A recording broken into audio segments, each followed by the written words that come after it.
Chapter 1 The First Encounter with Shenqi. Fifth sister, watery out Odlingfer, pay your respects to young Master Shen. Before your studa figure clidding course line in Ablawara Bithatkud scarce like les in integres.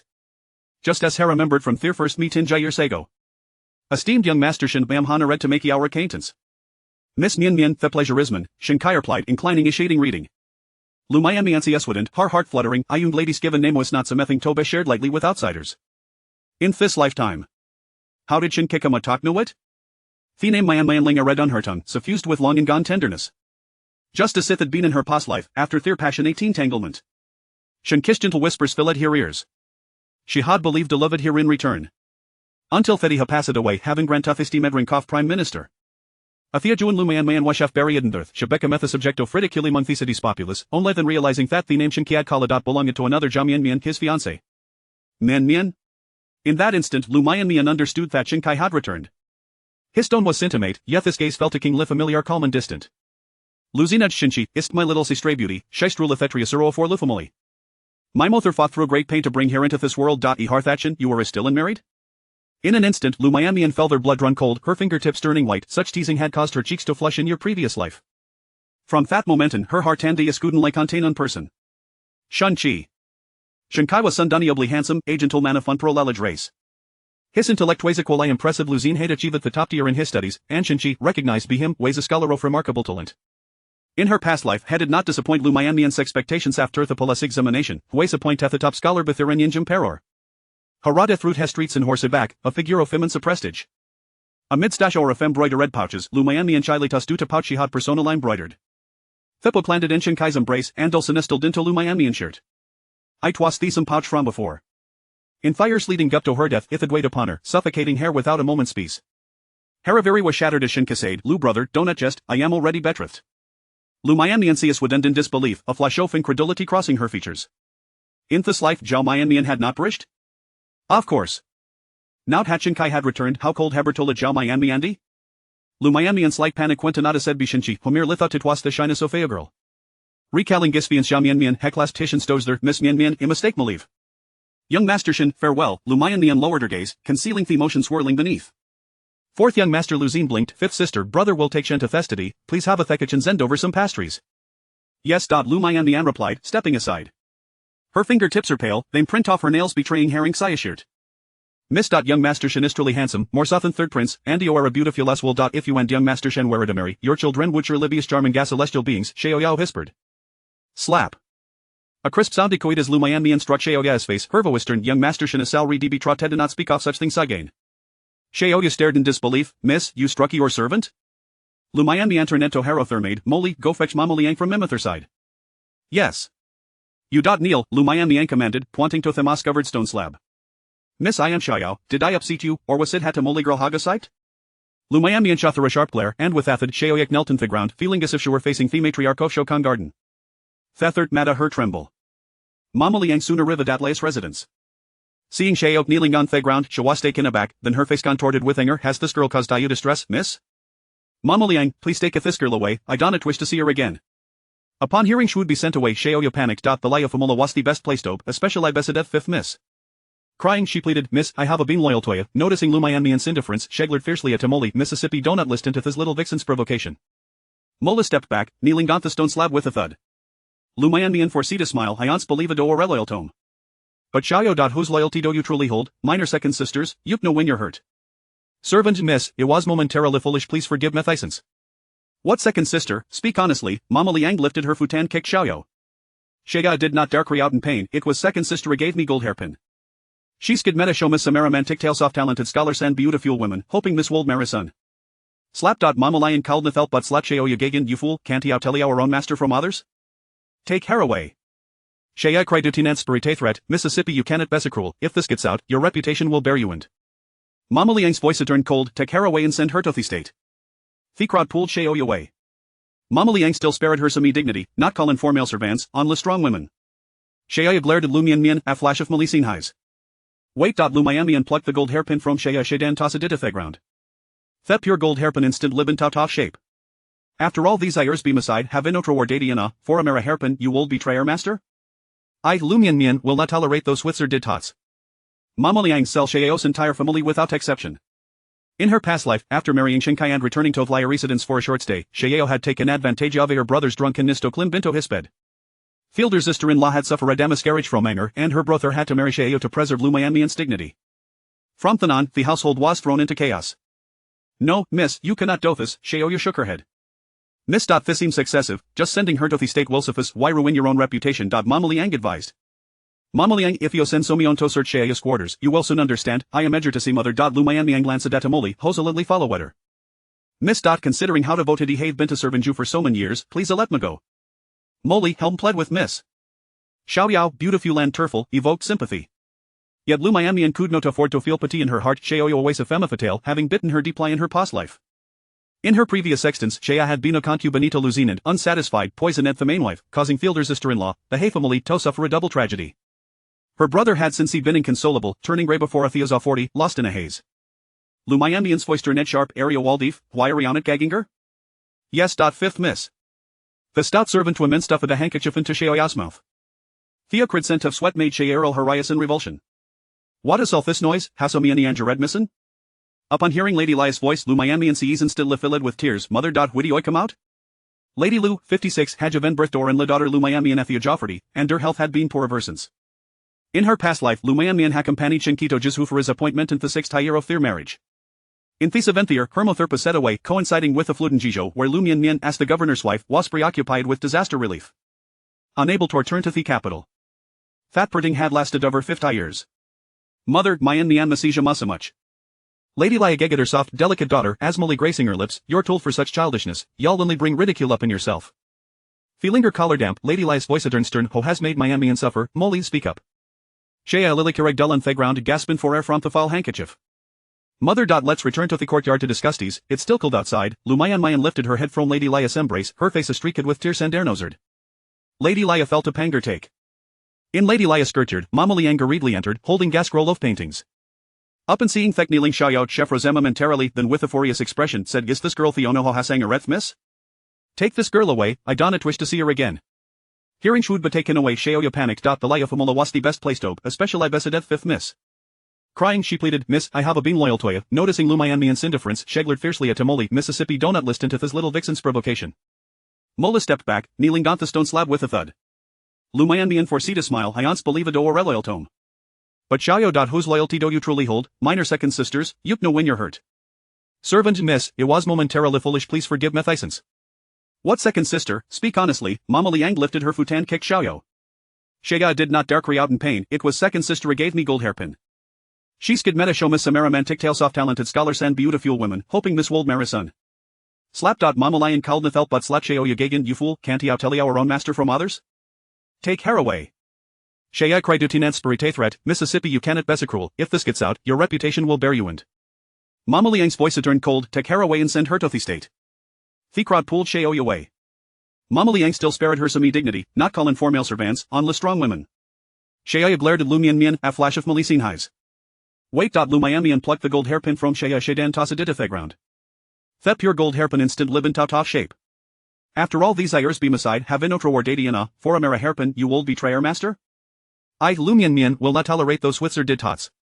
Mama Liang sell Xiaoya's entire family without exception. In her past life, after marrying Shinkai and returning to Vlya residence for a short stay, Xiaoya had taken advantage of her brother's drunkenness to climb into his bed. Fielder's sister-in-law had suffered a miscarriage from anger, and her brother had to marry Xiaoya to preserve Liu Mianmian's dignity. From then on, the household was thrown into chaos. No, miss, you cannot do this, Xiaoya shook her head. Miss. This seems excessive, just sending her to the state will suffice. Why ruin your own reputation? Mama Liang advised. Mama Liang, if you send Somion to search Xiaoya's quarters, you will soon understand. I am eager to see mother. Liu Mianmian glanced at Molly, hosolidly follow wetter. Miss. Considering how devoted he have been to serving you for so many years, please let me go. Molly, helm pled with Miss. Xiaoyao, beautiful and tearful, evoked sympathy. Yet Liu Mianmian could not afford to feel pity in her heart. Xiaoya always a femme fatale, having bitten her deeply in her past life. In her previous existence, Xia had been a concubine to Luzine and, unsatisfied, poisoned the main wife, causing Fielder's sister-in-law, the He family, to suffer a double tragedy. Her brother had since he been inconsolable, turning grey before a Theo's 40, lost in a haze. Liu Mianmian's voice turned sharp. Area Waldeef, why are you on it, Gagginger? Yes. Fifth miss. The stout servant woman stuffed a handkerchief into Xiaoya's mouth. Theocrid scent of sweat made Xiao harass in revulsion. What is all this noise? Has Omiani and Jared missen? Upon hearing Lady Lia's voice, Liu Mianmian season still filled with tears. Mother. Witty oi come out? Lady Liu, 56, had Javen birth door and la daughter Liu Mianmian Ethia Joffrey, and her health had been poor ever since.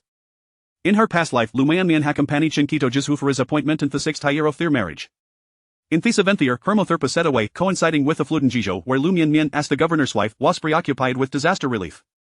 Unable to return to the capital. That parting had lasted over 50 years. Mother, Mianmian Masija much. Lady Liagegader soft, delicate daughter, asmally gracing her lips, your tool for such childishness, y'all only bring ridicule up in yourself. Feeling her collar damp, Lady Lia's voice a stern, ho has made Mianmian suffer, Molly speak up. Shea lily kireg dull the ground gaspin for air from the foul handkerchief. Mother. Let's return to the courtyard to discuss these. It's still cold outside. Liu Mianmian lifted her head from Lady Lia's embrace, her face a streaked with tears and airnoserd. Lady Lia felt a panger take. In Lady Lia's skirtyard, Mama Liang hurriedly entered, holding gas scroll of paintings. Up and seeing Thek kneeling Xiaoyao chef Rosema momentarily, then with a furious expression said, is this girl Theono ho hasang a reth miss? Take this girl away, I don't wish to see her again. Hearing Shawold betaken. Chapter 2 Cat Alley. Scholar Shan remarkably handsome and well-educated Bothan cleansing whole diamond hired.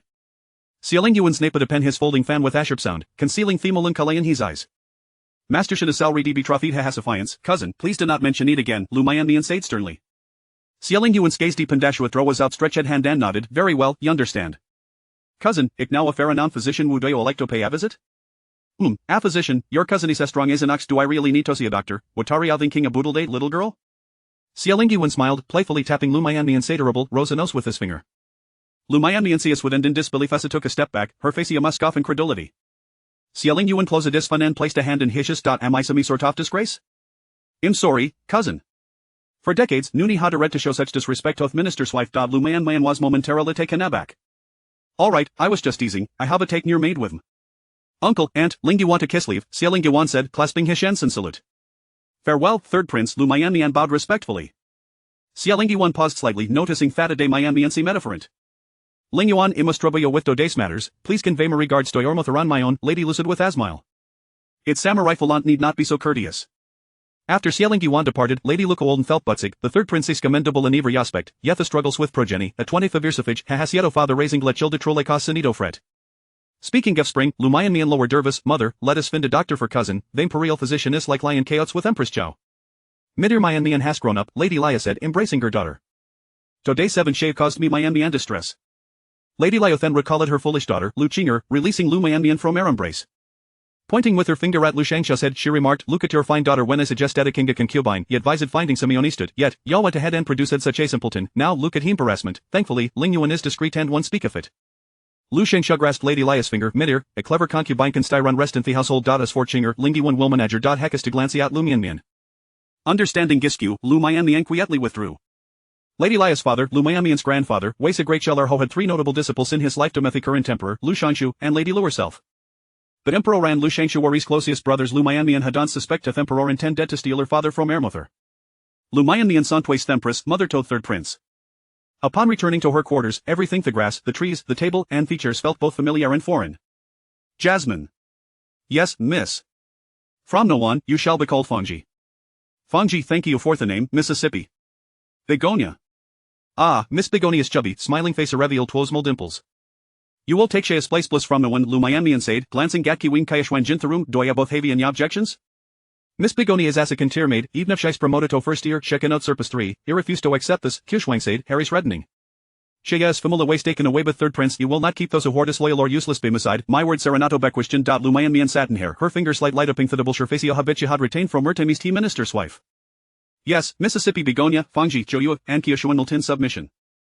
The 16-year-old Liu Mianmian had shed Harry off fuel innocence. After the police examination in Theligantrum at Shangchun Pavilion, Liu Mianmian stood with window gazing at Shinchi, Woproched slowly on a white horse. The top scholar justice in her previous life, Huastroli a paragon off virtue, causing many women al unfair roadside one. Perses throat here like carrying off flowers. Miss Fourth young master is coming, look Begonia pointed downstairs. Luzine, the third ranked flower, suddenly heard louda has a multa to doff perses were thrown toward him. Luzine had never encountered such a spectacle. Heiser stern ed redesha class titians, smiling apologetically, the lady along the street exclaimed, at the flower of tea examination. Our 4th young master Risa Ven more popular than the top scholar. Of course, our 4th young master is the legitimity sanoft minister of revenue and desantis them press and thepolis. That Shen Schaller merely house from a humble background, live in Jin Katali what goodest good looks, Begonia or letteries. Liu Mianmian smiled faintly. Begonia remained as perceptive of her.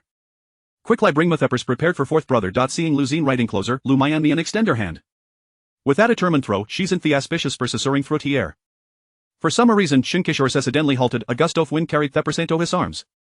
Shinki looked up, his gaze filled with a detachment and emotions Liu Mianmian could not comprehend. Hey tree dis a double-edged sword. In her previous life, Liu Mianmian had been deeply wounded. Now while she wished for was to let herself go. After a brief moment of astonishment, Liu Mianmian raised as my leaned wavid harems. Fourth brother. Liu Xiner get his shores forward, his gaze rising to meet Liu Mianmian on the second floor. Fourth brother, your purse of Thepers it's for you. The street buzzed with chatter as Shinkifron. Liu Xin snatched at the purse from Shinkishan's, brother Shin, this is from a sister. Liu Xin raised Thepers in Hishan dan tucked it away. Shinki was momentarily taken aback but did not dwell in it. Fatal horse and Deit's rider gradually receded into the distance. Miss Hall were returned to the manor, Begonia asked, observing Liu Mianmian lost in thought at the window. Suddenly, Liu Mianmian spoke. Begonia, what do I think of scholarship? Hesquid handsome, but good looks don't fill the stomach. Scholarship is the top scholar, after all, high's knowledgeable, how dare you, Amara may to judge him, Kiwi exclaimed sharply. Leather speak I am no tangry, Liu Mianmian's thoughts were unclear, yet she felt no more. There is a top scholar every 4 years what's so special about it, it's just that scholarship is a bit more handsome. I still remember the top scholar from 4 years ago. He also come from a humble background and is still compiling books at Hanlin Academy. My father said her master was also triple scholar, and what's so great about being gay top scholar? Begonia raised her chin defiantly. Liu Mianmian removed Thepers from her waist and tossed it to Begonia, airward for you. Thank you, miss, later, you'll treat out of wantons, Begonia's aide, tilting her head toward Joyuit, proudly tucking Thepers into her sleeve. Miss, do you still need to invite him? Do you not know your own worth? Show you ergerted with indignation. Very well, Liu Mianmian chuckled softly. Shinkai was undubbed Tedla talented, having John Dordo Veredicata for do a study. His knowledge was vast. From compiling books as a Hanlon scholar to becoming chief minister, Hoint he capital did not praise Liu Mianmian for her discerning eye. But ho truly understood. Thetrials Liu Mianmian had injured. Shen Kisper and Swempelfolk, tilling thirth with their backstowski. He seldom Randunger brothers were a farmers, while his sisters-in-law were a daughters of common families, one of fiery in temperament and the others lion cooning. Liu Mianmian, with her delicatestature and modest standing, could not escape a thepang's off grievance. She did not create a sin would embarrass Shinchi, often retreating to Terce instead. For of eradicate, Shin kissed it diligently, while his family lived frugally. Liu Mianmian felt a deep gratitude for Shinki's parents and the sacrifice made to be his brothers and sisters-in-law to support his education. She could not bear to confront them. Her love for Shinki was both fervent and audacious. Humble she had lost the dignity of minister's residence. Yet she remained content in her plight. Only because. In Shinkishiart, Liu Mianmian was the solely occupant. They truly shared a bond of mutual respect, living in harmony and love. Little did Shek know. It was salafade. After Shinki's death at 65, Liu Mianmian became a the subject of ridicule throughout the capital. Simply because. Before his passing, Shinkai had petitioned the emperor requesting to bury it alongside his first wife Zhao Mianmian in their hometown with enemies of his children had with Liu Mianmian record under Zhao Mianmian's name. Everyone said the esteemed daughter of Liu family Liu Mianmian, the favored Anu was merely a substitute. A stand-in for a merchant's daughter. In that moment, Liu Mianmian finally understood the disdain reflected in dice of her sisters-in-law. Where it originated from. What did it matter if she held a noble status? Was he not still a mere substitute? At the time, the emperor Wei Sinwan Shinkai had supported to power, privately referring to him as his mentor. Liu Mianmian had caused Astyrinthopolis, raising her voice in protest. Why should the children of painstaking Liberbeck consider red thief spring a fade Seastman? Yet. The answer came in the form of an imperial edict. Her husband, her children, all belonged to another woman. In the military, the first wife was Zhao and the second was Liu. How absurd. What wasing the shared life of mutual support had become a dagger-piercing Liu Mianmian shirt. Leaving her with a bitter taste and unspoken sorrow. Liu Mianmian struck her name from Shin family records. Since it was a farce, I wash best to correct it promptly. Hi Tang, that must be worth dozens of tails of silverari hour really on like treating me to a bowl of wontons, that seems rather stingy, Liu Mianmian lawed. Then, my lady, let me treat out a some candid hawthorn. Sweet and sour and in Seoviatin York rubble swilvanish, how about hat, hey Tang teased. Very well. My lady, you don't even like starthings, Kishwang mumbled. Now Edo Liu Mianmian patted Kishwang shed. My lady has he javina asami sort of flapatushon, weary o being sikin to her, qui was stampa derfoot. Indeed. Alive a potion, perhaps. It was Hetang Ho had stayed by her side during her most difficult times. Let's go twantons, your ladyship is squid hungry. Thielively Hetang brotasmalito Liu Mianmianses. Alright, Hetang Saya sparkled. 3 and 4 a bowl of wontons in her previous life, Hetang had never brought Liu Mianmian heritoiet. Look, Shen's scholar hasn't flowers to his fiance. Is Shen's scholar back? Truly a much madin heathen. Don crowd, let me see what kind of woman can met Shen scholar. Liu Mianmian paused, her hand gripping the chopsticks, lifting her gaze from air bowl of wontons. Indeed. This was Katali. Here, there in Twashjeep, and stood in skimming to the capital for the imperial examinations typically rented rooms. In her previous life she had fallen for him at first sight. Her first brother, Liu Xin, also held Shinkin high regard. When Minister Liu inquired if she would consider him, she blushed, shyly nodding, and from then on, devote herself wholeheartedly to him. Liu Mianmian wholeheartedly devoted arranged for her fourth brother to invite Shin Kai to stay at Lady Lia's estate under the pretext of discussing scholarly pursuits. The estate, nestled against the mountain sand waters, was conveniently serviced by horse-drawn carriages. The conditions were excellent, and later, when Liu Mianmian married, this estate a become part of her dowry. In time, it became a dowry of Shin Kisniswell. The state to us no longer known as Lia's estate above had been renamed Shen's estate. Liu Mianmian turned her gaze toward the crowd, only to see layers upon layers of figures. What is this place? It's both foul and filthy. Hai Tang, you vitrola la deuce astray, Kyoshuan pinched her nose and exclaimed. The elderly woman, somewhat flustered, kept wiping her hands on Harapron, Miss, Yushurio, Fifu de Preparisclian. Good laddie, nani had to mind her, if find the food quite delicious, Liu Mianmian replied, smiling at the elderly woman. I fi a licky it, that's splendid, the woman said, drying her hands. Good laddie, does Shen scholar reside in Thizali? Liu Mianmian tilted her chin toward the alley. Indeed, several Jinchilla Vainthasili, for your sago, Jiangfi scholar Alsoricider, and ha hast movediat, this Shen scholar has recently achieved the highest honors. A bull of wontons, 10 pieces, was quickly consumed by Haiton. Haitang, noticing Thethron soft people inside the handout, Kun felt task, good laddie, what does Shen scholar's wife look like, is she beautiful? Sure just arrived a couple of de sega from a distance, she seems quite pleasing to the elderly woman nervously wiped her hands, eager to please a but surely cannot compare to a esteemed lady. Haitang raised her chin proudly, declaring, of course not, our lady is the legitimate daughter of Minister Liu, who could possibly comper? The wontons were delightful, yet Liu Mianmian found herself devoid of appetite. Haitang took out welvent good laddie, 4 bulls off wontons, Harrier at welvent foria. Liu Mianmian rosen bore dead the courage Liu family. Shen emerged, surrounded by a throng of scholars. Shen scholar shall not return until very intoxicated. Shen invite Shen scholar for drinks. Brother Chen, wait, this round is an another voice interjected. This round must be mitri to lo-fi and need not stand in ceremony. Old Kayan will triati shall pay. Liu Mianmian lifteth the courage curtain. Just in Timatosi Shin K-class for Shen Sansei, gentlemen, we shall all serve the contratagather in the future. This round shall be and may hope you will not refuse. Shinki's voice was melodious like a gentle spring breeze, clear and warm. Yet as Shinki's rencros, his inseclear voix were increasing like old. He resented her for not respecting his mother. But Thruff the Canthan she had never failed him, even during her illness she cared for his ailing mother tirelessly. Had blamed her for mishandling relations with his sisters-in-law. Yet this elder sister-in-law, Li Zhaodi, received her sustenance and clothing from Liu Mianmian, and Liu Mianmian arranged for the carry of Lizea de street children to and Sunday daughter. The daughter's marriage at a Risurio provided by her. As for the second sister-in-law's 2 sons, the elder, Shen Tu, smuggled salt under the family's name and she had to intervene, spending her own silver to secure his release. The younger son Shennan faced difficulties in the imperial examinations and she arranged for a renowned tutor to guide him. It was all her like Yeful, Shezulflus like contributed. Thank you, brother Shen. Thank you, brother Shen. Thank you, Shen scholar. Let's go to Tianxiang Tower and not return until we're inebriated. Liu Mianmian lowered the courage curtain. Then heard Shen Kishjan la voice say, Mianmian, will you join us, is that agreeable? Very well, brother Chi, Mianmian will accompany you. Her delicate, soft voice carried to Toft Hekarma follow swaying in February's. Let's return home, Liu Mianmian commanded. Miss, we haven't that candy hawthorn yet, please wait a moment I will buy some for you, is it alright, Hey Tang inquired, lifting the courage curtain. The curtain swayed. A fair face, bearing a resemblance to Liu Mianmian, flashed by. Ah. Let's at home, Hai Tang, in no longer wish to add candied hawthorn today. Alright, Hai Tang lowered the curtain in front of her. Zhao Mianmian happened to catch sight of Liu Mianmian in the carriage. Liu Mianmian sat inside, hearing a passer-by remark, Brother Chi, that sister in the carriage I so beautiful, is he looking geisha? Shen Kai follow wet the gaze, parting thick rodashua ked toward Lia's carriage. Is that Miss Liu, the question wasting it with certain tianda into impatience. He have met Shen scholar, Liu Mianmian replied coolly, unsure of his irritation. Zhao Mianmian caught up, gently tugging at Shen Ki's sleeve. Brother Chi, do you know the lady in the carriage? Shen Kai replied tenderly, she's a class Matizia under sister we have in limitants and we're not familiar. Not familiar, quite well.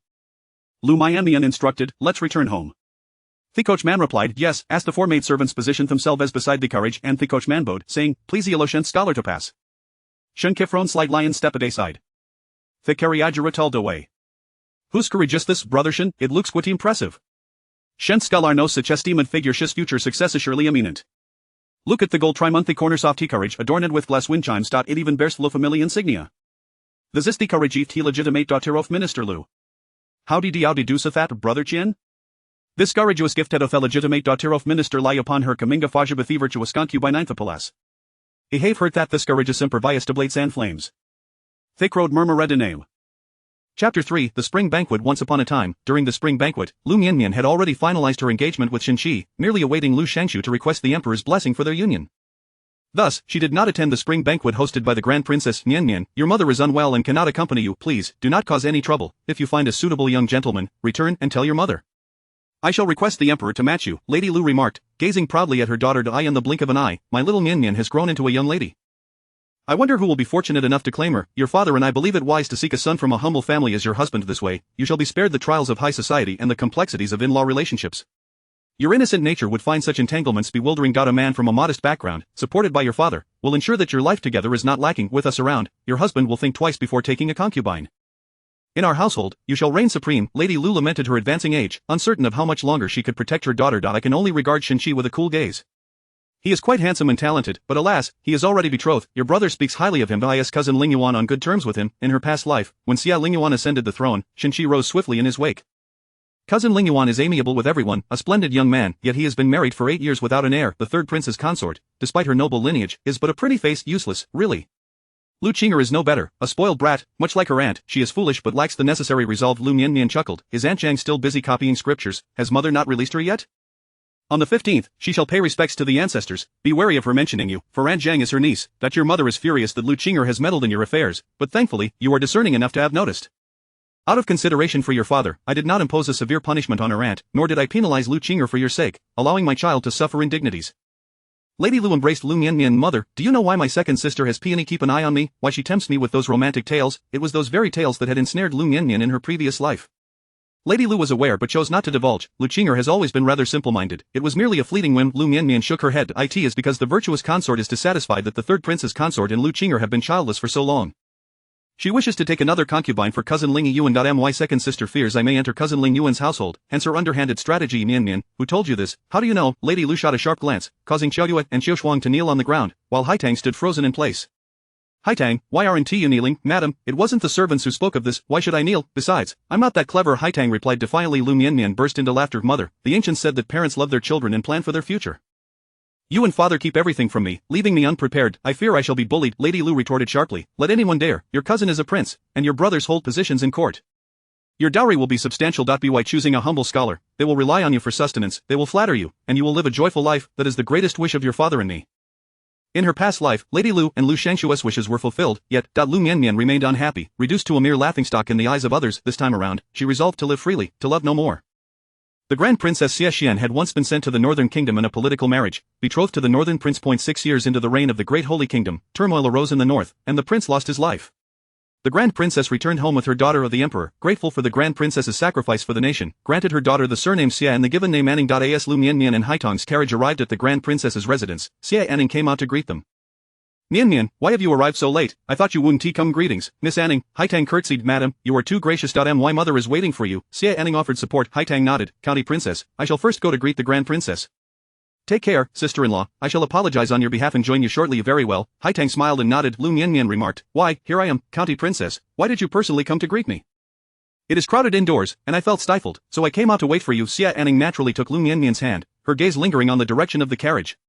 Xie Anning possessed the features of a northern maiden, high-bridged nose, long legs, and slender waist, embodying an exotic charm unlike women of the Great Holy Dynasty. In contrast, Liu Mianmian had just reached the age of maturity, and suitors from influential families were already knocking at her door. Xie Anning, however, found herself in an awkward position, with suitors being merely the illegitimate or youngest sons of her household. It's just the two of us and my elder sister.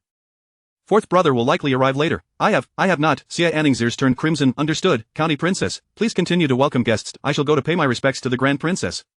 As she is an elder, we should not keep her waiting. Wait, I shall accompany you, since you are here. Who else should I welcome? Xie Anning smiled brightly. An impudent voice interrupted. What? Am I not worthy of the County Princess's welcome? Is my status inferior to Liu Mianmian's? After all, I, Xie Jiao, am a legitimate princess, unlike certain individuals, who have foreign blood running through their veins. You are Xie Jiao. Xie Anning's eyes reddened. She despised having her lineage brought up, especially by Xie Jiao, who always struck her sore spot. Xie Jiao sneered. What of it? Did I say anything wrong? Others may shy away from the truth, but I, Xie Jiao, dare to speak. Those not of our kind have different intentions, in my opinion. Perhaps you are a spy from the Northern Kingdom. You are the spy. Xie Anning's eyes brimmed with tears. Oh, are you angry, county princess? Xie Zhao covered her mouth with a handkerchief, giggling. Xie Zhao's sycophant, Cheng Zhijiang's daughter Cheng Fong, chimed in. The princess is right. Those not of our kind have different intentions, county princess. You should return to the northern kingdom. I heard the current king is your uncle, princess. My mother has been waiting for some time. Please, you should enter. The wind is chilly outside. Tears glistened in Xie Anning's eyes. She could not cry or argue. Xie Zhao's father wielded considerable power, while her own mother was merely a princess returned from marriage, living on the emperor's pity. Inside, we have prepared the golden silk rolls that the princess loves, someone remarked, as others struck her, yet, she still had to wear a smiling face this time. Liu Mianmian resolved not to indulge anyone. Princess, please choose your words wisely. The grand princess sacrificed for the nation, relinquishing the glory of a princess to forge a marriage alliance with the northern kingdom, which brought decades of peace between our nations. It has spared the border citizens from the ravages of war, granting the great holy kingdom a period of recuperation, allowing it to grow strong. Both the grand princess and county princess Anning deserve our respect and admiration as representatives of peace. Anning, as the sole child of the northern prince, is a messenger of harmony, not an outsider. Liu Mianmian's voice was soft yet resonant, compelling those present to agree with her. Clap, clap, clap. The gathered servants and onlookers erupted into applause. Xie Zhao glared daggers at Xie Anning and Liu Mianmian. Liu Mianmian, what madness is this? Xie Zhao was bewildered by the audacity of Liu Mianmian today, daring to confront her openly. However, in the face of Liu Mianmian, Xie Zhao found herself at a disadvantage. Liu Mianmian was the sole legitimate daughter of the Liu family, with her aunt being the virtuous consort and her grandaunt the empress dowager. Her father was the minister of revenue, though not a princess. She held more prestige than one. Xie Anning, we'll see about this. Xie Zhao huffed, stomping her foot as she entered the grand princess's residence. Xie Anning wiped her tears. Mianmian, thank you, that you need not offend Xie Zhao on my behalf. I fear she may create trouble for you. After all, she is the daughter of the 8th prince, and my mother owes him a debt of gratitude. Seizing the opportunity, Liu Mianmian patted Anning's delicate hand. Do not worry. The 8th prince is valiant, and the princess is wise. She will know who is right and who is wrong. At that moment, a man clad in a blue robe approached, cupping his hands in greeting. I am Qin Lu, honored to meet County Princess Anning and Miss Lu. Your words resonate profoundly. Liu Mianmian inclined her head in acknowledgement. Scholar Qin, you flatter me. These are merely my humble opinions, unworthy of grand attention. If everyone were as humble as Miss Lu, it would indeed be a blessing for the world.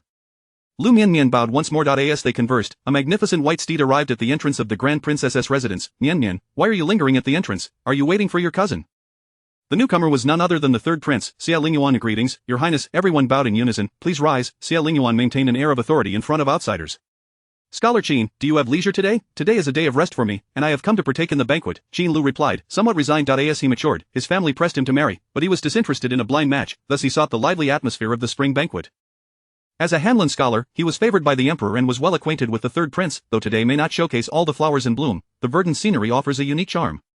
I look forward to reading your esteemed work, Scholar Qin. We sisters shall take our leave now, so as not to intrude, Liu Mianmian said. Bowing again, Qin Lu responded with a bow. I shall not disappoint your expectations. Your highness, we take our leave. Liu Mianmian and County Princess Anning bowed together. Despite both addressing Xie Lingyuan as cousin, they adhered to the decorum of their respective roles in public. Xie Lingyuan chuckled, instructing, Anning, please look after Mianmian. Of course. Anning understands. The 2 girls linked arms and proceeded into the inner courtyard, followed by 4 maids and a throng of servants. At that moment, from a shabby carriage, a man and a woman stepped down. The man, clad in a green robe, was none other than the newly appointed top scholar, Xi. The woman, dressed in a peach-orange gown with a beige pearl hairpin, was accompanied by a maid of about 13 or 14 years. As soon as they alighted, Zhao Mianmian was awestruck by the grandeur of the Grand Princess's residence. Brother Qi, this place is truly beautiful. Xi gazed at her with affection. In a few years, I shall ensure that Mianmian resides in a house just as splendid. The gentle spring breeze carried Xi's words to the ears of Xie Lingyuan and Qin Lu. Qin Lu, of high cultivation, merely frowned slightly. Xie Lingyuan turned his attention toward Xi and his companion. Xi, I greet the 3rd prince. Xie Lingyuan smiled. Scholar Xin, your ambitions are indeed lofty and youthful. In his previous life, Xie Lingyuan had served as Xi's benefactor. They shared a bond akin to brothers. Xie Lingyuan often visited the Xin household for meals, and they enjoyed each other's company immensely. Although Xie Lingyuan had no children of his own, he had once contemplated adopting Xie Lingyuan, but it was against propriety. At this moment, Xi beamed and said, I heard the 3rd prince was attending the banquet, so I made a special trip. Xie Lingyuan frowned slightly at this remark, deeming Xi arrogant and unworthy of trust. The Grand Princess's residence belonged to the royal family. Upon the Grand Princess's passing, Xie Anning would also marry, and the property would eventually revert to the crown. It was presumptuous of Xi to think he could reside there. The 3rd prince, adorned with a golden crown and dark gold attire, exuded an air of grandeur. Zhao Mianmian felt nervous, carefully trailing behind Xi. 3rd prince, this is my fiancée, Zhao Mianmian. Xi turned, his gaze tendered. Mianmian, pay your respects to the 3rd prince. As a merchantess daughter, Zhao Mianmian was unfamiliar with court etiquette. She merely curtsied slightly. I am Zhao Mianmian, greeting your highness. Do you go by Mianmian? Xie Lingyuan suddenly interjected. Zhao Mianmian lowered her eyes. I am indeed Zhao Mianmian. The Mian in my name refers to the gentle spring rain.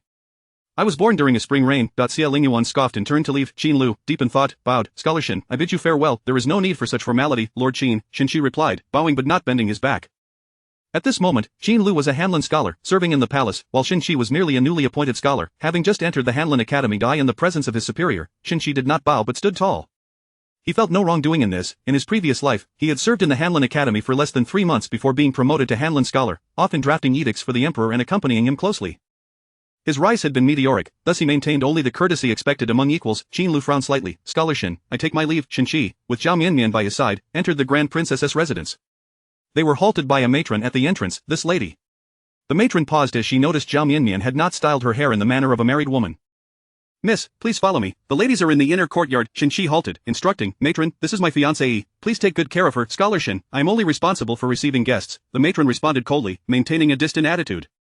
Xin Shi felt displeased. In his previous life, after the Grand Princess passed away, Xie Lingyuan returned to the Northern Kingdom, and this matron had served Liu Mianmian, treating him with great respect. Xin Shi cast a displeased look. The matron remained unfazed, her voice cold. This young lady, please. Liu Mianmian gently tugged at Xin Shi's sleeve. Brother Qi, I shall be fine. This matron will look after me, and I will not wander about. Do not worry. Xin Shi nodded gently. The Grand Princess is very amiable. Miss Li, daughter of the Minister of War, is quite easy to get along with. When you go in, just follow Miss Li. The daughter of Liu Shangshu may be a bit pampered. If she causes you any distress, you must tell me. The old matron rolled her eyes, not waiting for Liu Mianmian before proceeding into the inner courtyard. Liu Mianmian bit her lip, lifting her skirt to follow. Woe is me, I have been maliciously reviewed. My score is a dismal 6, for, I feel like weeping. My dear friends, could you possibly grant me some 5-star ratings? Chapter 97. All for you today. Li Chang'e was on duty. As dawn broke, the breath escaping her lips was visible, clear, and distinct. To describe the chill of the day in the words of those ruffian soldiers, it was as if one could freeze urine. Training her own troops, she conducted a 3-kilometer weighted run, managing to work up a thin sheen of sweat in the frigid air. Feeling a pang of hunger, she decided to venture up the mountain. The creatures of the forest were far more attuned to their surroundings, cunningly elusive and difficult to catch. She managed to find 2 rabbit burrows and shot a wild chicken. Each person carried a bundle of firewood as they descended the mountain. Teams 1 and 3, deposit the firewood at the village entrance. The rest, returned to the barracks. Upon returning to the barracks, Li Chang'e had no time to eat before she began moving her belongings. It was both surveillance and inquiry. Her grandfather had mentioned that Duan Changsheng was the son of the Duanbai clan, and she had promptly expelled him. Duan Changsheng was the heir of the Gongshu family, demanding everything, stars and moons alike. The double standards were glaringly evident. What of the age-old caution regarding the opposite sex? Li Chang'e was now the formidable General Li, instilling fear in her enemies. Men were merely brothers. There was no need for such caution. Duan Changsheng, clad in a brocade cloak, leaned against the doorframe, holding a bowl of meat porridge. Relocating, are we, General Li? The spoon swirled gently in the porridge, releasing a tantalizing aroma. Are you eating, Brother Changsheng? She swallowed hard, her eyes fixed intently. Yes, you carry on. I won't delay you, General Li. Duan Changsheng set the bowl down on his tiger skin mattress, slurping noisily as he drank. Why not use a spoon? Li Chang'e's legs moved of their own volition, following him inside. Duan Changsheng lowered his gaze to sip his porridge, a smile playing at the corners of his mouth. Gurgle, that it was her ungrateful stomach that betrayed her. Nowadays, Li Chang'e had grown quite shameless, naturally squatting before Duan Changsheng. Brother Changsheng, is there any porridge left? Just yesterday you called me Duan Changsheng by name, and now this morning it's Brother Changsheng. How fickle of you, General Li. It's merely a term of brotherhood. The bond is what truly matters. Li Chang'e's gaze remained locked on the meat porridge. She appeared desperately hungry, yet her mind was racing. This fellow surely had ulterior motives. Where did he procure the meat? Duan Changsheng's eyes darkened. Do you wish to drink? Help yourself. The bowl is in the chest of Brother Chang'e. Please make yourself at home. I fear my health may not allow me to be a gracious host. The golden Nanmo chest was lavishly adorned, comparable to Liu Mianmian's excesses. Li Chang'e opened the chest, her eyes widening in astonishment. What is this? What is Duan Changsheng hiding? A smirk crept across Duan Changsheng's lips as he set his bowl of meat porridge on the low table. Leaning back nonchalantly, he said, a crossbow invincible within 1 meter. And beyond 1 meter? Li Chang'e's eyes gleamed, akin to a wolf spotting its prey. Beyond 1 meter, there are firecrackers. Delve deeper. Duan Changsheng reclined on his bed, exuding confidence. Let us discuss a business deal, Li Chang'e. I wish to proceed cautiously, but my fragile health may not afford me the luxury of time. Heaven has not granted me that. He wished to take his time, to coax her willingly, yet fate had other plans to eye in the face of life and death. All else paled in comparison. What business?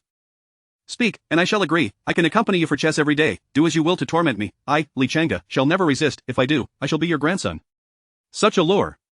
The notion of a silent killer, invincible within 1 meter. Invincible. Li Chang'e felt an urge to laugh heartily. Northland bandits, you will meet your demise. Duan Changsheng slowly began. I desire one thing. Name it. If you wish for the moon, I shall pluck it from the sky tonight. Li Chang'e readily agreed. I want you. Li Yue I in the 28th year of the late emperor, an old general obtained a secret elixir from the previous dynasty, said to cure the dead. This pill was included in your mother's dowry when you were 7, after Li Ru pushed you into a pond, nearly drowning. You were rescued but suffered a high fever, teetering on the brink of death. Your mother fed you this pill. Li Changge aimed the crossbow at Duan Changsheng. Who are you? How do you know such details? Cough, methods unworthy of mention. I will tell you all later. Cough. Duan Changsheng wiped the blood from the corner of his mouth. I want only you. You alone can save me. You agree to save me. The Gongshu family is yours. I am yours as well. You can see my frail form. A single woman suffices to. I possess great wealth, a sword and dagger that can slice through iron, the only set in the world. I will give them to you. Li Changge's eyes sparkled. All for her. Gulp. I am an excellent cook, no less skilled than the chefs in taverns. Li Changge's eyes brightened. What dishes can you prepare, Thug? What weapons can you craft? Swords, spears, halberds, axes, hooks, and forks. Armor that can withstand blades, crossbows, and cannons. Duan Changsheng replied with a confident smile. Really? Li Changge's eyes gleamed. Indeed.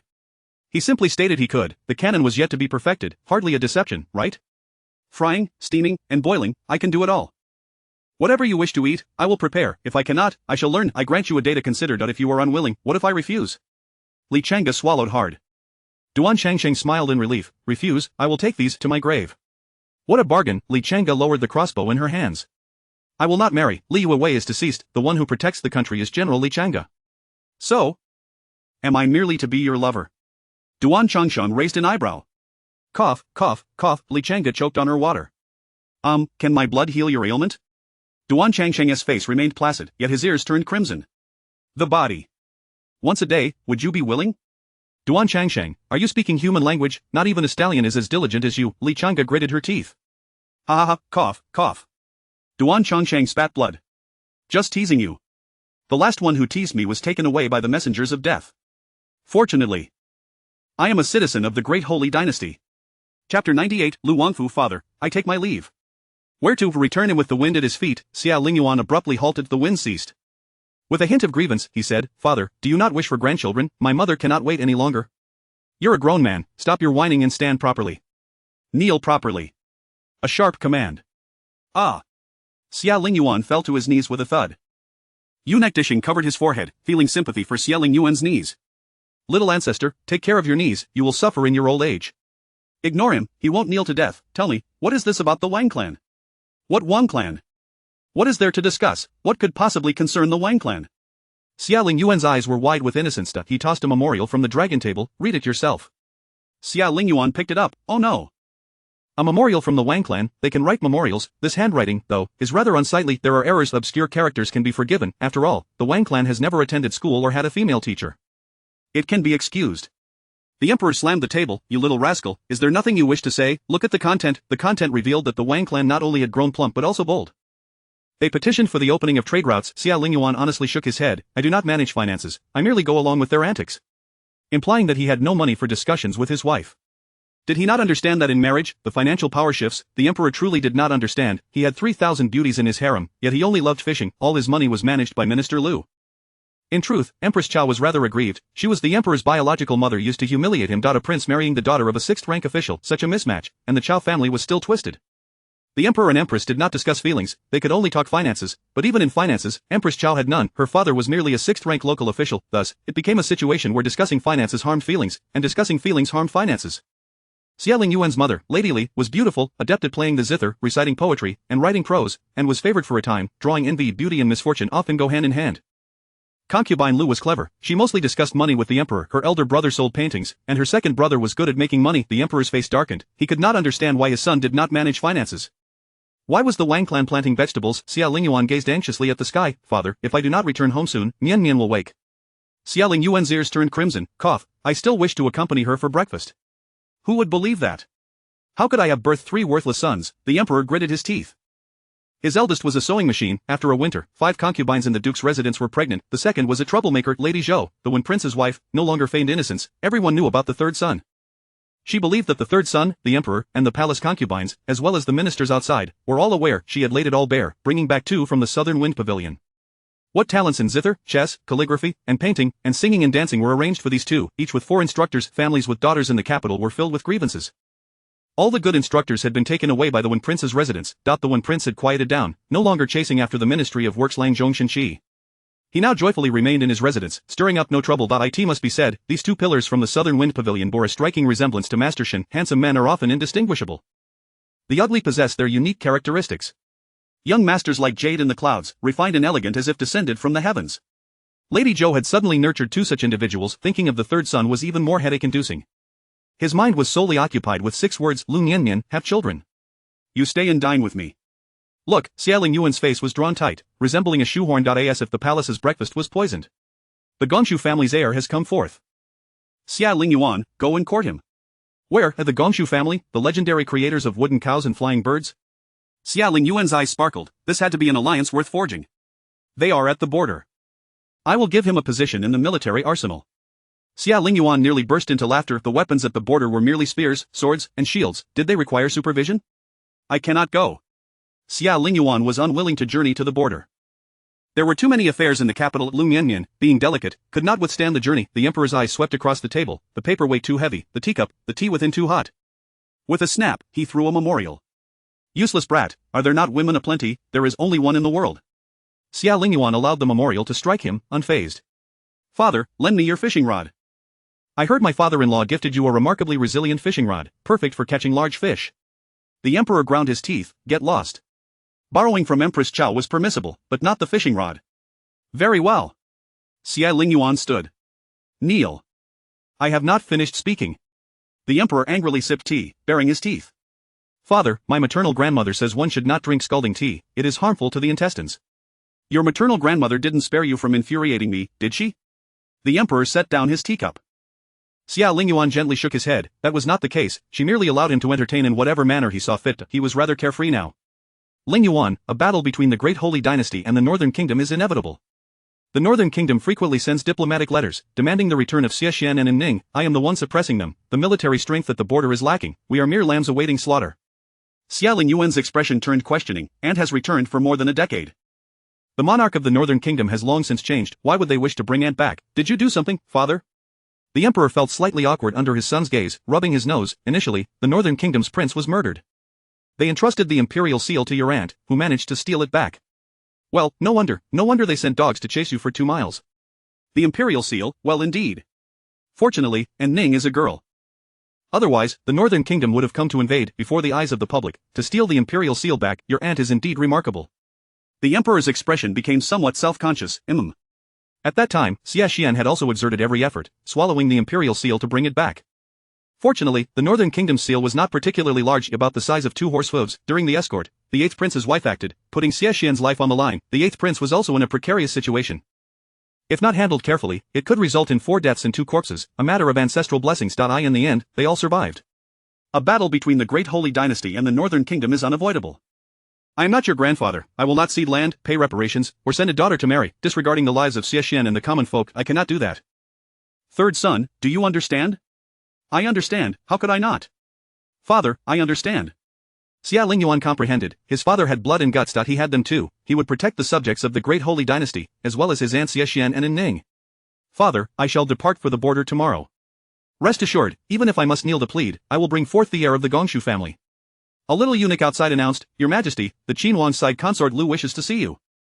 There is someone named Gongshu Hong who wishes to convey a message to you. What? What Hong? Chapter 99 of the Third Son as Fortunate Marriage. What Hong? Measurement, you little rascal, I heard you say. Gongshu Hang. Xie Lingyuan, with a serious demeanor, feigned innocence. Father, you heard yet still ask me. I am kneeling here, my ears do not work well, I did not hear clearly. The emperor snorted, Humph, hurry and rise. Your wife is coming in. Xie Lingyuan shook his head, pretending to lament. It matters not, I will wait a moment, I shall have Mianmian help me up, my legs have gone numb, I need a moment. Trying to frighten me? Humph. Deshing, pull this rascal up for me. Damn, the third son has indeed married well. The emperor was genuinely envious. Had he had such a wife, he would have avoided many detours. Would he have had to resort to violence, sending his brothers to the underworld, to attain peace and ascend to the throne without effort? He had long desired that, to win without struggle. Who would fight? The third son, it seemed, was destined to inherit the throne effortlessly, yet he was also pondering how to create momentum for the third son. This merit would come flying to him. Ah, the Qin Wang, the old servant will assist you. Eunuch Dishing displayed great respect. He thought to himself that the words of the side consort Liu were indeed correct. Fortune favors the well-born. This third prince, his luck was beyond ordinary. Eunuch Dishing understood. Among the three princes, only Xie Lingyuan was carefree, disinterested in the throne, and had no intention of contacting courtiers before marrying Liu. He would merely run around with a guard, indulging in wild fun, but now, he had done nothing. The courtiers had uniformly sided with him. The imperial physicians of the royal hospital were eager to take up residence in the Qin Wang's residence, fearing that the treasure they had set was in danger of being harmed. The Wang clan's belly had fluctuated greatly. The royal physicians collectively turned a blind eye. Her safety was paramount. The emperor's face contorted. Summon the Qin Wang consort. No, the side consort. Deshing, have the imperial kitchen prepare some crab roe pastries to send over, along with some rose-flavored custard. Eunuch Dishing was momentarily taken aback. Did he want to hear what he had ordered? Where could he find crab roe at this season? How could he make crab roe pastries? Your Majesty, Eunuch Dishing found himself in a predicament. Xie Lingyuan interjected. Osmanthus sugar steamed chestnut powder cake and walnut pastries. In the osmanthus sugar steamed chestnut powder, add some black honey, and in the walnut pastries, include some Sichuan honey dates. Also, brew a cup of rose water. No, better yet, honeysuckle chrysanthemum tea. Spring is warm, and my temper has been rather high lately. 2 cups, 2 cups, my temper has been quite fiery. Prepare a cup of honeysuckle chrysanthemum tea for me as well, add some goji berries, and more. The emperor contemplated visiting the virtuous consort's palace shortly. Xie Lingyuan spoke of his wife, yet he managed to provoke the emperor's ire. At this moment, giving birth to the fourth child, would it be timely? The emperor felt troubled. With more children, there would be mutual strife, just like his brothers. There was no love, only conflict. It was either you or me. Half-siblings fought, and full siblings fought as well. The emperor believed that fewer children would bring peace, but alas, it was quite peaceful currently. Xie Lingxi was busy procreating, while Xie Lingchen was preoccupied with. Looking at it this way, Xie Lingyuan appeared quite agreeable. He would marry well. The Wang clan was unremarkable, their family background unimpressive. No, they had no family background, but they could farm. During the lean season, they sold vegetables. Those little cabbages and lettuces fetched 1 or 2 silver coins each. They also saw 2 open trade routes. She was a reincarnation of the goddess of wealth, even if her words were a bit clumsy. And then there was this entering lady. Mianmian, do sit down, you are dressed too lightly. Even as the weather warms, you must take care to keep warm. You young people, you simply do not know how to care for yourselves. Just as Liu Mianmian was about to kneel in greeting, she froze. Doubting whether she had entered the wrong place. The kindly emperor was quite intimidating. Grandmother, with wealth, not only can one make the devil grind, but an emperor can also do so. Do sit. Xie Lingyuan watched as his father, the emperor, joyfully descended from his throne. Mianmian, who is Gongshu Hong? Oh.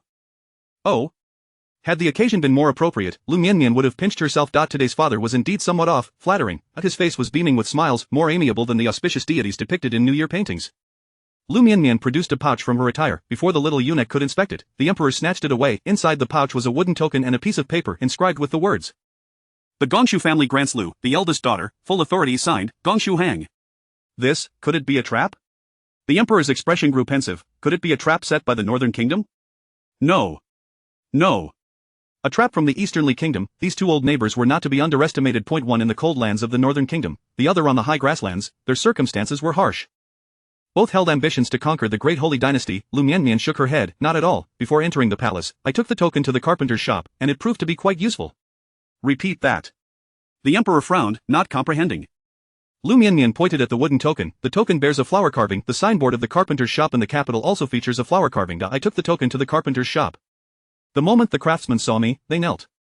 The emperor could not help but remark, Mianmian, you must consider that had you not brought the token, they would still have knelt. After all, you are the Qin Wang's side consort. Xie Lingyuan interjected, impossible. I am the Qin Wang, not the king of hell. When out and about, a bow and a greeting are sufficient. There is no need to kneel. It is overly ceremonious for no reason. The emperor's expression shifted from amiable to stern. Get lost, you little rascal. Adults are speaking, you have no place to interrupt. Adults, very well. Your Majesty, do you wish to hear what you are saying? Eunuch Dishing personally served tea and pastries. Qin Wang, do have some tea to moisten your throat. Cool your temper. Qin Wang.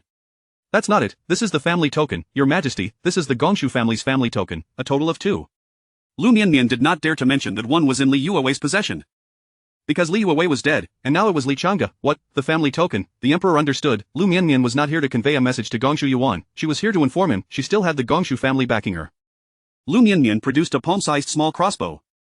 Your Majesty, please look. This is the Gongshu family's crossbow, capable of being strapped to the wrist and firing 10 shots in succession. Liu Mianmian pulled the trigger, and with a whoosh, a silver flash struck the wall. The crossbow is invincible within 1 meter. Its effectiveness diminishes beyond that, and is futile at 5 meters. It can be used for women's self-defense. The crossbow's components were small and exquisitely crafted. The emperor reached out to take it, loath to part with it. He had never seen such a thing in over 60 years. The Ministry of Workslot merely repaired walls and palaces. With great effort, they constructed a moat. The emperor looked at Liu Mianmian, his eyes gleaming with envy. Truly remarkable, truly remarkable. Reward her, Mianmian, tell me what you want, and I shall provide it all. The emperor clicked his tongue, glancing at Liu's several children, and then at his own. Comparing people leads to death. Comparing goods leads to discarding. Fortunately, the third son has indeed married well. With such a wife, how could the great holy dynasty not flourish? Draft an edict. By the mandate of heaven, the emperor proclaims. The second son, son of the virtuous empress, endowed with intelligence and virtue, is fit to inherit the great legacy. Thus, after deep contemplation, I have decided to appoint Prince Xie Lingyuan as the crown prince, bestowing the imperial seal, establishing him in the eastern palace, with utmost reverence. The virtuous empress? Lu Gu, sitting in the palace, wealth and nobility descend from the heavens. Chapter 100. Little Dr. Wei falls ill. Lu Qing'er felt as if the sky had fallen. Xie Lingxi, has Xie Lingyuan really been named crown prince? Not even addressing him as a duke anymore. Li Ru sat sideways on Xie Lingxi's lap, the two giggling together upon seeing Lu Qing'er burst in. Li Ru wrapped her arms around Xie Lingxi's neck, provocatively glancing at Lu Qing'er. With a breath as fragrant as orchids, she said, "Oh, is this not Miss Lu Air? What wine brings you here? Is it the unbearable spring breeze?" Li Ru's flirtatious demeanor left Lu Qing'er unperturbed. She only wanted to know whether Xie Lingyuan had indeed been made crown prince. Why not earlier or later, but precisely after she left the residence? If it had been sooner, how could she have set her sights on Xie Lingxi, that pig in the duke's residence, filled with, it made her feel nauseous. Lu Qing'er's eyes turned red. Xie Lingxi, you are the legitimate eldest son, have you no plan? I truly regret it. How could I have fallen for you? Otherwise, I would now be the crown prince's consort, and eventually the empress. Xie Lingxi chuckled self-deprecatingly. What plan could this duke have? Should I go to the palace and cling to my father's leg, weeping? I cannot even enter the palace. I require an announcement. Whose doing is this? It's you, Lu Qing'er. Xie Lingxi ground his teeth. Xie Lingxi rose, looking down at Lu Qing'er, and smacked her face. Lu Qing'er's face resounded with slaps. Smack, smack. What could I do, rebel? Speak, Lu Qing'er, rebel. Lu Qing'er was struck with inspiration. Urgently, she said, Xie Lingxi, let us forcefully seize the palace. The emperor, after all, ascended to the throne by seizing the palace. Those who achieve greatness do not concern themselves with minor details. Do you wish for Xie Lingyuan to defecate on your head? Xie Lingxi's expression tensed, momentarily frozen in place, forcefully seized the palace. Behind him, he had neither silver nor troops, only a useless Zhao family. What could he use to seize the palace? A heart full of fervor. Lu Qing'er was such a fool. How had he been so bewitched? Loosening his belt had cost him his throne because of such a woman. Xie Lingxi pointed at Lu Qing'er's nose. You shameless wretch, how dare you incite this duke? You wish to remain here in the duke's residence, then do so. If not, return to your Lu family as Miss Lu Air. Let us see if the Lu family still recognizes you. Do not think this duke is unaware. You cannot even enter the Lu family's main gate. And no matter what, this duke can still be a leisurely duke. Lu Qing'er, you are already as good as dead. Do not flail about, harming others and yourself. Xie Lingxi clenched his fists, his fingers cracking ominously. He did not wish to forcefully seize the palace. He simply lacked the means, impoverished. You cowardly wretch, cowardly wretch. Lu Qing'er's face darkened, her gaze sharp as a knife. Cowardly wretch, how accurately put. The Gongshu family, the military at the border, all stood firmly behind the third son. Who would dare act? No one would dare. Xie Lingxi felt like shouting, damn it. Xie Lingyuan now possessed a crossbow and explosives. It was said he even had cannons. Rebel, forcefully seized the palace. Did he long for his own demise? He would rather believe that Xie Lingyuan would later be childless and short-lived, requiring an adopted heir. He would rather have more children than dare to hop around above Xie Lingyuan's head. Xie Lingxi regarded Qing'er as if she were a corpse. You should be grateful you once bore the surname Lu. Someone, please return Qing's maid to the courtyard. If there is nothing urgent, do not let her out. Lu Qing'er's courtyard housed a group of people, including the former princess, Lady Chao, and the mother and child, Xiaoshui. Those residing here were all individuals whom Xie Lingxi had scorned. Fortunately, they shared common topics. At the hot springs on the outskirts of the city. Jinwan, why are you not anxious? Little Dr. Wei felt a sense of unease. Wangshi squatted on the ground, cradling her chin. I am quite anxious. If these seeds do not sprout, Mianmian will not be able to enjoy sweet melons. Do you think that person could deceive me? Are these truly seeds from the western regions? 10 days ago, a beggar had come to the estate, exchanging seeds for 2 meals and a bag of dry rations. It was said to be sweet melon seeds from the western regions, and Wangshi wished to cultivate them. Mianmian would surely love to eat them. Prince Qin has been named crown prince. Wangshi nodded, indeed. Yet little Dr. Wei wore a troubled expression, as if about to cry. Wangshi frowned and asked, are you not happy? Are you not on our side? Indeed, he and his father, in fact, the entire royal hospital, were all aligned with Prince Qin. When Prince Qin was named crown prince, he thought he would be happy, yet in the end, he found he could not feel joy. His heart felt heavy, and little Dr. Wei could not articulate the sensation. It was akin to suffering a heatstroke in the sweltering summer, or consuming an excess of ephedra, leaving him feeling bitter and suffocated. The emperor has named Prince Qin as crown prince, yet has not conferred upon you the title of crown princess. Jinwan, are you not afraid? The royal family is ruthless. What will you do in the future? Anyone with eyes can see that the crown prince treasures the side consort Lu. Little Dr. Wei nearly shouted with all his might, "You will die alone, withered away in the palace." Wang Shi trembled at his shout, her hands dropping several seeds. "Fool! You scared me, my seeds fell." Wang Shi squatted down, rummaging through the freshly fertilized soil for her seeds. "Wait, just wait." Her hands now reeked of chicken manure. Wang Shi was on the verge of madness. Full of chicken manure, hurry and help me pick them up. Smack, a handful of dirt, reeking of chicken manure, was shoved into little Dr. Wei's mouth. Revenge, blatant revenge with an added little plump hand, she firmly covered his mouth. "What do you mean die alone? Do not curse me, how could Mianmian allow me to die alone? Her children will surely support me in my old age. Moreover, why must I remain in the palace? You know nothing, so do not speak recklessly. I do not care for the crown prince or crown princess. I do not care at all if I find out that you are plotting against Mianmian, I will kill you before I succumb." Where could a man find camaraderie? Sisterhood is precious. Little Dr. Wei's mind was filled with only a few words. She truly did not care for the crown prince, not at all. Little hand released, pepet. Little Dr. Wei spat out the dirt from his mouth. "Then who do you like?" Little Dr. Wei felt he had fallen ill. Upon waking that morning, his pants were all wet. His mother had given him portraits of those noble ladies, yet he found none of them to his liking, not a single one. Jin Wan that he could not cure his own ailment, gold and silver needles were of no use, only one remedy existed, and that was Jin Wan. Chapter 5 of the spring banquet in the garden of the Grand Princess's residence, the landscaping was exquisite, and the flowers bloomed magnificently, reflecting the Grand Princess's refined tastes. "Anning, it has only been a few months. Have your peonies already blossomed?"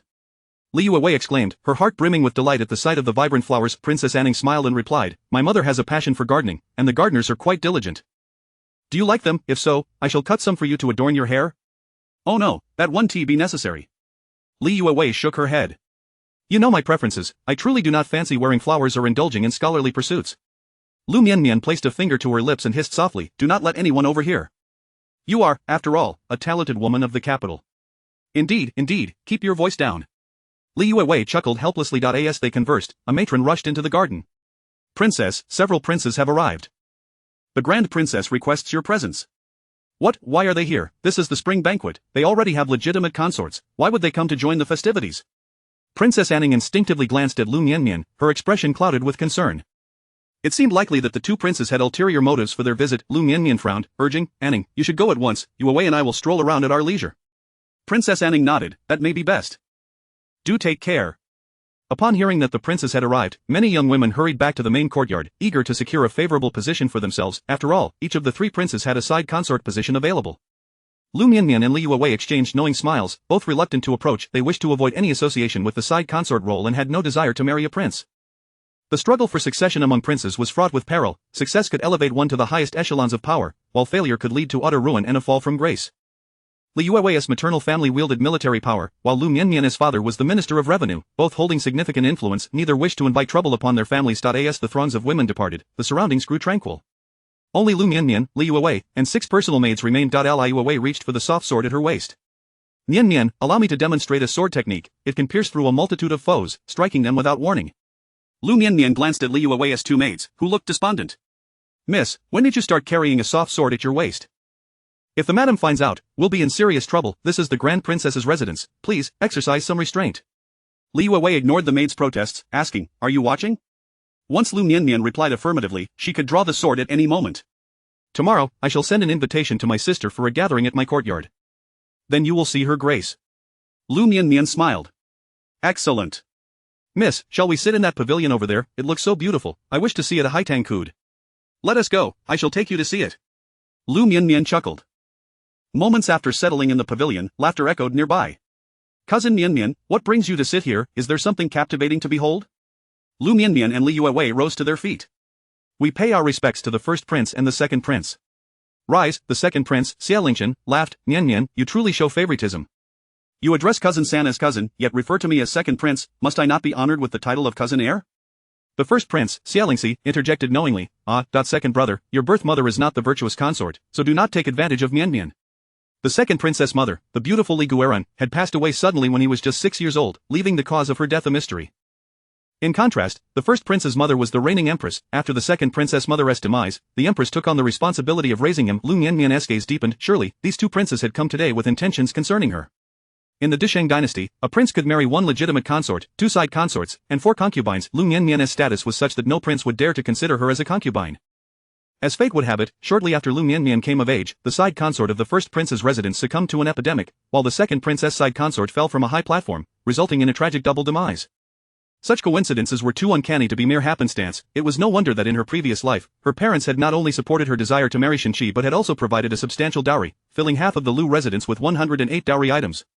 Indeed, Liu Mianmian lowered her eyelids. The Grand Princess's residence has not seen you in a while, dear cousin. Would you care to accompany me for a stroll? The first prince, Xie Lingyuan, was already 30 years old, not particularly striking in appearance. He was somewhat plump, with a bulbous nose. They say such noses bring fortune, and indeed, he was fortunate to have been born to the empress. However, this fortune did not seem to appeal to him. Liu Mianmian admitted to herself that she was, from the very beginning, drawn to appearances. The first prince's looks did not captivate her. Cousin, perhaps it is that Mianmian has not ventured out in quite some time and has grown weary after just a few steps. Alas, I cannot accompany you to tour the estate. Liu Mianmian feigned exhaustion, tapping her leg. The first prince did not expect Liu Mianmian to be so dismissive, forcing a couple of awkward chuckles. Royal brother, it is a beautiful spring day. It would be splendid for us brothers to sit and converse with cousin Mianmian. With that, the second prince, Xie Lingyuan, settled down in the pavilion. The second prince's mother, Liu Mianmian, was renowned for her beauty, having emerged victorious among the many beauties of her time. She had relied on her looks to survive the competition. The second prince did not disappoint her expectations. Even at a young age, he resembled a celestial being. Now, at 26, he was in the prime of his youth.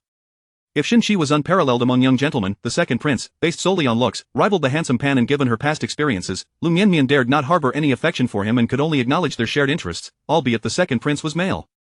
As they exchanged glances in silence, Liu Mianmian found little to discuss with her 2-inch cousins.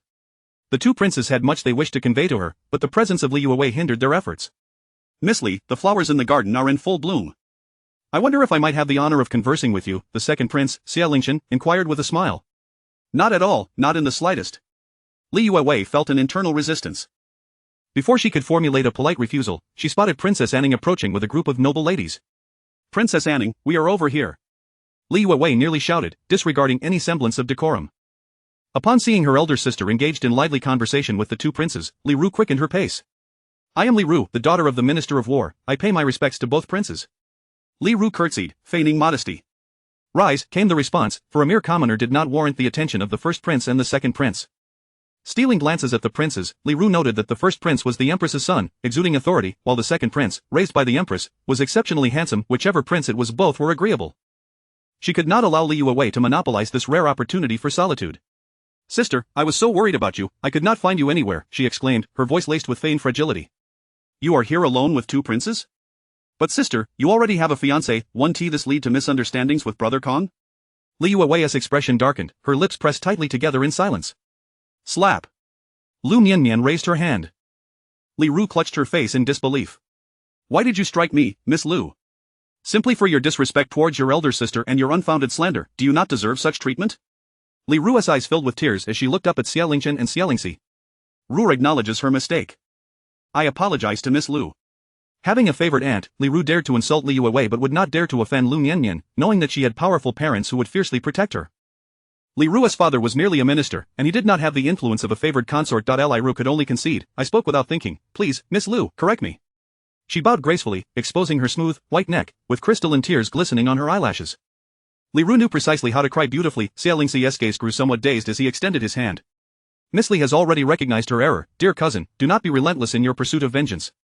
With her delicate hand resting in Xie Lingyuan's, she replied in a sweet tone, I thank His Highness the First Prince for interceding on my behalf. At that moment, Princess Anning arrived, her expression turning cold upon witnessing Li Ru's behavior, reminiscent of a courtesan. Chapter 6, the thoughts are quite beautiful. Cough, cough, cough. The second prince coughed as if his lungs would escape. Elder brother? Xie Lingyuan, as if awakening from a dream, reluctantly withdrew his hand, belatedly glancing at Liu Mianmian. Liu Mianmian lowered her gaze to the ants on the ground. Li Ru possessed a delicate beauty akin to a fragile willow swaying in the wind, while Liu Mianmian exuded a bright and graceful aura. Liu Mianmian's appearance was sweet, her exquisite face adorned with a touch of soft and cute charm, resembling a little bunny. Each had their own unique allure. Xie Lingyuan wished to bring them all into his residence. However, the heavens were unkind, offering only one position for a concubine. He must have Liu Mianmian as his concubine to draw Liu Shangshu to his side. As a son-in-law and a nephew, Xie Lingyuan believed Liu Shangshu would discern the nuances of kinship. Liu Mianmian and Li Ru could serve as concubines. The sisterly duo sharing a husband would indeed create a delightful tale. Princess Anning frowned slightly. Greetings, Your Highness, and Second Highness. She led the other noble ladies and Zhao Mianmian in salutation. Rise. There is no need for formality. Today, my younger brother and I merely wish to partake in the festivities. I hope Princess Anning does not mind. Were the barriers between men and women no longer in place? Could Princess Anning dare to mind? She could not afford to. This is a spring banquet, surely, my esteemed cousins are aware of this, you both already have primary wives and concubines, yet still wish to join the revelry. This seems quite improper, both of you are remarkably handsome, yet your sudden appearance leaves my fourth brother, a bachelor, in a predicament. How will he ever find a bride? Liu Mianmian's soft, endearing voice held a hint of playful innocence, yet it struck a nerve. Her few words illuminated the sordid thoughts of Xie Lingyuan and Xie Lingyuan, spoken with a charming cuteness that left them unable to be angered. Has your fourth brother's marriage not been settled yet? Surely, suitors have been beating down the doors of the Liu residence? Xie Lingyuan insinuated. Upon hearing about Liu Zhan's marriage, Princess Anning's expression grew tense, as she lightly bit her lip. In the Great Holy Dynasty, where customs are liberal, my parents are even more open-minded. Marriages must align with my brother's wishes. Liu Zhan, the bookworm, is certainly not like my esteemed cousin. Liu Mianmian's gaze flitted between Xie Lingyuan and Li Ru.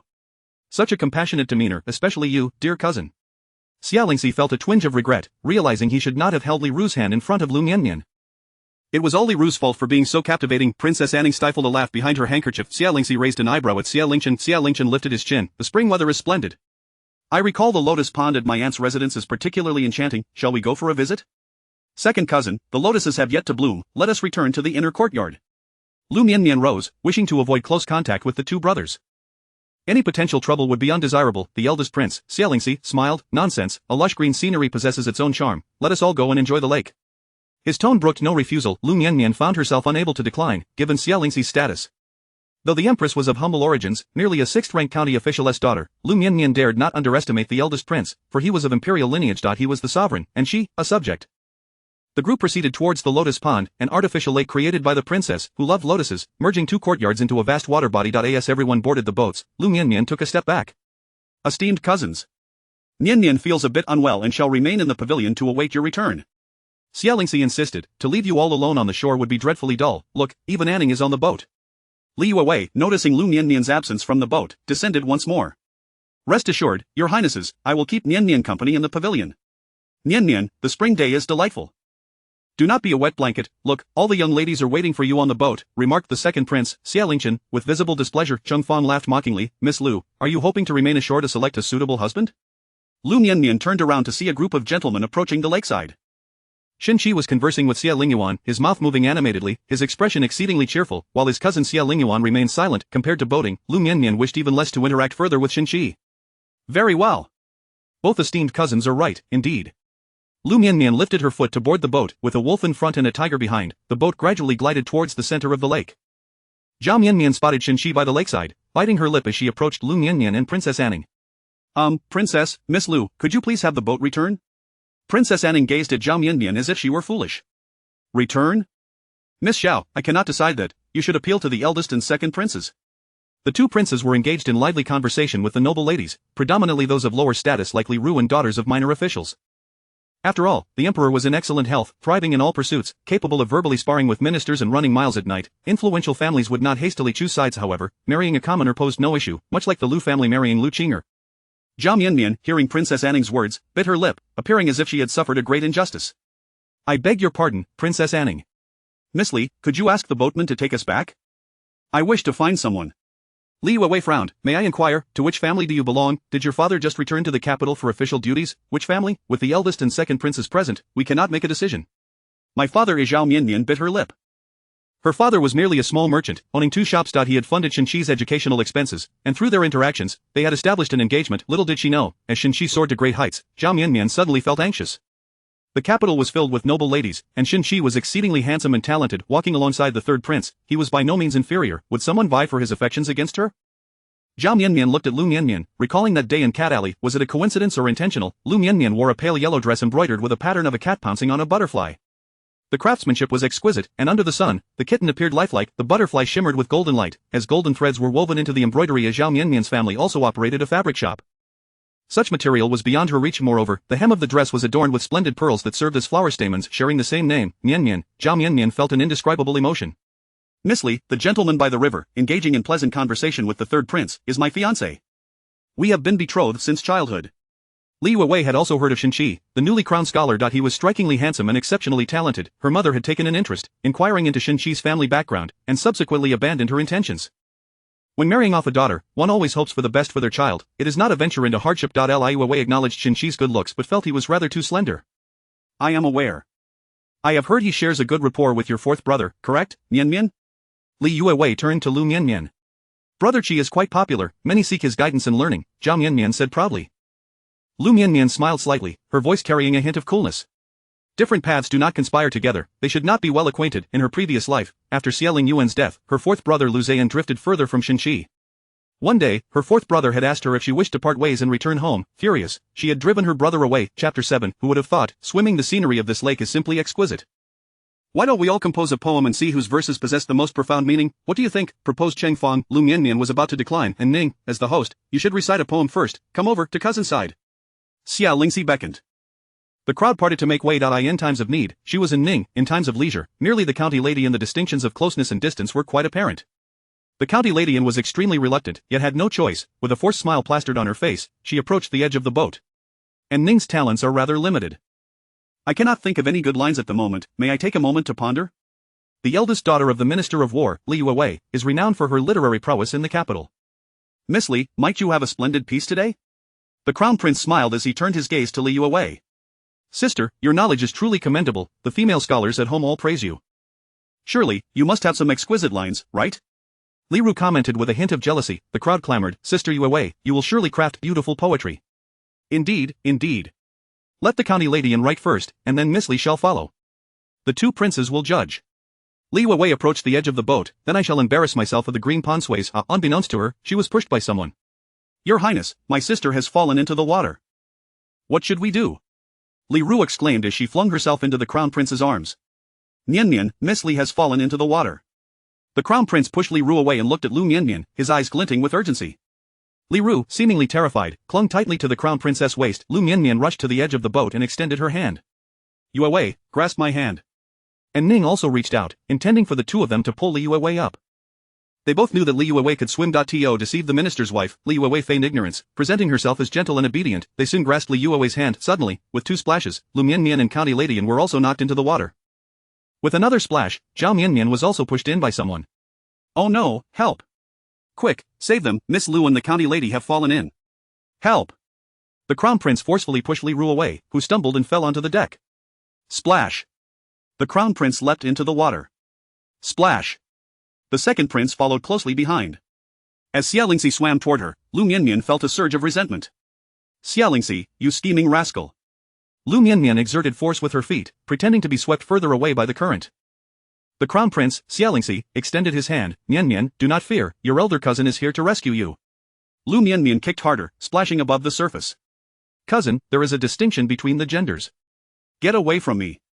The Crown Prince declared solemnly. Mianmian, do not worry. This prince will take responsibility for you. Responsibility for your ancestors' 18 generations. Liu Mianmian struggled against the current, desperately trying to reach the shore. The situations of Liu Wei and Ning were no better. The three of them skillfully pretended not to know how to swim. The Crown Prince, being a man of greater strength, was soon within reach of Liu Mianmian. Holding her breath, she submerged, vanishing beneath the surface. I would rather perish in the water than become your concubine. Among the three, Liu Wei was the best swimmer. Upon seeing Xie Lingyuan approach, she also submerged herself beneath the water. Xie Lingyuan noticed that Liu Wei was missing from the surface. He turned to swim toward Xie and Ning, moving slowly, somewhat reluctantly. Forget it, consider it a favor to the eldest princess. Marrying Xie and Ning was out of the question. He had no interest in that. Xie and Ning was drenched in cold sweat from the icy lake. Without a second thought, she too disappeared beneath the surface. Liu Mianmian, struggling for breath, began to bubble, on the verge of losing consciousness. Should I resign myself to the depths or swim to the shore? Regardless, the option of becoming Xie Lingyuan's concubine was not among them. Suddenly the handsome figure surged past her underwater, delivering a breath directly into her mouth, then gripping her hand tightly, pulling her upwards. With a splash, the two emerged above the surface, the newcomer clutching Liu Mianmian under her arms, vigorously swimming towards the shore. Cousin! Cough, cough, you're going to choke me. Puff, she expelled water. Feign unconsciousness, Xie Lingyuan instructed. Alright, in Liu Mianmian's mind, Xie Lingyuan was akin to her own brother. After all, in her childhood, Xie Lingyuan had wiped her mouth, fed her water, and changed her diapers. Liu Mianmian's head tilted, and she fainted. Elegantly, she fainted. Xie Lingyuan reached the shore, receiving a cloak from a nearby servant, wrapping Liu Mianmian snugly. He carried her away. Xie Lingyuan furiously splashed the water's surface. Which scoundrel has thwarted my good intentions? Just wait. Liu Zian, a mere scholar, was not as swift a swimmer as Xie Lingyuan, helplessly watching as his sister was whisked away by her cousin. Before he could reach out, a figure latched onto him. Upon looking down, he saw County Lady who had been playing with his sister. And Ning, Ning, wake up. Without regard for anything else, Liu Zian dragged Ning, swimming back with all his might. And Ning was tall and struggled significantly in the water. Fortunately, as they swam further, it became less arduous. Just as Liu Xian and Ning reached the shore, a waiting nursemaid snatched her away. A nursemaid hoisted County Lady Yin onto her back and dashed towards the inner courtyard. Liu Xian pondered for a moment and chased after. Wait for me, where has my sister gone? In the water, Liu Wei discovered that Xie Lingyuan could swim remarkably well. She seized Xie Lingyuan's clothing for leverage, pretending to be rescued as they surfaced. Xie Lingyuan was momentarily taken aback. Miss Li? You saved me, the minister's residence will surely reward you handsomely, Liu Wei whispered. Oh? Very well. Xie Lingyuan grasped Liu Wei and they made their way to the shore, being hoisted up by the waiting matrons. Liu Wei's waiting maid wrapped her in a cloak, securing it tightly around her. After 2 coughs, Liu Wei slowly regained consciousness. Cough. Liu Wei thanks Miss Xiao for saving her life. Oh, no need for thanks. Xie Lingyuan discerned that Liu Wei was likely a better swimmer than herself, for some reason unwilling to admit it. Ladies, please allow this old servant to escort you to the inner courtyard for a wash. We must also have a doctor examine you properly, one nursemaid stated. Xie Lingyuan nodded. Very well, thank you. Cough. Has Auntie seen Scholar Shen? Xi could not swim and had been hiding a bit further away. Hearing Xie Lingyuan's voice, he pushed through the crowd and rushed over. Mianmian, how did you fall into the water too? Wasn't it Liu Mianmian who fell in? Why are you here? Shi hurriedly removed his outer garment to wrap Xie Lingyuan. Seeing Shi, Xie Lingyuan's face revealed her grievances. Brother Qi, I'm so cold. Shi frowned, speaking sternly, take us to the Jinjia courtyard. What? The old nursemaid exclaimed angrily, say that again, Scholar Shen, what did you just say? Shi was momentarily stunned by the outburst, quickly recalling that the Jinjia courtyard currently housed the eldest princess, not his family's estate from a past life. Take us to a guest room, Shi said, wrapping his arm around Xie Lingyuan's shoulder. The nursemaid casually pointed to a young servant. You, take Scholar Shen and this young lady to the guest room. She then turned to Liu Wei, bowing, Miss Li, please follow this old servant to the Jinjia courtyard for a wash. Chapter 8. Unexpected. Upon witnessing Xie Lingyuan carry Liu Mianmian back to the Jinjia courtyard, Hai's heart, which had been suspended in anxiety, finally sank. At this moment, she had already become a sinner of the Liu family, with a designated place on the mat in the ancestral hall. Hai felt an overwhelming urge to slap herself, questioning why she hadn't followed Liu Mianmian. She could already see the corners of the Xinfei's mouth twitching with suppressed glee, and then there was Xie Anning. Which noble family in the capital would dare to marry this county princess of the Great Holy Dynasty, a princess of the Northern Kingdom? Well, it seems the minister's residence had the audacity. Anning, despite her title, was utterly lacking in substance. Hai could almost see the corners of the eldest princess's mouth stretching towards her ears. Perhaps the dowry was already being prepared for the county princess Anning. Hai shot a fierce glare at Liu Xian, who had already changed into clean clothes and shoes and had drunk ginger tea. He sat on the stool, fidgeting as if he had a nail embedded in his backside. Are you worried about your sister or about county princess Anning, Liu Xian? Hai gritted her teeth. Her mother-in-law had already introduced Liu Xian to a match, and now this turmoil had arisen. The family of the Longxi Chui clan, what kind of family was that? And what of Xie Anning? What was her standing to be compared? Hai seethed with resentment, her teeth gnashing. A virtuous wife could elevate 3 generations, yet Xie Anning was but 1 generation. When the current emperor passed, who would even remember this county princess without a fief? Of course, I am worried about my sister. What if Mianmian does not wake up, sister-in-law? We will both have to kneel in the ancestral hall upon our return. Liu Xian rubbed his hands anxiously. Smack. Hai could bear no more. Her patience had reached its limit. She delivered a sharp slap to Liu Xian's head. If Mianmian does not wake, you need not return home. I have prepared the red ink. Your name will be erased from the family tree. No, sister-in-law, you are like a mother to me. You are my own mother. Liu Xian whimpered. Liu Mianmian, disturbed by the clamor, stirred awake with a soft moan. Physician, my sister has awakened. Liu Xian dashed outside. The sobbing Haitang helped Liu Mianmian sit up. I should have accompanied the young lady onto the boat. The boat was small, no one else brought attendants. How could I take you along? Stop crying. Mianmian, drink the ginger tea. Hai personally brought the ginger tea to her. Liu Mianmian had always detested ginger tea, often wondering how such a spicy and unpleasant concoction could exist in the world. Yet, during her days of disaster relief alongside Shi, she had consumed bowl after bowl of that dreadful brew. At times, she could barely manage a single warm meal a day, resorting to ginger tea to survive. Her hands, immersed in icy water, spent each day cooking rice and porridge with the servants. Exhaustion led to fainting, causing her to miss the arrival of a child she did not even recognize. Blood mixed with tears flowed down her cheeks. For an entire month, devoid of medicine, Liu Mianmian relied solely on ginger tea to warm her body. Big sister, I will be fine shortly. Liu Mianmian curled back under the covers. Haitang, go fetch clothes from Anning's personal maid for her to change into. Haitang also entered the water but lacked the swimming skills of Xie Lingyuan, helplessly watching as the third prince whisked their young lady away. With a nod resembling a water spirit, Haitang replied, this servant will go at once. Drink the ginger tea, Haitang. Liu Mianmian exclaimed, finally freed from the ginger tea. Haitang, moved to tears, gulped down the ginger tea with fervor. The Jinjia courtyard was in disarray. The eldest princess, Xie Xian, stood guard over her only daughter, neglecting to attend to the 3 princes. Anning, my Anning. You must not come to harm. Tears from Xie fell onto Anning's hand, causing a pang of heartache. Mother, I am fine. Xie Anning opened her eyes, filled with tears. I can swim. I was pretending that I am unfilial, she choked out. The eldest princess, not caring for her tears, signaled the maid standing by the door. Only then did she dare to ask softly, you can swim? When did you learn? How come I had no inkling? Yue taught me. Yue was afraid Lady Li would find out, so she forbade me from speaking about it and insisted no one should know I could swim. The county princess Anning's voice grew quieter, burdened by a sense of betrayal towards her friend. Mother, please keep this a secret? You know Lady Li, she most dislikes someone like Yue, but if you let it slip, it would tarnish Yue's reputation as a talented woman. The eldest princess embraced her daughter. I am not a gossip monger. How could I possibly reveal it? As long as my child is safe, that is all that matters. Do not concern yourself with talent, even if you never marry, it is perfectly fine. Never marry? Anning gathered all her courage and swam towards that person. Would she be pushed away still? Tears fell in steady droplets as the eldest princess, belatedly realizing, adjusted her daughter's posture. Tell me, do you have someone you like? Have you made a secret pact with someone? Is it the newly crowned top scholar? No, that cannot be. He brought his fiancée along. Is it a newly minted Jinshi, a scholar from a humble background?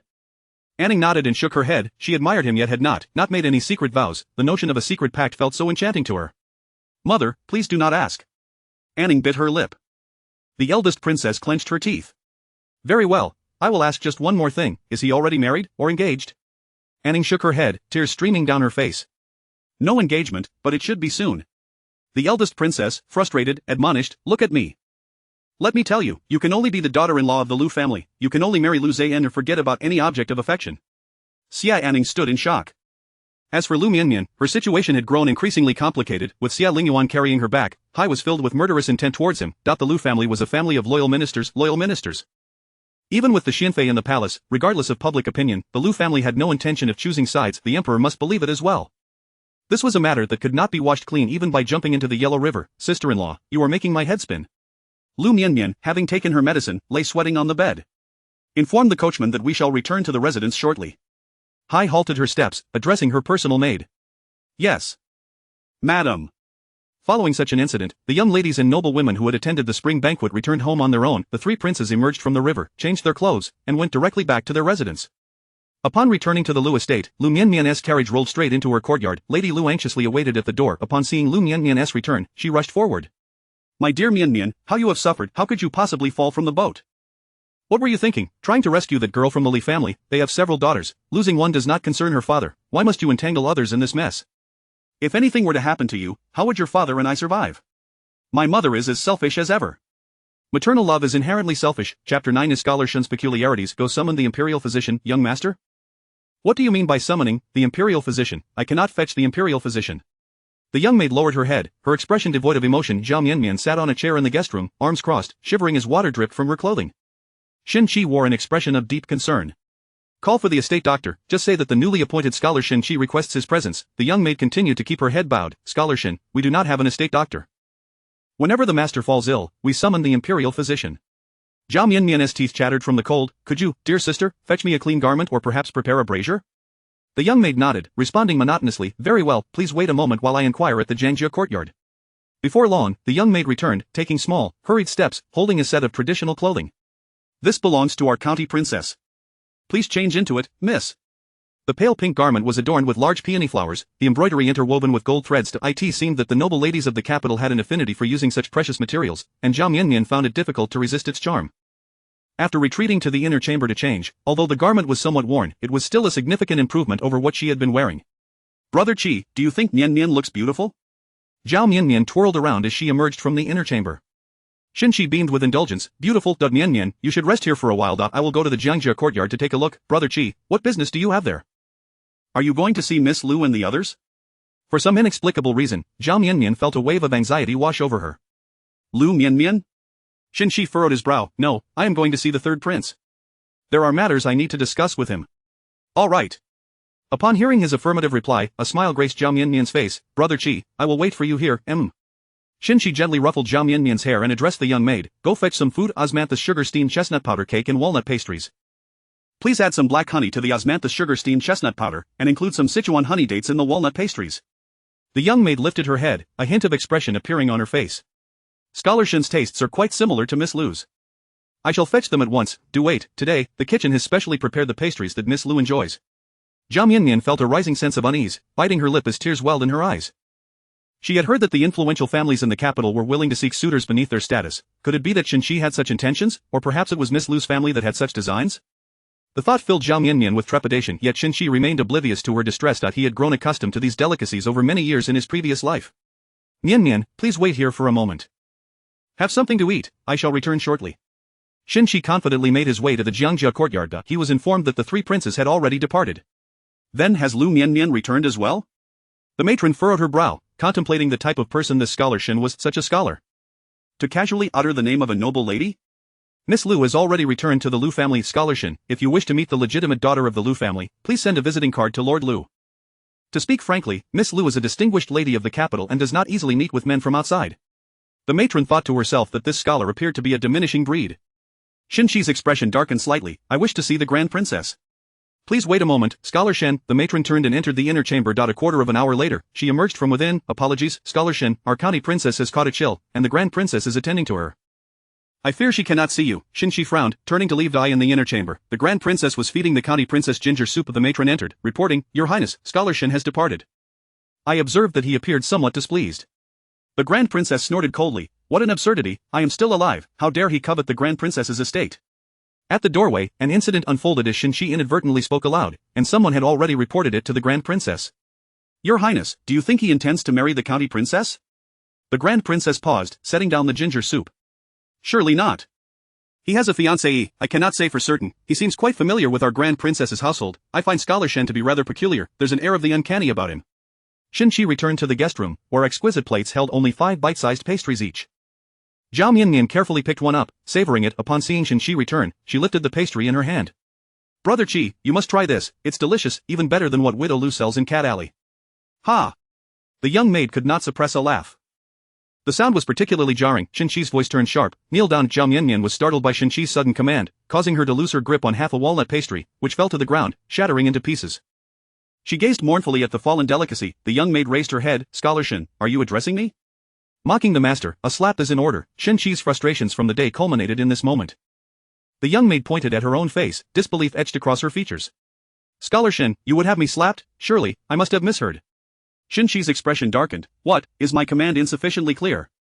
This was the aura of authority emanating from a high-ranking official. It was not merely a maid. In the past, even the young emperor would tremble at Xie's stern demeanor. The young maid froze, confusion filling her eyes. I am a maid of the Grand Princess's estate, not your subordinate, Scholar Shen. You have no right to punish me. Xie's gaze was tempestuous, radiating the authority of a superior. Xie Lingyuan trembled in fear. Brother Qi, Xie's voice was stern. What is your name? Today, I shall request you from the Grand Princess. I cannot believe that she would offend me over a mere maid. Scholar Shen, I merely let out a laugh. Is that truly such a grave matter? The young maid scoffed, unable to believe that the Grand Princess would send her away, for the Grand Princess was known to be kind-hearted. Does a humble scholar think to flaunt his power in my Grand Princess's estate? Someone escort Scholar Shen out. A voice filled with fury rang out. Matron Rong, sob. The young maid felt wronged and on the verge of tears. Matron Rong, upon seeing the newcomer, Xie was also taken aback. This person, he had encountered in his previous life. She was an elder close to the emperor, now retired from the palace. He had not expected to see her in the Grand Princess's estate. Do you recognize this old servant? Someone, please escort Scholar Shen and this young lady out. Xie cupped his hands in a gesture of respect to Matron Rong, then turned to Xie Lingyuan. Mianmian, let us return home. Xie Lingyuan glanced longingly at the pastries on the table, reluctant to leave. Gritting her teeth, she took out a handkerchief and wrapped the pastries within. Brother Qi, let us go home. Xie remained silent, a hint of disdain flickering in his eyes. Once back at Cat Alley, Xie Lingyuan carefully removed her garments and neatly folded them away. She retrieved a piece of pastry taken from the Grand Princess's estate, wrapping it meticulously in the handkerchief, before closing the door and heading to Widow Lu's home. Chapter 10. A smile of mischief in the palace. The virtuous concubine Lu was now 45 years of age, yet her visage belies her years, appearing no more than in her early 30s. With a fair complexion, striking beauty, and long, elegant legs, that her face resembles a lotus blossom, with willow-like brows and a pair of alluring phoenix eyes that captivate all who gaze upon her. Merely standing there, one could easily believe she is the elder sister of Xie Lingyuan. It is not merely due to her impeccable maintenance, but rather her generous spirit and ample figure. Concubine Lu has enjoyed a life of ease and luxury since childhood. Born into the Lu family where she was accustomed to opulence, she has 2 brothers from the same mother. The elder is a renowned master of traditional Chinese painting, his works fetching a fortune. The younger brother excelled in the imperial examinations, rising to prominence, alongside several half-siblings, all of whom were kept firmly under the thumb of their mother, unable to stir any turbulence. The only discord in her life stems from her childhood betrothed, who was swept away by a delicate cousin. The two became entwined, and before she knew it, the marriage was annulled, with her cousin bearing a child. Before the expectant cousin could flaunt her newfound status, concubine Liu found herself elevated to a position of honor within the palace, now ranking just below the empress. The empress herself is but half a person in comparison. Her former betrothed, now accompanied by her cousin, lives a modest life in a remote village, reduced to a minor official, grappling with the mundane. At over 40, he appears older than the nearly 60-year-old emperor. What could possibly trouble her? Perhaps it is her son, Xie Lingyuan. At 25, he married the legitimate daughter of the governor of Tuinzhou at 17, and the same year took Liu Qing'er as a wife. His courtyard is home to 2 concubines, yet none have produced an heir, leaving concubine Liu plagued with worry, a single white hair sprouting amidst her tresses. As for a secondary consort for Xie Lingyuan, concubine Liu dares not even entertain the thought of Liu Mianmian. Such aspirations are utterly beyond her reach, lest she wishes to forfeit her connection to her maternal family. Liu Mianmian is the legitimate daughter born to her second sister-in-law at the age of 40. The Liu family has but this one legitimate daughter, a delicate and tender young lady, and now, she is to be hers. With this thought, a smile of elation spreads across concubine Liu's face, a joy she can hardly contain. In her chamber, she tilts her head back and laughs heartily. Let the imperial astrologers calculate the auspicious date for marriage. Oh my, I shall finally have a daughter-in-law, and one of my own kin at that. How splendid, the chief maid, accustomed to her whims, reminds her, Your Highness, you have had a daughter-in-law for 8 years now. Concubine Liu covers her mouth, a slip of the tongue, merely an error. MOU. Gather my treasures and send them to the Liu residence as a betrothal gift for Mianmian. Your Highness, it is a secondary consort, the marriage is still but a distant prospect. MOU, the chief maid, feels a headache coming on. She often ponders why such a capricious concubine Liu thrives in the harem, surviving unscathed. That not only does concubine Liu flourish, but she also enjoys a life of abundance. She slaps her forehead, exclaiming, Ah, yes, the royal family cannot offer betrothal gifts, so let it be this way. You shall gather my treasures and send them to the Liu residence to adorn Mianmian. Ha ha, I shall finally have a daughter-in-law, and my second sister-in-law has borne so many children. Surely, we shall not fall short with Mianmian. So many grandchildren await. Concubine Liu feels as if she might awaken from her dreams, laughing. How many children has Liu Furen born? Aside from Liu Qing'er, all of the Liu family's children are born of Liu Furen. Liu Shangshu ranks second among them. The Liu family as patriarch and matriarch, in their youth, were enamored with painting and calligraphy, and during an outing to capture the sunrise, met with misfortune, falling from the mountain. Though their lives were spared, their progeny became a struggle. Liu Laofuren insisted on arranging for Liu Shangshu to take a concubine, simply awaiting the birth of a child to be adopted into the main family. Aunt Zhang, this wild cousin, offered herself for the position. Unfortunately, Aunt Zhang bore only a daughter and was left in poor health. Reluctantly, they adopted the third son born to the second wife. Liu Zibai thus. Liu Laofuren moved to Shoukong courtyard, nestled between the eastern and western Liu residences. MOU, bring forth all my headpieces, let us select them piece by piece. Mianmian is quite the charming one, bring out the ruby set and the one with red agate. The emerald set, that one might appear a touch too mature. Mianmian is only 16, we shall save that for later. I recall there are 2 sets of diamonds from the western regions, and whatever that grape stone is, bring it to me as well. Liu Shangshu, upon leaving the Ministry of Revenue, encounters colleagues who bow in greeting, offering congratulations. Speaking of double happiness, this leaves Liu Shangshu utterly perplexed. Upon returning home, he feels as though the sky has fallen. His son is entangled with a county princess, and his daughter has been whisked away by the third prince. But what a calamity! Liu Shangshu believes he understands his nephew somewhat. He feels that Xie Lingyuan has no interest in that position. Liu Shangshu also does not wish to take sides, as it would jeopardize the camaraderie shared with the emperor. Now, all is lost. Furthermore, from the northern territories, year after year, petitions arrive requesting the return of Princess Xie Anning. Where there is smoke, there is fire. Now this is a 2-for-1 deal with Liu Zian involved. Mianmian, tell your father, do you wish to marry Xie Lingyuan? If you do, your father shall. Liu Shangshu gestures around his neck. A Liu family legitimate daughter can only be the principal wife. Is this, my amiable father? So intimidating, I never noticed in my past life. Father, I have always regarded my cousin as a brother, just like the third and fourth brothers. Liu Shangshu hesitates. Well. Mianmian, your elder brother is also born of your father and mother. Father, it's mainly that elder brother is too stern, he is even more fatherly than you. Liu Shangshu nods. Your elder brother resembles your grandfather, he has taken after him. It's not my or your mother's fault. Even your grandmother is reluctant to see your elder brother. It is your third and fourth brothers who are more endearing. Liu Mianmian, born later, never met her grandfather, who had passed before her arrival. She sighs. Father, speak softly, do not let my sister-in-law and mother hear. Mianmian, do you truly consider Xie Lingyuan as a brother? Then it shall be easier. Liu Shangshu pats his chest. Rest assured, even if your aunt seeks the emperor's decree, your father can defy it for you. Liu Mianmian gazes at the darkening sky and smiles. I am willing to marry my cousin. A thunderbolt strikes, gritting his teeth. Did he pressure you? Is that so? I shall break that little rascal's legs. After a long afternoon of contemplation, the former first assistant's wife believes that marrying Xie Lingyuan is the best course. With Xie Lingyuan's early demise, she could adopt a child, living a stable life as the Empress Dowager. Thus, the tragedies of her past life would not repeat. Imagining Shenqi kneeling before her, Liu Mianmian feels a sense of satisfaction. Father, my cousin would never bully me. My second sister dares not mistreat me, and the third princess consort lacks the support of my maternal family, so she would not make things difficult for me. I and my cousin's residence, I shall live quite well. Liu Shangshu ponders, what Mianmian says does hold some truth, however, your mother and I hope you find someone you truly love, someone who will cherish you alone. Liu Mianmian sighs, father and mother, childhood sweethearts, innocent and unguarded, yet were compelled to take in Aunt Zhang, and thus, my second sister was born. Where in this world is there such a thing as perfect love? Piercing truth strikes, leaving Liu Shangshu distressed. Chapter 11. Mianmian could sleep that night. The rain began to fall, a chaotic symphony of pattering drops. Bang! Bang! Mianmian, are you asleep? It was the voice of Xie Lingyuan. Liu Mianmian opened the window of her embroidered chamber, and indeed, a damp Xie Lingyuan stood outside. She stepped aside to let him in, teasing, cousin, have you been up to no good? Xie Lingyuan shook his head, I was passing by on some business and thought I would check if you were awake. Liu Mianmian found his gesture of shaking his head reminiscent of the family dog they kept. Would you care for some hot tea, cousin? I can ask Haitang to fetch some hot water for you. Tea would warm you up. Xie Lingyuan grabbed the teapot on the table and drank it all in one go. No need, cousin is in excellent health. A little cold water won't harm me. There's no need to trouble the maid. I have something to discuss with you. His gaze drifted, and his ears turned slightly red. Liu Mianmian fell silent. Her cousin seemed to be acting rather furtively. Xie Lingyuan cautiously regarded the person before him and asked, Mianmian, tell me truthfully, would you be willing to marry your cousin? If you agree, I shall seek permission. If you do not, he hesitated, struggling to continue. What if I do not wish to? Liu Mianmian tilted her head. Xie Lingyuan feigned nonchalance. If you refuse, cousin will prepare a generous dowry for you, ensuring your marriage is splendid. Rest assured, with cousin's protection, you shall have a life free from worries, and your husband shall hold high office and wealth. Liu Mianmian was taken aback. Such a promise had indeed been fulfilled in her previous life. Unfortunately, in that life, Xie Lingyuan's existence had been tragically brief, and he had failed to safeguard her. In this life, Liu Mianmian wished to eschew love for another and focus solely on herself. She replied lightly, cousin, you are truly kind, a true brother who once changed my diapers. The atmosphere, laden with unspoken tension, dissipated before it could truly flourish. After a lengthy silence, Xie Lingyuan spoke again, fear not. In my household, no one dares to bully you, not even uncle would break my legs if you agreed, just give a nod.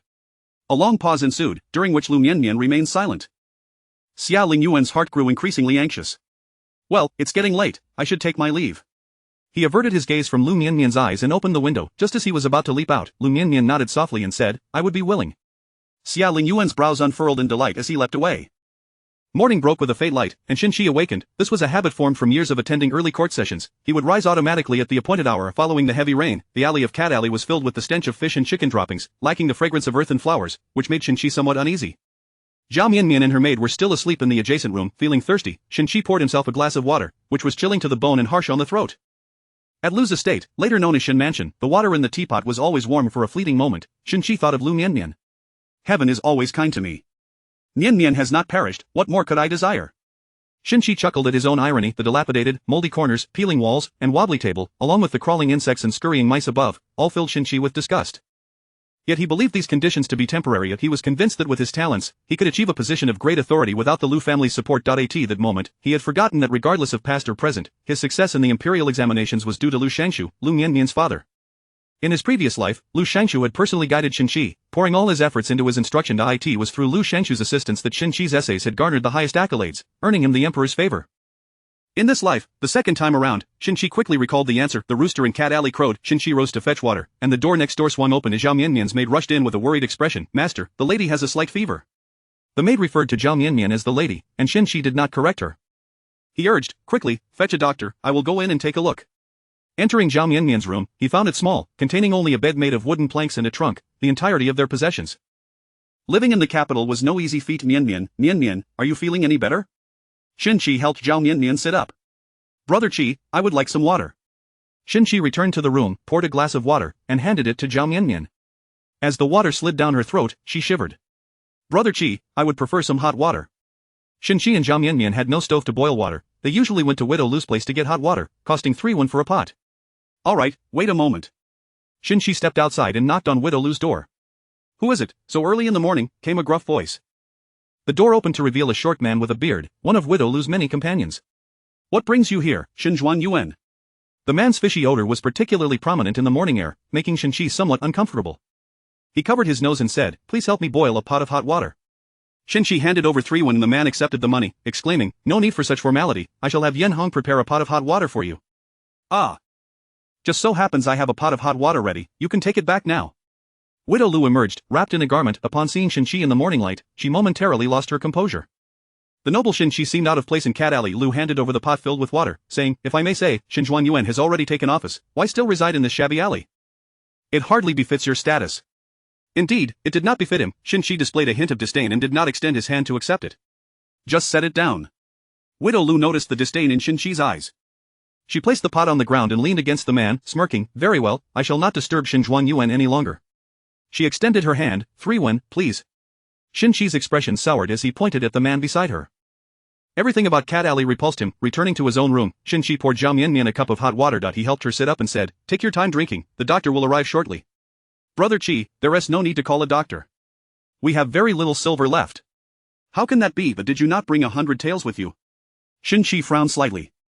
Last time, you took your colleagues to the restaurant, and the food there was exorbitantly priced, costing over 50 taels. A few days ago, we also paid our rent and hired a carriage. All in all, we have run out of money. Seeing Xi frown, Liu Mianmian reached out to smooth his brow. Brother Qi, I will write to father and ask for some more. You need not worry about the silver. No need, I have my ways, you need not fret. Xi patted her hand. Lu Ziyan and I have a decent relationship, I will borrow some from him shortly. Upon hearing the surname Lu, Liu Mianmian furrowed her brow. Lu Ziyan? Is he related to Liu Mianmian?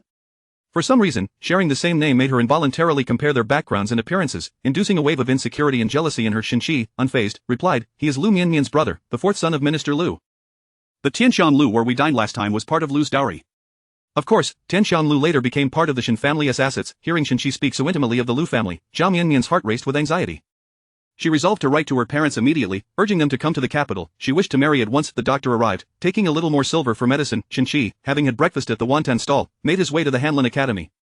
After a night of rain, the roads were difficult to traverse. Upon reaching the academy, Xi found his boots caked in mud, which only added to his frown. At the entrance of Hanlin Academy, a carriage from the Lu family approached slowly. The attendant set down the horse stool, and Lu Ziyan leaped down without a speck of mud on his official boots. Ziyan, take care. Lu Ziyan turned back and, upon recognizing Xi, clasped his hands respectfully. Xie Lingyuan? Chapter 12. Inadaptability. The spring rain drizzles, rendering the roads arduous to traverse. Xi lifted his official robes, inadvertently revealing his mud-stained shoes, his expression betraying his discomfort. Lu Ziyan, somewhat perplexed, remarked, it matters not, summer is soon upon us. He then patted Xi on the shoulder, adding, in summer, shoes dry quickly after getting wet. In his previous life, Lu Ziyan was remarkably generous. Whenever Xi faced difficulties, Lu Ziyan would always be there to assist him. Xi felt compelled to add, there are some low-lying areas near my home. I fear that during summer storms, it will be even more challenging to navigate. Lu Ziyan's eyes widened in realization. Brother Shen resides in a villa on the outskirts of the capital? My family also has a villa in the outskirts, albeit a bit farther away, yet the scenery is delightful. Xi could not bring himself to mention that he lived in Mao Hudong. I was hoping to pay a visit to Lord Lu during my leisure. Lu Ziyan, recalling his father's stern face and his mother's rising temper, swiftly declined. It is not convenient at all. If you have matters to discuss with my father, simply leave a note with the doorman. He will relay your message. Xi was taken aback. In the past, he had never needed to announce his arrival at Lu's residence. Contemplating Liu Mianmian's illness, Xi resolved to procure some silver from Lu Ziyan. Brother Ziyan, might I inquire? Just then, a palace attendant rushed over, exclaiming, oh dear. Lu Tanhua, His Majesty summons you. Lu Ziyan smacked his forehead, summon me, oh no. I should have taken leave today. He waved his hand, Brother Shen, we shall speak later. With that, Lu Ziyan dashed off, the attendant trailing behind him, shouting, young Master Lu, your ancestors, the Grand Princess and His Majesty are awaiting your presence. As Lu Ziyan ran, he inquired, where is my father? Why doesn't His Majesty summon him instead? Alas, young master, Lu Shangshu has taken leave today and has not attended court, the attendant shouted in exasperation. Ah, the old fox still has his tricks. How careless. Lu Ziyan halted, his head drooping, following the attendant to the emperor's side. As thoughts of Liu Mianmian crossed his mind, Xi decided to make an exception and wait for Lu Ziyan. However, this wait extended into a small eternity, and he neglected to have lunch. Lu Ziyan did not return to the Hanlin Academy either. Xi had no choice but to seek out Qin Lu, with whom he had maintained a reasonably good relationship in his previous life. Qin Lu, a man of remarkable literary talent, was quite favored in the presence of the emperor. Brother Qin, Xi naturally seated himself beside Qin Lu, who preferred solitude, shifted slightly away. Scholar Shen, do you have business with me? His voice was laced with unfamiliarity, causing Xi discomfort. As I have mentioned before, we are both in the Hanlin Academy, so you may simply call me Brother Shen. Is he attempting to act familiar? Xi's casual remarks at the Grand Princess's door displeased Qin Lu, who felt no respect for his seniority, further aggravating him. The usually warm and affable Qin Lu now wore a frosty expression. Scholar Shen, do you seek me for a specific matter? This tone caught Xi off guard. He soon realized that Qin Lu was still unfamiliar with him at this point in time. In his previous life, they had shared lively conversations within the Hanlin Academy and often engaged in chess matches. Regrettably, Xin Lu had disregarded his counsel and insisted on taking up a local official position, only to meet his demise during a peasant uprising. Xin Shi's expression turned regretful. He clapped Xin Lu on the shoulder, saying, "Brother Qin, shall we engage in a game of chess?" Xin Lu was not inclined to play. The emperor was in a foul mood today, and Xin Lu had just finished a game with him in the afternoon. Playing chess with the emperor carried great significance. One must neither win nor lose too conspicuously, and it was imperative that the emperor remained unaware. The balance had to be just right, the delicate measure that was quite challenging to achieve. Xin Lu's head throbbed. He only wished to return home to rest and decisively declined, "Not today. I find myself rather fatigued." Xin Shi suddenly comprehended that Xin Lu feared defeat, but in his previous life, Xin Lu had never managed to best him. "Haha, are you afraid of losing, brother Qin? I can afford to give you a couple of moves." Xin Lu scoffed softly. "No need." The attendant set up the chessboard, the jade pieces feeling warm to the touch. Xin Lu extended his hand. "I invite Scholar Xin to make the first move." Xin Shi smiled. "Very well. I am accustomed to taking the first turn." A quarter of an hour later, Xin Lu found himself increasingly at a disadvantage. He fortified his defenses while Xin Shi launched an aggressive assault without hesitation.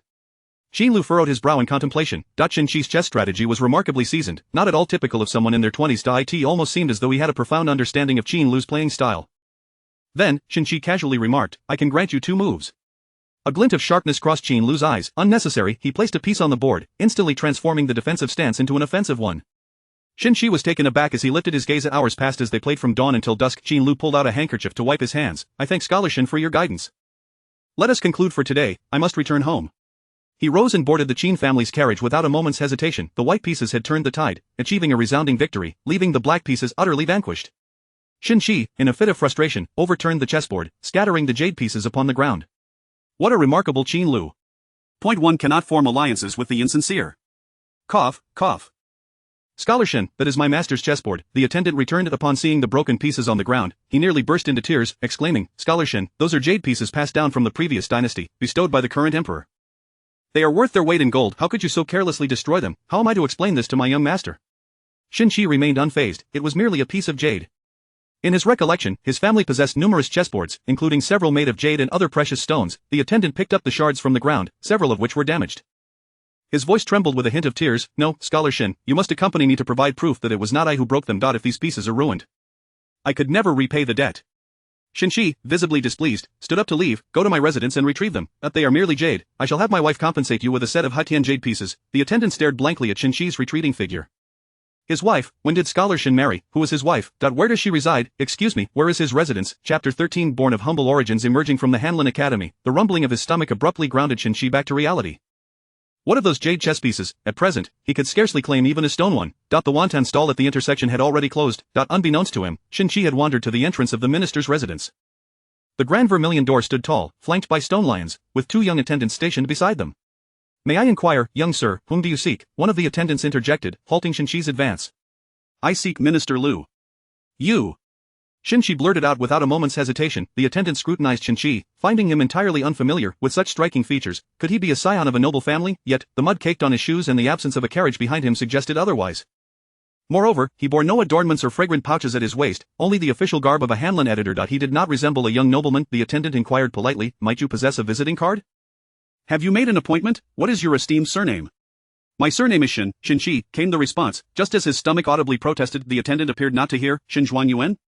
I recall that Xin Yuan once visited the estate with the 4th young master. However, this evening, do you have an appointment with the 4th young master?" The older attendant beside him tugged at his sleeve, chuckling. "Xin Yuan, today my master and mistress departed for the east courtyard of the Liu residence early this morning and have yet to return. If there is no pressing matter, it would be best to visit again tomorrow." "And Liu Ziyan, is he?" Xin Shi pressed on. "The 4th young master has gone to the princess's estate and has not yet returned," the attendant replied respectfully. "What of your young miss?" Xin Shi found himself asking for reasons he could not articulate. The attendant's expression shifted slightly. In response to Xin Yuan, "Our young miss is unwell and cannot receive guests." "Ah," Xin Shi nodded, "she cannot rise from her bed, I understand." Xin Shi was convinced that if Liu Mianmian were to hear of his presence at the door, she would surely come to greet him in person. Liu Mianmian's heart and thoughts were filled with him, yet, in this lifetime, he had resolved to choose happiness. To accompany her for a lifetime was already sufficient. Xin Shi turned and walked away, retreating further and further. The younger attendant whispered, "Gidge, haven't the master and mistress left? The 4th young master is still within the residence. Why deceive Xin Yuan? Do you know how Xiaoyao was taken away?" The younger attendant shook his head. The older attendant murmured. The sweeper Xiaoying mentioned that Xiaoyao was merely mentioned in connection with Xin Yuan before being taken by the 3rd prince. The entire household was taken away. It is said they were sent to dig coal in the northwest. Xie Lingyuan has a fine appearance, yet there must be something amiss with his character, otherwise, why would he not be mentioned? Who in their right mind inquires about an unmarried young lady? Henceforth, without the master's orders, we cannot allow him entry. We shall not accept his visiting card either. Do you understand? The younger attendant patted his chest. It all falls on you, Gidge. Henceforth, I shall rely on you. The older attendant patted his shoulder. Learn well from me, all that you grasp will be practical skills. Xinqi returned to Hat Lane, the night having fully enveloped the sky. Liu Mianmian, having taken her medicine and yet to retire, approached him upon his arrival. Brother Qi, have you been socializing with colleagues? Why have you returned so late? Seeing the vibrant Liu Mianmian, Xinqi smiled. I had some official matters to attend to, which caused my delay. I shall not worry you so next time. Brother Qi, have some water. Liu Mianmian took the teacup handed by the maid and placed it beside Xinqi. Having not eaten for a day, he gulped down the water from the cup in one go. The rain had just fallen, and the well water was somewhat murky, making it less palatable even after boiling. Liu Mianmian favored rosewater, infused with honey and rose petals, a sweet delight. After years of habit, Xinqi found it difficult to shed this preference. The earthy taste of the water swirled in his mouth. Xinqi swallowed hard. Is there any food at home? Liu Mianmian shook her head. I had some wontons for dinner, but they are all gone. Brother Qi, are you already so hungry? Liu Mianmian could not cook, but despite the modest size of the Zhao residence, they had a cook. Xinqi's stomach continued to rumble. I shall send the maid to purchase some. It will be quick. Liu Mianmian handed the maid a couple of silver coins. I shall return to my studies. Feeling inexplicably vexed today, Xinqi rose. Very well, the food will arrive shortly. Mianmian will bring it to Brother Qi, Liu Mianmian declared, revealing a handkerchief that contained pastries from the princess's residence. There remained a piece of walnut crisp. Brother Qi, have a pastry to tide you over. Xinqi initially intended to refuse, yet his body betrayed him, and he extended his hand to take a bite. The pastries, slightly damp from the rain, bore a familiar flavor that flooded his palate, momentarily leaving him in a daze, his heart awash with an indescribable emotion. The young maid returned promptly with 2 dishes, a soup, and 2 pancakes. Where did you purchase these? They look quite appetizing, Liu Mianmian said, wiping down Xinqi's chopsticks, pouring hot water to cleanse the utensils. Liu Mianmian could not shake the feeling that Xinqi was becoming increasingly authoritative and particular. The 2 dishes consisted of stir-fried greens and scrambled eggs with vegetable sprouts. Brother Qi, it is time to eat. Liu Mianmian offered him the bowl and chopsticks. Xinqi dined at a leisurely pace. Liu Mianmian rested her chin in her hand. Brother Qi, you look quite refined while eating, so deliberate, unlike the others. Liu Mianmian had once shared a meal at Xinqi's home. The table had been filled with coughing, spitting, and a cacophony of conversation, with saliva flying about halfway through the meal. Xinqi's elder brother had the audacity to remove his shoes, filling the room with an unpleasant odor. His sister-in-law, having attended to the child, did not wash her hands before reaching for the pastries, touching each one in turn, and the second sister-in-law, she ladled soup with her nails practically dipping into the broth, her fingernails caked with grime. Watching Xinqi's cultured demeanor, Liu Mianmian felt a sweetness swell in her heart. Her father had been right. Indeed, Brother Xin was different. He exhibited the grace of a nobleman, in stark contrast to those who toiled in the dirt. Not a morsel remained. Xinqi set down his chopsticks. Whose food was this? Let us not return there. The greens were somewhat bitter, and the oil used for the scrambled eggs was insufficient. It was quite unpalatable. The young maid spoke softly. It was given by the wife of Jin Jinshi. No payment was required. If it was so unappetizing, why did the master finish it all? Liu Mianmian shot the maid a reproachful glance. Hurry back, prepare my bed. Do not speak foolishly. Once the maid departed, Liu Mianmian lay upon Xinqi's bed. Brother Qi, the weather is cold, Mianmian shall warm your bed. Xinqi nodded. Although he had not taken a concubine in his previous life, he had had several warm bedmaids. Xinqi picked up a book, reflecting on the events of his past life. He mused. He was a person of great fortune, and in this second chance, he would seize opportunities even earlier. The prime minister ranked among the 3 dukes or even an unrelated prince. Truly a bright future lay ahead. A smile involuntarily curled at the corners of Xinqi's mouth.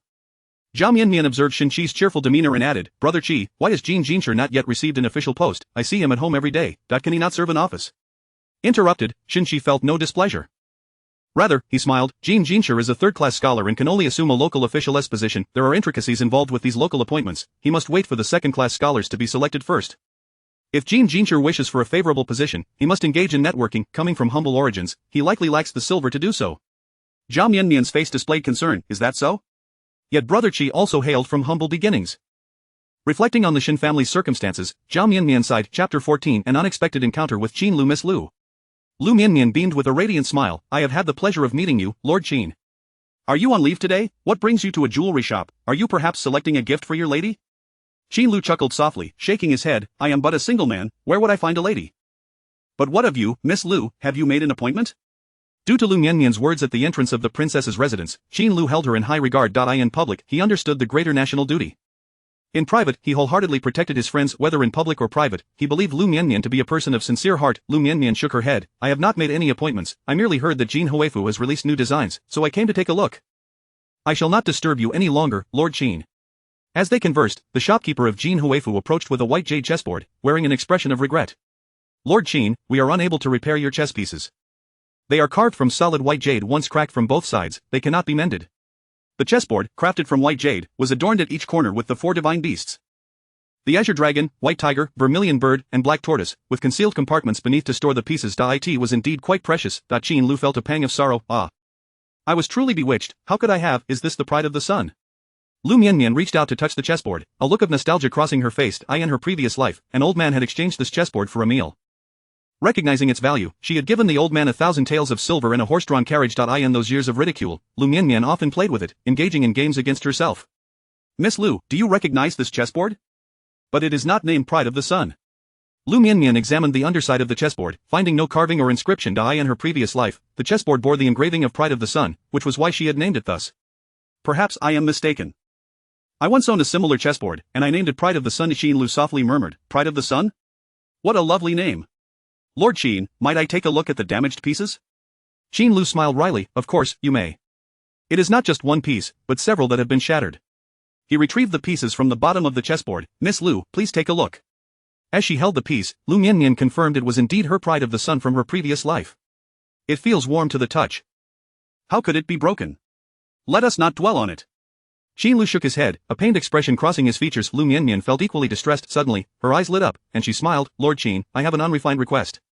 May I borrow this chessboard for a few days? Borrow? To borrow a chessboard with missing pieces? The pieces are incomplete. I shall gift you a complete set instead. He then instructed the shopkeeper, bring forth a white jade chess set. Yes. Certainly. The shopkeeper beamed, thrilled at the prospect of such a valued customer. Shopkeeper, wait. Liu Mianmian said to Qin Lu, Lord Qin, I have a method in mind. I wonder if it could possibly repair these pieces. I have never tried it before, but I would like to give it a go. Qin Lu was not well acquainted with Liu Mianmian. In fact, he was unfamiliar with the young ladies of the capital. He was only well versed in books and chess. Regret washed over him for having introduced the white jade chessboard to Shenqi yesterday. Could he trust Liu Mianmian? Could a young lady truly repair the pieces? Even the master craftsman of Jin Huifu had been rendered helpless upon hearing Liu Mianmian's intention to repair the pieces. The shopkeeper could not help but reveal a hint of derision. Miss, once a white jade piece is cracked, it is nearly impossible to repair. Over time, dust and grime will accumulate in the fissures, causing the color to yellow. It is beyond the capabilities of a young girl like you. You would be better off purchasing a new set. Lord Qin has already offered to gift you a white jade chess set. Lord Qin, I merely wish to try. Perhaps it is fate with these pieces, and I may not be able to restore them, but they cannot possibly be in worse condition than they are now, can they? An elderly voice echoed down from the upper level. Huh? What grand ambitions! If I cannot repair them, what makes you think a young girl can return home and engage in embroidery instead? Liu Mianmian turned towards the staircase and saw a slightly portly old man dressed in a dark blue long robe, a grayish-black apron tied around his waist. Haitang shouted up the stairs, Hoof, old man, do not speak disrespectfully of my mistress. My lady cannot embroider, even 10 masters could not teach her. Miss Liu's maid is quite unique. Qin Lu shook his head, laughing softly. Unique? Is that how you would describe it? I am not well read, do not deceive me, Lord Qin. If you do not wish to repair it, then the fate of Pride of the Sun shall be severed. How infuriating. When the master craftsman descended, he realized that this bold little girl was actually a daughter of a noble family. He awkwardly chuckled. Ah, young lady, I meant no disrespect. Embroidery can be quite taxing on the eyes, perhaps it is best left unlearned. You appear to be of fine upbringing, surely your family is not lacking in silver, you can simply hire a few embroiderers. His explanations were feeble, yet he attempted to clarify. Farewell. Lord Qin, it seems our fate has run its course. Liu Mianmian lifted her skirt and prepared to leave. At my age, and still being ridiculed, humph. Anger surged, coloring Liu Mianmian's cheeks. For the first time, Qin Lu found Liu Tanhua's sister rather amusing. Miss Liu, wait, I entrust the white jade pieces to you. Trust her. Liu Mianmian turned back, a hint of pride in her voice. Master craftsman, see? Lord Qin believes I can repair them. Ha, young love is blind, I only know you cannot such a rare white jade chessboard, and he entrusts it to you to play with. The master craftsman shook his head at Qin Lu. Qin Lu felt his ears grow warm amidst the banter. Liu Mianmian grew irate, asking sharply, what if I succeed? If you succeed, I shall call you master, the master craftsman jested. Liu Mianmian quickly shook her head, an expression of disdain on her face. I shall not fail. Haitang, let us go. We shall visit Jin Mantang. Jin Mantang was another jewelry shop, a rival of Jin Huifu. The young lady's face was full of disdain, inciting further ire from the master craftsman. Wait. If you succeed, I shall gift you a filigree hairpin. Filigree? Liu Mianmian's interest was piqued. Filigree jewelry demands exquisite craftsmanship. The gold threads must be as fine as hair. Gold itself is soft, making it exceedingly difficult to manipulate.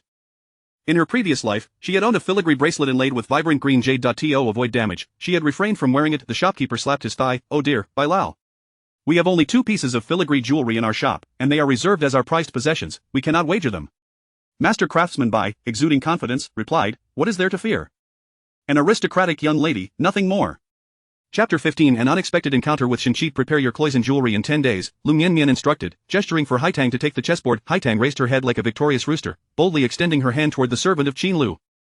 The servant glanced at Qin Lu, who nodded slightly reluctantly. The servant released his grip. Mississippi. I got it, impressive, right? Haitang chuckled innocently. Lord Qin, we shall meet in 10 days for the betrothal, Liu Mianmian mused, considering that perhaps the imperial decree for the marriage would be issued by then, making it inconvenient for her to venture out. She amended, let my 4th brother deliver it to you in 10 days. Qin Lu paused momentarily, then replied, very well, I shall await Miss Lu's good news. Lord Qin, do you believe I can mend it? Liu Mianmian questioned, a hint of disbelief in her own words. Qin Lu's eyes sparkled with mirth. I suppose, I believe you can. Liu Mianmian smiled brightly, exclaiming, indeed, beautiful eyes possess discernment. Qin Lu coughed lightly, his ears flushed with embarrassment. Liu Mianmian remained oblivious to Qin Lu's discomfort, as 2 individuals entered through the door of Jin Huifu. The man was strikingly handsome, and the woman was charmingly delightful. It was none other than Shenqi accompanied by Xie Mianmian, truly a match of talent and beauty, Liu Mianmian remarked, her tone calm and unruffled. Love once felt, hatred once harbored, regrets once pondered, upon their reunion, they had become strangers. Upon seeing Liu Mianmian, Xie Mianmian stumbled, stepping on her own foot, and fell into Shenqi's embrace. It was an intimate moment. Flustered, she looked up and exclaimed, Miss Liu, you are here too. Brother Qi brought me to buy jewelry. Whom? With her own eyes, she could see, thank you. Then I shall not disturb the esteemed Shin and his lady. Out of sight, out of mind. Liu Mianmian turned to leave. Haitang hurriedly stepped in front of Liu Mianmian, addressing Shenqi, please step aside, the 2 of you, we need to pass, and yet, the scholar is indulging in public displays of affection. What kind of people are they? Haitang, with a face as expressionless as a mask, seemed utterly oblivious to Shenqi's captivating charm. Unperturbed, she demanded Liu Mianmian to grant her a raise. Xie Mianmian straightened up from Shenqi's embrace. Brother Qi, it's all my fault, I wasn't paying attention to where I was going. Shenqi, frowning at Haitang's remarks, turned to Liu Mianmian, displeased, why do you keep her around? Where is Jasmine? His tone carried a familiar impatience in questioning from their past life. Xie Mianmian looked up, incredulous, her fingers trembling. Indeed, Brother Qi is quite familiar with Miss Liu. What had transpired between them before her arrival in the capital, Xie Mianmian felt as if she were plunged into an ice cavern. Cautiously glancing at Liu Mianmian felt an urge to laugh, amused by the condescending tone of this spoiled child. Does Lord Shin fancy Sister Jasmine? Haitang nodded, convinced of her own correctness.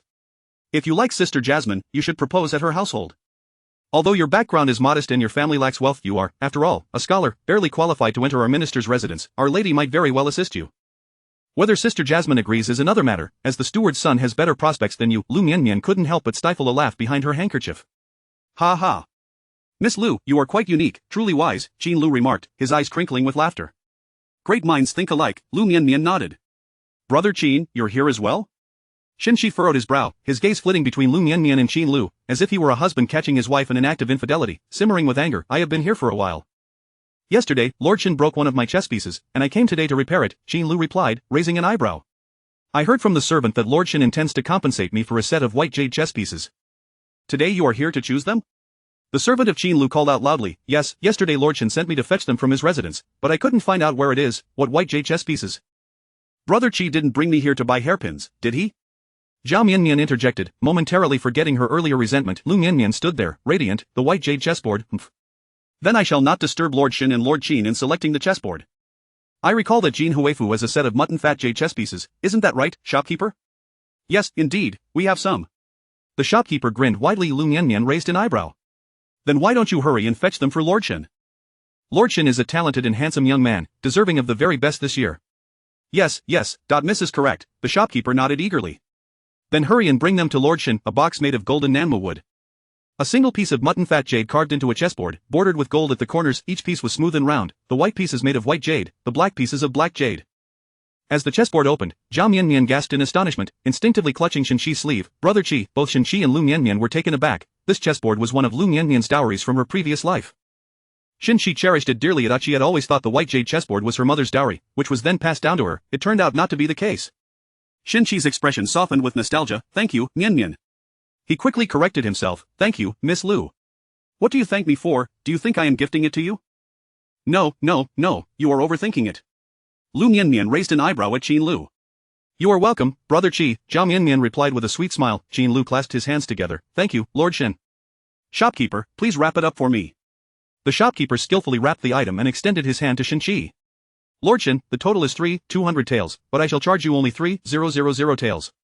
The shopkeeper glanced behind Shen Qi but saw no servant. What would you prefer? Shall I send it to your residence or to the carriage? Zhao Mianmian exclaimed in surprise, what? 3,000 taels, how can you not feel ashamed? What is worth 3,000 taels? Is it merely that small amount of gold?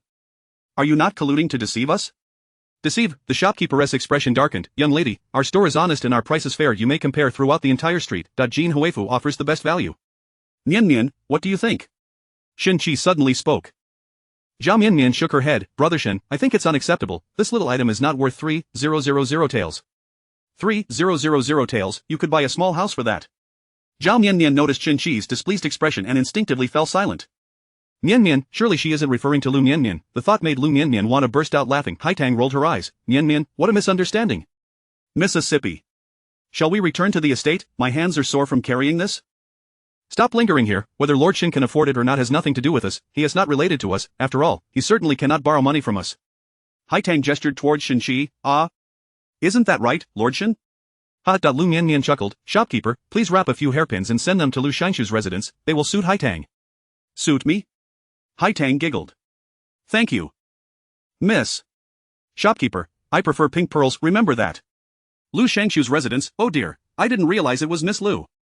This is quite the fortune, the father of the Minister of Revenue. The aunt of the virtuous consort, the uncle of the emperor, the grandmother of the empress dowager. The shopkeeper nodded and bowed. Miss Liu, rest assured, I will personally select them, ensuring that Miss Haitang is thoroughly satisfied. Chapter 16. Shen Qi was ridiculed as Liu Mianmian lifted her leg and walked away, her shimmering brocade dress glistening under the sunlight. Mian. Miss Liu, please slow down. Shen Qi called out. Before Liu Mianmian could respond, Haitang raised an eyebrow and said, Yuan, you don't mean to say you lack the silver to settle the bill and wish for my lady to pay for you, do you? Surely not. Liu Mianmian covered her mouth and coughed lightly. Haitang, do not speak nonsense, do not tarnish Yuan's reputation. How could Yuan, who compensates Lord Qin, expect a stranger to settle the bill? Right, Miss Zhao. Zhao Mianmian, with tear-filled eyes, was both anxious and angry. Of course, Miss Liu, do not misunderstand. Gizhi Qi is calling for me, not you. Liu Mianmian nodded, yes. Yes, Miss Zhao is absolutely correct. Haitang, let us depart. The master and servant boarded the Liu family's carriage, the glass wind chimes on the carriage swaying in the breeze, ding-ling-a-ling. Qin Lu's eyes sparkled with amusement, having never encountered such a vivacious young woman in the capital. But if one were to spend a lifetime with someone like her, it would hardly be dull, would it? Qin Lu shook his head, still cherishing the freedom of being unencumbered, yet a flicker of longing stirred within him. That he clasped his hands. Thank you, Yuan, shopkeeper, send the chessboard to the Qin residence. After taking a few steps, Qin Lu added to the shopkeeper, Miss Liu's desired hairpins, please put them on my account. Certainly. Lord Qin, take care, and do come again. The shopkeeper beamed, personally seeing Qin Lu off to his carriage. Turning around, his smile faded by 8 parts. Yuan, settle the bill here. The total is 3,000 taels. Zhao Mianmian's eyes brimmed with tears as she tugged at Shen Qi's sleeve. Gizhi Qi, they had no 3,000 taels. Shen Qi's face remained stern. I will bring the money tomorrow. The shopkeeper feigned a smile. Very well. But, Yuan, does Madame Shen wish to see the hairpins? Zhao Shan, bring out the newly made hairpins for Madame Shen to select. Shen Qi neither confirmed nor denied. Zhao Mianmian, upon seeing the hairpins presented by the servant, brightened and eagerly examined each one. They are truly beautiful. Gizhi Qi, which one do you think is the prettiest?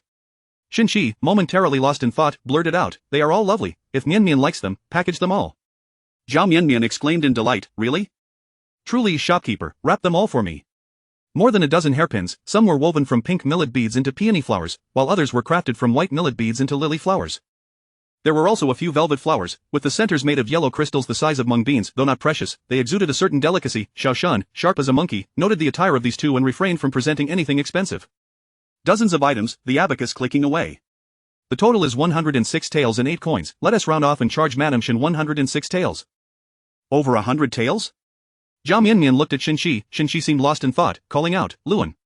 The servant who had just entered felt perplexed, wondering why someone would call in right after he entered. Upon looking up, it was Yuan, who had visited the 4th young master. His expression turned to confusion as he coldly inquired, Yuan, do you have business with me? Shen Qi, as if awakening from a dream, gazed at the young man's face uncertainly. Luan? Luan appeared puzzled. Yuan recognizes my name? But do you have something to discuss? Shenxi's brow relaxed. It appeared Liu Mianmian still held a lingering affection for him, unable to let go of Jin Lu, merely possessing a noble lineage. How could Mianmian be attracted to a man who only knew how to play chess? His tone carried a hint of conviction. Luan, has your lady sent you here? Luan, bewildered, looked between Shenxi and Zhao Mianmian, utterly confused. He then turned back to the shopkeeper, who was sipping tea, and said, Shopkeeper, our lady has ordered a set of ruby hairpins. They must be pigeon blood red, each stone the size of a pigeon egg. The size of a pigeon egg?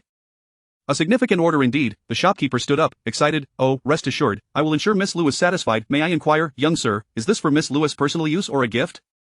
I will have Master Bai prepare the drawings for Miss Lu. For Princess Anning, the princess favors exquisite items. Miss wishes for the shopkeeper to manage it, Luan replied. I guarantee Miss Lu will be pleased. The shopkeeper beamed. After completing the tasks assigned by his lady, Luan prepared to depart. In a previous life, Luan had been Shenxi's capable servant, always respectful and attentive, and now Luan's demeanor caused Shenxi to furrow his brows. The shopkeeper exchanged glances with Xiao Shun. Xiao Shun, displeased, remarked, Xinjuan, will you take these few pieces of jewelry or not? If not, I shall return them. Zhao Mianmian tugged at Shenxi's sleeve, genuinely enamored. She could wear them to future banquets. Paired with the attire she had brought back from the princess's residence, it would surely look splendid. Shenxi glanced at the tray, noting the poor quality. The designs lacked refinement. In his memory, Liu Mianmian had never adorned herself with such hairpins. Or rather, Liu Mianmian seldom wore such small pearls or velvet flowers, unless they were particularly exquisite. Such hairpins, let alone Liu Mianmian, even his elder and younger sisters-in-law would refuse to wear. Shenxi frowned. These are inadequate, they do not suit you. The pearls vary in size, and their luster is insufficient. The silk used for the velvet flowers is also subpar. Zhao Mianmian paused, her hand holding the hairpins faltering as she reluctantly set them down. Gijchi, then I shall not buy them. The shopkeeper stood up, his tone dripping with sarcasm. Xiao Shun, bring out the exquisite ones for Xinjuan to peruse. Xiao Shun selected 3 delicate pieces, in shades of goose yellow, grass green, and moon white. Yet, there were no pink ones. Zhao Mianmian's eyes brightened as she eagerly reached out to place one in her hair. Do they look good, Gijchi? Shenxi's expression softened. They look beautiful. Zhao Mianmian also smiled gently. I think they are lovely too. Thank you, Gijchi. In her heart, she mused. No wonder father said that being an official brings wealth. Gijchi has only been in office for a few days and can already afford a chessboard worth 3,000 taels. Imagining herself as the wife of a high-ranking official in the future, Zhao Mianmian lifted her chin and commanded, wrap these 2 for me as well. The total is 150 taels. Xiao Shun extended his hand. Zhao Mianmian paused. What? These 3 cost 150 taels, yet these dozen only cost 106 taels. Shenxi smiled indulgently. No matter, as long as you like them, shopkeeper, I will bring the silver tomorrow. The shopkeeper's expression turned cold as he extended his hand to block Shenxi, sneering, Xinjuan, small transactions do not allow for credit. You either pay in silver to receive the hairpins or leave them here. Zhao Mianmian, indignant, retorted, how can you speak like that? My Gijchi is an official, serving in the Hanlin Academy.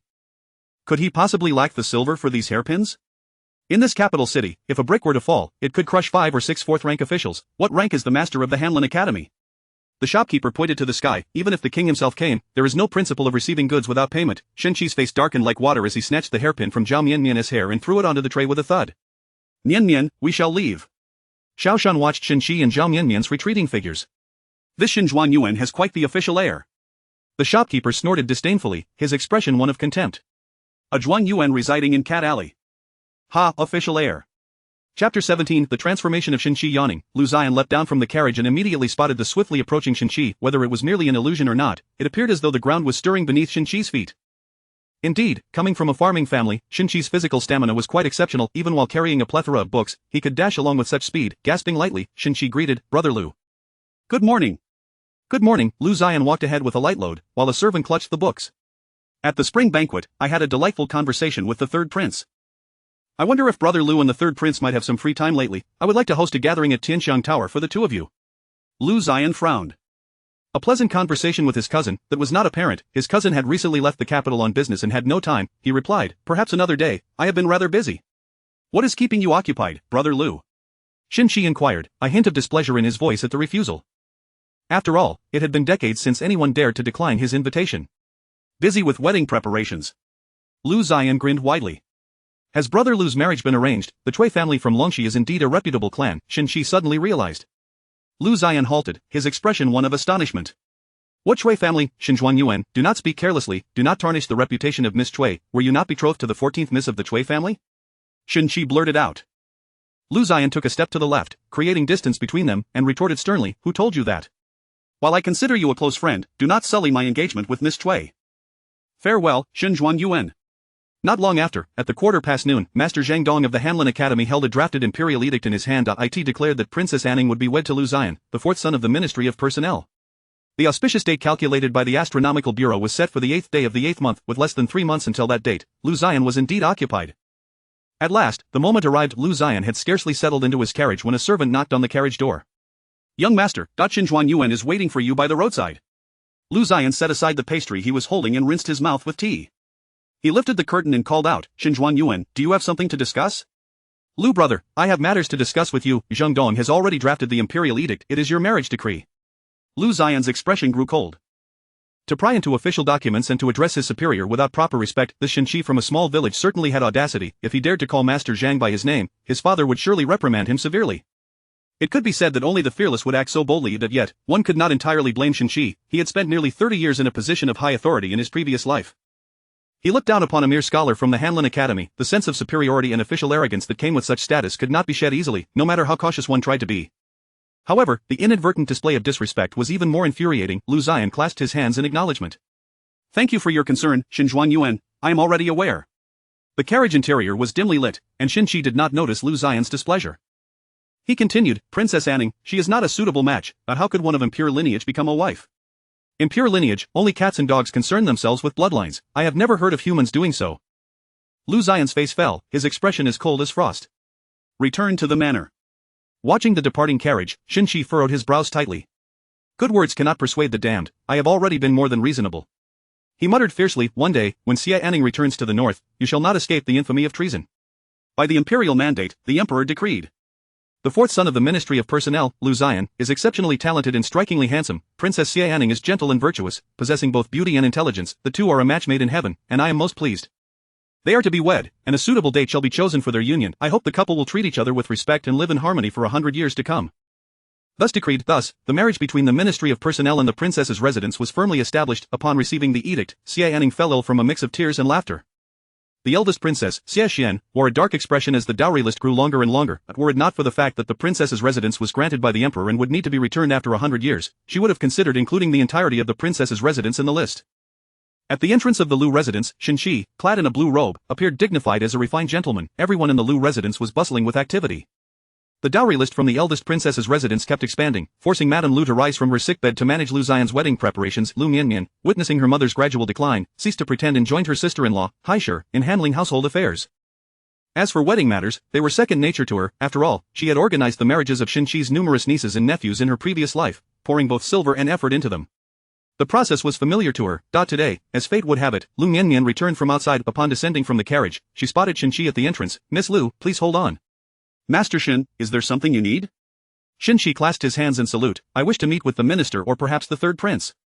Having faced numerous setbacks in recent days, Shenxi was compelled to temper his brilliance. Liu Mianmian's expression hardened. "My father is not in the manor today, and the third prince is at his own residence. Master Shen may wish to visit the third prince's estate."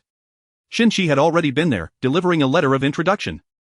He had sent essays, even composing an elaborate national policy, but yet all had fallen on deaf ears. The once supportive third prince had turned a blind eye. A sense of unease washed over Shenxi. With hurried steps, he approached Liu Mianmian, blocking her path. "Mianmian, might you introduce me to the third prince?" The name Mianmian rolled off Shenxi's tongue with exquisite gentleness, brimming with warmth. "Mianmian." Liu Mianmian's expression turned frosty. "Xie Lingyuan, please call me Miss Liu, lest you cause misunderstandings for Madame Shen." A flicker of conflict and pain crossed Shenxi's handsome face, and he spoke, his voice slightly hoarse. "I have been betrothed to Miss Zhao since childhood, by the command of our parents and through the matchmaking of others. Yet, I have been away seeking knowledge since my youth, and feel no affection for Miss Zhao."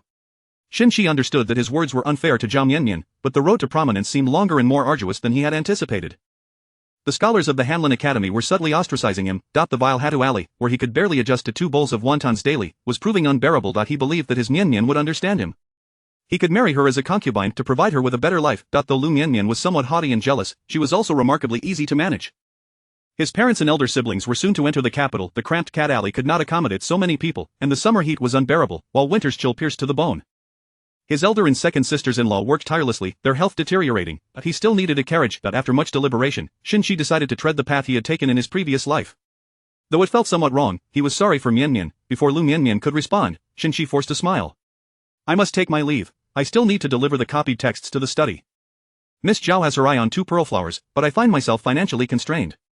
The helplessness and bitterness of his unfulfilled ambitions were vividly etched on Shen Qi's face, evoking a twinge of sympathy.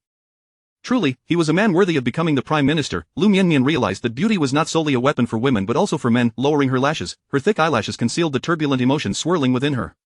She spoke softly. It is difficult for you, Xinzhuan. Miss Xiao is rather uninformed however. My cousin has gone out on official business, and I cannot say when he will return. Once he is back, then what?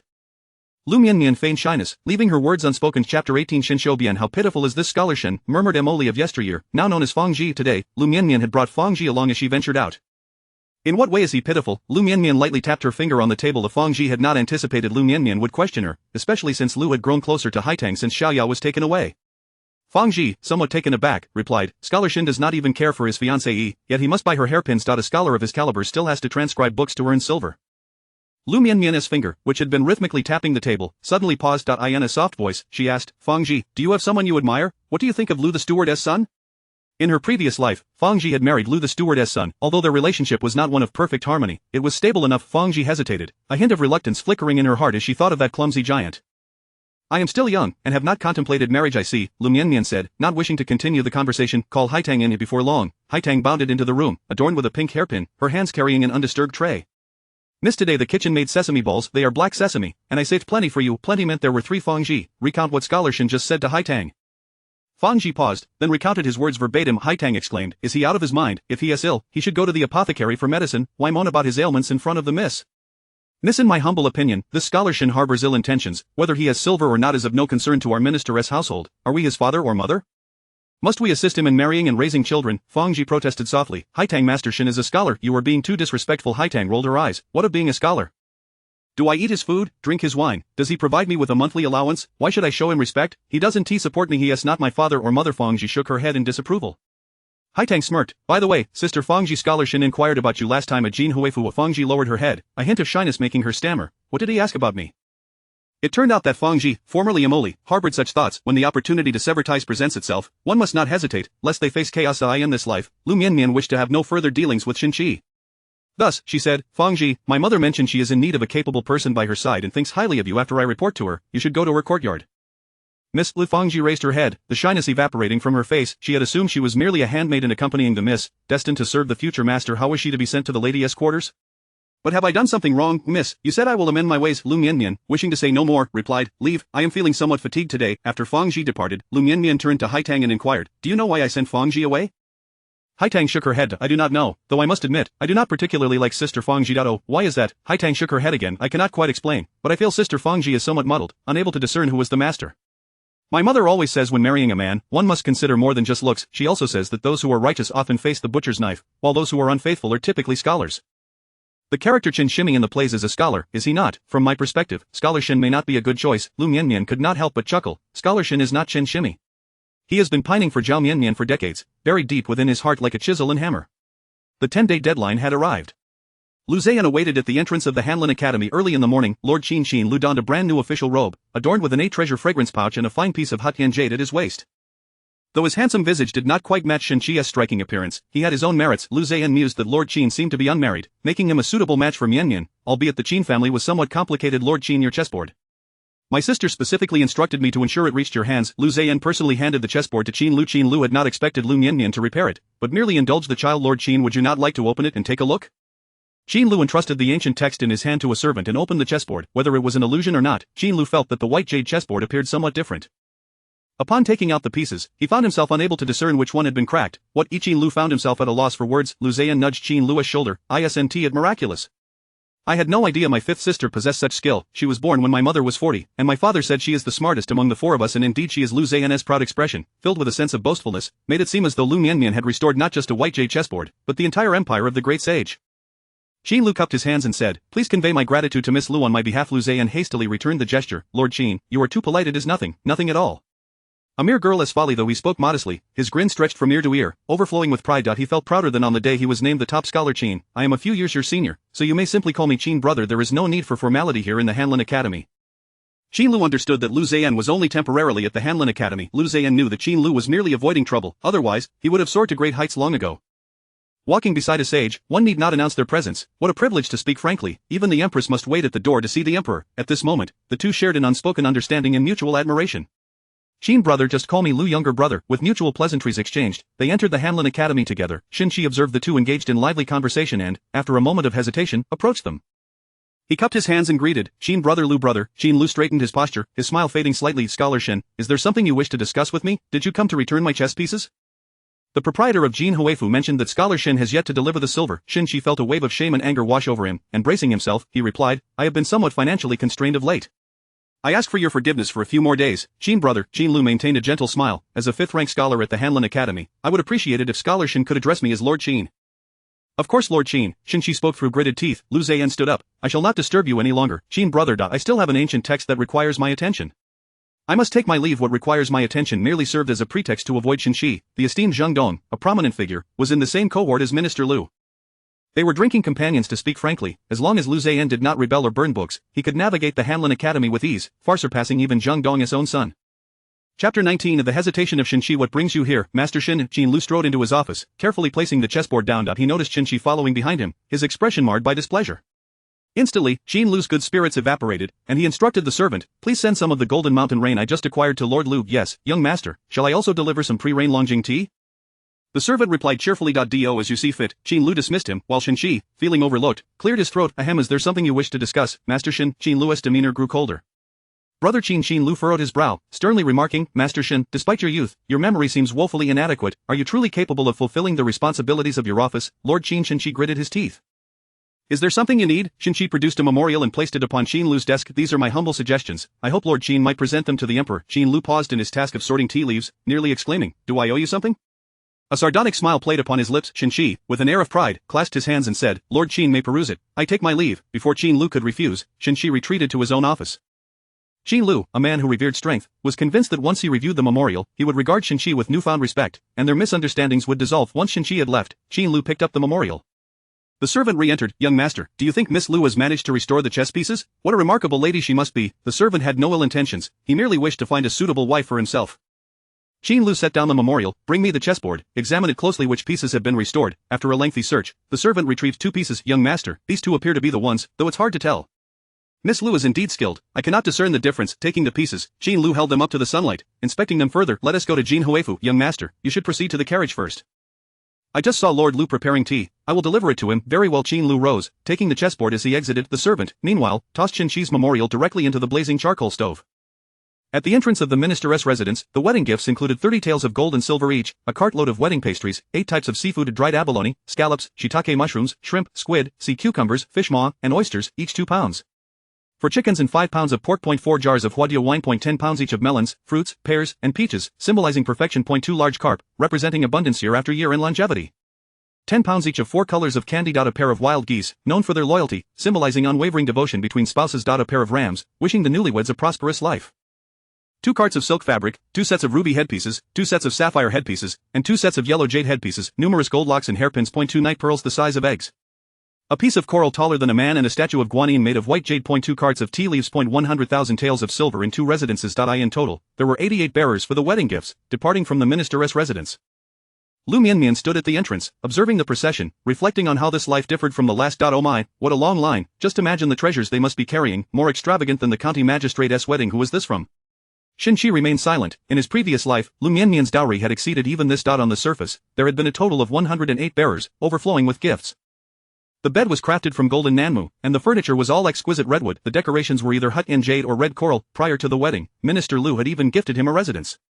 The concealed disdain from his family made him feel like a mere son-in-law. Today, Liu Mianmian donned a slightly worn shimmering brocade skirt and an entire ruby headpiece, adorned with a delicate gold hairpin shaped like a pagoda. Festive and opulent Sanhua, that young lady at the entrance bears a resemblance to Mianmian. The elderly matron nudged Shi among the crowd. Shi's sister-in-law stared at Liu Mianmian's headpiece, swallowing hard. Mother, didn't you hear that she is the daughter of Minister Liu? My goodness, such beautiful jewelry, how I wish it were mine. Before the grand gates with red doors and vermilion tiles, Shi's mother rubbed her hands together. Sanhua, has the minister's daughter wed yet? They're all officials, you should go greet her. Pushing Shi forward, his mother exclaimed, make way, my son is a top scholar. Shi frowned, subtly distancing himself from his mother. Who dares to trample on my lady's shoes? They shall meet a bad injury. Look who has stepped on your shoes. The elderly matron squatted down to adjust her footwear.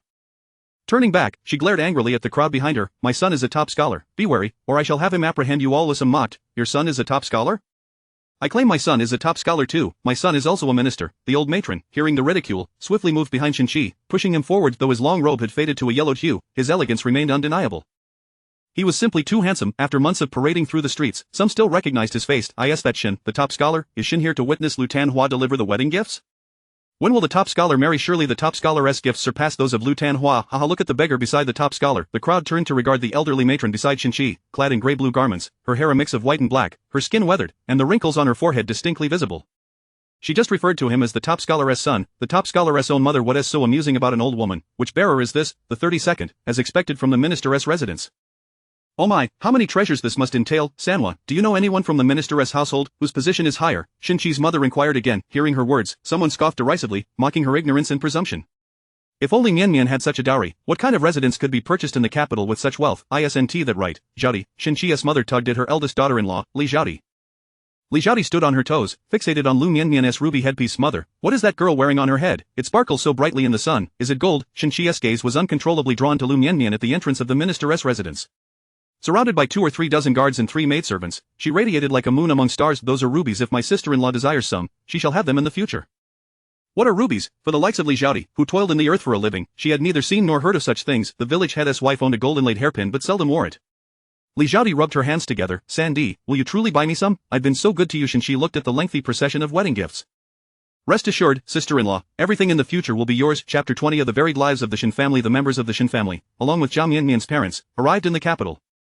The 2 rooms in Cat Alley proved insufficient for their accommodation. Xie Mianmian's father, Shoufu, harbored the belief that his future son-in-law and daughter were living a life akin to that of the county magistrate, surrounded by friends and attendants, residing in a grand mansion. In preparation for their move to the capital, he had sold the family shop in fertile fields, intending to enjoy his retirement in the city. Little did he know, however, that his esteemed son-in-law held the position of a compiler at the Hanlin Academy, earning a meager stipend of nearly 15 taels of silver each month. Shoufu was filled with regret, lamenting the sale of his shop and land, as well as his hasty decision to come to the capital. Reluctantly, he had to provide for himself. He rented a small tea house on Qingshui Street for 180 taels, which included 2 rooms for lodging. Xie Mianmian wished to invite Shin's parents to stay with them, but upon seeing her father's dark expression, she dared not speak. The Shin family settled in Cat Alley, with the men occupying one room and the women another, sleeping on straw mats laid upon the floor. Sanhua, you spend so much silver on your studies, yet you only earn 15 taels a month? Shin's father sighed, sitting on the threshold with a long face. What? Uncle San earns 15 taels a month, could he take us to a restaurant for a meal? Xinqi swallowed hard. Shin's mother rose, brandishing a broom, and struck out, eat, eat, eat, all you think about is food. Are you a reincarnation of a starving ghost? When she swung the broom, Xinqi darted out of reach and hid behind Xinqi, as his grandmother was reluctant to strike her younger son. Shin's mother, indeed, put down the broom, saying, Li Zhaodi, control your worthless offspring. Li Zhaodi slumped to the ground. Mother, don't blame the children, I'm hungry too, for the past 2 days, I've barely eaten. I might as well have stayed at home. What good is it to have a top scholar? Staying in the countryside would have been better, grumbled the second daughter-in-law, Qianguer. Xinair, taking off his cloth shoes and holding them in hand, threatened Qianguer, you foul woman, if you speak ill of my brother again, I will beat you to death. Qianguer swiftly turned and hid behind Xinqi. Sanhua, my dear sister-in-law means no harm. What did they say? It doesn't count as fat until you can't get up from the bed. Sister-in-law believes in you, that you can bring glory to our family. Under the dim oil lamp, the noisy courtyard buzzed with the whispers of the eavesdropping neighbors.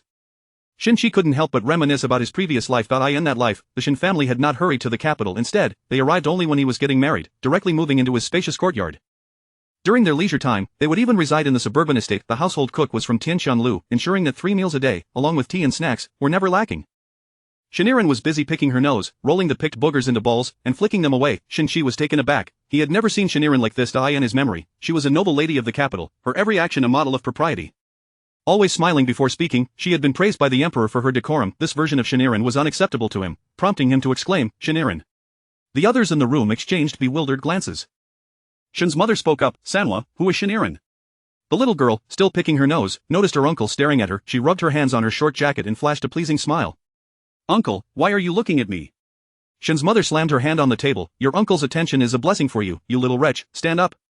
The nose-picking girl stood up, trembling, revealing a smile that sought approval.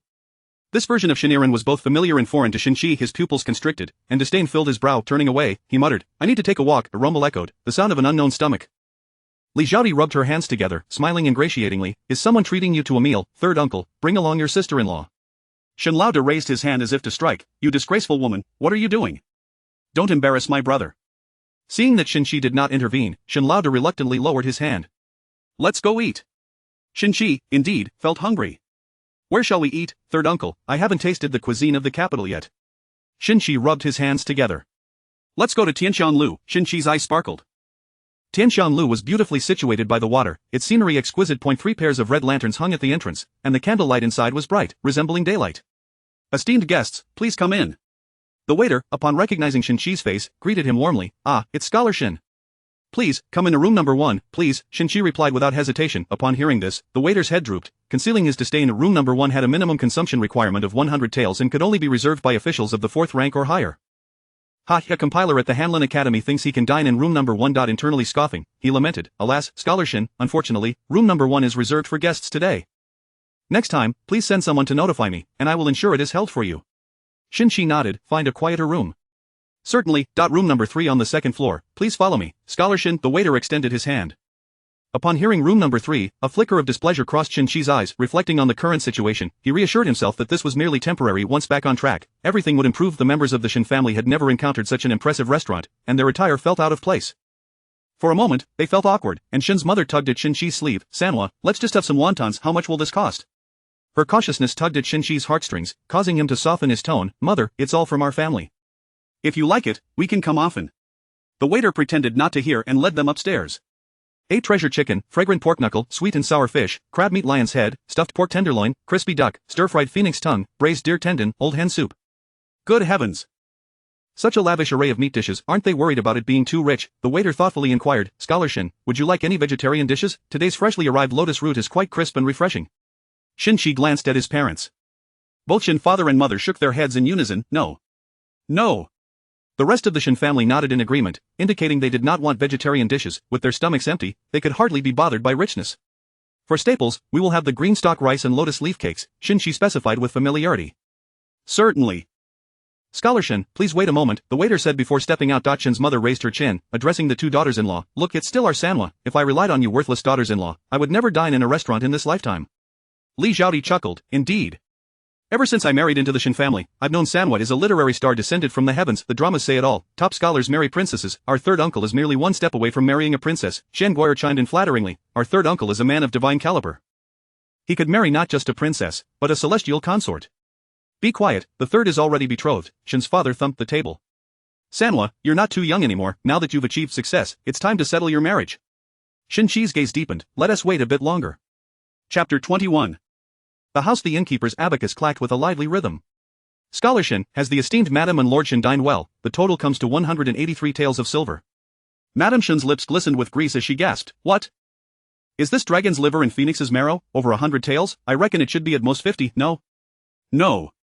30 taels. The innkeeper, notably portly with a robust belly, possessed a handsome face adorned with a perpetual smile. He was generally jovial and well-liked, thus it was difficult to perceive his irritation as he spoke with an unmistakably cold tone. Madame Xin, our Tianxiang Tower is a time-honored establishment in the capital, known for its integrity. Our prices are consistently fair, feel free to inquire with the patrons in this hall.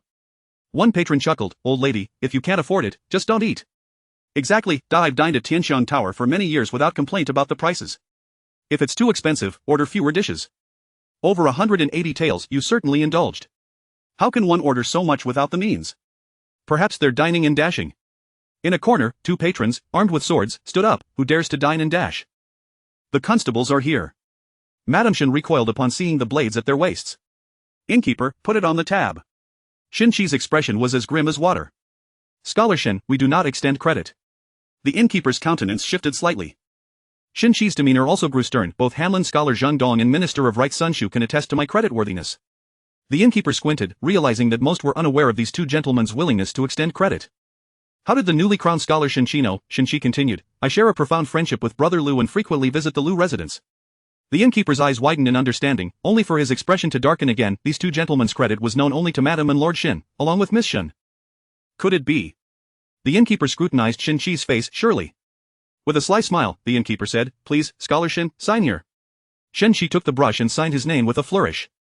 The Xin family floated out of Tianxiang Tower, patting their full bellies. Xinqi rubbed his hands together and leaned closer to Xinqi. Third uncle, can we come back to eat tomorrow?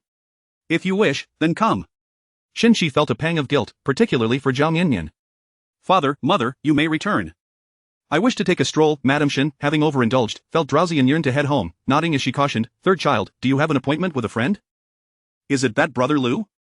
Xinqi did not respond, leading Madame Shen to believe she was correct. You should hurry, don't keep anyone waiting. Xinqi, belching slightly, found himself at Zhuke Street, the site of his former dwelling.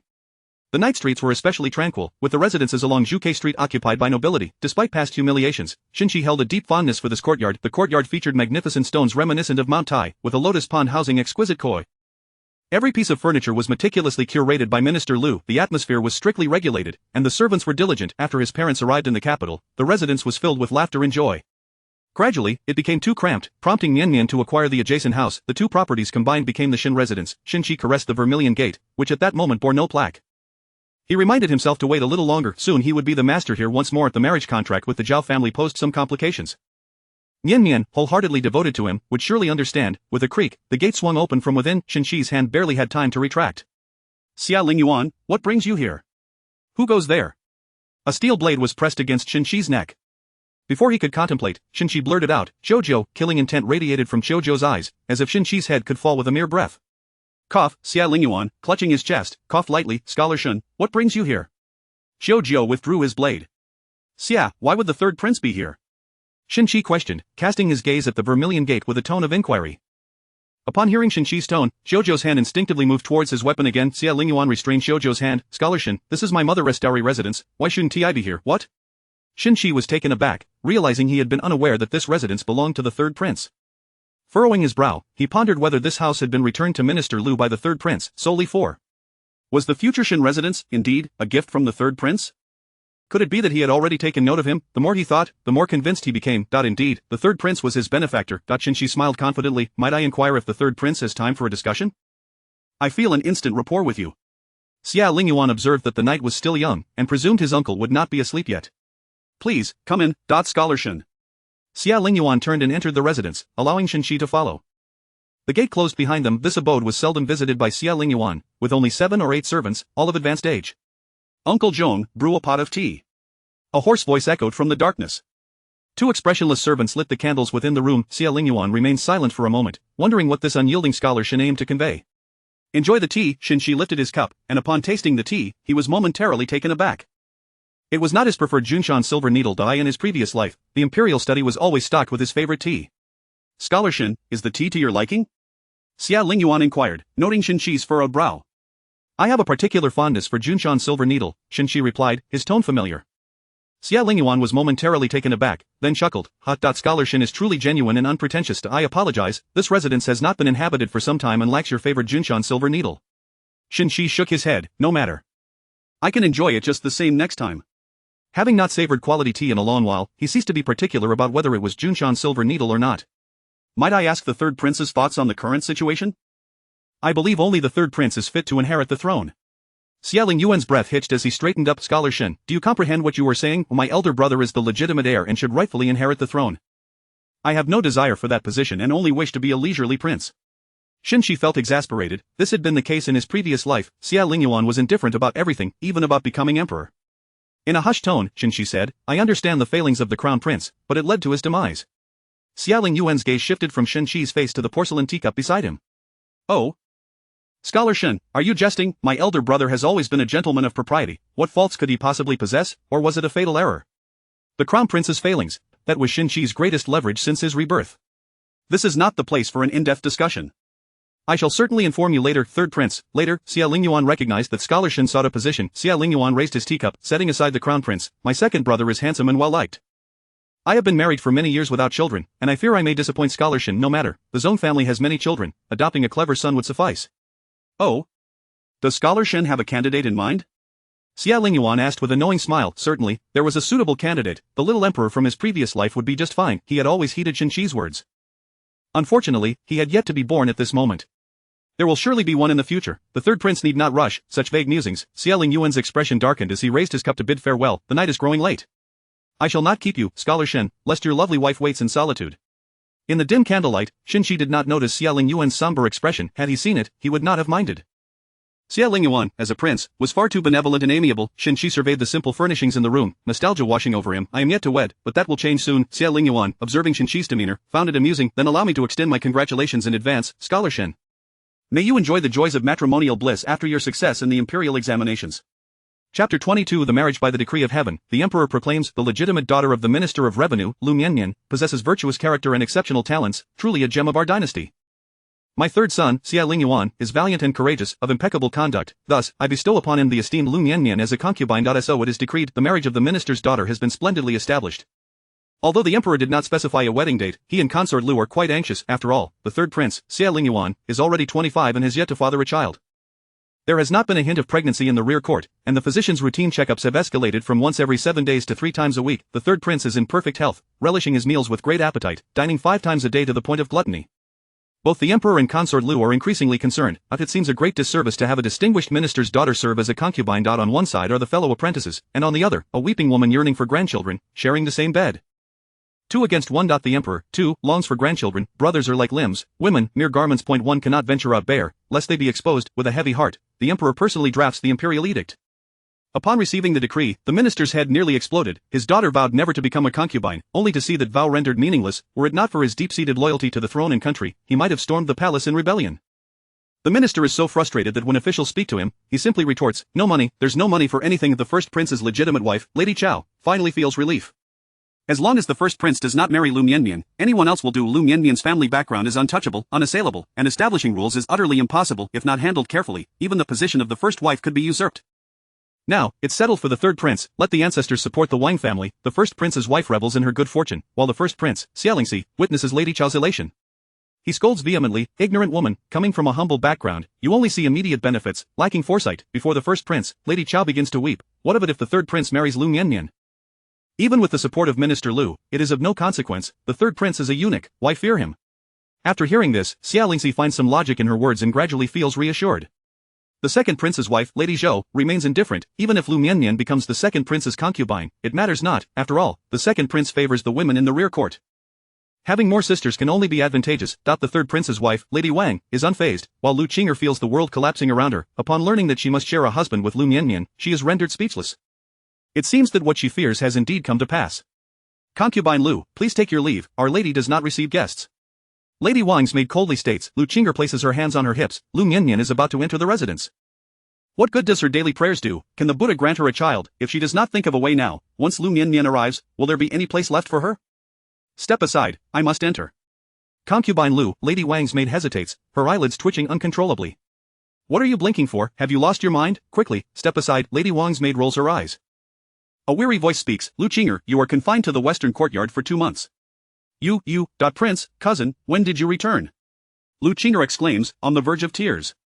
Why was no one informed that Xie Lingyuan had returned? Am I obliged to announce my return to my own residence? Return to the western courtyard. Remain confined, and do not disturb the princess. Xie Lingyuan's voice carries an edge of impatience. Yes, Liu Qing'er bows her head, resembling a defeated rooster. The battle has not even begun, and she feels vanquished. Inside, Xie Lingyuan rises, his exhaustion barely concealing his joy. Mianmian has a bit of a childish temperament, she cannot bear grievances. Please be understanding, my lady. Lady Wang's expression remains as tranquil as still water. My younger sister is still young, but it is only right to care for her. Rest assured, third master, I shall manage Liu Qing'er well. Xie Lingyuan nods. Liu Qing'er is timid and unlikely to cause great trouble. Her aunt is still in the Liu household, she must consider Aunt Zhang's feelings, yet, her petty antics can be irksome. I trouble you, my lady, to be vigilant. The princess lowers her gaze. Third master, I understand. Having said all that needed to be said, Xie Lingyuan stands to leave. The princess raises her head. Third master, aren't you resting in the main courtyard? Xie Lingyuan turns back, meeting the princess's eager gaze. He speaks softly, remember your promise to me, do not entertain any misguided thoughts. Yes. It is I who have overstepped. The princess lowers her head once more. Before long, 2 pools of tears appear on the ground. Xie Lingyuan does not witness this, he has already walked far away.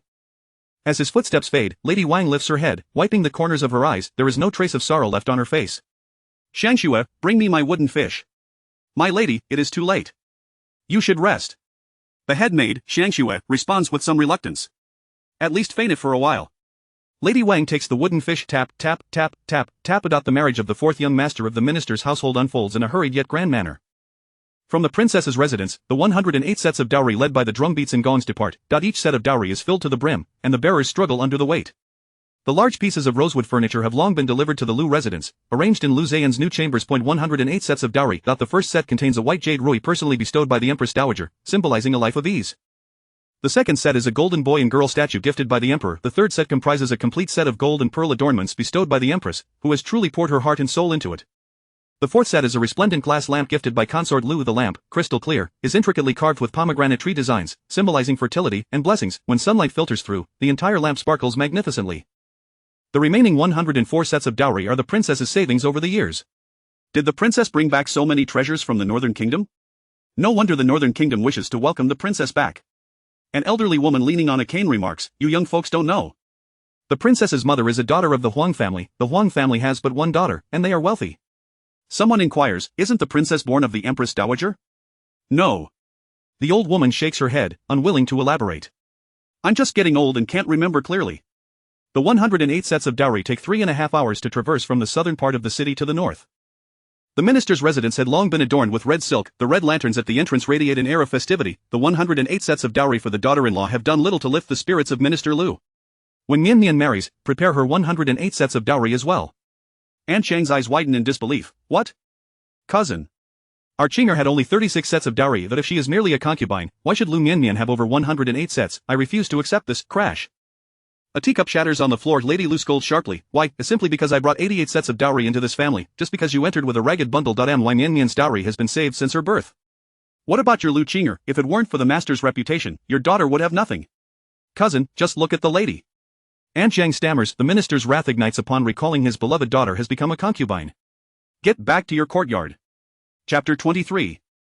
The wedding before dawn, the minister's residence was adorned with a sea of crimson silk, with red lanterns swaying gracefully in the breeze. Liu Zikai, the eldest brother who taught at the academy, had taken leave to return home. The third brother, Liu Zibao, who had been adopted by the Liu family, also arrived early with his wife, yet, Liu Qinger, the daughter of the third prince, had yet to make her appearance. The children of the first and third Liu brothers were dressed in vibrant red, resembling celestial beings. In celebration, Liu Mianmian wore a delicate pink skirt, adorned with a glass hairpin atop her head. "Ah! Miss Liu, it seems you are quite suited to being a concubine, donning pink so swiftly." Aunt Zhang remarked sarcastically. Liu Mianmian retorted, "As fellow concubines in this vast world, why must we be acquainted?" "Aunt Zhang, I had no idea my bond with my second sister ran so deep. I heard she disrespected the princess and was confined. Truly, you are mother and daughter indeed. The same life, the same formula. What is this called? Women following in their mother's footsteps." Aunt Zhang, hands on her hips, pointed a finger at Liu Mianmian. You, Miss Liu, I am at least your elder. Do you not respect your elders?" A sharp voice interjected, "Cough, what makes you think you are her elder? A fallen family dares to claim kinship before my daughter. How audacious. Lian Mama, please escort Aunt Zhang back to her quarters. On this auspicious day, there is no need for her to prance about." "Why am I not allowed out? Your daughter is a side consort, and my daughter is also a side consort." "I will go out if I wish," Aunt Zhang protested, hands on her waist. Lady Liu, distressed, swayed slightly. She did not wish for her daughter to be a concubine, yet the scene at the spring banquet had been witnessed by many. It was all thanks to that reckless Xie Lingyuan. Lady Liu longed to rush into the palace and give that couple a piece of her mind. She wouldn't strike the younger generation, but surely the older ones could be dealt with. Alas, she felt powerless. "Slap, ah, you dare strike me, you actually hit me!" Aunt Zhang exclaimed, covering her face in disbelief. "You have never hit me in all these years," Aunt Zhang lamented. "Well, now I have, so what of it?" Lady Liu replied coolly, wiping her hands with a handkerchief. "Silence her and take her away. On this joyous occasion, we cannot allow her to disrupt the festivities." With a wave of her hand, Liang Mama summoned 3 or 4 maids who promptly silenced Aunt Zhang and forced her to the ground before taking her away. On this day of celebration, Aunt Zhang's sarcasm was violently quelled. Liu Mianmian linked arms with her mother. "Mother, why is Aunt Zhang so irritable today?" Lady Liu, her head aching from Aunt Zhang's noise, rubbed her temples. "She is simply feeling envious of Princess Anning's dowry. There is no need to pay her any mind. She resents the dowry given to Liu Qinger. She fails to realize that a child's dowry is passed down through generations. She has none of her own yet covets others. Jealousy does not suit her." Aunt Zhang had indeed fallen on hard times. Who could have predicted that she would grow up as the Zhang family declined? Though not destitute, her meals were meager. At the tender age of 15, she was betrothed to a county magistrate in his 60s, who had already lost 3 wives. Even if Aunt Zhang had 100 times the courage, she would never dare to marry him. Thus, clutching the token given by her mother, Aunt Zhang fled one fateful night. After numerous hardships, she found her way to the Liu residence, presenting the token her mother had given her. The matriarch, seeing her plight, took her in, intending to find her a suitable match, yet, she was captivated by the riches of the Liu family and refused to settle for anything less. Coincidentally, at that time, the elder Liu wished to take a concubine to bear heirs for the main branch. Aunt Zhang boldly volunteered, crying and causing a scene until she became Liu Shangshu's concubine. As Liu Shangshu remarked, Aunt Zhang was simple-minded, easy to manipulate. The household was relatively peaceful. "Mother, the fourth brother is about to leave to fetch the bride," Bai said with a smile, observing the mother and daughter nestled together. "Let us go. Yingning, let us see." Lady Lu extended her hand to her third daughter-in-law, Bai Yingning, hailing from a scholarly family with a wealth of books, naturally grasped her mother-in-law's hand when she married into the family. She was initially apprehensive, especially with 2 fathers-in-law and 2 mothers-in-law to navigate. Yet, she soon discovered, as her own mother had foretold, that there was no better family than the Lius. The in-laws spent most of the year away, leaving no room for rigid rules. The in-laws who did reside with her were kind, only bestowing gifts of silver and food, leaving every other matter to her. Bai Yingning quickly took charge of the household, and her life was nothing short of delightful. In 3 years, she bore 2 children, bringing immense joy to the matriarch, who declared her a great asset to the main branch. The concerns she had about co-wives were unfounded, for Liu Ziba was a simple man, his heart solely consumed by art. Pursuing Liu Ziba was akin to throwing flirtations at a blind man. It was futile. Once, someone sent Liu Ziba a beauty from the western regions. He kept her in his room for 3 days and nights, painting her all the while. After 3 days, the beauty went mad. Having not closed her eyes for that long and forced to hold a pose, she lost her temper and shaved her head. Liu Ziba exclaimed, "Ugly, unworthy of a painting," and never returned to the beauty's chamber again. Liu Mianmian strolled into the front courtyard, spotting her 4th brother on a magnificent steed, resplendently clad in red wedding attire, strikingly handsome. Liu Ziyan also noticed Liu Mianmian and waved at her, prompting her to approach with a smile. Liu Ziyan lowered his voice, "Wait here, I shall bring your dear friend back. Soon you shall have someone to play with." A deep, amused voice interjected, "4th brother, Mianmian is to go to the prince's residence. She may not stay here to accompany Anning any longer." Liu Ziyan's fists clenched upon seeing Qiujiu beside Xie Lingyuan. His fists softened once more. "Brother Qiu, you have come too? Such an honor." Qiujiu clasped his fists in greeting. "Greetings, 4th master." Liu Ziyan straightened, rubbing his nose, pondering why he was referred to as 4th master when he was being beaten to a pulp, all under the pretense of practicing gentlemanly arts. "4th brother, today is a grand celebration," Xie Lingyuan remarked, clasping his hands. "If you do not call me 4th brother, I shall find it quite festive. Cousin, on this joyous day, might you spare me?" The thought of his precious sister marrying filled Liu Ziyan with sorrow, but what was most infuriating was that this man held a high status. How would he protect Mianmian from future bullying? He couldn't fight back, nor could he scold. Striking a prince was tantamount to rebellion. To insult him was to disrespect the royal family. At that moment, Liu Ziyan suddenly understood his father's predicament. In truth, Liu Shangshu had been slightly better than Liu Ziyan. When Liu Xianfei was born, he had been away pursuing his studies and seeking a wife. His feelings for that sister were not as deep. Liu Ziyan felt differently about Liu Mianmian. He had been tied to her since childhood. Liu Ziyan had changed half of her diapers. Tears welled in Liu Ziyan's eyes. He wanted to cry. In the crowd, someone shouted, "The groom can finally marry." Everyone is so excited they're in tears. Chapter 24. A comedic incident. As she watched the wedding procession depart in grand fashion, Liu Mianmian's eyes brimmed with tears. In her previous life, Liu Ziyan and Shui's union was a mere faade, their household in disarray. In this life, her 4th brother is marrying the beloved Ning. Perhaps this time, the outcome will be different? Haishir observed her dazed sister-in-law and chuckled, "Mianmian, go inside, your 4th brother will be a while before he returns with the bride." Noticing Liu Mianmian's lack of movement, Haishir teased, "Sister-in-law knows how close you are with your friends. Today, you mustn't steal your 4th brother's bride." Liu Mianmian's cheeks flushed as she clung to Haishir's arm. "I won't steal 4th sister-in-law, but I might just take big sister-in-law." Haishir rubbed her aching back. "Sister-in-law would be delighted if you did. At 30, one is as fierce as a wolf. At 40, as formidable as a tiger." After a long separation, Liu Zikai was both wolfish and tigerish. Today marked the grand day of marriage for the Liu family, yet the esteemed Haishir, as the eldest daughter-in-law, had overslept magnificently. Thankfully, her mother-in-law was kind-hearted and chose to overlook it. Truly, it was mortifying. Liu Mianmian gazed at the love bites on Haishir's neck and wondered, could the nephew who never came into this world be the child that big sister-in-law is carrying now?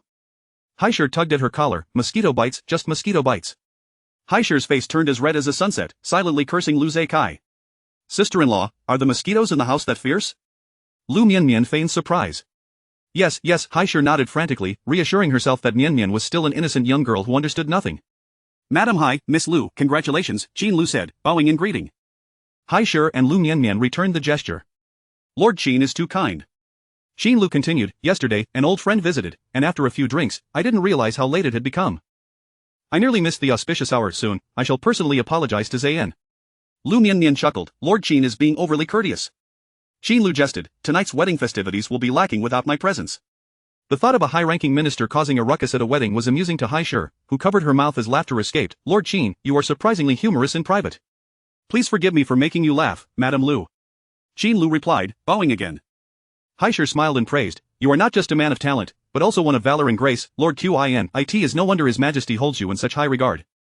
Qin Lu humbly acknowledged, "I am undeserving of such praise. It is merely a case of misinterpretation by the public." Haishir chuckled and patted Liu Mianmian's hand. "Sister-in-law, please attend to your duties and have someone escort Lord Qin to the flower hall." Liu Mianmian nodded in agreement.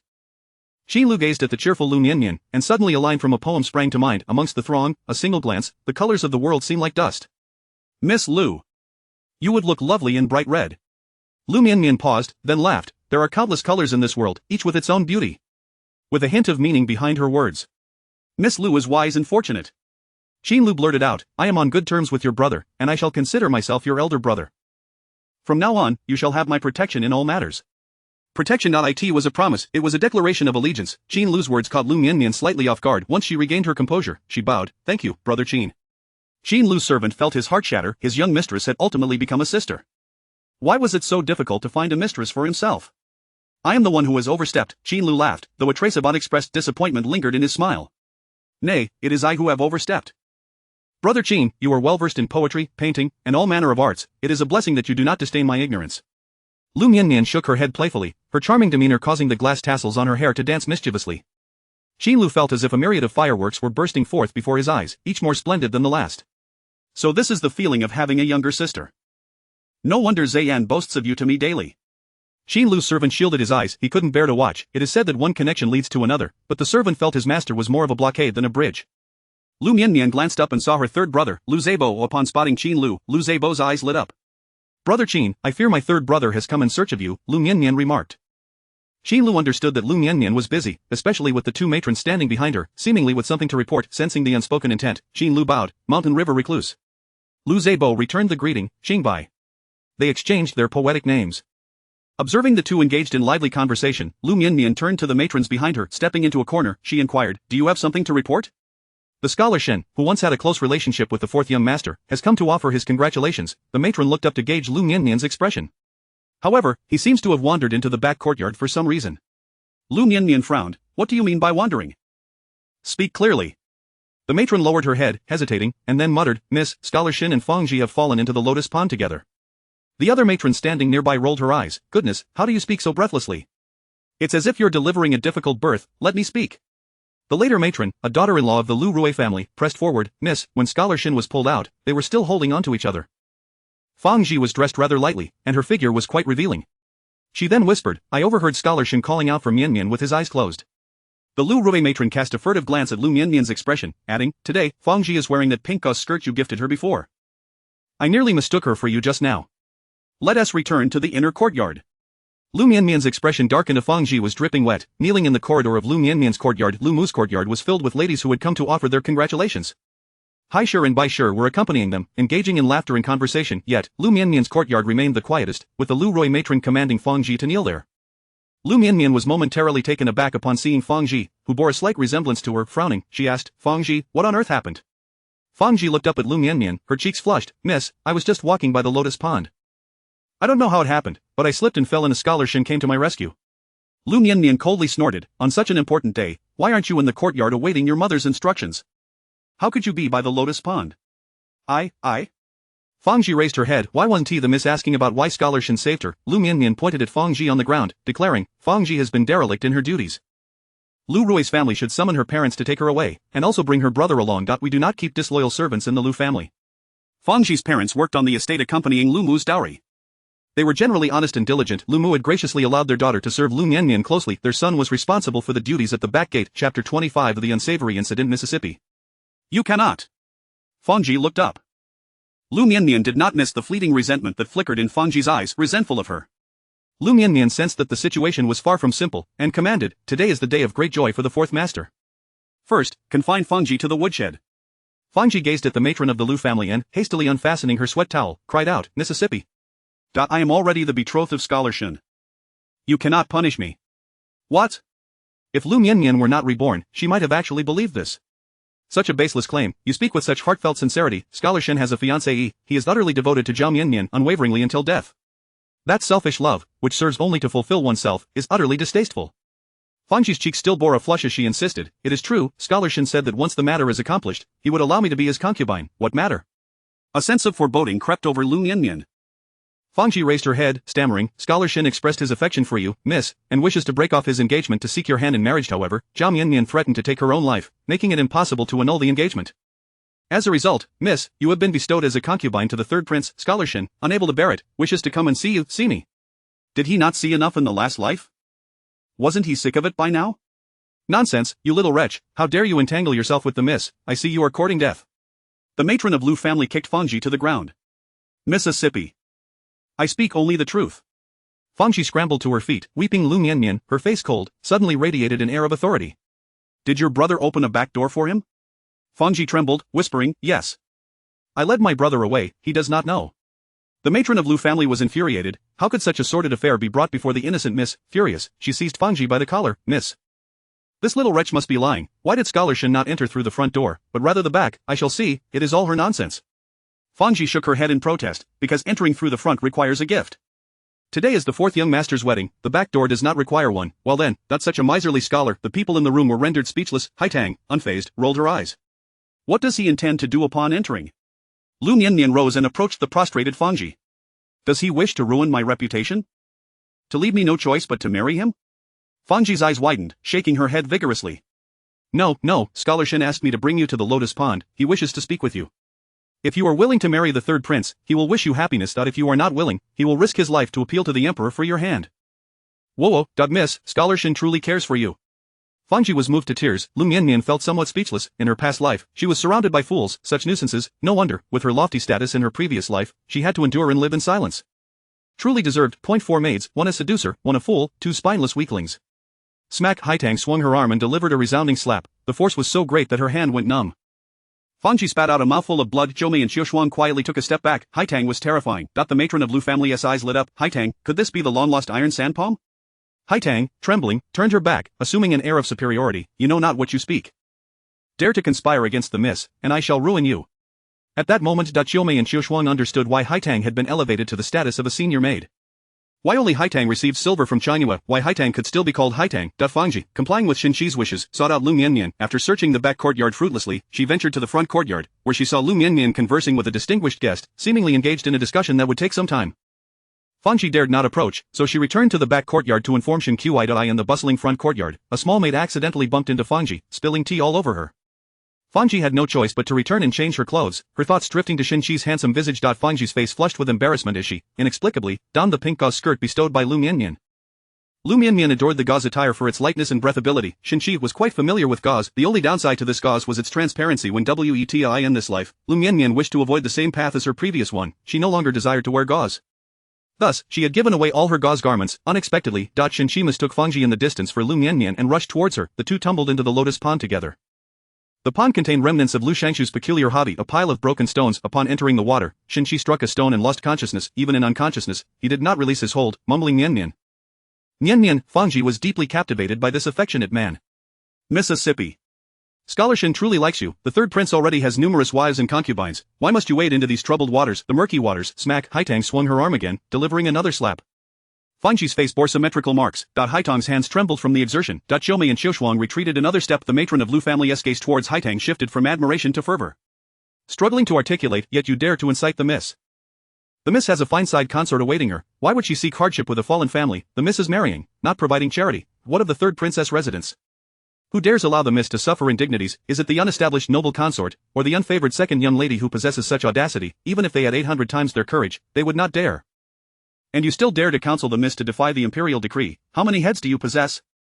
Fangji, wailing, spat out a mouthful of blood, along with a tooth. The matron of Liu family, recalling her son's thick skin, felt a sense of identification with her son's resilience. This Haitang was truly to her liking. She must be taken as a daughter-in-law. Liu family's matron, go see if Scholar Shen has awakened. Since he adores Fangji, I shall not snatch away another's love. Deliver Fangji's contract to Scholar Shen. However, let us keep it discreet today, as it is the fourth master's wedding day. Furthermore, if Scholar Shen is unwell, do not insist he stays as a guest. Woo. Fangji, with a swollen face, yet her eyes sparkled with joy. Miss, Fangji's brother requests an audience, a small maid reported. Let him in. Liu Mianmian gazed at the prostrate Fangji, feeling a sense of unfamiliarity. Perhaps this was the true Fangji. Fangji's brother entered, and upon seeing his pig-headed sister, he was momentarily stunned. With a thud, he knelt down. The matron of Liu family recounted the entire sequence of events. The burly man's eyes reddened with rage. Shameless wretch, betraying your master, you are no longer welcome in our home. How can you hold your head high before our parents back at the estate? Our parents are in service to the lady. You are slapping the lady's face. If it were not for the old master, our parents would have starved long ago, and there would be no you or me.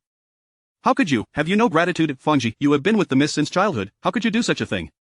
Fangji's brother wept bitterly, overwhelmed with anger and humiliation. Chapter 26. The four ladies. The sound of gongs and drums resounded through the air. Ning's palms were drenched in sweat, nearly causing her to drop the apple she held. From this day forth, she would be known as Liu Xiesher. No longer would she have to harbor her secret affections deep within her heart. She could openly call him her husband, and refer to him as Brother Zayan. And Ning was aware that the Lu and Shui families were exchanging glances, yet she wished to be selfish. She feigned ignorance and embraced him in the water. At that moment, and Ning thought even if she were to become a concubine, she would willingly accept it. However, she was also reluctant. She did not want to witness Liu Zhan share love and affection with another. Growing old together, she longed to share the same fur coat in life and the same grave in death. She did not wish to see anyone else in his eyes. Not in her selfish thoughts, she imagined that only Mianmian and herself could exist in his gaze. Now her wish was about to be realized, and Ning was too afraid to sleep, fearing that waking would reveal it all to be merely a dream, listening to the clamor of the gongs. Xie Ning raised her head, afraid that her tears would mar her makeup. In her childhood, everyone called her an oddity due to her slightly yellowish hair. Only Liu Zhan said, "That is the color of the sun." The gongs echoed. Xie Ning smiled softly. "Brother Zhan, I have come to be your bride." Lu's mother beamed with joy, genuinely pleased that Princess Ning would become her daughter-in-law. It was simply due to her maternal instinct. Anyone who could play with her daughter was a good child. Yet, the status of Princess Ning was somewhat delicate. The Northern Kingdom was stirring restlessly, likely to exploit Ning's identity. They bowed to heaven and earth. They bowed to the high hall. The couple exchanged vows. They were led into the bridal chamber. One end of the red silk was tightly grasped in Ning's hand. She could not discern the path ahead, allowing Liu Zhan to guide her forward. The uproar and well-wishes around her faded into oblivion. The only sound in the world was the rhythm of her own heartbeat. It felt as though it might burst forth from her chest. Just before the ceremony, her mother had spoken to her about the Northern King, who was also her uncle, stirring with intentions, fearing that war might arise again. They might use their identities as leverage. If they welcomed her and her mother back, the great saint would not surrender them. It would incite conflict. Her mother assured her that the Liu family would protect her. But how could she allow Brother Zhan to be put in a difficult position, loyal to his king and country? Princess Ning had already decided, if that day ever came, she would return to the Northern Kingdom alone. Be it life or death, she would endure alone without burdening the Liu family or her uncle. In this lifetime, having Mianmian and Brother Zhan was already enough. Now, they had all become family. Even better. The crowd erupted in laughter, and as they descended the steps, Liu Zhan held Ning's hand. "Be careful, watch your step." His hand was warm. And Ning felt her face flush, softly responding with an mm. Fortunately, her veil concealed her embarrassment. The bed was both soft and firm, adorned with peanuts, dates, and longans. The red covering faded away, and the veil was lifted. Ning beheld a handsome face, devoid of reluctance, radiating with joy. In an instant, and Ning's eyes brimmed with tears. Liu Zhan noticed the glistening droplets in her eyes and became flustered. "I apologize. If you truly miss your mother, we can invite her here as well. Would that be alright?" And Ning shook her head, then nodded. Liu Zhan had always been like this, warm, bringing her warmth. Oh dear, the fourth young master knows how to cherish his wife now. Look, as soon as he has a wife, he is entirely different. Our little fourth will have someone to care for him from now on, teased the sisters-in-law. And Ning's neck turned crimson as she lowered her head. "Newlyweds, enjoy your dumplings. Bride, will you bear children?" "I will," and Ning's face flushed like the rosy dawn. "Did you all hear that? The bride says she will bear children. Fourth aunt will give us a little brother. Second brother, I want a little sister. Let auntie have a little sister. Third brother, my mother says that the daughters of the Liu family are precious and usually do not come easily." Liu Zibao's son lamented. "It doesn't matter. I just want a little sister," the youngest child pouted. "You little rascals, go outside." Bai Ning gently chided. The young boy's face turned slightly red as he bowed. "Third aunt, I'll take the little ones outside." "How gore." "Thank you for looking after them." Bai Ning smiled. The boy waved, and the little ones lined up to exit. Ning felt that everything in the Liu residence was exceptionally charming. As the crowd dispersed, only Ning and Liu Zhan remained in the room. Liu Zhan, marrying for the first time, felt somewhat nervous. "But are you hungry?" And Ning smiled and shook her head. "But are you thirsty?" And Ning again smiled and shook her head. "Then, how about you take a nap? I will have to go out to toast guests soon and cannot stay with you." And Ning nodded. "In a while, Mianmian will come to keep me company. Brother Zhan doesn't need to stay." "Brother Zhan." Liu Zhan's face turned red. "And no. Why are you calling me brother again?" "And Ning, we are now husband and wife." And Ning's eyes glistened, sweetly calling out, "Husband." Liu Zhan scratched his head. "It's a bit embarrassing." Noticing there were no attendants in the room, and Ning asked, "Where are the attendants, my husband?" "There is one, but it's all right for her to serve me." "It's not very convenient for her to serve you." Liu Zhan replied awkwardly. Liu Zhan was already 20 years old. Young men from influential families typically had concubines by the age of 15 or 16. And Ning had prepared herself psychologically, yet hearing Liu Zhan say he could not serve her, it felt as though he was shielding her, causing her heart to ache slightly. "Then, let her come to serve tea tomorrow?" And Ning tilted her head and smiled. Liu Zhan smiled helplessly. "Please stop smiling, you look worse than when you cry, serving tea. You want Yuan Bao to serve you tea? Would you dare to drink it?" And Ning felt so shy she could not raise her head. So, the attendant was Yuan Bao, Liu Zhan's little servant. It was indeed not very convenient for her to serve her. Standing at the door, the maid Taoji heard the commotion inside and covered her mouth to stifle a laugh. Liu Zhan emerged from the room, his face aglow, and saw Taoji giggling at the door. "Still laughing? Your master is calling for you." "Yes, your grace." "Your grace, I prefer to be called fourth young master." Fourth master is fine, but if none of that works, just call me son-in-law. When you call me your grace, I feel like I might take flight. Tao Ji looked at Liu Ziyan's departing figure, her clear eyes sparkling with mischief. Isn't your grace a fine title? Tao Ji, ah. Your highness, no. No. Fourth lady. Chapter 27. In repayment, Xinqi was escorted back to Cat Alley by the personnel of the Ministry of Rites, accompanied by the rather plump Fang Ji.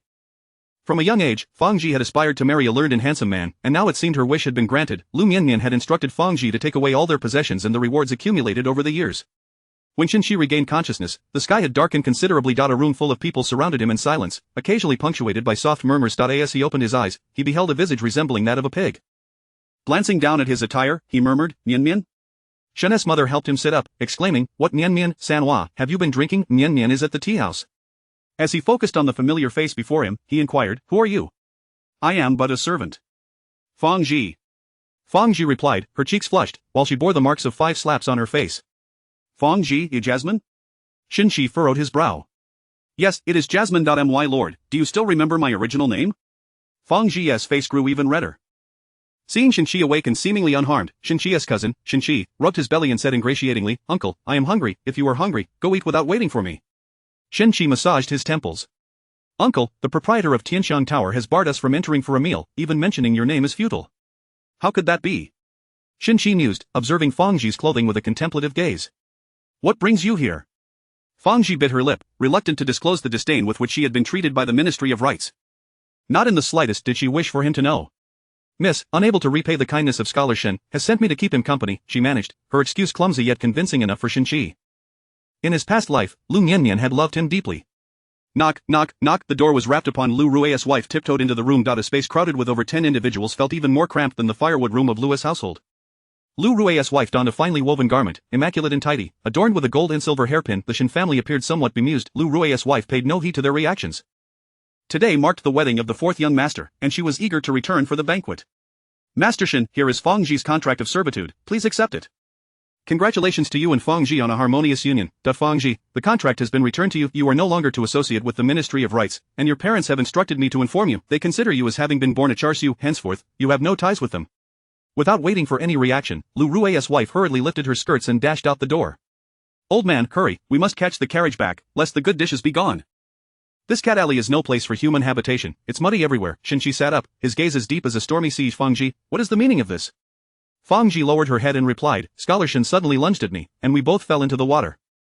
My innocence is lost. The miss returned my contract, allowing me to accompany Scholar Shen back. At this moment, Fang Ji employed all her cleverness. What happened to your face? Xinqi inquired, frowning. I did it to myself, unable to repay the Miss S' kindness. Overwhelmed by shame, I struck myself twice in retribution. Fang Ji articulated her tale with increasing confidence, almost convincing herself. Xinqi, too, believed her, as in his previous life, Fang Ji had never deceived him. She had even borne him a son, whom he could not acknowledge. Indeed, Xinqi's expression clouded with worry. Had he not mentioned his fiancée Yi while at the Ministry of Rites, but the die was cast. Xinqi resolved to speak with Xie Lingyuan the following day. He was certain that Liu Mianmian and Xie Lingyuan shared only familial affection, devoid of love. With reasoning and emotion, Xinqi planned to persuade Xie Lingyuan to let go. At that moment, he forgot he had a betrothal. Li Zhaodi rubbed her hands together and said, Third brother, your sister-in-law is hungry. Tianxiang Tower expelled us. Perhaps you could speak on our behalf? How dare you speak to Scholar Shen in such a manner? You must refer to yourself as a servant. Fang Ji glared at Li Zhaodi's patched attire. Li Zhaodi, noticing the exquisite fabric of Fang Ji's attire, compared it to her own tattered clothing and felt a surge of indignation. She exclaimed, What, servant? I am the sister-in-law of the scholar. Third brother, you must speak. Xinqi would not allow anyone to insult his family, especially not a servant. Fang Ji, apologize, this is the esteemed lady. Fang Ji had not anticipated the Shen family's poverty to be so profound. I am sorry, esteemed lady, Fang Ji consoled herself, believing that Scholar Shen possessed great talent. Such talent and charm would surely lead him to success one day, soaring high, akin to their master. At that time, she would be a lady of the young couple shared a deep affection. Steadfast, the smile graced Fang Ji's lips. I am hungry, what do you have in your arms? Is there something to eat? Please share it with me. Xin Zhao extended his hand. What was in the bundle? It was Fang Ji's meager belongings, essential for her survival, which she could not possibly share with a child. Fang Ji clutched the package tightly, declaring, There is no food, only a few pieces of clothing. Shen's mother observed the fine fabric of Fang Ji's garments, which she had never encountered before. As the personal maid of a lady from the Ministry of Rites, perhaps the lady still held some affection for her. It would be unwise to offend a noble again. She then said, My dear, do not be afraid. The child is merely hungry and means no harm. Xin Zhao was quite presentable, bearing a resemblance to Xinqi, though his skin was somewhat tan from working in the fields. Fang Ji nodded at the child, harboring no ill will. Grandson, come, let me take you to the street corner for wontons, let us go. Grandmother Xin beckoned. Grandma. I am hungry too, I want to eat, Xie whined, playing the part of the adorable child. What do you wish to eat, you little scamp? Grandmother Xin swatted Xi's hand away. Grandma. I do not want wontons, I crave braised pork and a treasure chicken. Grandma Xin Zhao tugged at his little face. Accustomed to the finest delicacies, how could he settle for a tasteless bowl of wontons? He had forgotten, before arriving in the capital, enjoying a bowl of wontons had been a luxury. Third uncle, how about this, could you take us to Tianshan Tower? Li Zhaodi rubbed her hands together, look at how hungry the children are. You have always been fond of them, haven't you? Xi nodded. The Xin family and Fang Ji made their way to Tianshan Tower, which was ablaze with light. Today was a momentous occasion for the young master, yet the establishment was devoid of patrons. A line of carriages awaited at the entrance. Quickly, the crispy duck, the treasure chicken is ready, load the carts, 5-spice bean curd skin, cold dishes onto old Lu's cart. The atmosphere buzzed with activity as the staff bustled about, delivering dishes to the Ministry of Rites.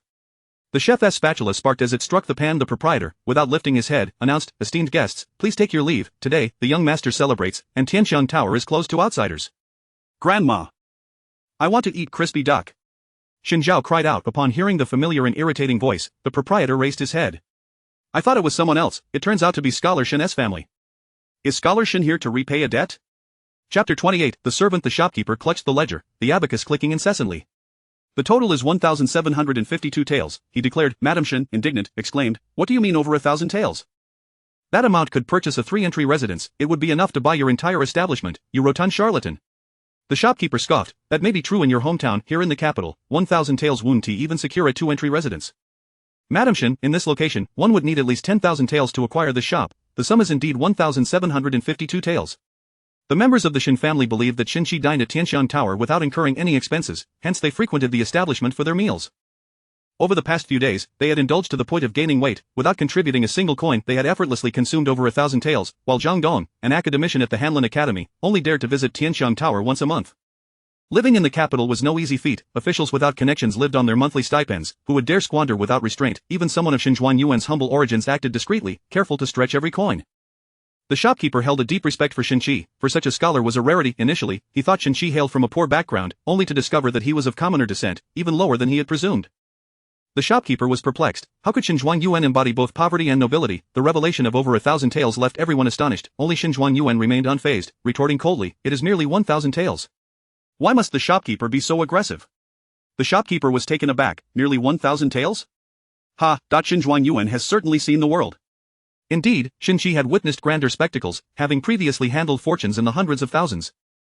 His servant carried notes worth 1,800 taels. Thus, this sum of over 1,000 taels did not faze Xi in the slightest. After all, in his former life, he would not even deign to pocket such an amount. In Xi's mind, it was simply a matter of managing one's own estate. What need had they for money to dine? This composed demeanor left Fang Ji blushing. Xi lifted his leg to depart, instructing, Fang Ji, you speak with the shopkeeper.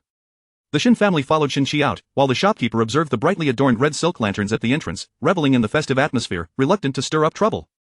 After all, one could run from the monk but not the temple. He allowed them to exit, leaving Fang Ji standing alone. Dazed before the shopkeeper recognized Fang Ji, or rather, he recognized all the maidservants by the young lady's side. His employer had mentioned that Tianshan Tower would serve as the young lady's dowry, and he too would be included. The shopkeeper smiled and inquired, Miss Fang Ji, why are you not attending to the young lady today? Why have you come here with Xinjuan Yuan? Gurgled. Fang Ji's stomach betrayed her. Shopkeeper, after a moment of hesitation, she finally murmured, the young lady wished for me to accompany Xinjuan Yuan. What? The shopkeeper questioned, doubting his own hearing. Xinjuan Yuan? The shopkeeper touched his head. He wasn't feverish, so why did Fang Ji seem to speak nonsensically? Fang Ji intended to convey that Xinjuan Yuan held deep affection for the young lady and that the young lady, unable to reciprocate, had allowed her to stay by his side. She felt the shopkeeper's gaze bore down on her like the strength of a blossoming begonia. She stammered, today, Xinjuan Yuan saved me. The shopkeeper nodded, oh, I see. It seemed Fang Ji would no longer have any ties to the minister's residence. Had she mentioned it earlier, the shopkeeper lost interest in her plight, turning to the staff, you lot, be mindful, not a drop of broth should spill. Watch the serving plates carefully. And you in the kitchen, ensure the Longjing shrimp is cooked just right. The young lady prefers it tender. The shopkeeper left Fang Ji standing there, feeling abandoned. Sullenly, she stepped out of Tianshan Tower's doors where the Xin family awaited her at the entrance. The moment Fang Ji laid eyes on Xi, tears streamed uncontrollably down her cheeks. Xinjuan Yuan, I shall only have you from now on. Princess Anning found herself in an awkward position. Now, as the daughter-in-law of the Liu family, known for their protective nature, Liu's mother extended invitations to all her husband's colleagues, regardless of the value of the gifts or the nature of their relationships. The goal was a grand gathering, openly signaling to the entire capital that Princess Anning was now a member of the Liu family and should not be trifled with. Princess Xie Zhao, feeling the pressure, had to tear through several handkerchiefs, ultimately sending congratulatory gifts to Princess Anning. Madame Shen tugged at Shen Qi's sleeve. Sanhua, there is a banquet at the minister's residence. We should go and partake. Indeed, third brother, as officials of the same court, let us go extend our congratulations and enjoy the feast. Li Zhaodi chimed in, licking her lips. Third uncle, I saw a plethora of crispy ducks heading that way. Shen Zhao pointed towards the carriages of Tianxiang Tower. Third uncle, why don't we join them? There is a celebration in our village, and it would add to the merriment. Though Shen Qi had no desire to attend, his hunger prevailed upon turning to see the tearful Fang Ji. He felt a surge of annoyance. Why are you crying? Fang Ji, already tongue-tied, opened her mouth to speak, but her stomach interrupted with a loud grumble. Gurgle, gurgle. The Shen family members' stomachs echoed in unison. During this visit to the capital, Madame Shen had brought money with her, having sold the family's aging cow for 120 taels. Over the years, they had accumulated barely 300 taels. In the past, Shen Qi would copy texts to help with family expenses, but Madame Shen could no longer recall when Shen Qi last contributed. It seemed to have been since Liu Mianmian went missing after offering incense. Her own son could not be at fault. The blame surely lay with Liu Mianmian. Madame Shen thought bitterly. Sanhua, the money in my hands is dwindling. You've used it all for your studies and supplies over the years. Your brother and sister-in-law are practical folks. They won't complain about your expenditures. We shouldn't let the shopkeeper's miscalculations damage our harmony. Shen Qi gazed at his mother's tattered blue-gray garment, feeling a pang of sympathy. He silently vowed to restore their fortunes, allowing them to live as they had in his previous life. Mother, I am not angry. It is but a trivial sum of over 1,000 taels. Do not let it trouble you. Come now, I shall treat you all to a meal. The Shen family arrived at the entrance of the minister's residence, where the lights blazed and red silk adorned the ground. From the front courtyard, the sounds of a play drifted in, performing the renowned piece Embracing Four Joys, telling the tale of a humble scholar achieving success, marrying, and producing offspring, ascending in life. The servant at the door was taken aback upon seeing the group. Shen Yuan, why have you only just arrived? The banquet has already commenced. Family matters delayed us, Shen Qi replied tersely. The servant extended a hand. May I see your invitation, Shen Yuan? Fang Ji stood behind the Shen family, anxious to avoid the servant's gaze. The servant's peripheral vision caught sight of her. Oh, Miss Fang Ji is here too. I heard you are following Shen Yuan. Congratulations, you shall soon be the wife of the Yuan. They, as gatekeepers, were privy to all sorts of gossip. Hearing the servant's taunts, Fang Ji bit her lip, vowing silently to live better than anyone else, even surpassing Haitang. She aspired to become a lady of status, much like a mistress. Shen Qi's expression darkened. How could he marry a servant? He snapped. What nonsense, how could I ever marry a lowly servant? Chapter 29. Life and Death Together. Do not be angered, Scholar Shen, the servant has misspoken. The attendant wore a half-smile, gesturing. Ceremonial officer, record this for Scholar Shen, so that the master may return the favor in due course. What kind of return gift is this? Lady Shen glanced at her son, her heart aching as she fished out a silver tael from her garments. Scholar Shen Qi, a return gift of 1 tael. The ceremonial officer proclaimed loudly. His voice faintly drowned out the distant melodies of the opera being performed in the backyard. The attendant at the entrance, well-mannered, turned his back to stifle his laughter. Shen Qi was overwhelmed with shame and indignation. Seizing the ceremonial officer's brush, he swiftly inscribed several bold characters onto the red paper. The ceremonial officer was momentarily taken aback and announced, additionally, for grand characters, life and death together. Life and death together. Liu Mianmian halted in her tracks. Life and death. In her previous life, she had barely reached 20 before meeting an untimely demise. The reborn Shen Qi could not possibly be unaware of this. Life and death together. Shen Qi was deliberate in his intent, wishing for her fourth brother to also meet a dismal fate. Liu Mianmian's eyes turned red with fury. Beside her, Liu Wei exclaimed in indignation, who would dare utter such morbid words on a day of great celebration? I must go and see, which shameless wretch has dared to disrupt this occasion. With that, Liu Wei instinctively reached for the soft sword at her waist, only to restrain herself. Her mother was still in the courtyard enjoying the banquet. Violence must not ensue. Liu Mianmian blocked Liu Wei. Did you not wish to see the bride? Let us go. Indeed, today is a momentous occasion for Ning. Liu Mianmian summoned Haitang, whispered a few words, and then departed with Liu Wei toward the bridal chamber. Xie Lingyuan gazed at Liu Mianmian's retreating figure, furrowing his brow as he inquired, Zhou, who was that at the door? Such a lack of decorum, but if one cannot speak properly, then what use is their tongue? Zhou, trained in martial arts from a young age and possessing exceptional hearing, replied in a tone of amusement, the newly appointed scholar. Shun Qi. Xie Lingyuan rubbed his nose, then perhaps it is best to keep that tongue after all. With a nimble leap, Xie Lingyuan ascended into the branches of a nearby tree, its dense foliage concealing him completely. Zhou effortlessly followed suit, landing lightly beside him without causing a single tremor in the branches. A tinge of jealousy stirred within Xie Lingyuan. Zhou, do you think this prince can still master lightness skills at this stage? Without hesitation, Zhou retorted, it is still possible, but in 2 months, it will be too late. Pondering for a moment, Xie Lingyuan concluded that he could not sacrifice his own comfort. Then I shall not practice. You might as well teach my son instead. Zhou curled his lip, as if to say, where is your son? Lacking in martial prowess, Xie Lingyuan, unable to stand, settled himself on the tree trunk and murmured, Zhou, what kind of person do you think Xie is? Zhou, at a loss for words, replied, I am but a martial man. Do not pose such challenging questions to me. Xie Lingyuan sighed, he harbors many secrets, and knows the secrets of many others. It truly piques one's curiosity. Those with strong curiosity tend to meet their demise. It is better to possess less curiosity. Zhou's expression remained stoic. Xie Lingyuan tilted his head, his mischief resurfacing as he asked, are you not curious? What if he knows your secrets as well? Zhou rolled his eyes. Can he perform divination? Why would he know my secrets? Unless he wishes for death, I kill without concern for whether he possesses knowledge. I certainly do not know knowledge. In her previous life, Xinqi's calligraphy was worth 1,000 tales. Each character danced across the page with the flair of a master. Of Fangji gazed up at Xinqi, feeling both heartache and admiration. Heartache, for Xinqi had referred to her as a base servant. Admiration for Xinqi's remarkable talents. Let us depart, Xinqi addressed the Shin family members. The attendant again raised his hand to interject, addressing the crowd behind Xinqi. Scholar Shin, servants are not permitted at the banquet. Xinqi's expression darkened, his eyes sharp as swords. Preposterous, they are my family. The ceremonial officer called out loudly, Xinqi, newly appointed scholar of the Hanlin Academy, along with his parents, a return gift of 1 tale, and 4 characters. At that moment, Haitang skipped into view from the entrance, her jeweled hairpin glimmering in the moonlight. Fangji gazed dreamily at the adornments in Haitang's hair, secretly vowing to repay the grievances she suffered today in the future. Li Zhaodi also eyed Haitang's hairpin, a look of greed crossing her face. Xinqi and the others, dressed in tattered garments, looked upon Haitang's elegant attire and felt tears welling. Overwhelmed by shame. The attendant, noticing the crowd, quickly bowed. Ah. Miss Haitang, why have you come out? Haitang smiled, the kitchen has prepared a feast for the brothers on duty. Once they have a moment, they shall come to dine. The attendant nodded and bowed. Oh. Miss Haitang is so considerate of us. Fangji felt a pang of bitterness, touching the pain on her face, mixed with a surge of anger. Haitang, spotting the crowd at the entrance, rolled her eyes and said, the madam has instructed that at this late hour, no one is to come to offer congratulations, hence the doors are to be closed. Do not disturb the neighbors. With that, Haitang turned without another glance at Fangji and strode away. The ceremonial officer hastily gathered his writing materials, wrapping the red paper and scurrying inside. The attendant, slapping his thigh, called out, Scholar Shin, please. Xinqi, his face clouded, involuntarily shouted. Wu Liang, startled. Zhou nearly lost his grip in the tree. The attendant paused, scratching his head. I am called Guzi, not Wu Liang. Xie Lingyuan, half smiling, remarked, he even knows Wu Liang. Things are getting more interesting by the moment. On this early autumn night, the heat still lingering in the air, Xinqi felt a chill enveloping him. He finally realized that without Liu Mianmian, he could not even enter the gates of the Liu family estate. Inside, the lights blazed brightly, while outside, the night air was cool as water. Goo, the attendant rubbed his nose, suppressing his mocking grin. Scholar Shin, will you not enter? The banquet will soon conclude. Xinqi cast a cold glance at the stone lion at the entrance before turning away. Lady Shin and the others still yearned to enter and savor the crispy duck. Upon seeing Xinqi depart, he was leaving. The Lady Shin rushed to the attendant, wringing her hands. Young man, look, we have not even partaken of the feast. Can you return this silver tael to this old lady? The attendant was taken aback, surprised by this turn of events. Lady Shin assumed he was reluctant to return the money, and immediately changed her tone. If you do not return it, I shall have my son take you to see the authorities. Fangji cast a glance at the old lady before turning to follow Xinqi. The Shin family awaited at the entrance. That was 1 tael of silver. How many bowls of wontons could that buy? The attendant, after a moment of daze, pulled out a tael of silver.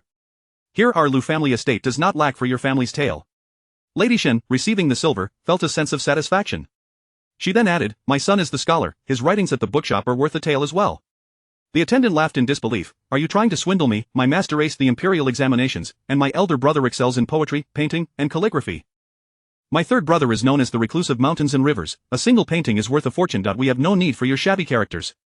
The attendant began to rummage through his belongings. Alas, the silver was short. At that moment, the ceremonial officer returned. Old lady, here are the characters you requested. Life and death together slapped onto Lady Shin. Before she could respond, the ceremonial officer yanked the attendant and dashed off. Guzi, hurry. There is crispy duck and crystal pork, the dishes are exquisite, and there is Huadia wine. Chapter 31 of the Longevity Courtyard in Ning, adorned in resplendent red attire and crowned with an exquisite A-treasure phoenix hairpin, entered hand in hand with Liu Zheyan. A smile graced her lips, and her eyes sparkled with an abundance of happiness. Liu Mianmian, with slightly reddened eyes, felt a surge of joy in this lifetime, and Ning had finally achieved her long-cherished wish. Grandmother, I am Ning, the granddaughter-in-law. I have come to pay my respects. And Ning knelt, presenting a cup of tea. The matriarch of the Liu family accepted the tea and took a sip, placing a red envelope on the tea tray. Though you hail from a noble family, cough cough. Liu Mianmian's voice, strained from speaking all morning, was a bit hoarse. Though you hail from a noble family, it is quite admirable. Rise now, The two awaiting admonishment appeared utterly bewildered and stood up. Uncle, aunt, please enjoy your tea. Princess and Ning, you need not be so formal, Lady Lu gently supported in Ning's arm. And Ning is but a junior. It is only fitting for me to do this, and Ning replied with a radiant smile. Good child, henceforth, may you and your husband remain united in heart, Uncle Lu said after sipping his tea, placing another red envelope down. Father. Mother, please have some tea, and Ning once again raised the cup above her head. Lady Lu accepted the tea, her face illuminated with an uncontainable smile. Good child, with us to protect you, you shall have no worries. And Ning felt a lump in her throat, placing the tea tray by her side, and bowed 3 times in earnest to the elders of the Lu family. Arise. The ground is cool. Fourth son is indeed fortunate. Yes. Grandmother. Lu Zhen said, somewhat shy. Having a wife brings happiness. Grandmother Lu nodded. Long legs, slim waist, ample bosom, fair skin. A fine prospect for bearing children. You lad are indeed fortunate. Lu Zhen's face flushed. And Ning's face was crimson as well. Everyone Lu Zikai rose. Grandmother, as the saying goes, Grandmother Lu slammed the table. Sit down. If you wish to preach, do so in your own quarters. Lu Zikai dejectedly sat back down. Grandmother Lu had no intentions of letting him off easily. How many days of leave did you request this time? Do you have any plans? Lu Zikai stood, clasping his hands. I have taken a little over a month off to spend time with grandmother and my parents. Grandmother Lu nodded. Then accompany your parents. At my age, I wish to see whatever I desire. Madame Hai took a golden hairpin shaped like the harmonious pear from a maid's hands. Sister-in-law, so extraordinarily graceful, this hairpin is a small token from your elder sister-in-law. I hope you like it. Xie and Ning smiled brightly, kneeling to express her gratitude. Thank you, elder sister-in-law, for your kindness. Madame Hai helped Xie and Ning up. Lu Zikai was too irritated by his grandmother to speak. Third brother. Third sister-in-law, greetings. And Ning performed her curtsy. Madam by grasped in Ning's hand. Greetings, fourth sister-in-law. She took a book from a maid's hands. This is a collection of culinary recipes. May and Ning find it useful. The collection of culinary recipes is an ancient text from the previous dynasty, detailing methods of nourishment and health preservation. Thank you, third sister-in-law, it will indeed be of use, and Ning replied, moving towards Liu Mianmian and sweetly calling out, little sister. Upon uttering those words, a tear fell. From now on, they would be family. Liu Mianmian understood the tears in Ning's eyes. She took out a handkerchief, jesting, are you so moved to tears at becoming my sister-in-law? Thankfully, you have married my fourth brother. Princess and Ning nodded, expressing her delight at marrying brother Zhen, although her waist did ache. Grandmother Lu yawned, the familial introductions are complete, let us disperse. Grandmother, the relatives of the Lu family have yet to be acknowledged, Lu Zikai reminded. I did not invite them. Grandmother Lu retorted, tomorrow, let them come and be introduced by your wife. I am old and forgetful, I cannot remember everyone, if I miscall a name, it would be quite amusing. Now, disperse, Mianmian, stay behind. Grandmother, I wish to dine with my sister-in-law. Lu Zikai prompted again. Grandmother Lu frowned, you are so troublesome, just like your grandfather, I can evade him, but not you. As for the second branch, do you intend to give yourself a father? Madame Lu sighed, eldest, your grandmother is old. Her dietary needs differ from yours. Indeed, Lu Zikai conceded. As Liu Mianmian left the longevity courtyard, she hummed a little tune. Haitang, carrying a box, exclaimed incredulously, Mississippi. How could the matriarch bestow all of this upon you? Wasn't she most fond of the second young lady? Today, she did not even mention concubine Zhang. Liu Mianmian hinted, such ephemeral affections are akin to the leaves of a tree. One never knows when they may lose their vibrancy, turning brittle and yellow, falling away with the wind. Haitang nodded, I understand, so, the second young lady has faded. How fortunate for us, we have received these things for free. Liu Mianmian discovered that Haitang possessed a remarkable charm when she was with her. Indeed, she was still the 16-year-old Liu Mianmian, yet to be wed. It is a boon for me, Liu Mianmian chuckled. I am but a servant to the miss. Thus, I too benefit. Indeed, you benefit. Liu Mianmian's eyes sparkled with joy, this life is truly wonderful. The date for the legitimate daughter's entry into the residence was set for the 8th day of the 9th month. As autumn had already arrived, Liu Mianmian preferred to remain indoors. She assisted the steward and fulfilled her filial duties before grandmother Lu. After all, she had reaped the rewards. Concubine Zhang made several attempts to visit the longevity courtyard for greetings, all of which were sternly denied by grandmother Lu. Today, just as Liu Mianmian stepped into grandmother Lu's courtyard, concubine Zhang, enticed by the aroma, arrived once more. Grandmother Lu spoke sharply, inform that foolish woman if she can come, the letter, if not, she should return to the Zhang family. I may be old, but I am not foolish, grandmother, there is no need to be upset. Concubine Zhang is merely expressing her filial piety. Filial piety, perhaps she has some, but I do not value it. Those who have one foot in the grave make little use of such things. Girl, what do you think your grandmother desires? Grandmother Lu scrutinized her, what does she desire? To see the Lu family prosper? Grandmother Lu chuckled and shook her head, what I desire is for the Lu family to survive. The hearts of rulers are difficult to fathom. Rather than exhausting oneself trying to decipher their intentions, it is better to become an integral part of their existence. Do you know why the Lu family never marries into military families? Because military power overshadows the ruler? Fearing calamity for the entire clan? Upon hearing this, Grandmother Lu's eyes brightened. A scholar's rebellion leads to failure, while a military rebellion can lead to success. Throughout history, renowned generals have seldom met good ends. Those with great merit overshadowing their lords often suffer dire fates. The rabbit dies, and the hound is cooked, the birds are gone and the fine bough is hidden. A military household is a perilous path. Grandmother, thus the Liu family refrains from alliances with military households. In her past life, these words were never shared with her by her grandmother. At that time, her heart was solely occupied with Xinxi. After her grandmother met Xinxi once, she had him expelled from the longevity courtyard. Liu Mianmian believed her grandmother favored concubine Zhang and Liu Qing'er, and thus ceased her visits to the longevity courtyard. Until her grandmother's passing, all her cherished silver was left to Liu Qing'er without so much as a word for her. Mianmian felt her grandmother's injustice all the more, and now, it seemed, her past self was indeed blind and foolish. All of this. Grandmother merely wishes for the Liu family to endure. The family's wealth is already sufficient, hence, only your father and your fourth brother are to engage in the world. Your elder uncle's health is poor, and your aunt is not disdainful and wholeheartedly supports him. They may choose to live leisurely if they wish, but the Liu family cannot afford such liberty. That your mother is wonderful, virtuous, cultured, and polite, yet, too much virtue. A matriarch of a noble family cannot rely solely on virtue. The examples of Fangji and Xiaoyao are evident. Fangji and Xiaoyao's parents are good, so she let her guard down. She believes Fangji and Xiaoyao are equally commendable. One after another, they act like secondary misses, yet remain unsatisfied. Their ambitions outstrip their station. They do not consider their own identities, and those two, what were their names, Xiuyue and Xiushuang, are as foolish as rabbits. Grandmother Liu sighed. The Haitang by your side is quite good, though she lacks a bit of cunning. Karu, from now on, you shall accompany the fifth young lady. Yes, a competent voice responded. Please grant a name to the fifth young lady. In her 20s, her appearance was unremarkable. I do not have many years left to live. I wish to send her to another family, yet she is unwilling, hence, she will follow you. The maids beside the eldest young lady are all named after flowers, so from now on, you shall be called Zijing. Stay close to the eldest young lady and protect her well. Yes, grandmother. Zijing knelt to pay her respects. Fifth young lady, eldest young lady. Zijing understood that from this moment forth, there would only be one master of the Liu family in the prince's residence. Chapter 32 Fangji borrows money. Mississippi. This is from the old madam. She also mentioned that starting tomorrow, you need not go to the Shoufu courtyard anymore. Zijing's tone was calm and undisturbed, as if she were merely commenting on the pleasantness of the weather. Liu Mianmian accepted the box made of golden silk Nanmu wood, her expression one of confusion. Has grandmother grown weary of the old so swiftly? Inside the golden silk Nanmu box lay a neatly arranged stack of silver notes. At the very bottom, a note read, I've given you the last of my silver, whether you thrive or not is entirely up to you. The old madam said that the Wang residence is not like home. Everything that needs to be arranged has been taken care of. Do not fret over the silver. Money can move mountains, but without it, one is surrounded by ghosts. As for marital affection, it is preferable to have it, yet one should not rely on it for survival. Do not rush into motherhood. A woman, much like a flower, should bloom in her own time. 1 or 2 children are sufficient. Zijing finished speaking and retreated to stand by the door. Xiuyu sighed. Xiushuang, do you think our miss no longer favors us? With one Haitang, is it not enough? Now there is also a Zijing? This Zijing is close to the old madam. We should keep our distance from her. Let us not provoke those we ought not to. Xiuyu, I overheard the doorman's dog mention that Fangji has come to borrow money from her brother. Xiuyu leaned closer to Xiushuang. Did she borrow it? Has she spent her money so quickly? With the rewards bestowed upon her by the miss and the madam over the years, she must have at least 50 taels, if not 100. How could she have exhausted it in just a few days? I do not know. I have heard that scholar Shin owes a considerable sum to the Tianxiang Tower. The shopkeeper took the receipts to the Hanlin Academy to collect the debt. Is it a substantial amount? Does scholar Shin not have a salary? Xiuyu asked. Perplexed, Xiushuang whispered, I heard from Taoji that the salary for the Hanlin Academy is merely 15 taels a month. The other day, the fourth young master, while socializing, went to the accounts office for money but was informed that this month's allowance had already been exhausted.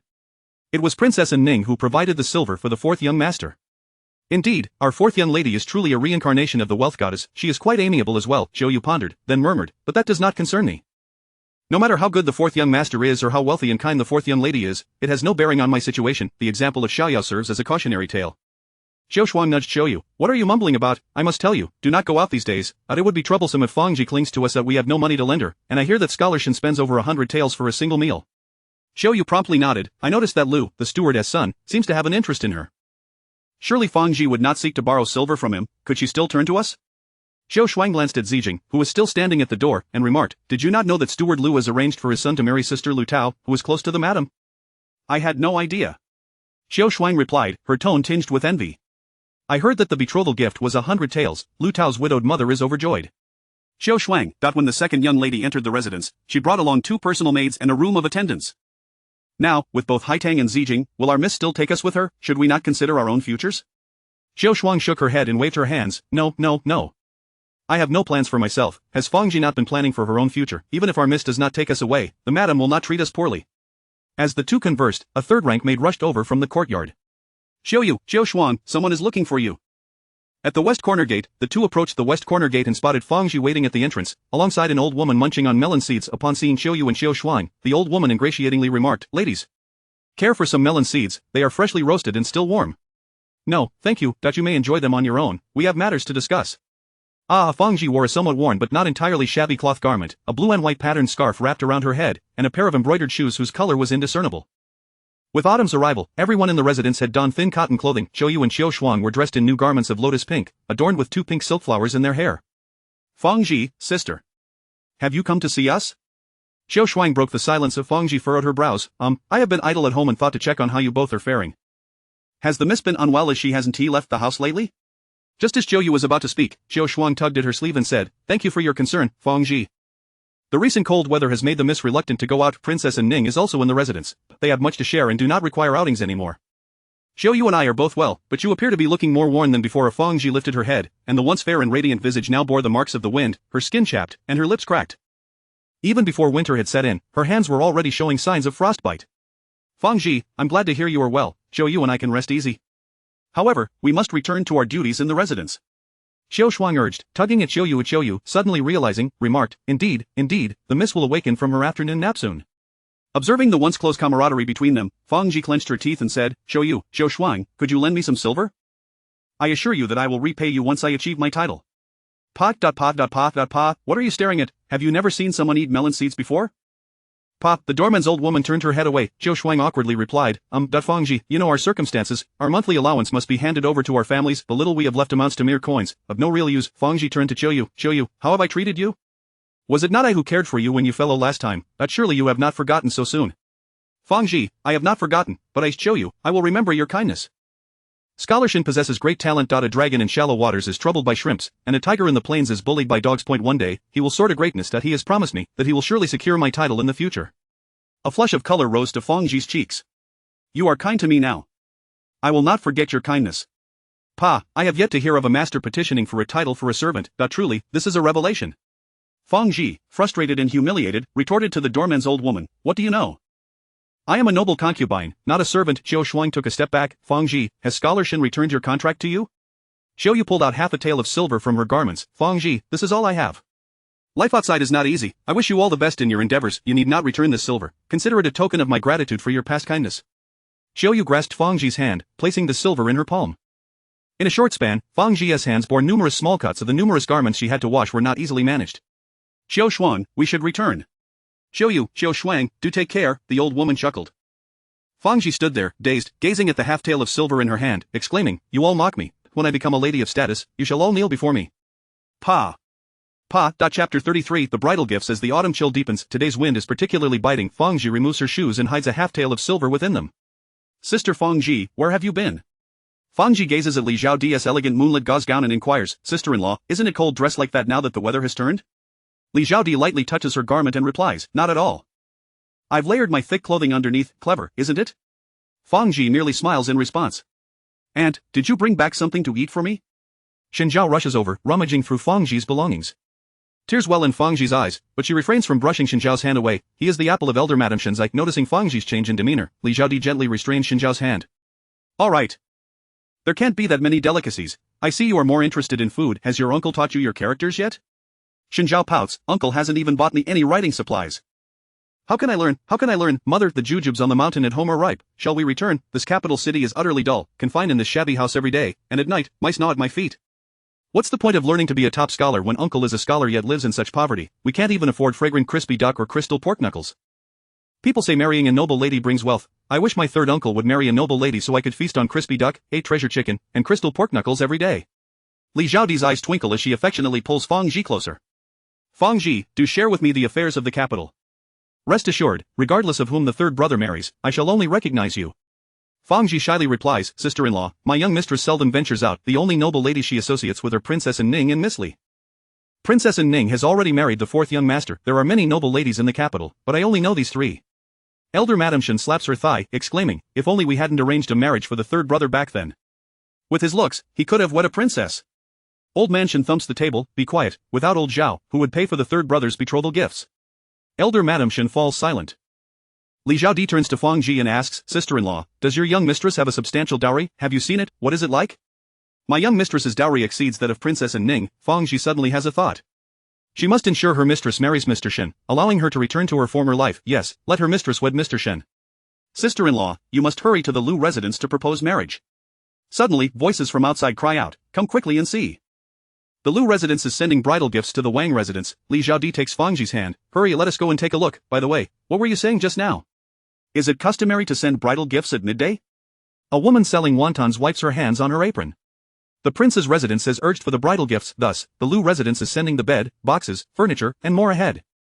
Golden silk Nanmu pomegranate flower canopy bed. Acid branch 3-panel screen and Luohan bed, acid branch beauty couch, Wangwali 8 immortals table, Wangwali wardrobe, Wangwali 8 treasure rack. 8 Wangwali boxes with fortune patterns, acid branch double phoenix brocade vanity, Nanmu writing desk with matching stool. 8 treasure longevity screen, purple sandalwood carved wardrobe with 42 compartments, Celadon ice crackle covered bowl, Dotsai lotus porcelain bowl, Hatian white jade teacup, blue and white porcelain bell-shaped cup, Dotsai lotus porcelain bowl, chrysanthemum petal jadeite teacup. Blue and white lotus pattern small bowl, white agate dish with silk threads, wealth and prosperity platinum platter, Chang kiln multicolored small cover bowl, old kiln 10 pattern teacup, Qingshur white jade hollow dragon pattern cup, red lacquer gilded plum blossom tea tray. Cloison 3 gentleman's teacup agate cup with the pattern of Gui Jizi's white plate, red lacquer gilded begonia flower small tray, Cloison yellow background with red flower dish, carved flower bird and grass patterned lotus petal celadon bowl. Yellow background blue rim shepherd boys flute blue and white TCUP.Li Zhaodi gasps, "My goodness, and these are merely the furnishings. Marrying into a wealthy family is truly a different affair. Even teacups must be brought from home. When I married into the Shen family, I had naught but a pair of new shoes." Elder Madam Shen retorts angrily, "How dare you say that? No one in the entire village is poorer than your family. My sister-in-law married the second brother, and her dowry was just a jar of salt. Her parents are even stingier than mine." "Mother, you are so generous. My younger sister only left with a quilt when she married Lu Kuwei."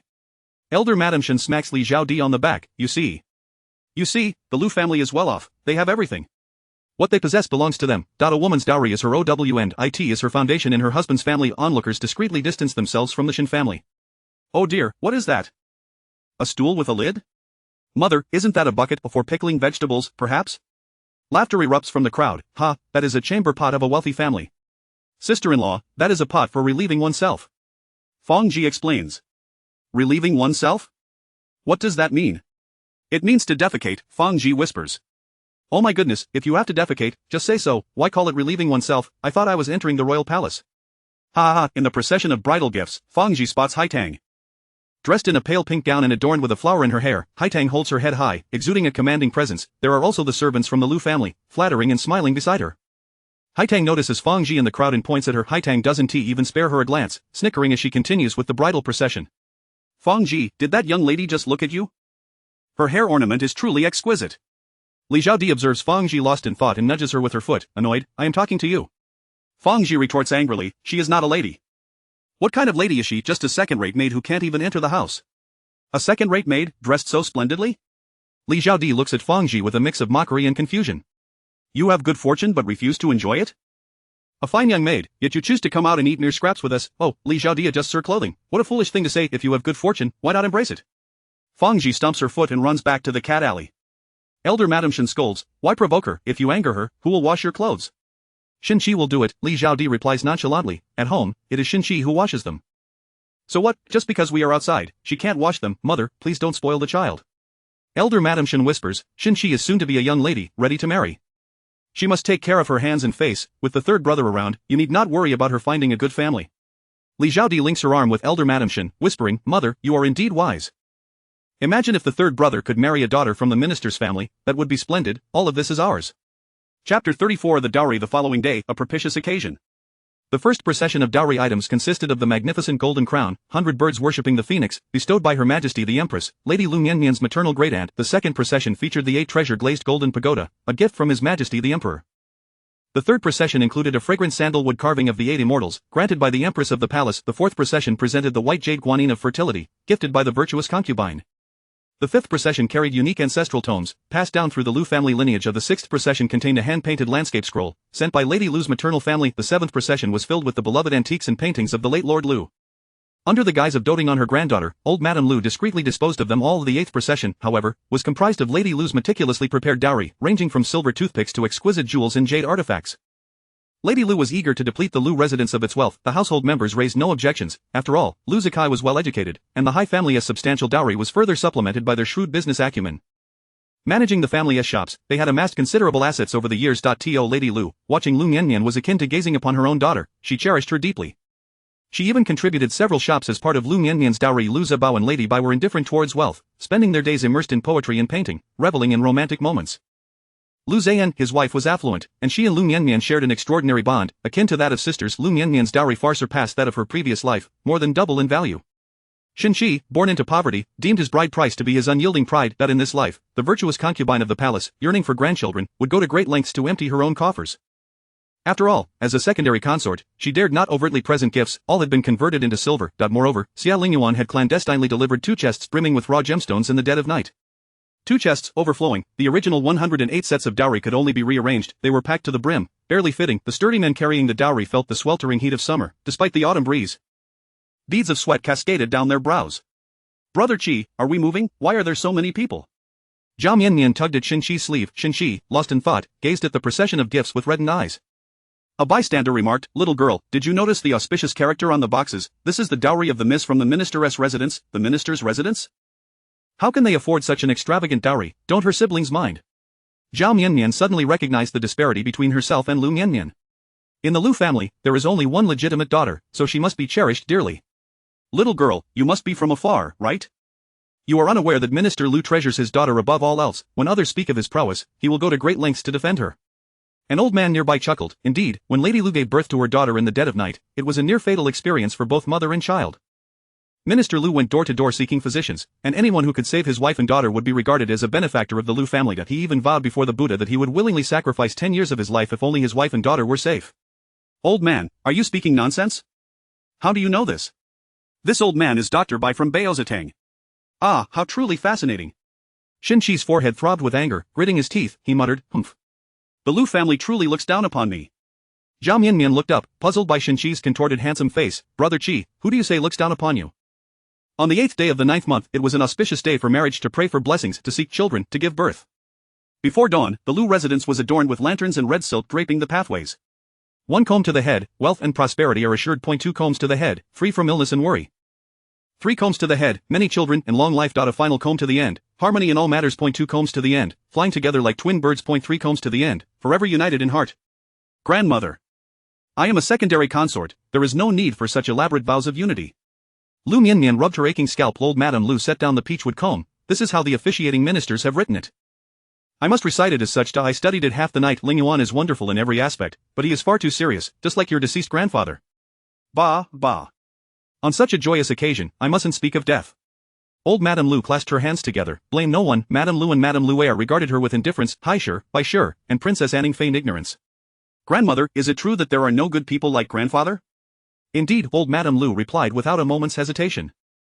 In the room full of Liu family members, none seemed virtuous. Old Madame Liu surveyed the room. Daughters-in-law and granddaughters are all good people. Alas, this old woman has begun to ramble again. The eldest lady hurriedly interjected, Mother, Mianmian needs to prepare her makeup. We mustn't miss the auspicious hour. Please rest in the Shokong courtyard. Secondary consort, do not worry, early or late does not matter. I can stay with you a while longer. Lady Liu's once jubilant expression fell as thoughts of Xie Lingyuan and his entourage dampened her spirits. Perhaps she should not marry at all. After all, she could afford to remain single. With a sigh, she reassured herself, there is no perfect person in this world. Initially, the newly appointed scholar appeared admirable. Who would have thought? He refuses to pay for meals. He owes over 1,700 taels, with a monthly salary of 15 taels. He will take over 100 months to repay. Nearly a decade the matron was applying makeup on Liu Mianmian. The application paused as she perked up her ears to eavesdrop. Mother, over 1,000 taels, is that all he consumes? How many meals does that entail? Hai Shi exclaimed in surprise. Big sister? Is 1,000 taels a lot? Princess Anning, oblivious to worldly woes, inquired. Quite a sum. It could purchase several books, perhaps even a calligraphy manual from my elder brother, Bai Shi remarked. Hai Shi chuckled. You two truly live in a world untouched by reality. 1,700 taels? A common family spends 3 taels a month. That amount could last over 40 years. The matron couldn't help but interject. That is indeed a substantial amount, Bai Shi nodded. Is he to eat for over 40 years alone? Scholar Shen is supporting over 10 mouths, racking up debts at Tianxiang Tower under the name of Zayan. My husband and I, best not to mention it. Lady Liu sighed. Fortunately, Scholar Shen claims he has a fiancée already. Old Madame Liu scoffed. You and that second son of mine, such fools, make me afraid to die.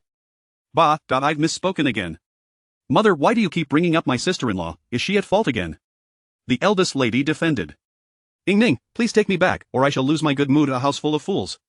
Old Madame Liu extended her hand. Ning assisted Lady Liu as they departed. The eldest lady pointed at her own face. Mother is not angry with me, is she? Not at all, the mother is simply tired, it is only natural given her age. The eldest lady believed her. Madam, the ladies from each residence have arrived. The eldest lady gestured to the two younger ones. You will accompany me to the main courtyard. Only Liu Mianmian and Lady Liu remained in the room. Lady Liu gazed at her daughter, adorned in her ceremonial attire, unable to take her eyes off her. As a concubine, she could not wear bright red, yet the soft pink auspicious robe pained Lady Liu's heart. Chapter 35 of the wedding. Firecrackers burst forth, and gongs resounded in jubilant celebration. In the great sage dynasty, it is customary for princes and lords to wed their concubines without the need for formal betrothal ceremonies.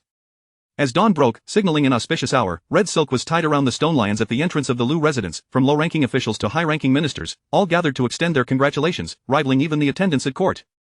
The intricate web of connections among noble families meant that distant relatives were still considered kin. As long as they shared a surname, they could trace their lineage back 5 centuries.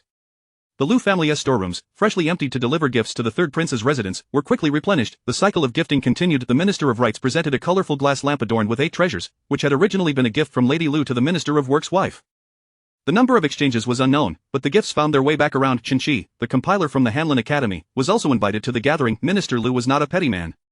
His invitations were widely distributed, and he welcomed gifts with open arms. Even the tiniest mosquito leg is still meat, he would say. As Xie surveyed his colleagues, he noticed those who had once flattered him, close friends, and esteemed seniors, drifting away like fleeting shadows. Minister Zhou has arrived. Minister Li has arrived. Lord Guanan has arrived. Old Minister Zhang has arrived. Congratulations, congratulations. Mutual congratulations. Xie's gaze turned cold as he anxiously pondered how she would fare after Xie Lingyuan's demise. The scheming Xie Lingxi and the ambitious, duplicitous Xie Lingchen thought they would consume her alive. Had she been wise, he might have reluctantly allowed her to become a concubine.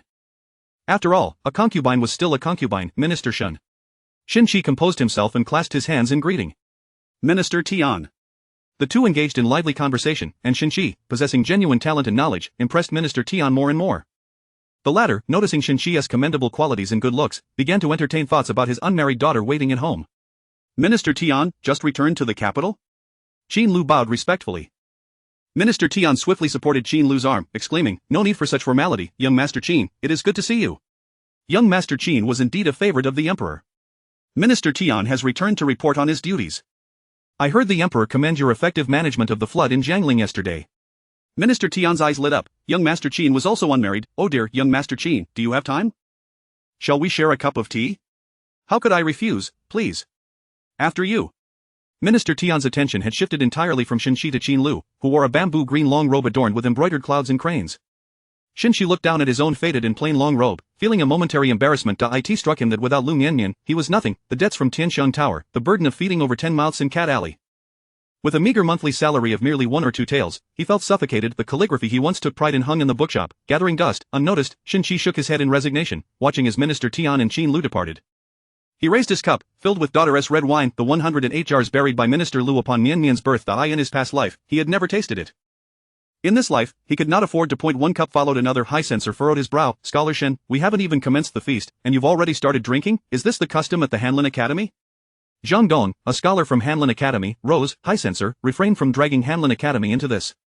His own shortcomings are not our burden to bear. This was a debt he would not shoulder. Countless top scholars had come from the Hanlin Academy, yet only Xie attracted reprimands, largely due to the staggering sum of over 1,700 taels he had racked up at Tianxiang Tower, leaving debts unpaid. And to whom did he owe? The Minister of Revenue. Of all people, one could only ask if the Hanlin Academy wished to repair their library or sought funding. Zhang Dong would spend 12 hours a day cursing him in his mind. Suddenly, a voice rang out. Look, the third prince has personally come to escort the bride. Xie stood abruptly. How could that be? She is merely a concubine, clad in ceremonial attire. The third prince appeared, riding a magnificent steed adorned with red flowers. The smile on Xie Lingyuan's face, devoid of worth, caused Xie's vision to darken, as memories of his past life collided with the present. High censor, the third princess' actions defy tradition. Concubines should not be personally escorted by princes. Xie bitterly implored, I beseech the high censor to intervene.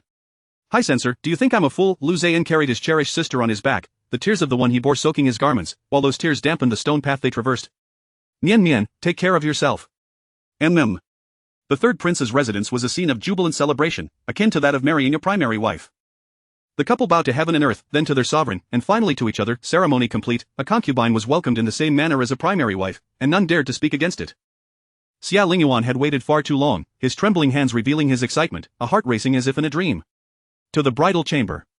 Xie Lingyuan stumbled, his ears burning crimson. The bridal chamber awaited in Minuet Pavilion. As the red silk veil was lifted, Liu Mianmian beheld a face beaming with joy. Cousin, your smile is quite unbecoming. Mianmian, you'll strain your neck. The phoenix crown, adorned with jewels, glimmered radiantly. Xie Lingyuan felt dazzled, as if the brilliance were overwhelming. Did you bring the entire Liu residence with you? Grandmother says one must embody grandeur when walking in the imperial family, we mustn't appear petty. She intends to dazzle the princess with gold. Liu Mianmian replied, as she began to dismantle the crown. Do you know what your maternal grandmother once did? Xie Lingyuan chuckled, reclining against the bed. While leaning back, he munched on peanuts. She was a maiden, what else could she be? This question is rather perplexing. A bandit, the kind who robbed the rich to help the poor. The identity of the Zheng family's daughter was a ruse. Your grandfather wished to marry her, tricked her into the Zheng family, thus, she became the 11th daughter of the Zheng family. This was a revelation. In 2 lifetimes, Liu Mianmian had never learned such secrets. No wonder grandmother despises us, it's born of hatred. Liu Mianmian finally understood. Despise. Hate. Very well, if you say so. Xie Lingyuan laughed again. Is your grandmother skilled in martial arts? Can she leap from rooftops? How does she compare to the palace guards? Liu Mianmian inquired, adjusting the crown. Grandmother is a strategist, she lacks martial prowess. That year, grandfather took on a mission to eradicate bandits, leading 8,000 men to locate their hideouts. After 3 months, they stumbled upon 2 villages. A grandmother was the village beauty. Cousin, where did you hear such nonsense? Are you trying to fool me? The crown on Liu Mianmian's head wobbled precariously. When I was 4, grandfather told me, Xie Lingyuan said, assisting Liu Mianmian with the crown, carefully dismantling it piece by piece. Nonsense. A 4-year-old can hardly remember anything. It was too long ago. Liu Mianmian had completely forgotten. Chapter 36, Wedding Night. The red candle burned throughout the night. Xie Lingyuan stepped out, only to twist his waist as he turned in bed. Liu Mianmian, filled with sympathy, thought to herself, indeed, my cousin is not up to the task. Xie Lingyuan felt quite distressed, for Liu Mianmian harbored no romantic feelings for him. It seemed he would need to nurture those sentiments gradually. In the morning, as he tidied up the bedding, Zijing could not find the fallen petals. Calmly withdrawing a small knife from her sleeve, she made a cut on her hand. Blood dripped, and the petals fell in one fluid motion. Haitang was taken aback, kneeling in surprise, offering a respectful bow. Liu Mianmian gazed at the crimson stain on the pristine handkerchief, beginning to believe that her grandmother was indeed the village beauty in a bandit's den. Xie Lingyuan returned, requesting, please arrange a room for me in your courtyard. I find your set of rosewood furniture rather appealing. This bed will not suffice, it is far too narrow, I have a larger frame and cannot fit. Additionally, I require 2 maidservants. Upon inspecting the 2 maidservants, he noticed one with a bleeding hand and the other kneeling on the ground, both appearing somewhat dim-witted. Never mind. I shall stick with the little bun instead. Xie Lingyuan shook his head. A princess, Liu side consort has come to pay her respects. Lady Wang instinctively picked up the wooden fish, saying, tell her I am unavailable. This princess is engaged in prayer. It is the legitimate daughter of the Liu family, her personal maid whispered. Let her in. Lady Wang anticipated a walking treasure trove. After all, on the day of the wedding, the procession of dowries had been raucous and extravagant, taking an entire day for all the gifts to be delivered into the residence. It was truly enviable, provoking jealousy and resentment. To her surprise, she beheld Liu Mianmian clad in a light pink gown, adorned with an 8-treasure hairpin. Liu side consort, please take a seat. My surroundings are rather humble compared to your splendid abode. The atmosphere was charged with tension as Liu Qinger, who had just arrived at the entrance, briefly felt elated. Well, it is fortunate. I still have a set of camphor wood furniture left. If the princess desires, I can have someone deliver it. Lady Wang glanced at her meager dowry, pondering whether to express her fondness or disdain. As you wish, she replied, striving to maintain a stoic expression, devoid of emotion. Side consort Liu Qinger pays her respects to the princess. Liu Qinger gracefully bowed. Lady Wang was astonished. Liu Qinger was actually performing a courtesy today. Rise, has the confinement period for Liu Shu consort ended? What on earth is Liu Shu consort? Liu Qinger remained still, awaiting Liu Mianmian to pay her respects. After all, she was the elder and had entered the residence earlier. By both reason and sentiment, Liu Mianmian ought to acknowledge her had she not experienced her past life. Liu Mianmian might have indeed bowed to the second sister. However, the Liu Qinger of her previous life was as dim-witted as a pig, shamelessly consorting with Xie Lingyuan and publicly disclosing the disgraceful matters concerning her cousin. Since her cousin ascended the throne, he had diligently focused on improving irrigation and enhancing the lives of the populace, yet historical records contained but a few scant lines. His affliction rendered him incapable of fulfilling his duties, leaving him to be mocked by posterity. After a lengthy silence, Liu Mianmian remained unmoving, prompting Liu Qinger to express her irritation. Sister, why do you not pay respects to your elder sister? Have you forgotten the rules of the Liu family? To pay her respects was out of the question. Liu Mianmian's gaze was piercing. Second sister, we are both side consorts. I am the legitimate daughter, you are the illegitimate one. Must we distinguish between ranks? If so, I am the elder and you the younger, as I am the eldest daughter of the Liu family. I have heard that you are still under confinement. Do you not understand the meaning of confinement? Truly reminiscent of Aunt Zhang. A fitting mother-daughter pair? What does it mean to be the eldest daughter of the Liu family? Lu Qing'er looked towards Liu Mianmian's attendants, stuttering, how are you here? Zijing responded with a bow, replying to Lu Shu consort, the old lady has instructed this servant to attend to the eldest daughter. Eldest daughter? Where do you derive your status as the eldest daughter? I am the true eldest daughter of the household. I am the first daughter of the Liu family. She may be the first daughter, yet she is not the legitimate one. Lu Qing'er had often wished to trade places with Lu Zibao, to emerge from the womb of a legitimate mother. Liu Mianmian smiled, compose yourself, do not allow the princess to mock you. Lu side consort, Lady Wang had quietly produced some dried fruit and peanuts. Compose myself? I brought 36 dowry cards, while you entered with 108, you expect me to compose myself? I entered the residence with 2 maidservants and a room, look at your multitude of attendants. Why should I restrain myself when you do not? We are both daughters of the same father, why should there be any distinction? Lu Qing'er sought to create a scene in the main courtyard, hoping to evoke guilt from the Liu family and pity from Xie Lingyuan. She had already planned to faint dramatically, hoping to extract benefits from Liu Mianmian, whom she deemed easy to manipulate. Like a little rabbit, with tears streaming down her face, Lu Qing'er awaited Liu Mianmian's apology and compensation. Underneath the innocent guise of a little white rabbit lay the cunning nature of the prime minister's wife. Experience is invaluable, wisdom comes with age. Liu Mianmian's beautiful eyes glinted with frost, why not? Write a letter to Aunt Zhang. With all this grumbling, perhaps Aunt Zhang can add a little more to your dowry. My dowry consists solely of my mother's gifts. You might as well inquire whether the Zhang family can bolster Aunt Zhang's dowry for you as well. Rather than envy others and suffer sleepless nights in jealousy, why not liberate yourself, eat what you wish, play as you desire. Rebirth depends on luck, something you seem to lack. After all, you have missed the opportunity to inherit the wealth of the main branch. My aunt believes Aunt Zhang is too foolish, fearing that a pig might give birth to another pig. She has no intention of keeping you. In the midst of her feigned weeping, Lu Qing'er momentarily forgot to cry, shouting, Lu Mianmian, how dare you speak to me in such a manner? Why should I not? My mouth belongs to me, must I seek your permission to speak? Do not throw around the notions of seniority and junior status. Uncle Zhang, who tends the horses, is older than you, yet I have never seen you address him as grandfather. The Liu family is a reputable household. Otherwise, you would still be required to bow and call me eldest daughter. With a mere bundle, Aunt Zhang entered the residence, and you dare to yearn for 108 dowry carts? Why not aim for the heavens instead? Perhaps the moon goddess might take pity on you and grant you 108 dowries. You've extended your hand into my courtyard, yet you feign familiarity.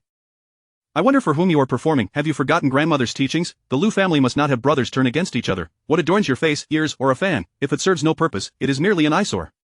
Lu Qing'er was shocked.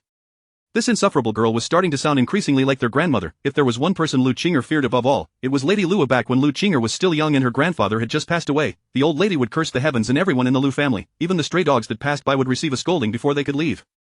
Rebirth depends on luck, and Liu Mianmian had luck on her side. At that time, she had not yet been born. Pleasing the grandmother was the fastest route for a concubine. However, this route was fraught with challenges, as it involved enduring her incessant tirades. Bitao, let us leave. Lu Qing'er flung her handkerchief and stormed out. Second sister, you have yet to pay your respects to the princess. Do not leave. The only response Liu Mianmian received was the sound of the wind and the rustling of fallen leaves. I hope the princess does not find this amusing. Lady Wang paused her actions, setting aside the peanuts, her eyes twinkling with mirth, quite the sight indeed. The little bun hurried in with a report, Lu side consort, the emperor has concluded the morning court and summons you and his highness. Chapter 37. Strolling into the palace. The royal concubines are not required to enter the palace to serve To put it bluntly, the son as concubine does not possess such privilege. During today's South Morning Court, the Minister of Revenue reported that this year, the southern regions have enjoyed favorable weather without floods, and the northern regions have been spared from locust plagues. Tax revenues have increased by 20% compared to previous years. With newfound wealth, various departments have become quite lively in their pursuits. The Hanlin Academy has requested the reconstruction of the archives, while the Minister of Justice wishes to renovate the dungeons. The Ministry of War seeks to replace a batch of weaponry. A group of elderly officials, with their beards bristling, engaged in a cacophony of disputes. Simultaneously, they cast glances towards Minister Liu, especially since he had just delivered gifts yesterday, hoping he might voice a fair opinion.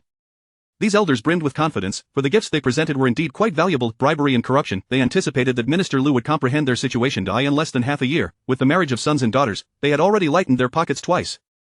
Surely, some benefits ought to be rendered, under the watchful eyes of many. Minister of Revenue Liu Mianmian's father bowed and said, I beseech your majesty's grace to approve the renovation of the city moat. The reasoning was straightforward. It is prudent to prepare for unforeseen circumstances. The assembly of ministers was defeated. Who could have anticipated that he would directly approach the in-law for favor? The emperor, in high spirits, found Minister Liu increasingly endearing. The emperor enjoyed night fishing, and the city moat connects to the Taihua lake within the palace. He had pulled out everything from old foot bindings to broken pots, not to mention countless corpses of cats, dogs, and rats. The most chilling of all was the discovery of an infant corpse. Whispers circulated in the palace about concubines mingling with guards, secretly bearing children and disposing of the bodies in Taihua Lake. In the populace, the emperor's infidelities were laid bare. In a fit of anger, the emperor contemplated filling Taihua Lake, yet he hesitated. Instead, he could only erect a net between the city moat and Taihua Lake, creating a disarray that ensnared both fish and debris. The fish raised within the palace proved inept, foolish. The emperor's standards were high, a demanding sovereign. With time, this passion was set aside for several years, leaving him yearning for the thrill of fishing. With 3,000 beauties in the harem, his sole affection lay in night fishing. Over these years, only 3 children had been conceived. Surely, fishing would have been a distraction. I believe the restoration of the drainage city moat and reinforcement of its embankments is of urgent necessity, asserted Minister Liu with unwavering conviction, revealing no hint of self-interest. The emperor's gaze towards his fellow minister sparkled with admiration. Truly, he was akin to a blood brother, but in this moment, he forgot that he had severed ties with several half-brothers. Those who had perished by his hand were now several years old. Minister Liu, however, posed no threat to his throne. He shared the emperor's aspirations, heavier than any intestinal worm. In his elation, the emperor recalled Liu Mianmian, son, I pay my respects to father, daughter, I pay my respects to uncle. Once more daughter-in-law, I pay my respects to father. The emperor paused, his words carrying a pointed implication. Not satisfied with Xie Lingyuan's performance last night, are we? In a moment of candor, the emperor cleared his throat, attempting to mask his embarrassment. He forgot the child was merely 16 years old, understanding little of the world. As a result, Xie Lingyuan, with a gaze of innocent bewilderment, remained perplexed. Liu Mianmian's ears tinged with crimson, her head lowered in shyness. Oh dear. The emperor, utterly confounded, mused that the royal family was indeed devoid of normalcy. Mianmian had been peculiar since her first day of marriage. At ease, the ground is cold. Thank you, father, Dershang, fetch 2 stools for the children. The chief eunuch, Dershang, directed the palace attendants to bring forth 2 stools. Tea and snacks were served. The emperor and Xie Lingyuan engaged in casual conversation. Suddenly, the emperor burst into laughter. Liu Mianmian, startled, let the crab roe pastry slip from her grasp. In her previous life, accompanying Shenxi during his tenure, she had endured floods and plagues. In those times of scarcity, when no one could fill their bellies, she had cultivated a habit of frugality. Noticing no one was paying her heed, Liu Mianmian swiftly picked up the pastry and devoured it in one bite. Burp. A choking sound ensued. This girl has always been amusing, and now she remains quite delightful. Bet your father is the Minister of Revenue, managing my coffers.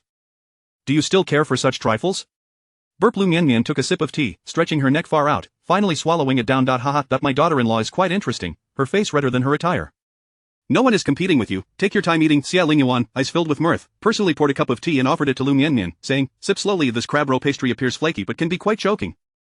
If you enjoy it, simply have the imperial kitchen prepare more for you. There is no need to consume what has already been. Liu Mianmian finished her tea and patted her chest. It's nothing, and it's not dirty. One should appreciate the value of every grain and morsel. Waste must be avoided. The emperor, about to praise Liu Mianmian, was interrupted as she continued. All the money in my family has been saved this way, wasting food. My grandmother would scold us. The emperor recalled that the elderly lady of the Liu household never uttered foul words. Every sentence she spoke was laden with propriety. Mianmian, you are correct. One should value every grain and morsel. Young man, take a page out of Mianmian's book. Young man. Xie Lingyuan chuckled. Father, I have never wasted anything of the fish you caught, though you refuse to eat, were all sent to the imperial kitchen for me. To this day, the smell of fish makes me want to vomit. Speaking of fish, the emperor found joy once more. Do not fret, my son, once the city moat is repaired, there will be fish to enjoy.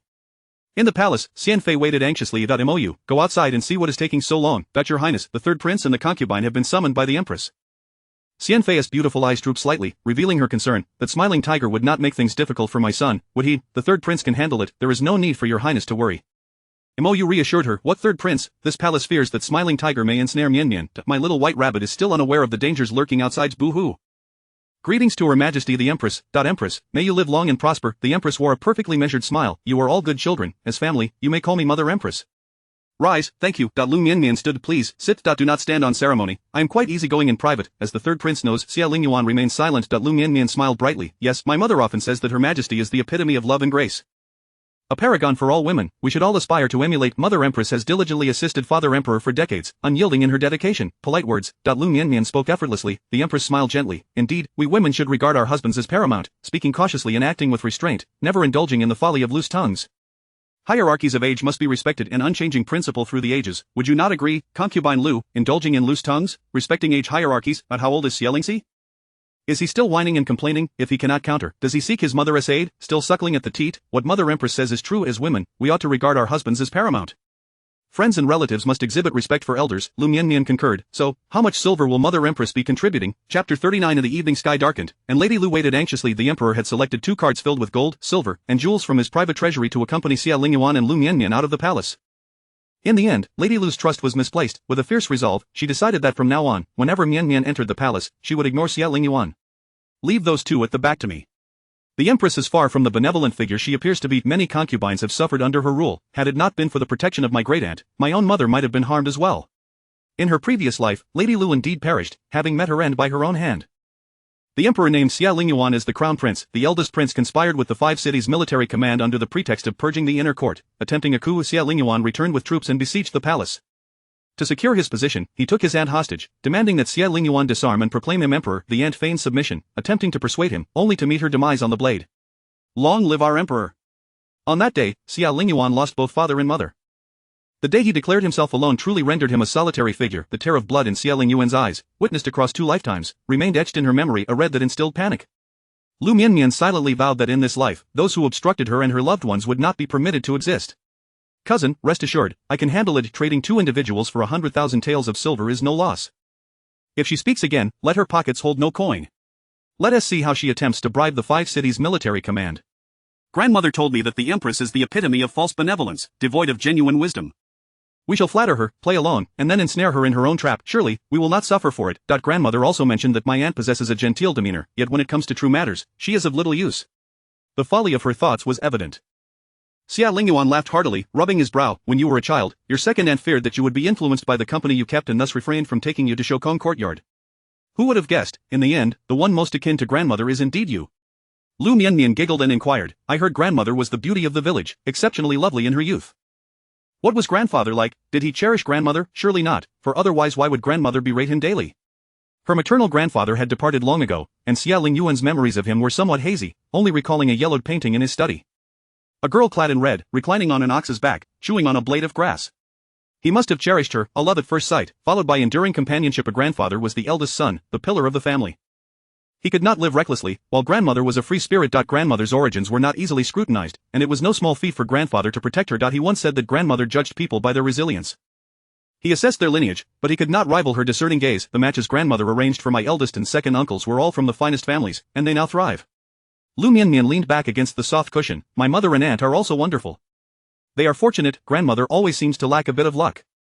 The men of the Liu family are all capable of weathering storms. Uncle Liu is the eldest son, while Aunt Liu is simple-hearted and passionate about art. He abandoned everything to follow her, leading outsiders to think of Uncle Liu as neglectful and aloof. The eldest son, despite being the heir, did not inherit the family business. Uncle Liu was the first to do so. In truth, it was Aunt Liu who could not bear the responsibilities of a primary wife. Her mother was even more so, indulged and whimsical, placed in a household teeming with jealous co-wives. Her fate would have been dire. In her previous life, Liu Mianmian only perceived grandmother as unkind, dismissing everyone. In this life, upon reflection, she realized that the intelligent and beautiful flower on a high mountain had been deceived by a scion of a noble family under the guise of love. Married and bearing children, she was looked down upon by her clan, gradually trampling those who scorned her beneath her feet. From ignorance of the intricacies of noble families to navigating them with ease, yearning for a pastoral life yet having to toil within grand estates. Witnessing her beloved take concubines and father children brought her profound sorrow. Liu Mianmian's mournful tone and furrowed brow left Xie Lingyuan feeling somewhat helpless. He gently patted her head. Your grandmother was indeed fortunate. You were born late and did not meet the rest of the family. Before grandfather passed, he adopted both uncles and your little aunt. Liu Mianmian's eyes widened in shock. She had never heard of such a thing. Could one truly adopt out, like a naive little rabbit? Xie Lingyuan couldn't help but chuckle. As the carriage jostled, he pressed her head against his shoulder, recounting the tale. That year, when grandfather first entered society, he was misled into a mission against bandits. After much inquiry, he discovered they were a group of chivalrous men robbing the rich to aid the poor. He could not bring himself to act against them. Unfortunately, he grew fond of their strategist.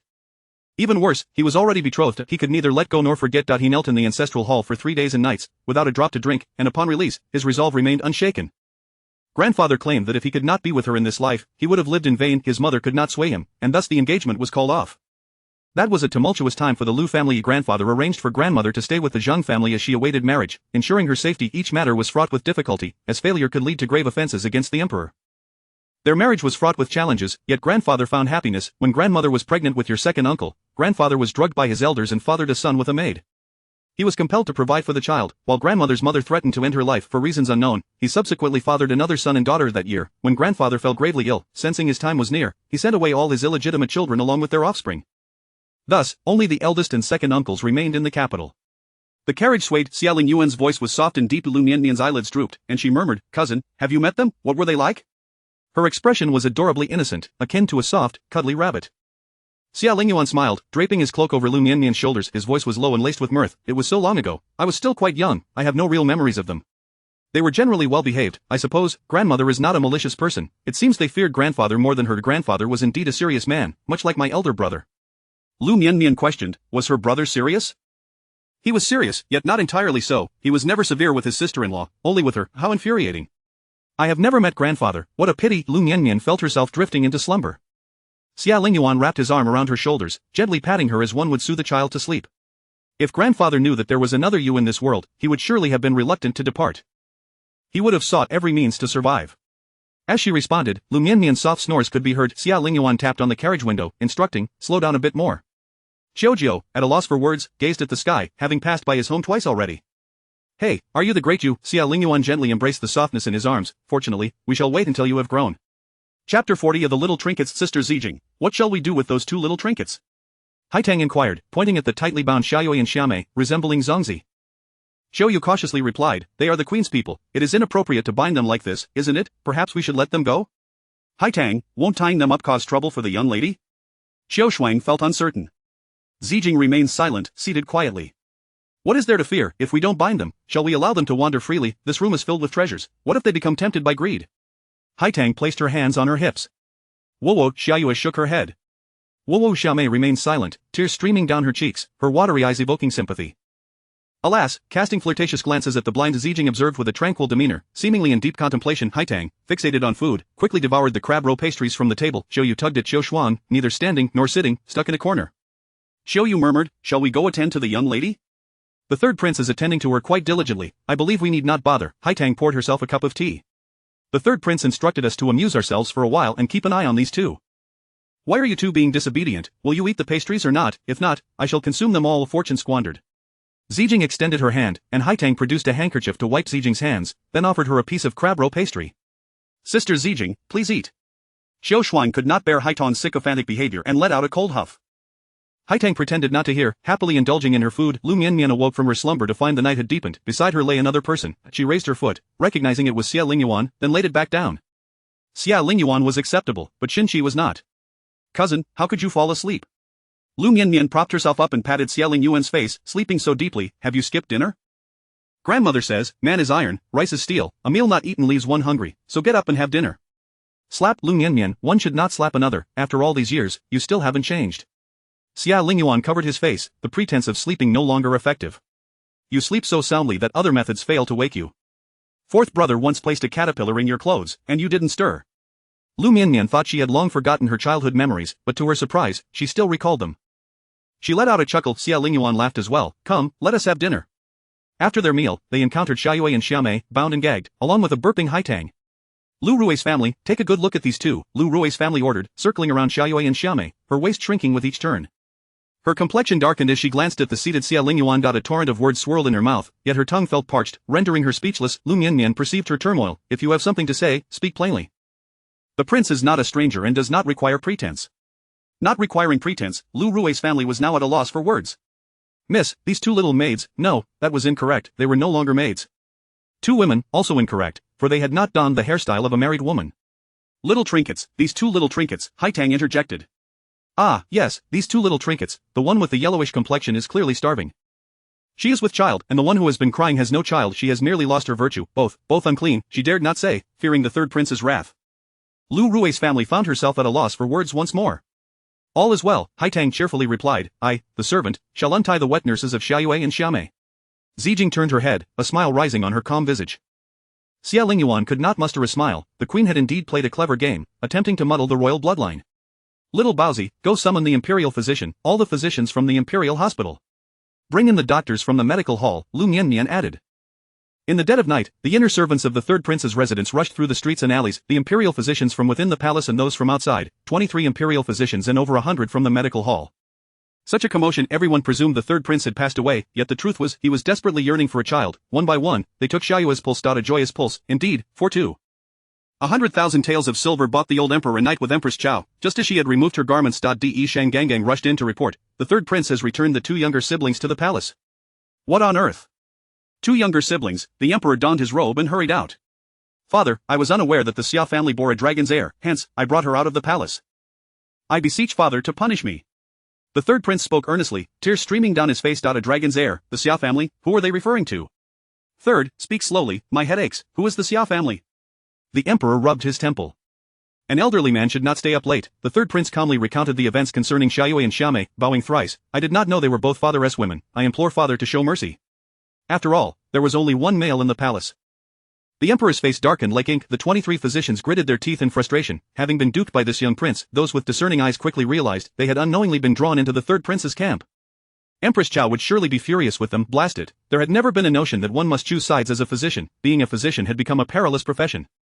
Sleep would be elusive tonight. Let the games begin. Who could outplay the third prince? In a fit of rage, the emperor declared, De Shang, summon the minister of justice. De Shang Gangang hastily advised, Your Majesty, no need for such drastic measures. We should not bring disgrace upon ourselves outside the palace. Within the empress's palace, who the child belonged to was understood by all. Bring that scoundrel Xie Lingyuan to me, quickly. Empress Chao wept like a rain-soaked pear blossom, vehemently denying any wrongdoing. She claimed ignorance, asserting that these two palace maids had deceived her. Xie Lingyuan also vehemently denied any involvement, at one moment claiming Xie Lingyuan had wronged him, and at another stating that Xiaoyue and Xiamei had entangled themselves with the guards, having nothing to do with him. Take them out and execute them, the emperor bellowed, his head aching from the uproar. Xiaoyue and Xiamei, caught between survival and death, chose to cling to life. In unison, they pointed fingers at the eldest prince, Xie Lingyuan. The eldest prince has a black mole between his brows. Quite well. The physicians wished they could go deaf of the emperor, seething with fury, declared, Very well, Xie Lingyuan, are the women in your household not enough? Have you extended your hand into the palace? Take these two trinkets away from me, get out. Xie Lingyuan left in disgrace, while the emperor gazed at the morning star on the horizon. Dawn was fast approaching. Everyone, return, today, the court is adjourned for the day. Imperial Physician Gao and Imperial Physician L need not come tomorrow, nor ever again, not if I hear even a whisper of today's events outside the palace. You two and your entire family shall not live. The old emperor was never one to show leniency. Imperial Physician Gao and Imperial Physician L fell to the ground. Thank you for your generous grace. The physicians felt a chill run down their spines as they gazed at Xie Lingyuan's retreating figure, their fervor reignited. What if they were forced to take sides, but found themselves on the right one? Empress Chao thought to herself. Thankfully, it was merely a reprimand and nothing too serious. Chapter 41 Delivering Medicine. The queen was confined within the palace walls. After all, my son is the legitimate heir and the eldest. The emperor still holds a fondness for him. It is no great matter for him to indulge in the company of a few maidens. He may be displeased for a fortnight or a month, but he will soon relent. Please instruct Lady Chao not to enter the palace for these few days. Yes, I shall attend to it at once, replied the personal maidservant with utmost caution. Wait. I have heard that Xia Shui is expecting twins. Ensure that Lady Chao attends to her carefully, and we shall discuss matters once the children are born. After all, twins are a sign of good fortune. As for Xiamei, let her be dealt with accordingly. Yes, Your Majesty. The maidservant lowered her gaze just as she was about to depart. The queen called out, Hold on, deliver the green vial from the hidden compartment to Lady Chao. She and Lady Wang share a cordial sister-in-law relationship. It would be prudent to lend her a hand. The third prince has yet to bear a child, and my heart is greatly troubled. The maid turned back cautiously, saying, Your Majesty, Lady Wang is, after all, your niece. Should anything go awry, there may be repercussions. She is but a distant relative, not one of significant standing. If there were to be any issues, it would serve to provide the first prince with a more capable wife, thereby preventing the third from overshadowing him. At the residence of the third prince. Sister-in-law, have you heard? One of our concubines is expecting twins, and they are both boys, including these two. We will have 7 or 8 children in our household. Truly, our lineage is flourishing. What say you, sister-in-law? Lady Chao smiled, yet her dark eyes glimmered with a chill, filled with scheming thoughts. With Liu Mianmian entering the household, your days are likely to become even more arduous.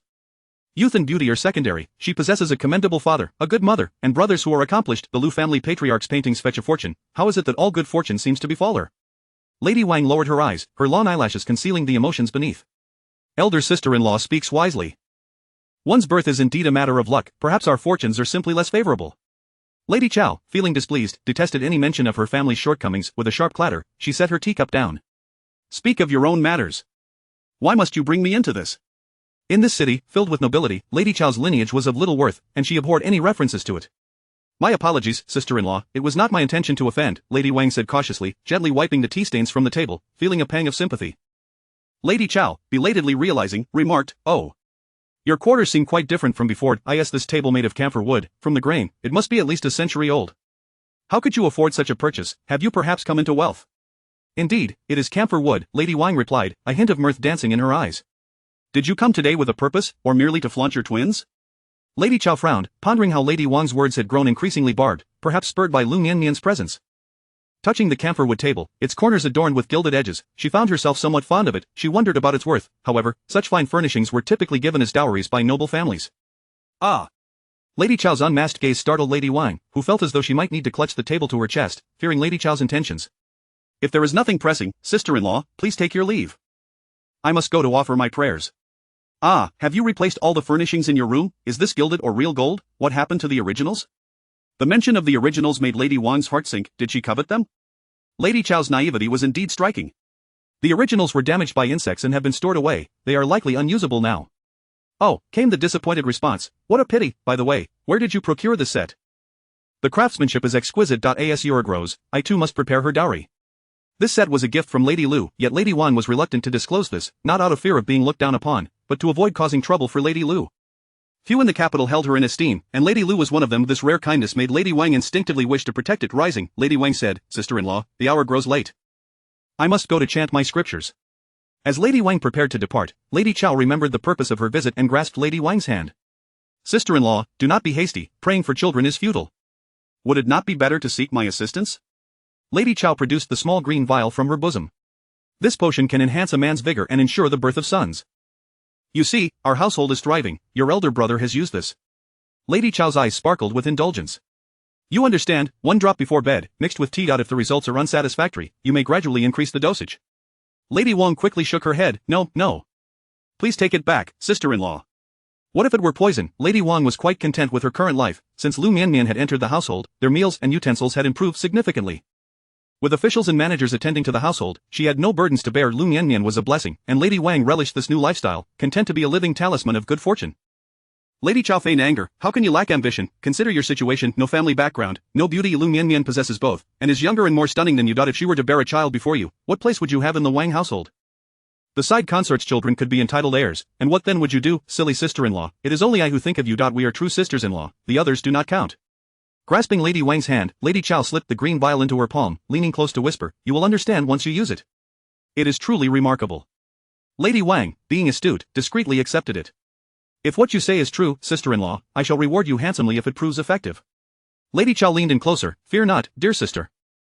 Would I ever deceive you? This is our Chao family's secret remedy, passed down to women only. Use it for the third prince and do not let it spread. Lady Wang nodded. Rest assured, sister-in-law. Should I bear a son, I shall repay your kindness with great wealth. Upon hearing great wealth, Lady Chao beamed with delight. It is settled then, I shall return now. Prepare for me your good news tonight. With a wink and a suggestive smile, she added, I await your joyful tidings. As Lady Chao exited, she boarded her carriage and departed. Shall we, Yifeng, go to the Mingyue courtyard of Lady Liu? Since her arrival, I have yet to visit her quarters.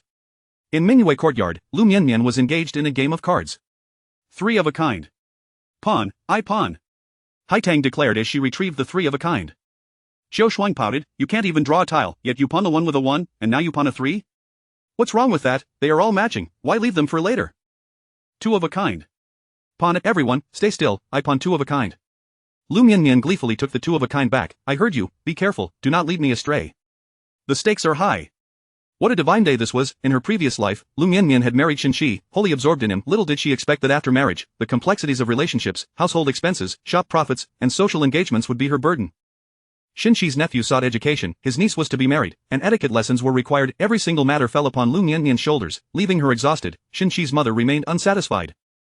Chapter 42 Familiar formula. 3 pairs have been melded, and 2 pairs have also been melded. Xiao Shuang gazed at the 4 tiles she had just drawn, and without hesitation, she played them. 4 tiles. Ha! 3 or 5 tiles melded with 4 tiles, all in one suit, pay up. Liu Mianmian extended her hand. Wang Shi approached the door, unable to suppress a smile. Zhou Yu's tone was filled with lamentation. Why didn't you think it through before playing? I no longer wish to be in your company, I've lost my entire monthly allowance. Xiao Shuang's eyes brimmed with tears as she produced a small pouch of coins, mumbling, 3 pairs, 2 pairs melded. Who could have predicted that the young lady would meld 4 tiles? Liu Mianmian looked up, her face alight with laughter. Sister has arrived, can sister play ma diao? Wang Shi hesitated, unsure whether to affirm or deny. A little bit. Xiao Shuang, as if she had spotted a savior, quickly stood up. Your Highness, please. Just in time, the maidservant has run out of silver. As dusk descended, Wang Shi's head maid watched the carefree demeanor of Wang Shi and couldn't help but remind her, Mistress, the medicine. Wang Shi waved her hand dismissively, no need, 60,000 can't even cover it. Mistress, the medicine. No. It's not affordable. Wang Shi shook her head, you don't know how to play, go away, don't watch my tiles. What medicine? Liu Mianmian asked, puzzled. In reply to Lady Liu, the Grand Prince's consort sent a medicine, claiming it is for that matter. Sui Feng found it hard to voice. Forgotten, Wang Shi awkwardly set down the madio in her hand and retrieved a small green vial from her purse. This is it. Blushing, Wang Shi recounted the effects. Liu Mianmian took the vial. So potent? Is this truly a miraculous medicine? How can we possibly keep such a treasure to ourselves? Lu Rui's family, take my post to the palace and summon all the imperial physicians, as well as the doctors from the medical hall. Let us study this together. With such a divine remedy, what worries do I have about the prosperity of our great dynasty in 18 years? A servant from the third prince's household scurried through the bustling streets of the capital. The imperial hospital had dwindled to just 21 physicians. Upon hearing that the third prince's estate was seeking physicians, they all tacitly decided against attending. Upon further inquiry, learning it was Lady Lu requesting the physician, they felt compelled to go. After all, the purchases from the imperial hospital still relied on their fathers to allocate funds. In this world, where is there any truly clean place? Who doesn't sneak a little something home for personal use? The inevitable waste must be accounted for. They must also curry favor with the Ministry of Revenue. Before long, a multitude of carriages and sedan chairs gathered at the entrance of the third prince's estate, including those from the imperial hospital and the medical hall. They blocked Xie Lingyuan's carriage outside. Xie Lingyuan had no choice but to abandon his carriage and walk home. Upon entering Mingyue residence, he was greeted by a sea of heads, people jostling against one another. It was more chaotic than morning court, with a group of elderly men arguing incessantly. Various remedies were discussed, from Wuxia powder to the venom of the 100-step snake, with a cacophony of opinions. After 2 hours of heated debate, they finally crafted a prescription. Your Highness, we, over 100 of us, unanimously believe this medicine resembles a renowned remedy from the previous dynasty called Tianxiang. Tianxiang has a faint floral scent, and it contains Wuxia powder that compels one to desire life and death, inducing euphoria. A single drop daily for 10 days, and the user will meet an untimely demise. What if they only take it once and then stop? Xie Lingyuan interjected. The crowd parted to reveal the third prince had unexpectedly returned. Third prince, peace be upon you, they chorused. The physicians glanced at the medicine in their hands. The third prince appeared less than peaceful. A familiar formula, a familiar scent. Xie Lingyuan, accompanied by a host of physicians, rapped upon the palace door. The emperor had already retired for the night but donned a robe to answer. With a sigh, he remarked, Third, your father is 60 this year, not 16. Look at the hour. I wish to live a few more years. Can't we discuss matters tomorrow? Father, tomorrow will come tomorrow, and tomorrow is plentiful. Today's affairs must be settled today. Seeing the emperor truly on the verge of anger, he continued, Father, today Lady Chao sent a vial of miraculous medicine. I dare not enjoy it alone and have come to present it to you. Xie Lingyuan offered the exquisite green vial. The emperor opened the lid, and a faint floral aroma wafted forth. Just as he leaned in to take a closer whiff, Wei Taisher shouted, No, your majesty, this is Tianxiang. It is poisonous and addictive, leading to a quick demise. With a clatter, the vial slipped from the emperor's grasp. He slammed his hand on the table. A prohibited drug from the previous dynasty. Where did you procure this, third? Why do you not heed others' warnings? Xie Lingyuan felt somewhat speechless. His father hadn't absorbed a single word he had just spoken. Father, it was Lady Chao who gifted it to Wang Shi, claiming that those who used this medicine exhibited unmatched valor and produced sons with every attempt. My elder brother used this remedy to conceive twins with a palace maid. Mianmian, upon hearing of such a miraculous medicine, wished to procure 10, 8, or even 100 vials. With this medicine, how could I worry about the prosperity of our great dynasty? Yet, Wei Taisher and the others claim it is a prohibited drug. The old emperor was fully awake now. He thundered, Bring Chao and the eldest over. No one is to sleep. Lady Chao was deep in slumber. The eldest prince, Xie Lingyuan, was in bed with his beloved, the illegitimate daughter of the Minister of War, Li Ru, attending to her hair. Both were somewhat groggy upon seeing the emperor's dark expression and the throng of physicians in the room. Their earlier irritation dissipated in an instant. This matter was familiar to Xie Lingyuan. Father, I have not been to the palace recently. If there are any pregnant women in the palace, it is no longer my concern. A loud exclamation startled the old emperor from his reverie. Outrageous, ungrateful son. As the teacup hurtled towards him, Xie Lingyuan narrowly dodged it and, feeling somewhat aggrieved, said, Is it third who has accused me? Father, a young man's vigor is but natural. I merely committed a slight indiscretion, sleeping with 2 palace maids. I was unaware those maids were prepared for third by mother. It was truly an unintentional mistake. Moreover, a robust body and ample offspring are a blessing. The emperor hurled the small green vial at Lady Chao. Lady Chao, possessing exceptional agility, sidestepped it and, feeling somewhat wronged, protested, Father, please calm your anger. Xie Lingyuan is over there. Aim properly. Deshing, take the vial to Lady Chao, let her see if she recognizes it. Lady Chao received the green vial, and the familiar pattern rendered her pallid. She could not comprehend why the eager Wang Shi had entrusted the medicine to Xie Lingyuan. How dare Wang Shi do so? Were their feelings so deep that they could share anything? Lady Chao glanced at Xie Lingyuan, recalling Wang Shi's exquisite camphor wood table. It felt as if her heart was infested with countless insects, gnawing away at her soul. If someone like Wang Shi could converse freely with her husband, what of her own who remained entangled with palace maids? The emperor declared in anger, It seems you are quite familiar with this, Grand Prince Consort Chao. Your demeanor is lacking in virtue and compassion. You have attempted to harm your kin, a transgression unforgivable by heaven. To privately possess a prohibited drug from the previous dynasty is a crime against the law. You are stripped of your title as Prince Consort and demoted to commoner. Lady Chao crumpled to the ground, woo-woo. She dared not implicate Empress Chao, for she still had children. Hoping for mercy due to her docility, she wished Empress Chao would treat her offspring kindly. If the Chao family had already fallen from grace, they could do without the Grand Prince Consort Chao, but not without Empress Chao. Vile woman! With relatives and friends, how dare you attempt to harm my brother? A resounding slap echoed as Lady Chao received a solid blow. Xie Lingyuan felt no twinge of sympathy, he merely wished to distance himself from Lady Chao. A flicker of excitement stirred within him. The noble lady of a high-ranking family as consort was finally within reach. Chapter 43, The Song of Longing in the Moonlit Abode. Is it true that the Crown Prince has also sought a union with the Li family? And what of your engagement with young Master Kong? Liu Mianmian lifted her teacup and drained it in one gulp. It has been called off. Young Master Kong has taken on the task of repairing the city moat, specifically the section beneath Kongping Bridge. A woman fell into the water, and he jumped in to save her. Little did he know, this woman was the cousin of the second prince's consort, a certain Miss Xie Lingyuan, who is currently in her maidenhood. They became intimate, and the consort insisted that young Master Kong marry Xie Lingyuan. However, he refused. The cousin, in despair, attempted to take her own life but was rescued. The Kong family believes that Xie Lingyuan, of respectable lineage, deserves the status of a noble concubine, while I remain the rightful wife. Liu Mianmian slammed her hand on the table. What do they take me for, Liu Mianmian? I shall simply withdraw from the engagement, and we will part ways amicably. It is far better than having a concubine begrudgingly in the middle, both parties left to loathe each other. Liu Mianmian was a woman of deep emotions. Years of engagement and affection could not be so easily cast aside. Her current nonchalance was merely a facade to prevent worry. Liu Mianmian grasped Liu Mianmian's hand and said, "You are not one to tolerate even a grain of sand in your eye. Follow your heart, seek your happiness, whatever you choose to do, I shall support you. The sky is vast for birds to soar, and the sea is broad for fish to leap. You deserve someone better." The two exchanged knowing smiles, a silent understanding passing between them. Madame Wang frowned and remarked, "I have heard of young Master Kong. He is indeed quite admirable, his character and family background are both exceptional. It would be a pity to sever the engagement. He feels a sense of guilt towards you. Why not leverage that guilt to ensure a brighter future together? After all, even if Xie Lingyuan is a concubine, she can never surpass Miss Li." Liu Mianmian smiled and shook her head. "Madam, I acknowledge that young Master Kong is a good man and would make a fine husband. However, he is no longer suitable for me." Her smile carried a hint of bitterness. Looking up at the sky, all she could see were the ornate beams and painted rafters, and she laughed at herself. "Sometimes I wonder, is this world truly meant for me?" Li Ru has entered the Crown Prince's residence, and after the downgrading of the Chao family to commoners, she has managed to please the Crown Prince. He wishes to elevate her to a secondary consort. My mother, not wanting me to be overshadowed by a common girl, is eager to arrange another excellent match. Of the families we are considering are all prestigious and bound by rigid traditions. Unconsciously, Liu Mianmian's hand reached for the soft sword at her waist, tears brimming in her eyes. "Let me dance with the sword for Madame Mianmian." Dance with a sword? The foremost talented woman in the capital can dance with a sword. Madame Wang's eyes brightened with surprise. Liu Mianmian, with her graceful and dignified appearance, would surely enchant all with her performance.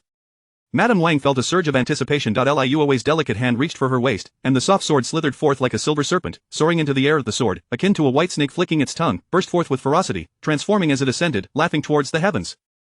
At times, she moved as lightly as a swallow, tapping the sword and taking flight, and at other moments, she struck with the swiftness of lightning, a silver glow radiating like 1,000 suns, her aura capable of swallowing mountains and rivers. Liu Mianmian's presence suddenly transformed. The silver sword in her hand shot forth like a bolt of lightning, embedding itself deep into the wood. The remaining yellow leaves on the tree cascaded to the ground. One person, one sword, and the yellow leaves fell. A single tear slipped from the corner of Liu Mianmian's eye. How refreshing! If only I had a cup of huadia wine, it would be even more delightful. Having lived 2 lives, Liu Mianmian finally understood why Liu Mianmian's heart bore such scars. Behind the facade of a virtuous and gentle lady lay unspeakable turmoil. Such a woman ought to soar like an eagle in the vast sky, not be confined within the inner chambers. You should sing the song of longing, gallop towards your dreams. Liu Mianmian, they are unworthy of you. Young Master Kong is unworthy. Liu Mianmian slowly turned, a bitter smile gracing her lips. I, Liu Mianmian, am unique in this world. I refuse to be complacent. Madame Wang was left speechless, stunned by the revelation that the capital's foremost talented woman harbored such thoughts beneath her surface. Madame Wang found herself at a loss for words, only able to utter, "You should sing a song of longing." Today's dance was meant to be a farewell, yet she found it increasingly difficult to part with her long sword. Mianmian. I am unwilling. Liu Mianmian, how could you ever settle for mediocrity? Each move and gesture was like a dragon soaring and a phoenix startling, a display of power that could not be achieved overnight. Winter training in the bitter cold, summer practice in the sweltering heat. How could you allow yourself to be ordinary, to shed your armor and become a complacent lady? Liu Mianmian, you ought to seek a broader horizon, lest you harbor regrets. Let all women take pride in you. Mianmian, what do you mean? Liu Mianmian, you are an eagle, destined to pierce the heavens. You are a lofty mountain, deserving of the admiration of all streams. Liu Mianmian stumbled forward, rushing to embrace Liu Mianmian tightly. Indeed, you are the only one who understands me in this world. It took a lifetime to comprehend. Thankfully, it is not too late. Madame Wang gazed at the two, lost in thought. The wind has changed, the weather has warmed. With tears glistening in her eyes, Liu Mianmian replied, "It is because the young lady has encountered someone who brings warmth to her heart." In the dark of night, a white horse emerged from the southern gates of the city, galloping towards the frontier. Liu Mianmian and Madame Wang stood at the southern gate, watching as the horseman and steed vanished into the night. Tears streamed down their faces as they exchanged smiles. The rider on horseback waved his sleeve. "Farewell, my sisters. You shall see my name in the victory reports. Henceforth, there shall be no more Liu away in the capital, only the young general Li Changda. It is a pleasure to know you, Liu Mianmian, the legitimate daughter of the Liu family. My given name is a single character, Ing, and you, Madame Wang? I feel the same. This life is indeed wonderful. It is a joy to meet you, Sister Wang." Liu Mianmian extended her hand. Madame Wang did not take her hand but instead embraced Liu Mianmian. It was truly warm. In the distance, two figures stood alongside a retinue of guards, silently watching over the two at the city gate. "Master, your wife and concubine seem to be getting along quite harmoniously." Xie Lingyuan remained silent, only he felt the disharmony. Xiaojiu, with a mischievous grin, asked, "Are you still practicing your youthful skills? It's not too late now. Get lost. Why would I practice youthful skills when I have a wife?" Xie Lingyuan lifted his foot. Xiaojiu swiftly dodged a meter away. TSK, what good is having a wife if you dare not sleep?" His voice was neither loud nor soft, just enough for Xie Lingyuan to catch. Drawing his dagger from his waist, Xie Lingyuan declared, "The long night is endless, let us have a spar." "Are you afraid?" Xiaojiu smiled slightly. "Master, the madam and the secondary consort are heading back to the residence," a guard announced. Xie Lingyuan grumbled, "I will spare you today."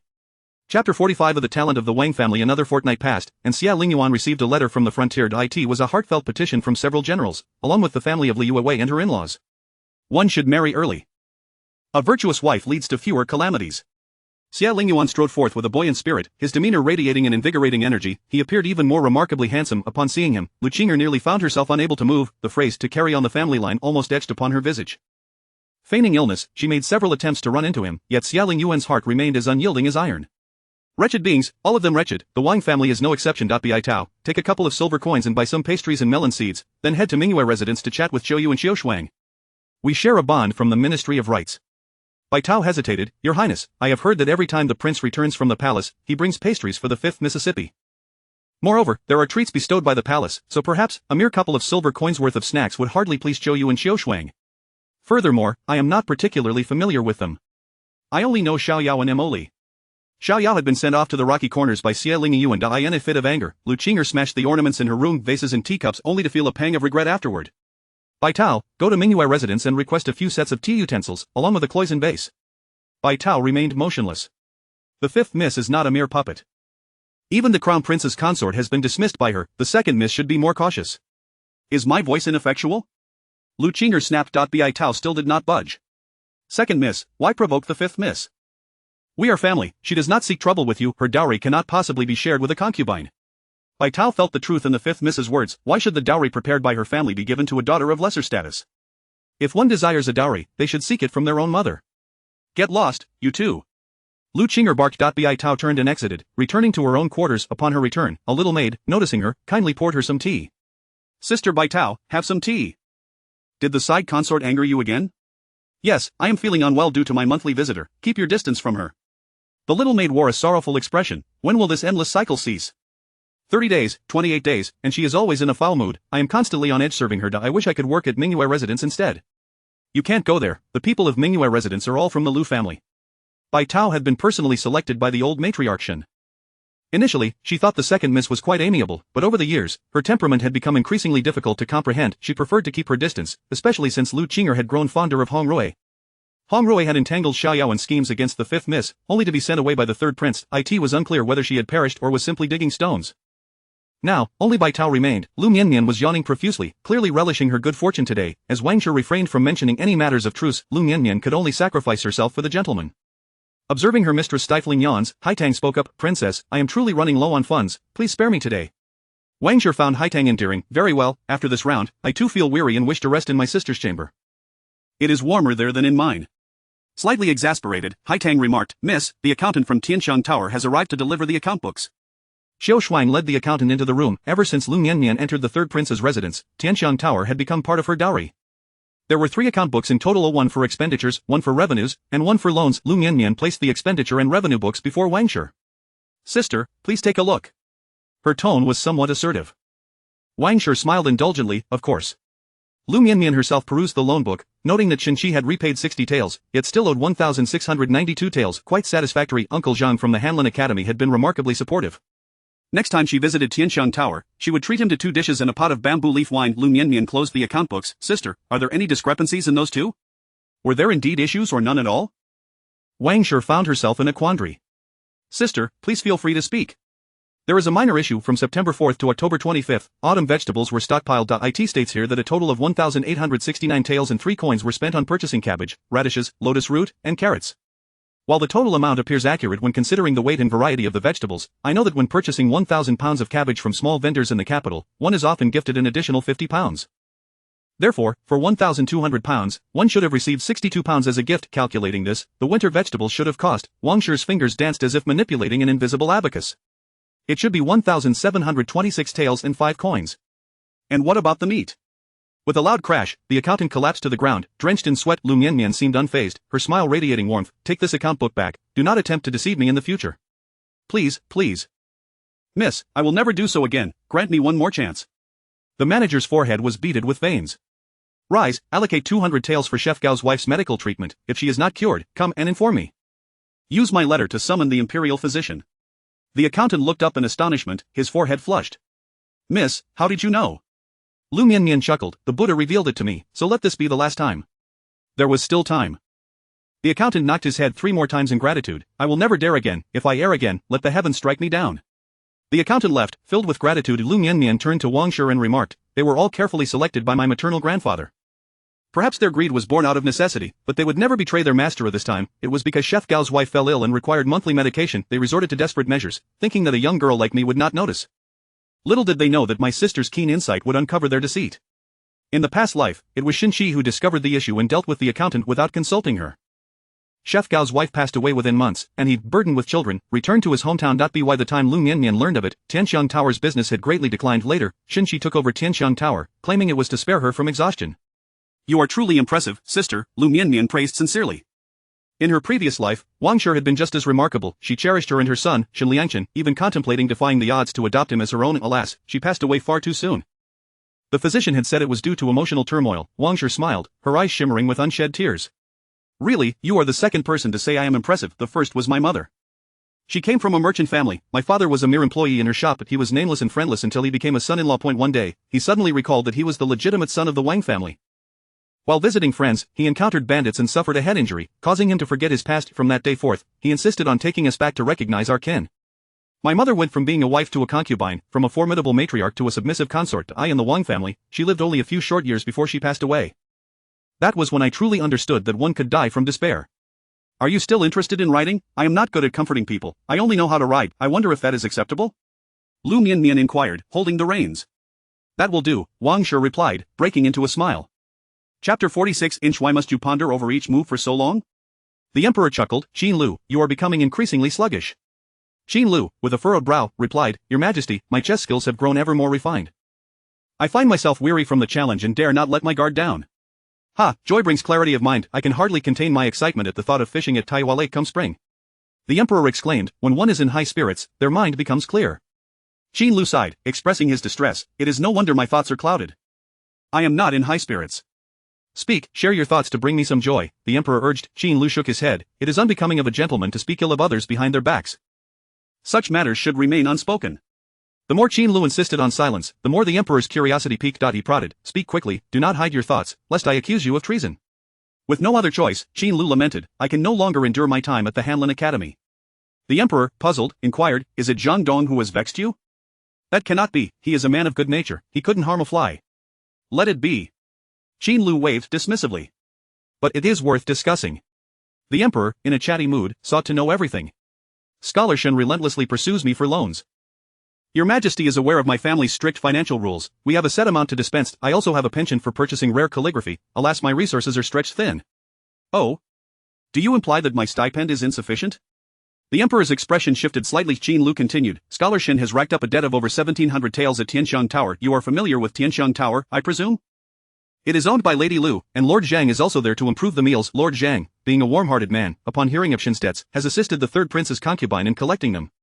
The emperor raised a hand to interrupt. Wait, slow down. What does this have to do with my third son? Xin Lu sighed again. The third prince has married the legitimate daughter of Minister Liu, and Lady Liu has given Tianxiang Tower as a dowry. The emperor nodded, understanding that Scholar Shen owed money to his daughter-in-law, thus indirectly to him. His mood soured somewhat. How much does he owe me now? 60 taels remain. Just yesterday, Scholarship sought my assistance to borrow money for charcoal. Ordinarily, I would oblige, but Qin Lu prolonged the last word. But what? The emperor was intrigued. I am rather petty. Scholarship once broke my white jade chessboard and promised to compensate me with a new one. Yet, he has yet to repay me. Alas, I am such a fool. It was rare to see the typically aloof Qin Lu exhibit such a fixation on wealth, akin to the rare sight of a peacock displaying its feathers. The emperor, in a good mood, remarked, you, too, can be quite materialistic at times. How rare. I have heard that the empress has donated 100,000 taels to the people of the capital, and Lady Lu has contributed 30,000. I, too, wish to donate some silver, but alas, my purse is light, hence my distress. Qin Lu spoke earnestly, his admiration for Empress Chao evident. His unguarded demeanor elicited a shake of the head from the emperor. You are far too young. Remaining at the Hanlin Academy is not the path forward. Go gain some experience at the Dali Temple and then return to your studies, otherwise, you will become a mere bookworm. The emperor pondered for a moment. What do you think of the Lu family's daughter? Seeing his aim achieved, Qin Lu still maintained his diligence. She has a kind heart. More obedient than my own sister, and I share a good rapport with her brother. Upon finishing his words, Qin Lu's gaze briefly flickered, revealing a moment of softness in his heart. The emperor nodded. Indeed, Mianmian is quite virtuous. 30,000 taels of silver, after all, could be dispensed without hesitation. Pray tell, which of my children do you deem the best, who excels among them? This was a perilous question. Yet, Qin Lu was undaunted, having already delineated his allegiances. With genuine trepidation, he replied, Your Majesty's children are all exceptional, akin to the 5 fingers of a hand. Each is important, and it would be unjust to rank them. But who stands out? The emperor pressed further. Qin Lu widened his eyes, displaying a hint of innocence. If I must choose, it would undoubtedly be the third prince, for he has wed the Lu family's daughter. Lady Lu is indeed kind. At long last, Qin Lu made his move on the chessboard. Although he might ultimately lose the game, the board remained lively. In Mingyue residence princess, young Master Kong seeks an audience. Young Master Kong, is he the one betrothed to Yue Wei? Lady Wang appeared somewhat bewildered, as she was not well versed in the affairs of the capital and knew little of the various young masters. Kong. I shall accompany my sister to meet him. Liu Mianmian rose, naturally linking her arm with Lady Wang's. Young Master Kong, with scruffy facial hair, awaited in the main hall. Beside him sat a woman clad in red, adorned with a gold and emerald hairpin. Is this the esteemed concubine I have yet to meet, Miss Chen? Wang Ying, what brings you here? Liu Mianmian and Lady Wang spoke in unison. Wang Ying stood, her long lashes glistening with tears. Elder sister, as the year draws to a close, mother misses you dearly, so she sent me to see you. Do you miss me? The maids in the room, privy to the underlying tensions, wore expressions akin to having tasted something bitter. Liu Mianmian's face was equally somber. Lady Wang remained stoic, showing no signs of familial warmth, her demeanor resembling that of an unwelcome stranger, devoid of pretense. Wang Ying, feeling awkward, chuckled, Ah, young Master Kong. Eldest sister is so happy to see me that she is rendered speechless. Haha. Liu Mianmian's clear eyes brimmed with disdain, to twist meaning so artfully. You truly are a master of flattery.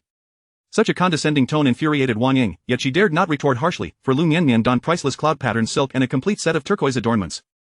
Miss Wang Ying, the legitimate daughter of the Wang family, pays her respects to Lady Lu. Wang Ying gracefully curtsied. Liu Mianmian, unperturbed, took her seat at the main position and lifted her teacup. You, young Master Kong, are once again indulging in pity for the fairer sex, she remarked sarcastically. Young Master Kong seems to share a remarkable affinity with the younger sister of Lady Wang. Lady Wang chose to ignore Wang Ying and sat beside Liu Mianmian.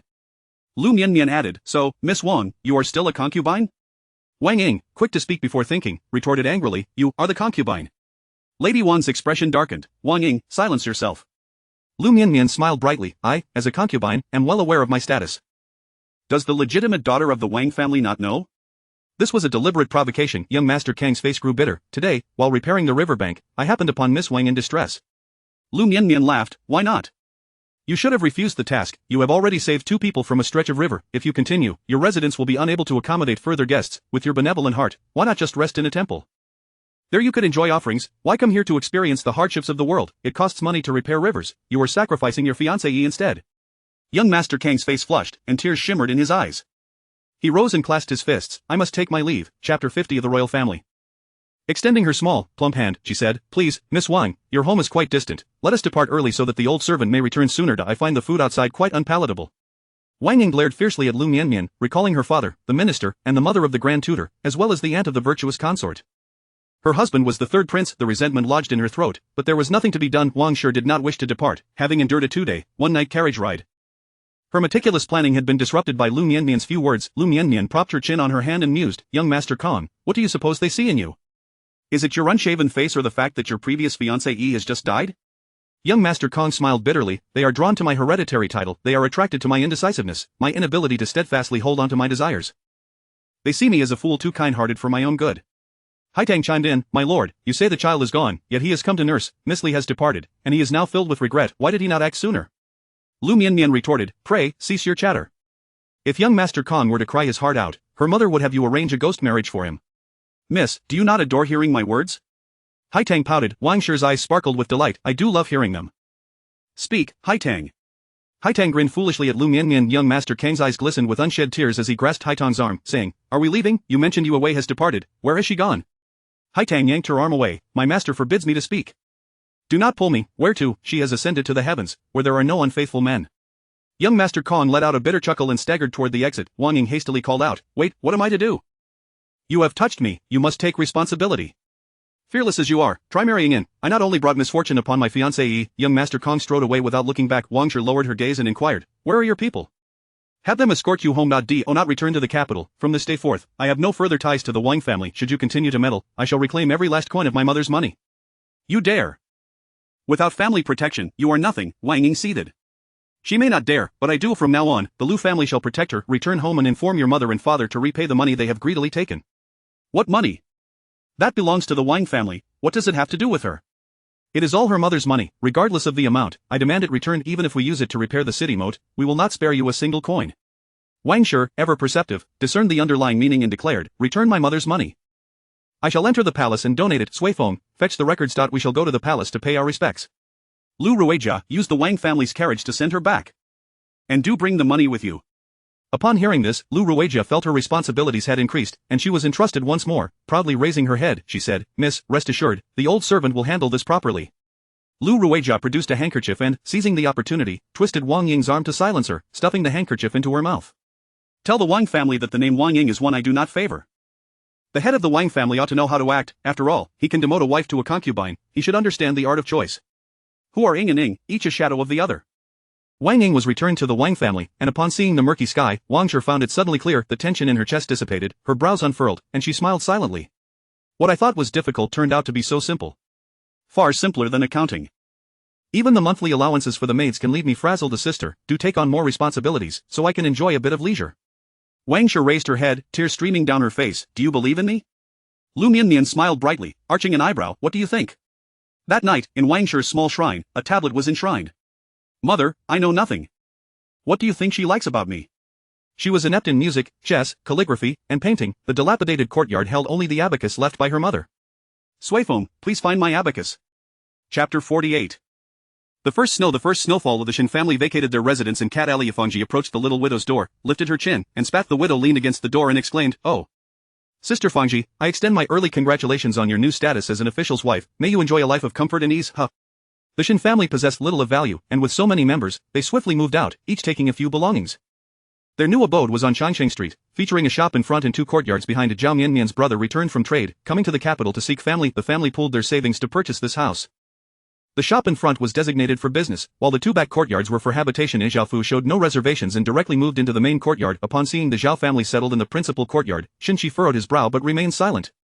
The winter was frigid, and while Zhao Fu's wife had maids and servants to attend to her back home, she found herself overwhelmed with duties in the capital and soon fell ill. Consequently, Zhao Fu acquired 2 maids and 2 servants to assist her, along with a young lad to watch over the premises. Zhao Shan, long time no see. Xinqi greeted, familiarly patting Zhao Shan's shoulder. The young Zhao Shan had yet to gain weight, rendering him somewhat unfamiliar to Shin Qi in his previous life. Zhao Shan had held him in high esteem, and Xinqi had indeed facilitated many opportunities for him, including smuggling fine salt, which had allowed him to profit. Eventually, Zhao Shan obtained a salt license, enabling him to sell official salt. In Xinqi's heart, Zhao Shan was his true brother-in-law. Unlike those from the Liu family, Zhao Shan looked upon the ragged Shin family with disdain, though he did not reveal it. As a businessman accustomed to navigating social dynamics, he understood the importance of maintaining appearances. He clasped his hands and said, brother-in-law, I have yet to congratulate you on achieving the top score in the imperial examination. This official robe suits you splendidly, like a blooming orchid and a jade tree. Xinqi felt flattered, replying, there is no need for such formality between us, dear brother. Today marks a joyful occasion for your relocation. We must gather. I shall host this evening, let us converse freely in the eastern courtyard. Certainly, I shall return from my duties, and we shall not part until we are inebriated, Xinqi acknowledged with a bow.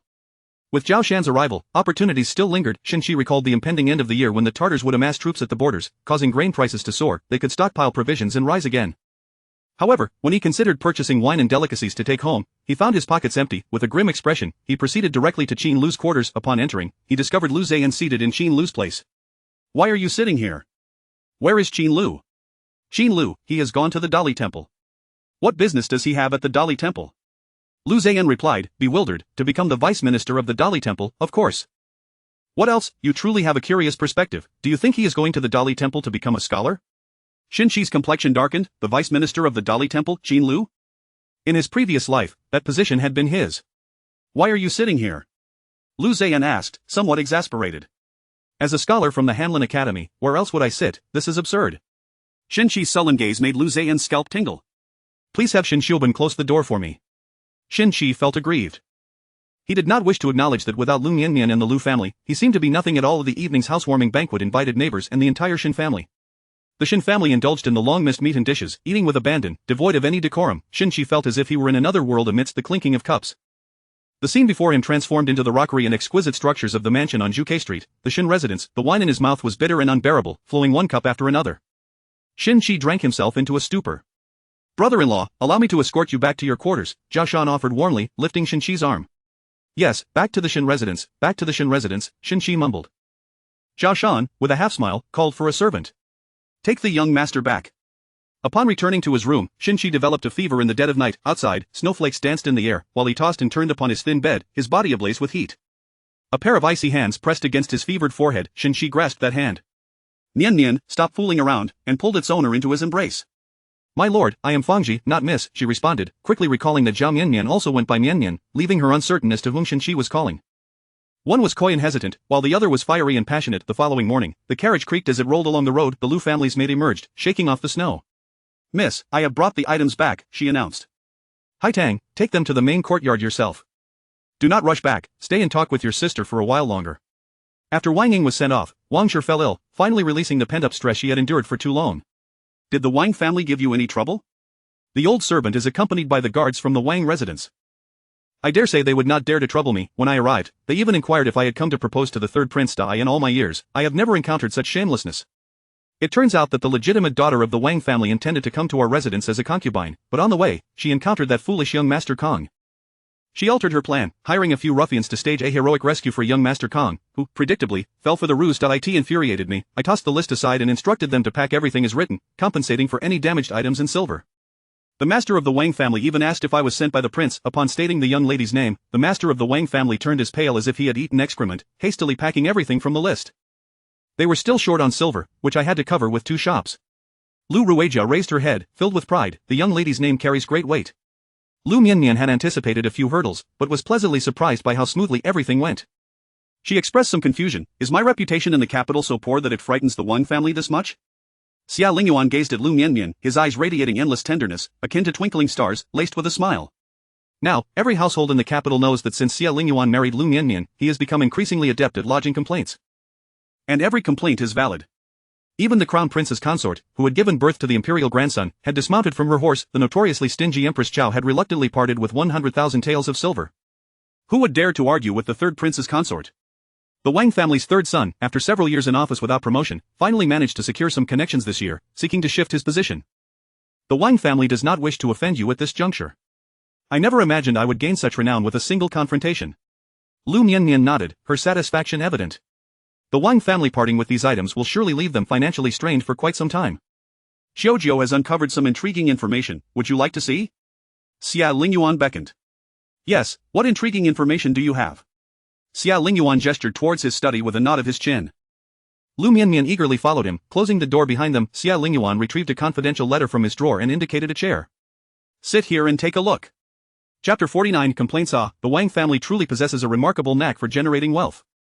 Including sister Wang as father, the Wang family boasts 4 amnesiac-eligible bachelors, each of whom has married the sole daughters of merchants. It's a tragic irony. Once the merchants' daughters give birth, they suddenly recall their identities and return to the Wang family with their children to claim kinship. However, upon their return, they invariably find that the household already has a legitimate wife. Unable to abandon their children, the merchants' daughters are left with no choice but to endure their circumstances, and within a few years, they meet their untimely demise. Such a cruel twist of fate. Indeed, beauty often comes at a cost. In the shadows, unsavory deeds are bound to occur, and even a century-old family is not exempt. Cases of greed leading to murder are all too common.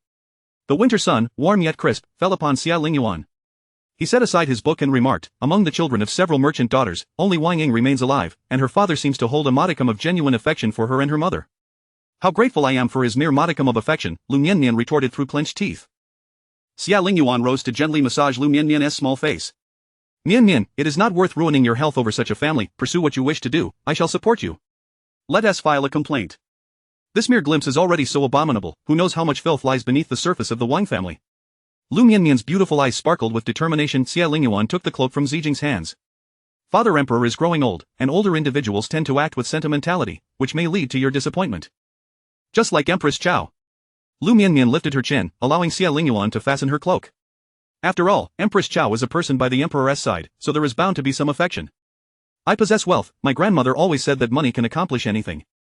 In the imperial study, the Emperor was reviewing memorials. Your Majesty, the side consort of the third prince requests an audience. The winter palace was heated with a dragon stove, the flames a bit too intense, igniting his temper. I shall not see her. Your Majesty, it is the legitimate daughter of the minister's residence, Liu Mianmian, who brings a large chest. In other words, she is a gift-bearing maiden. Oh. Mianmian, allow her to enter. The Emperor set down his brush and rubbed his forehead. Your Majesty, may you have eternal blessings. Please sit. What brings you to the palace today? Are you longing for your aunt? Be cautious when you go out in this slippery snow. The Emperor's gaze fell upon Liu Mianmian's belly, a hint of anxiety in his heart. He wondered if one child was not enough, what if 3, 4, 5, or 6 were also insufficient? Could his third son truly have an issue? Soon, I shall visit my aunt's palace. I have come to deliver silver. Liu Mianmian pointed at the large chest. What? Please repeat that. What have you brought? The Emperor feigned ignorance, unable to suppress the smile at the corners of his mouth. Father Emperor, I have come to deliver silver, Liu Mianmian expressed with heartfelt emphasis, recounting the origin of the treasures within the chest, making slight modifications. Father Emperor, this is what the princess consort asked me to bring. It is a return from the Wang family, but I discovered several items are forgeries, this cloison pot, this pearl headpiece, this, Liu Mianmian pulled out about 10 items in total. These were originally meant for the princess consort's noble cause, to donate for the repair of the city moat.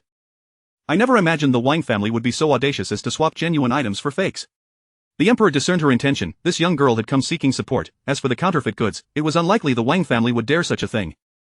The one with true audacity was his little daughter-in-law. Very well, state your intentions. The Wang family is a prominent clan in the area, a centipede that, though dead, does not perish easily.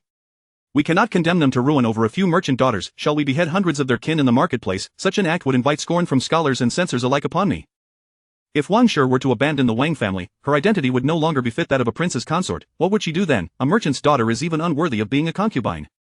How could she remain in the Wang residence? Just as Deshang Gangang was about to speak, the Emperor waved his hand. Go to the kitchen and fetch some pastries. Yes, is Father Emperor teaching me? Liu Mianmian knelt down. Please, Father Emperor, enlighten me, for I am troubled and unable to sleep at night. In this world, one must inevitably make choices, and emperors are no exception. Some matters do not require bloodshed, while others demand decisive action. It is cold and the roads are slippery. Retain the silver and return home. Contemplate how to proceed in a manner that leaves no room for criticism while ensuring the Wang family suffers in silence. Understood. Liu Mianmian bowed and rose. As she turned to leave, she muttered, a century-old family, though seemingly lifeless, continues to pass down through generations. Not claiming to be wealthy, they should not resort to swindling merchant daughters. It is truly baffling where all the silver amassed by their ancestors has gone. The Emperor furrowed his brow. Please repeat that. The princess consort mentioned that the Wang family is quite frugal. The hairpin adorned with emeralds atop Wang Ying's head was left by the princess consort's mother. Though rare, it has long since aged and is but a relic of the deceased. How can a legitimate daughter be so unconcerned? The Wang family truly does not indulge their children. They allow their legitimate daughters to live in such destitution. Thankfully, I was not born into the Wang family. Liu Mianmian sighed with relief, patting her chest.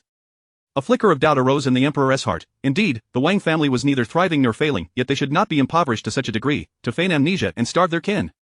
Such disgraceful behavior is not befitting even for a fallen noble's illegitimate son. Xiao Yuanzai, go summon the third prince and Qin Lu. Turning to Liu Mianmian, he added, Mianmian, you may return for now. Having achieved her objective, Liu Mianmian left with a radiant smile. Deshang Gangang awaited her at the door of the imperial study, his face filled with affection. Lu-side consort, here are the pastries you love. Be cautious on the slippery roads. Thank you, Gangang. Liu Mianmian replied respectfully. Deshang Gangang returned to the inner chamber, finding the Emperor standing before the map, his expression stern as he pointed to the location of the Wang family. Deshang, does the Wang family harbor treasonous intentions? Deshang Gangang raised his head, his face now devoid of kindness, revealing a murderous intent. He appeared entirely different from his earlier demeanor. This old servant shall investigate personally. The carriage creaked as it rolled along, passing through Zhuke Street. Stop. The carriage halted at the end of the street, and Liu Mianmian gazed at the stone lions at the entrance. Haitang, go knock on that door. I wish to see inside. It turned out that the house on Zhuke Street was not part of her dowry. Haitang leaped from the carriage and knocked on the door. Who is it? A booming male voice echoed from within. Upon opening the door, both parties stood in astonishment. Haitang, why are you here instead of the residence? You live here, is this your house, Jiu Shui? Do guards earn this much? Whether it pays well or not is none of your concern. You are not my wife. Upon seeing the Wang residence's carriage, Zhou Jiu clasped his fists in greeting, Liu side consort. Is this property part of the residence? Liu Mianmian inquired, puzzled. This is the dowry of the virtuous consort, gifted solely by the old master. It was not recorded in the registry, so the young side consort may not be aware. Liu Mianmian nodded, realizing that in her previous life, the Shun residence was given by Xie Lingyuan. Understood. Liu Mianmian lowered the curtain, the wind has picked up. Let us return to the residence. The carriage creaked forward. On the other side of the street, Fangji trailed behind Shenxi, clad in a thin cotton coat. My dear husband, what brings us to Zhuke Street? Chapter 50. The royal family. Chapter 51. The slap to Lady Lu. Truly worthy of the century-old Wang family, the depth of their heritage is remarkable. Each dish is exquisite and precious. Sister, did you often indulge in such feasts before? Never, I have neither heard nor seen such grandeur. Upon uttering these words, Wang Ying's expression turned grim. Lady Lu, the Wang family values moderation. Our daily meals are rather frugal. Today, in honor of the third prince, we have made these special preparations. Then why does Wang Jiaoshuang seem so familiar with these delicacies? Did you not previously indulge in them behind my sister's back? Is this frugality only applicable to her? This question left them at a loss for words. How could they justify their frugality when they had secretly feasted without the princess? Lu Fei, please do not misunderstand. It is only because Shuang has memorized the menu that she is so well-versed. Miss Wang possesses extraordinary talent, she can match each dish without even glancing at the menu. Wang Shuang cast a pleading look towards Lady Lu. Lady Lu replied with a smile, Lady Lu, it is Inger, she has been raised with a delicate constitution, and the doctor advised against overly rich foods. We have only provided her with nourishing meals, refraining from offering her such lavish fare. Although our Wang family may not rival the Lu family, we are still among the elite in Jizhou. Oh, so it seems this side consort has misunderstood, then why has the Wang family been coveting my mother's estate? Liu Mianmian raised an eyebrow. What coveting? Lady Lu, you are gravely mistaken. I simply cannot let go of Cui Niang. I long for the past and intended to leave her belongings to Inger after my passing. I never anticipated that this child would misconstrue my intentions. Wang Liancheng clasped his hands together. Please forgive your father, Inger. Your mother has been my companion for many years, rescuing me from peril. I truly cannot forget her. Wang Ying's fingers trembled with rage, her complexion drained of color, his hands were stained with blood, yet he feigned sincere affection. The head of the Wang family is indeed infatuated, but how will you explain the missing items? Is it nostalgia that led to their loss? Head of the Wang family, your speed is quite impressive. Cough, Jean Lu, hidden among the accompanying guards, could not suppress a cough. Quite impressive indeed. Rumor has it that the matriarch of the Lu family once verbally dueled with scholars, berating them without hesitation. Truly a legacy of wit. Yuo Wang Liancheng nearly spat blood in response. Cough cough, the fit of coughing restored some color to Wang Ying's face. Lady Lu's expression shifted, her tone dripping with sarcasm. The Lu family's legitimate daughter is truly unique. She dares to speak her mind. What is there to fear in speaking? Are my words rebellious? Lady Lu, who do you think you are, the current empress, or has Wang Liancheng declared himself king? I stand upon the land of the great sage, and I am to endure your ridicule? With a flourish, Lu Rui's hand clapped loudly. After striking twice, she glanced at Liu Mianmian. Liu Mianmian nodded, prompting Lu Rui to produce a handkerchief to wipe her hands. Lady Lu covered her face and exclaimed, Wu, on what grounds do you strike me? Even as the legitimate daughter of the Lu family, you cannot assault others at will. If one wishes to strike, then strike. Is a reason even necessary? Liu Mianmian raised an eyebrow at Haitang, receiving the signal. Haitang pointed a finger and declared sternly, my mistress is the daughter-in-law of the emperor, she is of royal blood. You are displaying contempt for the imperial authority, perhaps even plotting treason. Lady Lu, infuriated, pointed a finger at Wang Ying. You, Wang Ying, are you dead, letting outsiders speak to me in such a manner? I am your legitimate mother. Wang Ying shuddered involuntarily. Liu Mianmian, unable to contain her fury, shouted, you dare to disrespect the current Wang princess, call for help. Lu Rui had already prepared, stuffing the handkerchief into her mouth. Slap, slap, slap, slap. Wang Shuang pointed at the Wang family's maidservants, are you all dead? Why do you not intervene? You merely stand by while she assaults my mother. Be careful, or mother will sell you all. Several of Wang's maidservants rushed at Lu Rui. Xie Lingyuan remained unmoved, while Zhou calmly drew his sword. The guards behind them unsheathed their weapons. Wang Liancheng's gaze flickered dangerously for a moment before he smiled. Misunderstanding, it is a case of a lady's indiscretion. Lady Lu has been somewhat unhinged lately due to her daughter's marriage. I ask for the third prince and the side consort's forgiveness. Liu Mianmian lowered her gaze, and Lu Rui ceased her actions. Head of the Wang family, if your esteemed wife is indeed unhinged, take good care of her and do not let her frighten others. Indeed, indeed. As Lady Lu says. Wang Lianqing gestured, you two, quickly escort the lady back to the inner courtyard. Lady Lu was dragged away by the maidservants, while Wang Shuang stood seething in place, glaring at Liu Mianmian. Wang Lianqing cleared his throat lightly. Suddenly, Wang Shuang's body softened, her eyes glimmering as she sweetly said, Third Prince, allow me to serve you a bowl of soup. A subtle fragrance mingled with the aroma of the dishes, wafting through the air. Xie Lingyuan observed her quietly. Wang Shuang seemed delicate and fragile, leaning closer to him, her alabaster hands leisurely rolling up her snow-white sleeves, revealing wrists as pale as jade adorned with a blood-red bracelet. In white attire, with delicate hands and a red bracelet, Shuanger, how may I serve you? The fragrance grew more intense. The demeanor of Miss Wang reminds this prince of someone, Xie Lingyuan remarked, shifting slightly. Who might that be? Wang Shuang's voice was sweet and soft, laced with a melodious drawl, her eyes sparkling. Confident that if the third prince took her home, he would never want to leave her side.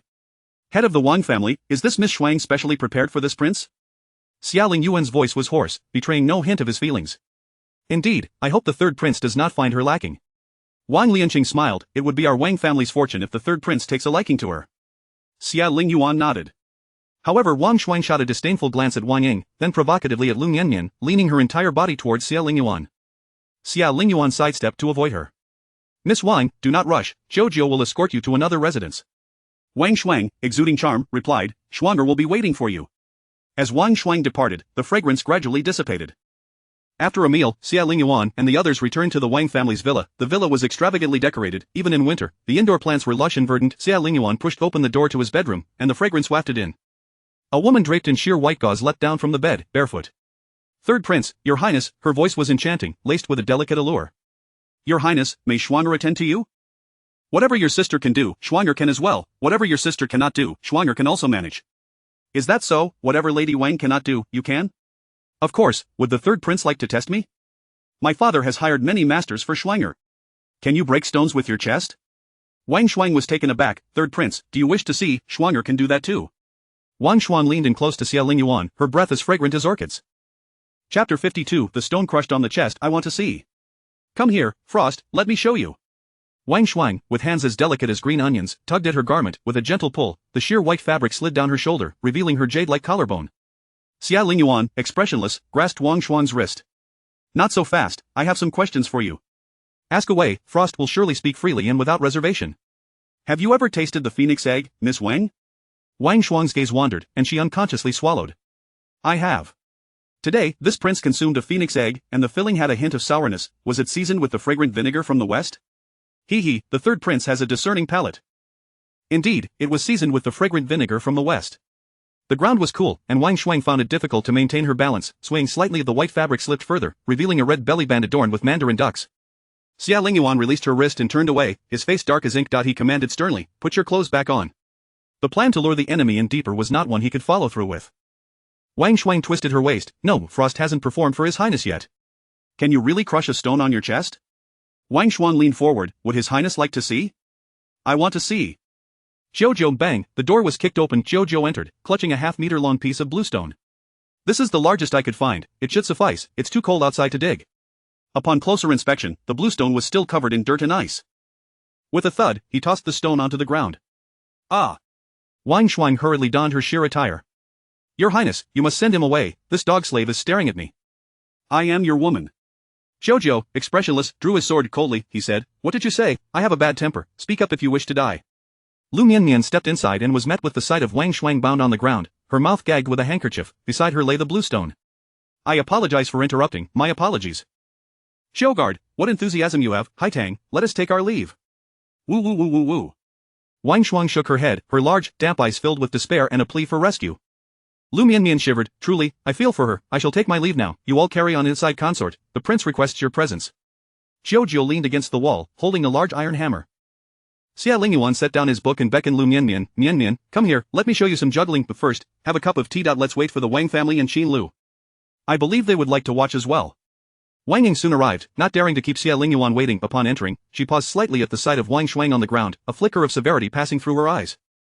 Wang Shuang, upon seeing Wang Ying, ceased her whimpering and resignedly closed her eyes. As dusk fell, Qin Lu entered, yawning and holding a chessboard. Upon recognizing the occupants of the room and the figure on the ground, she exclaimed, The plan to lure the enemy deeper had gone awry. Where was the beauty scheme? What harm was there in sacrificing a bit for a big man? Alas, this third prince truly does not know how to enjoy his fortune. Qin Lu sighed. Could it be that the third prince, as rumored, had issues in that regard?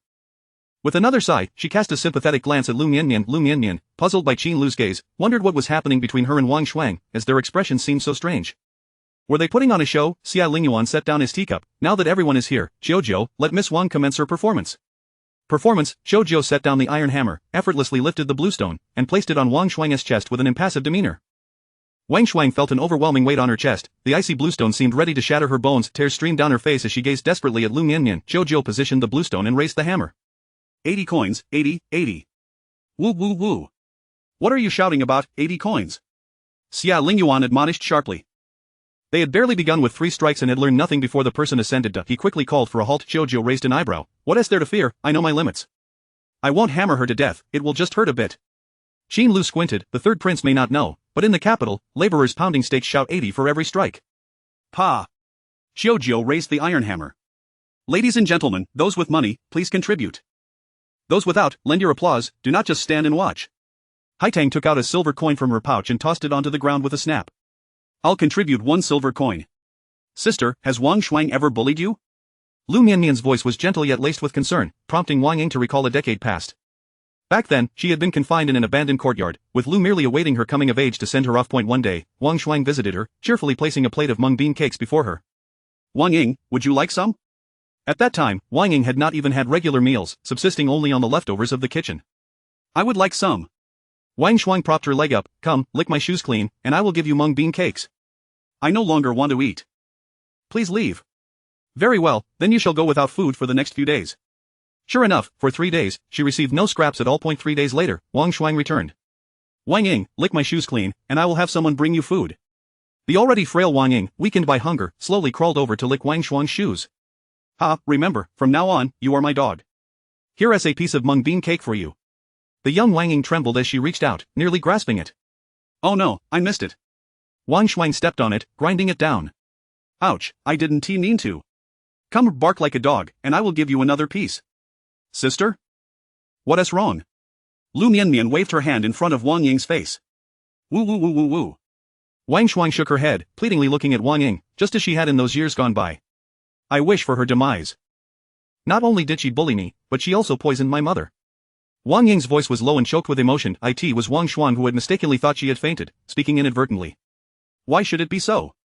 My aunt is dead, yet your aunt lives on. Well, now we are both without aunts. Do you not know? I had your aunt adopt me, yet she refused. She, a merchant's daughter, I did not despise her. Yet she scorned me, claiming it was for my own good. I used the poison given to me by my legitimate mother to end her life. Now we are both atless. Do you think she would feel sorrow for you? Even if she did, it matters not. After her death, her eyes were gouged out by my legitimate mother, and her tongue was cut out. She can never return, nor can she find you. Today's third update, a bit late. Happy National Day. Chapter 53 is visible. The South Red agate bracelet on her wrist was cast down onto the table. This South Red agate is of superior quality, each bead plump and flawless. 100 taels of silver is indeed required. The young lady of the Wang family has rewarded you. 81 for a strike. Striking 100 taels of silver, one would have to strike it to pieces, the kind that sticks to the ground and cannot be lifted. Whoa woo. Wang Shuang shook her head, tears and mucus smeared across her face. A beautiful woman in tears, how could that not evoke pity and stir the heart? Wang Shuang had learned from the courtesans of the Red Mansion year after year, yet now, it was all in vain. Wang Shuang implored with her gaze fixed on Xie Lingyuan, attempting to invoke his compassion. Xie Lingyuan wore a half-smile. This prince asks you a question, and you shall answer truthfully. If there is even a hint of falsehood, no one can save you. Wang Shuang nodded vigorously. Xiaozhou flicked his long sword, sending Wang Shuang's sweat towel flying, landing at Haitang's feet. Haitang disdainfully kicked it away, but recalling that she might need it later, she kicked it back onto Wang Shuang's face. Wang Shuang was mortified with anger but dared not voice her resentment. Do you often partake in the meals provided by the Wang family? Just as Wang Shuang was about to nod, a rush of metallic sweetness surged in her throat, and she spat out a mouthful of blood. A sharp pain gripped her chest, rendering her speechless. Xiaozhou remained expressionless as he moved aside the bluestone slab. She has lost her spirit, but she will not die. Wang Shuang seethed, cough cough cough. Wang Ying, are you satisfied now? You talk of homesickness, but you only return to seek vengeance, wishing for my demise. The usually gentle Wang family bore a chilling gaze. Indeed, I wish for your death, for all of you to perish. You have taken my mother's money, and you drink her blood. Shouldn't you be punished? Gouging eyes and tearing tongues, you all deserve to die. Third prince, hear this, Wang Ying is a venomous woman. How can such a cruel harpy remain by your side? She, a merchant's daughter, is utterly unworthy of being a prince's consort. Look at me, I am far more beautiful than she, and I possess talents in music, chess, calligraphy, and painting. I can serve you far better than this barren hen. You may not know, but the madam fears her vengeance and has long since poisoned her. She shall never bear children, not a single one in her lifetime. Look at me, I am different. Wang Shuang's hands and feet were bound, and she could only tilt her head to present her most flattering angle to Xie Lingyuan. Upon hearing that Wang Shi could not conceive, Xie Lingyuan displayed no surprise. His expression remained placid, devoid of any extraneous emotion. It seemed he had known all along. Wang Shi and Wang Ying exhibited no additional reactions either, as if they too were already aware. The emotional weight in the room was largely provided by Qin Lu. The chessboard in Qin Lu's hand fell to the ground with a thud. Fortunately, the spot where he stood was cushioned by a soft carpet. Liu Mianmian was filled with indignation. What a tragic pairing this was. One spouse afflicted by poison and unable to bear children, the other robust yet equally incapable of procreation. It was no wonder that in the previous life, upon witnessing the charming moments, both had eyes alight with greed. Both were poisoned and met untimely ends. Liu Mianmian's anger surged. Liu Shi, none should survive. Answer my questions truthfully. Xie Lingyuan's voice was as cold as ice. Wang Shuang trembled. No. I have never, not once in my life. My legitimate mother insisted that I memorize the menu beforehand, so that I could prepare dishes for the prince upon his arrival. Is this courtyard owned by your Wang family? Have you ever visited? I have never been here. I do not even know if it belongs to the Wang family. In Xie Lingyuan's eyes, she appeared as if she were already dead. This realization made Wang Shuang break out in a cold sweat. Xie Lingyuan rose, walking towards the antique shelf. Have you ever seen this carved jade gourd? Wang Shuang shook her head. Bang, the jade gourd fell to the ground. What about this red coral ornament? Have you seen it? Wang Shuang shook her head again. Bang, the red coral ornament shattered upon impact. And this, Xie Lingyuan raised the colorful glass tower in his hand. Bang, the glass tower fell and shattered into pieces. Shuanger, how careless of you. Pass the order down, have the head of the Wang family provide me with a new set of ornaments. Looking at the shards beneath his feet, Xie Lingyuan remarked, Miss Wang Shuang, it appears that during your dance, you accidentally knocked over the antique shelf. Miss Wang Shuang, have you seen this red pomegranate tree? Wang Shuang had never encountered the prince before, yet she held an unwavering confidence in her abilities, believing she could soar to great heights. Little did she know that the prince, so frivolous in affairs of the heart, could be this shameless in private. Your Highness, these are all borrowed from my father, please do not break them. They must be returned. My father will beat me to death. I have already said all I could. You seek vengeance for Wang Ying's aunt, do you not? I can assist you. I will point out Liu Shi. Just grant me a chance to live a sistering. I implore you, intercede for me. I was merely a naive child. Wang Shuang, in pain, slowly crawled toward Wang Ying's feet. Bound and helpless, she wriggled like a maggot. Wang Shuang could not comprehend why, despite her alluring beauty that could have made her the courtesan of the Red Mansion, the three men in the room disregarded her entirely. Were they blind? At the entrance of the Hanlin Academy, Xinxiubian, you dropped your memorial. Xinxi clasped his hands in thanks. Many thanks, Lord Zhao, your reminder is appreciated. This is a few suggestions I have regarding ancient texts. I intended to present it to Lord Zhang, however, I hear that Lord Zhang is on leave and has yet to arrive. I wonder if Lord Zhao might have time to offer some guidance? Lord Zhao's favored concubine was a collateral branch of the Chao family, placing him in the faction of the first prince. Zhao Quan casually opened the memorial and glanced at it. Every craft has its master. I am not familiar with the affairs of the Hanlin Academy and may not be able to guide you. After scrutinizing it further, Zhao Quan closed the memorial and tucked it into his bosom. Xinxiubian, this memorial truly covers a vast array of topics. I shall take it back and ponder it. Xinxi clasped his hands, saying, to receive guidance from Lord Zhao is an honor for Xinxi. I shall await good news from you. Zhao Quan appraised Xinxi from head to toe. Xinxi was clad in a winter official robe, his long boots caked in black snowmud. He had a fair and handsome visage, with distinctly defined features. Though he appeared somewhat shabby, he emanated an air of an exquisite flower on a high mountain. Zhao Quan, with a scrutinizing expression, could not help but acknowledge his remarkable looks. Xinxiubian, do you have plans to marry? In a brief moment, Xinxi thought of Liu Mianmian from the eastern courtyard and Liu Mianmian from the prince's residence. He shook his head, offering a perfectly measured bitter smile. To establish a family, I have yet to achieve my ambitions. How could I dare to marry and delay a fair lady's future? Not yet. Upon hearing this response, Zhao Quan smiled and affectionately patted Xinxi on the back. Brother Xin, you are indeed striking in appearance. The princess of Shan would be more than sufficient for you. It is a pity that the current emperor has no princess. What a shame. Xinxi's expression darkened. He had no desire for the princess of Shang. The husband of the princess wielded power without actual authority and could not participate in governance. Xinxi only wished to regain the heights of his previous life, to be one man above thousands. Lord Zhao is jesting. A good man aspires to the world. How could he entrust his future to a woman? Finding a wise ruler is the true path. Zhao Quan chuckled, leaning closer to Xinxi and whispering, Yuan, who do you believe to be the wise ruler? Xinxi wore a puzzled expression. Why would you ask such a question, Lord Zhao? Is there another choice? Historically, it has always been about establishing the legitimate heir. Zhao Quan laughed. My young brother Xin, you speak wisely. I shall await good news. Chapter 54 of the window screen. The snow in the capital fell ever more heavily, and Xinshi found himself without a carriage, traversing the streets alone. Familiar faces rushed past him, heads bowed, shielding themselves from the biting wind and snow. In this very moment of the past life, he had already taken residence in the courtyard on Juke Street. He would commute to the Dali Temple for duty, with a Nanmu carriage to transport him back and forth, its spacious interior accommodating a brazier and a Nanmu tea table. On such a snowy day, Xinshi relished the warmth of the fire while sipping tea. At tea times, he would roast a few fragrant chestnuts and oranges over the silver charcoal stove. Unconsciously, his footsteps led him to Juke Street. Once upon a time, the grand entrance of the Shen residence was adorned with 2 vermilion lanterns, swinging in the gusts of snow. The stone lions at the entrance bared their teeth. Xinshi, in a fit of agitation, kicked one of the stone lions in the face. Even you mock me, my lord. Xie Lingyuan, in this life, there is no place for Xinshi. Let us see if you can ascend to the throne, you short-lived wretch. Liu Mianmian, rather than being the esteemed wife of the prime minister, you choose to be a concubine of a fleeting ghost. I, Xinshi, shall ensure you come to regret your choices. Xinshi's heart simmered with discontent. He had clearly given Liu Mianmian a hint, and Fang Ji had already been moved. Why did Liu Mianmian not approach him as she had in his previous life? He had yielded, allowing his beloved Mianmian to take on the guise of a favored concubine, yet she still remained the lofty legitimate wife, the prime minister's consort. What more could she possibly desire? Hoof. That I, Xinshi, shall trample you all beneath my feet. I am still the Xinshi who stands above all others. Within the Wang family's villa in Jizhou, Achu. Someone is cursing me. Liu Mianmian raised an eyebrow at Wang Shuang'er. Are you secretly cursing me in your heart, and now blaring at me? Xiaojiu, holding a dagger, remained expressionless, casting a cold glance at Wang Shuang'er, whose forehead began to bead with cold sweat. The dagger twirled in Xiaojiu's hand. Keep staring, and you may find your eyes forfeit. Wang Shuang'er, bound to a chair, terrified, shut her eyes. Liu, the side consort, I swear by heaven I have done no such thing.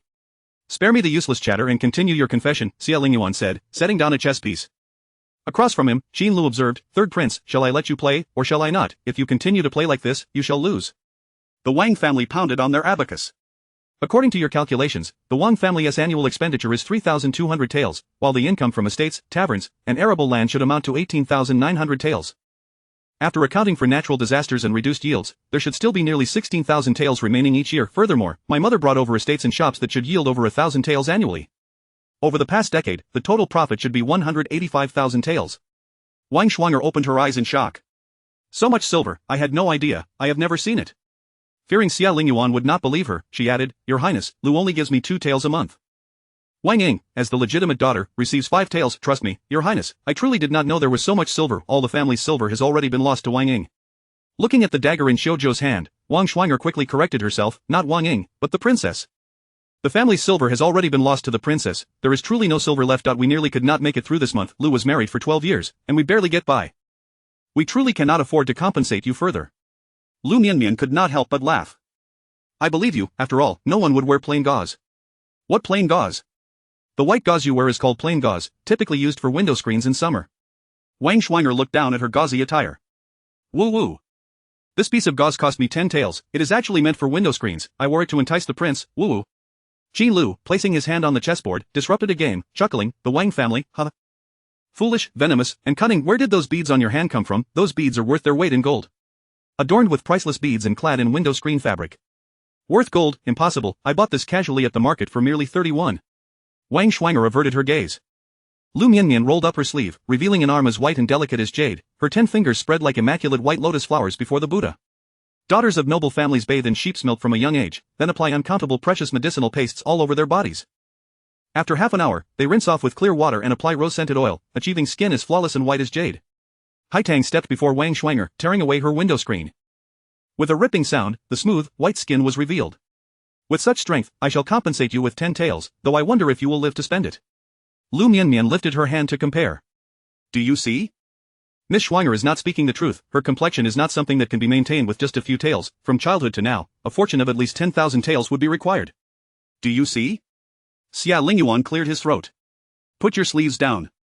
Xiaojiu and Lord Qin are still present. What sort of display is this? Qin Lu remarked. I can pretend I am not here.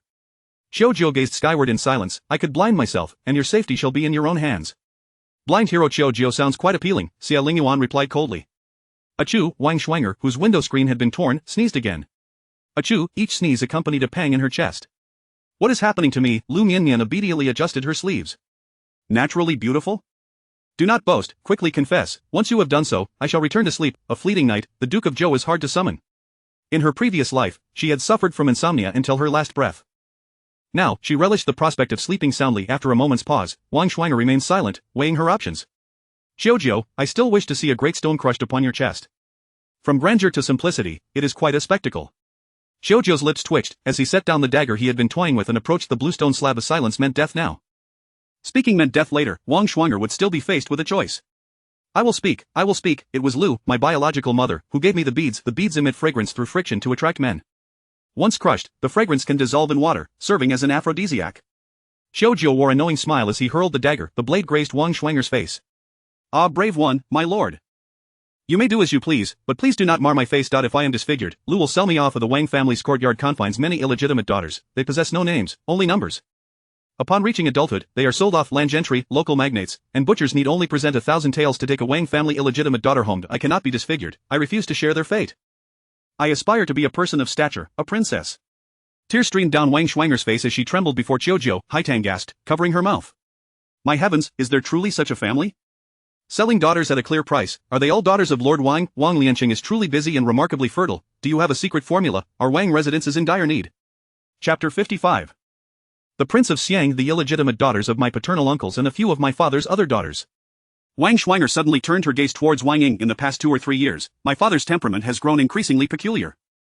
He has purchased 2 courtesans, both of whom bear a striking resemblance to your aunt. Last year, one of those courtesans gave birth to a girl, who was drowned by Liu Shi. My father named that drowned child Wang Ying. Wang Shi turned back to Wang Shuang'er, covering her mouth as she rushed outside. Once in the courtyard, she retched violently. Sister? A cold gust of wind swept into the inner chamber, causing Liu Mianmian to shiver as she followed her outside. Achoo! Mississippi. Haitang held out a cloak. Liu Mianmian waved her hand, signaling that she need not approach. Wang Shi pulled out a handkerchief to wipe her mouth. Stay inside, it's snowing and cold outside. I shall return shortly. He makes me feel utterly nauseated. Wang Shi stood outside for a while, feeling as though she had swallowed a chunk of lard, unable to swallow or spit it out. Such a vile person, yet he feigned a look of deep affection, rendering her incessantly repulsed. To think that such a man shared her blood. Inside the room, Wang Shuang'er was facing the entrance, the cold wind howling against her crimson mandarin duck belly wrap. Achoo! Achoo! Achoo!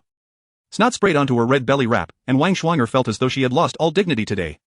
Moments later, Wang Shi returned to the room without uttering a word. Wang Shuang'er could scarcely take her eyes off her, staring with unwavering intensity. You are pregnant, how can that be? Liu Shi clearly drugged you. She would never let you go, she despises you too much for that. Xiaojiu now fully agreed with Qin Lu's words. The Wang family was indeed both foolish and venomous. Xiaojiu raised an eyebrow at Xie Lingyuan. What a surprise to become a father. Just as Wang Shi was about to explain, Mianmian, sister, you are wonderful, our Wang residence has finally welcomed a legitimate heir. Liu Mianmian grasped Wang Shi's hand tightly, blinking her eyes. Wang Shi looked towards Xie Lingyuan, who frowned and remained silent. Wang Shi wished to clarify to Xie Lingyuan and Liu Mianmian that she was simply revolted. Wang Lianqing's actions made her feel sick. It was not a matter of pregnancy, she was still a maiden. Liu Mianmian keenly observed that Wang Shi's shoes had become wet. Sister, you should return to rest, your health is paramount. Suifeng, Haitang, escort my sister back to her quarters. Understood, consort. Wang Shi anxiously glanced at Xie Lingyuan, who nodded. Go back and rest well. We shall discuss matters tomorrow. Yes. Until Wang Shi departed, Wang Shuang'er's snot had dribbled down to her chin. She shook her head, tears and snot smearing her face. Impossible, how could she be pregnant? Stuck in the same mire, why does she have a favored aunt while I am to be wed to an old man, and now she is pregnant? How can that be? I am far more beautiful and youthful than she, yet I am destined for an old man. I cannot accept this. Liu Mianmian stepped back. Zijing, expressionless, pulled out Xiaojiu's dagger from the wall and sliced through a tablecloth. Approaching Wang Shuang'er, she wiped her face with the cloth with a stoic demeanor, causing Wang Shuang'er to wince in pain. Wang Shuang'er turned her head, trying to evade Zijing's hand. Zijing frowned, gripping Wang Shuang'er's chin with one hand while vigorously wiping her face with the other. Smack, a resounding slap. No more crying. It will only dirty you, and I will beat you senseless. Xiaojiu clicked his tongue. What is your connection to Sun Ernyang, the captor from Black Tiger Mountain? Zijing remained expressionless. I do not know her. Wang Shuang'er realized that there was not a single sane person in this room. Flirting and acting coy in front of 3 blind men, the only normal one was the timid Liu Mianmian, yet none of the people around her were in their right minds. One made cursed with eloquence, while the other showed no expression as she struck. I am tired. Is the performance of a crushed stone in the chest still on? Those with wealth can support the stage with money, while those without can provide their presence. I've already brought out all my coins. You are not sincere at all. Liu Mianmian yawned. Wang Shuang'er regretted her earlier words. Liu Mianmian was also not normal. Liu Mianmian, I have disclosed everything I know. I am merely an illegitimate daughter. I know nothing more. Who is that old man? The man Wang Lianqing asked you to accompany. How old is he, and what does he look like? These rare treasures must have been borrowed from the Wang family, correct? Or perhaps they were reclaimed. It is possible that these items once belonged to the Wang family. Wang Shuinger felt a chill run through her body, her heart nearly ceasing to beat as she stammered. Why you, how do you know? I won't say anything, I will die. Liu Mianmian's eyes sparkled. Whether you speak or remain silent, you will die. A crushed stone in the chest will turn you into meat paste. Qin Lu chuckled, finding it amusing. Yet, he remarked, ugh, I feel as though I shall never be able to eat meat paste again. Liu Mianmian, do show some mercy. Xie Lingyuan squinted at Qin Lu after a long pause. Wang Shuinger spoke softly, afterwards, let me go. I desire 10,000 taels of silver and a manor. Agreed, I will grant you that. Wang Shuinger continued, that man is a figure behind the Wang family, calling himself the immortal of youth. Wang Lianqing refers to him as the Prince of Xiang, and he is said to be the 16th uncle of the current emperor. He possesses a courtyard called the Heavenly Palace, filled with many young maidens, all like me, the oldest not surpassing 30 years, with skin as white as snow and jade, collectively referred to as fairies. The fairies are categorized into 3 ranks. The first rank performs the moonlit dance at the moonlight pool, the second rank attends to the daily needs of the immortal, the third rank entertains visiting officials. The Prince of Xiang once assisted the current emperor on the road to succession. Though he ranks 16th, being the emperor's 16th uncle means he is merely 5 years older than the emperor this year. He is not yet 70, a leisurely prince who enjoys traveling and is seldom in the capital. Unbelievable, Xie Lingyuan truly did not anticipate this. It was the usually affable Prince of Xiang. His astonishment was akin to being told that Zhou was a woman. Where is the Prince of Xiang's courtyard? It is located in the hot springs estate on Mount Jizhou. Unbelievable. Truly beyond belief, Liu Mianmian felt as though she had wasted her previous life. Many officials have visited the Prince of Xiang's courtyard. Recall carefully, who were they? Xie Lingyuan took out paper and brush. I do not know.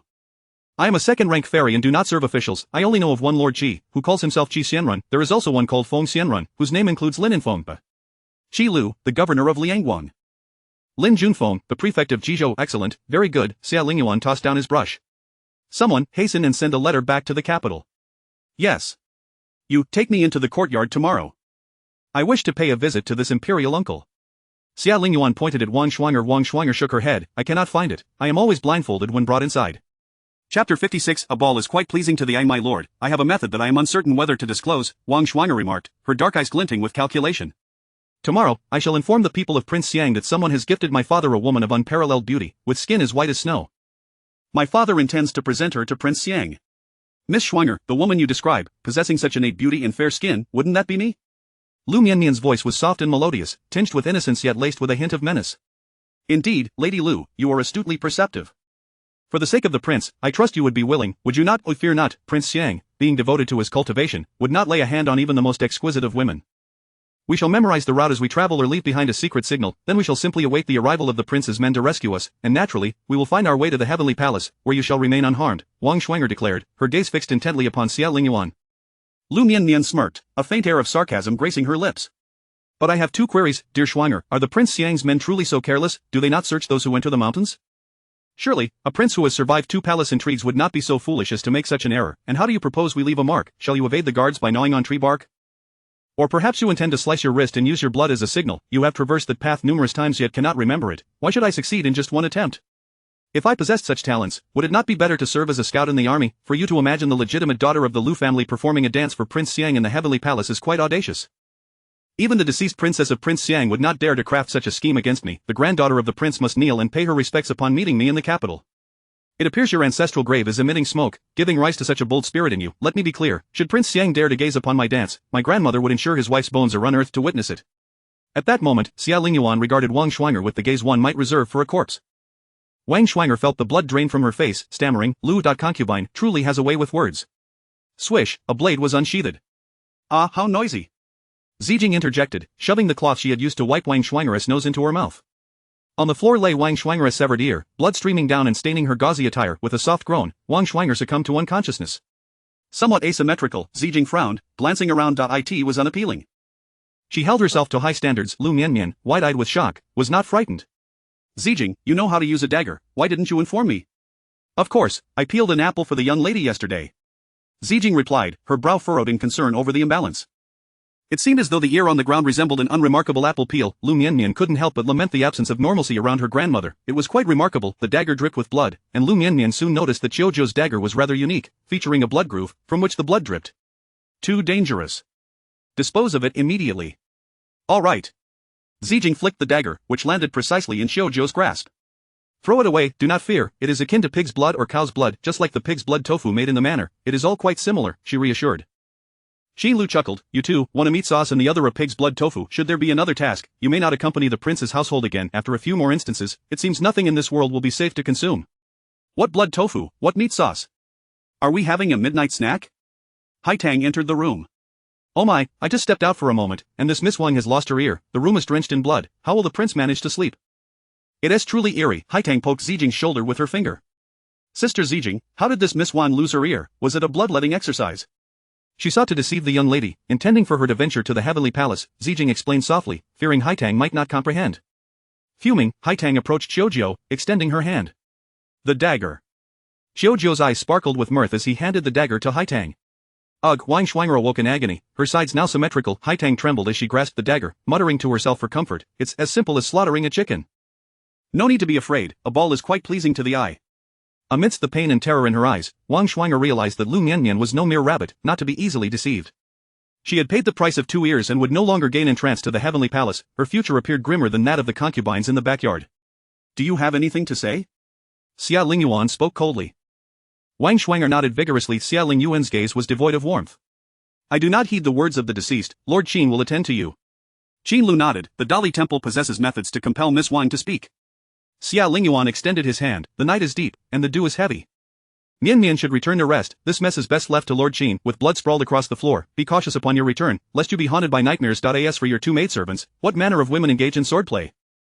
Upon returning to your manor, each shall receive 1,000 taels of silver from the treasury to procure some hairpins and jewelry. Do take care to adorn yourselves properly instead of perpetually engaging in violence. Yes, your grace, thank you for your generosity, Hai Tang replied, discarding the dagger. Zijing expressionlessly bowed. Liu Mianmian huffed, extending her hand to allow Xie Lingyuan to escort her away to in the chamber. Hai Tang assisted Liu Mianmian in removing her headpiece and makeup, completing her washing and changing into night attire. Xie Lingyuan held a book, engrossed in its contents. Cousin, why have you not returned to sleep? Liu Mianmian exclaimed, slapping her forehead. I forgot, Lord Qin is in your room. Xie Lingyuan's peripheral vision caught Liu Mianmian in her pale yellow nightgown, feigning nonchalance as he replied with a simple Cousin, there is no couch in my room. Perhaps I could sleep in Wang's room. Or perhaps I shall sleep on the bed. Xie Lingyuan felt his ears flush with warmth. Ah. A glimmer of amusement danced in Xie Lingyuan's dark eyes, revealing a subtle tenderness, it's not as though we have never shared a bed. Do you fear I will steal your blankets, or are you worried about wetting the bed? Liu Mianmian's mind buzzed, her cheeks aflame. Why must you bring up childhood tales every time? I will go sleep with Wang. Isn't Wang unwell? Can you bear to disturb her? A glint of sharpness flickered in Xie Lingyuan's eyes. Furthermore, at this hour, Wang is already fast asleep, you would only rouse her, you are not a quiet sleeper. After some contemplation, Liu Mianmian conceded. What if she spoke in her sleep and frightened Wang? Yawning, she declared, then let us sleep. Hai Tang exited, carefully closing the door behind her. Liu Mianmian yawned, pulled back the covers, and nestled in. Do you wish to continue reading? Xie Lingyuan's voice was husky, a smirk playing at the corners of his lips. Eventually, the sound of Liu Mianmian's steady breathing filled the air. Xie Lingyuan gently set down his book and extinguished the candle, plunging the room into darkness, allowing his eyes to adjust. He lifted the curtain, glancing at the corner of the bed where his blanket lay, frowned, and tossed it to the floor. He cautiously lifted a corner of the quilt, letting in the cold air, causing Liu Mianmian to murmur in her sleep and roll toward the warm wall, creating ample space. Satisfied, Xie Lingyuan slipped into the bed. Chapter 57 of the Great Python. Liu Mianmian gradually awakened, the sunlight filtering through the curtains and casting a gentle glow upon her face. She blinked softly, slowly opening her eyes. For a fleeting moment, she felt disoriented and murmured, Xiao Yao, what time is it? Have I missed the hour to pay respects to the old lady? He will surely be upset again. Zijing, hearing the faint sounds from within the curtains, tentatively inquired, Miss, are you awake? Miss, I am here to assist you with your morning routine. As she drew back the curtains, sunlight flooded in, allowing Liu Mianmian to see the person before her. She smiled silently. How wonderful, in this life, there was no need for the rigorous morning and evening rituals. In winter, before the dawn had fully broken, she would have to go to the courtyard of Shenmu and Shenfu, waiting in the side room. Waiting for Shenqia's parents to rise, in order to pay her respects. Shenqia's mother particularly enjoyed having her close by during those innocent times. She believed it was merely Shenqi's mother who cherished her, and she reveled in that affection. Reflecting now, it was clear that in her previous life, she had indeed been a target for exploitation. It was far from mere affection, the entire family had feasted upon her, demanding that she fetch water, wash her hands, and put on her shoes. Thankfully, her grandmother had not witnessed it, otherwise, she would have surely risen from her grave in anger to scold her. Miss, what did you just say? Liu Mianmian shook her head, nothing, just a nightmare, speaking in my sleep. After Zijing attended to Liu Mianmian's morning rituals, she added, Miss, Hai Tang has a slight fever. I have allowed her to rest in the room. Was she frightened last night? Yes, she spoke some nonsensical words in the middle of the night. When I touched her forehead this morning, it felt a bit warm. It is nothing serious, she should be fine by afternoon. Haitang, has she taken her medicine? She appears quite bold, but in truth, she is not very brave at all. Last night, I did not expect her to be so courageous. Zijing's eyes gleamed with admiration. Do not worry, miss. Haitang has already taken her medicine, and a good sleep will set her right. Liu Mianmian rubbed her neck. Zijing, come and help me, my neck feels as if I have slept awkwardly. Once we are done here, let us return. The Wang family harbors too much resentment, it is quite discomforting. Suddenly recalling her past life, she mused that the Wang family was indeed not a pleasant place. Zijing's strength was commendable, and as she needed Liu Mianmian's neck, the tension eased considerably. Xie Lingyuan entered with a refreshed demeanor. Let us have breakfast, Wang Lianqing has already sent someone with the food. There were 2 types of porridge. Golden nest porridge and chicken and shrimp porridge. Of the pastries included 4 varieties: rui cake, mandarin duck osmanthus cake, jade shrimp dumplings, and rui flour rolls. The dishes featured longjing shrimp, stir-fried 3 gourds, and fragrant fish slices. The young maid holding the tray could hardly contain her excitement, her eyes fixated on the dishes as she swallowed hard. Wait, you in the thin jacket. Did you call for me, noble one? Yes, what is your name? Liu Mianmian inquired, noticing the swelling on the girl's hands. I am called Shiba. The young maid seemed flustered. Are you hungry? Please take this rui cake and share it among yourselves. No, that is not necessary, noble one. The maid hurriedly waved her hands and dashed away. Zijing, follow her and have a look. That girl bears a resemblance to the princess. Understood. Cousin, would you like some porridge? Liu Mianmian personally ladled a bowl of golden nest porridge. Yes, he replied, extending his hand to receive it. This jade shrimp dumpling is quite good. Do try it, cousin. Xie Lingyuan's left hand trembled slightly as he grasped the jade shrimp dumpling. What's the matter with your hand, cousin? Liu Mianmian tilted her head. I too feel discomfort in my neck today, as if I have slept awkwardly. This Wang family must be unclean, who knows how many vengeful spirits linger here. I hardly slept last night, dreaming of a great python coiling tightly around me, and upon waking this morning, my neck felt as if it had been wrenched. Cough. Xie Lingyuan turned his face away, his ears turning crimson. It may have been the blanket. Yes, indeed, it was the blanket, you must have wrapped yourself in it last night. Is that so? Liu Mianmian did not doubt him, recalling how in her past life, Xinqi had remarked on her poor sleeping posture, which disturbed his rest, leading him to move to the study. By then, she had already been occupied with 2 children, along with the myriad affairs of the household, including weddings and funerals, and the numerous legal issues involving Xinqi's brother and sister-in-law, leaving her perpetually overwhelmed.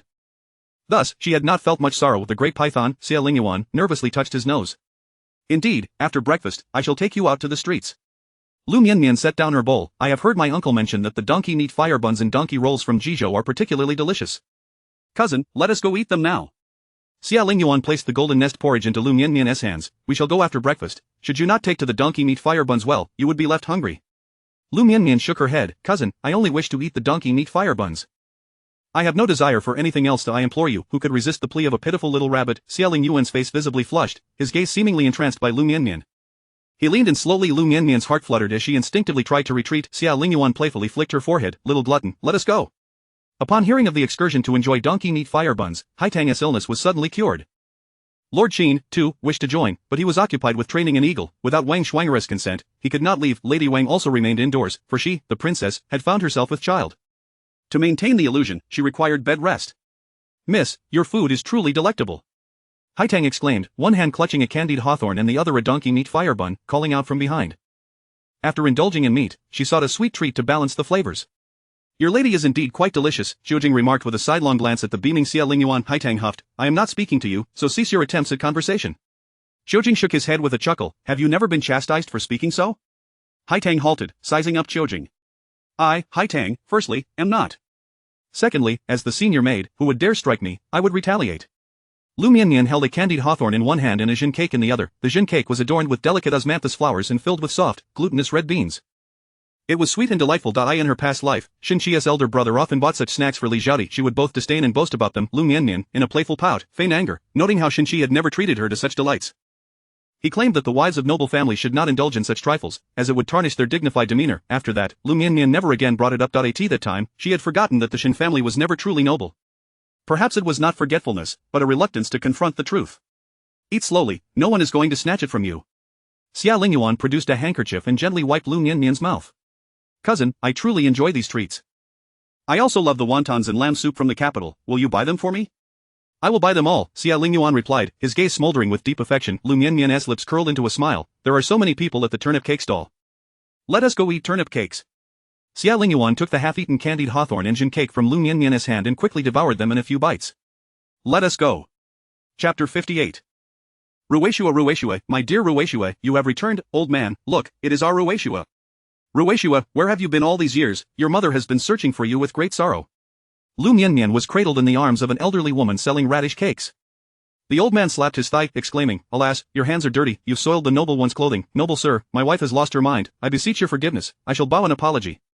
The old man knelt before Xie Lingyuan, knocking his forehead against the ground. Noble sir, this way couple are but pitiful souls. Do not hold their misfortune against them. My lord, the old woman means no harm. Noble one, please do not blame them, your kindness is truly commendable. The surrounding patrons who were purchasing radish cakes spoke up in defense of the elderly couple. Xie Lingyuan waved his hand, signaling the guards lurking in the shadows to remain hidden.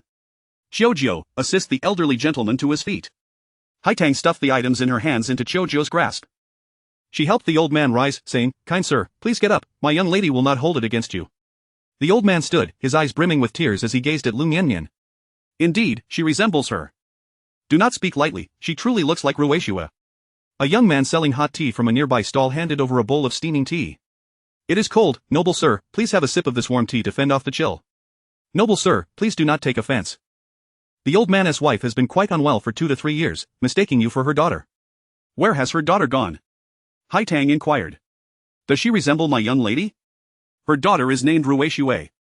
The Ruishua restaurant on the street used to belong to the Wei family. It may be small, yet it had a fair number of patrons, for Ruishua was skilled in preparing various delicacies. The old man, tears streaming down his face, recounted, On that fateful snowy day, old Zhao invited me for a drink. I instructed Ruishua to close the shop and rest, but she insisted on waiting for a customer who had ordered a radish cake, promising to return to the back once they arrived. I went with old Zhao to a tavern at the end of the street. After a few drinks, her mother came looking for her, exclaiming that Ruishua was missing. We searched all night for the child, who had always been well behaved and never strayed. We reported her disappearance to the authorities, closed the shop, and spent years searching throughout Jizhou and the capital. Eventually, her mother regained her senses and feared that Ruishua would not find us. Thus, we returned to selling radish cakes. Liu Mianmian coughed lightly and remarked, Good lady, you are about to suffocate me. Are your radish cakes truly delectable? Delicious indeed, I prepare the radish cakes daily, just as Ruishua loves. Here, take some. The elderly woman released Liu Mianmian and reached into her basket to retrieve a steaming piece of radish cake. With the warmth of the charcoal fire, eating radishes in winter and ginger in summer keeps the physician's prescriptions at bay. Please, indulge. Liu Mianmian took a small bite, her eyes narrowing in delight. Cousin, this is truly exquisite, it is particularly soft and lacks the sharpness of radish, you must try it. Xie Lingyuan nodded and took a bite from Liu Mianmian's piece.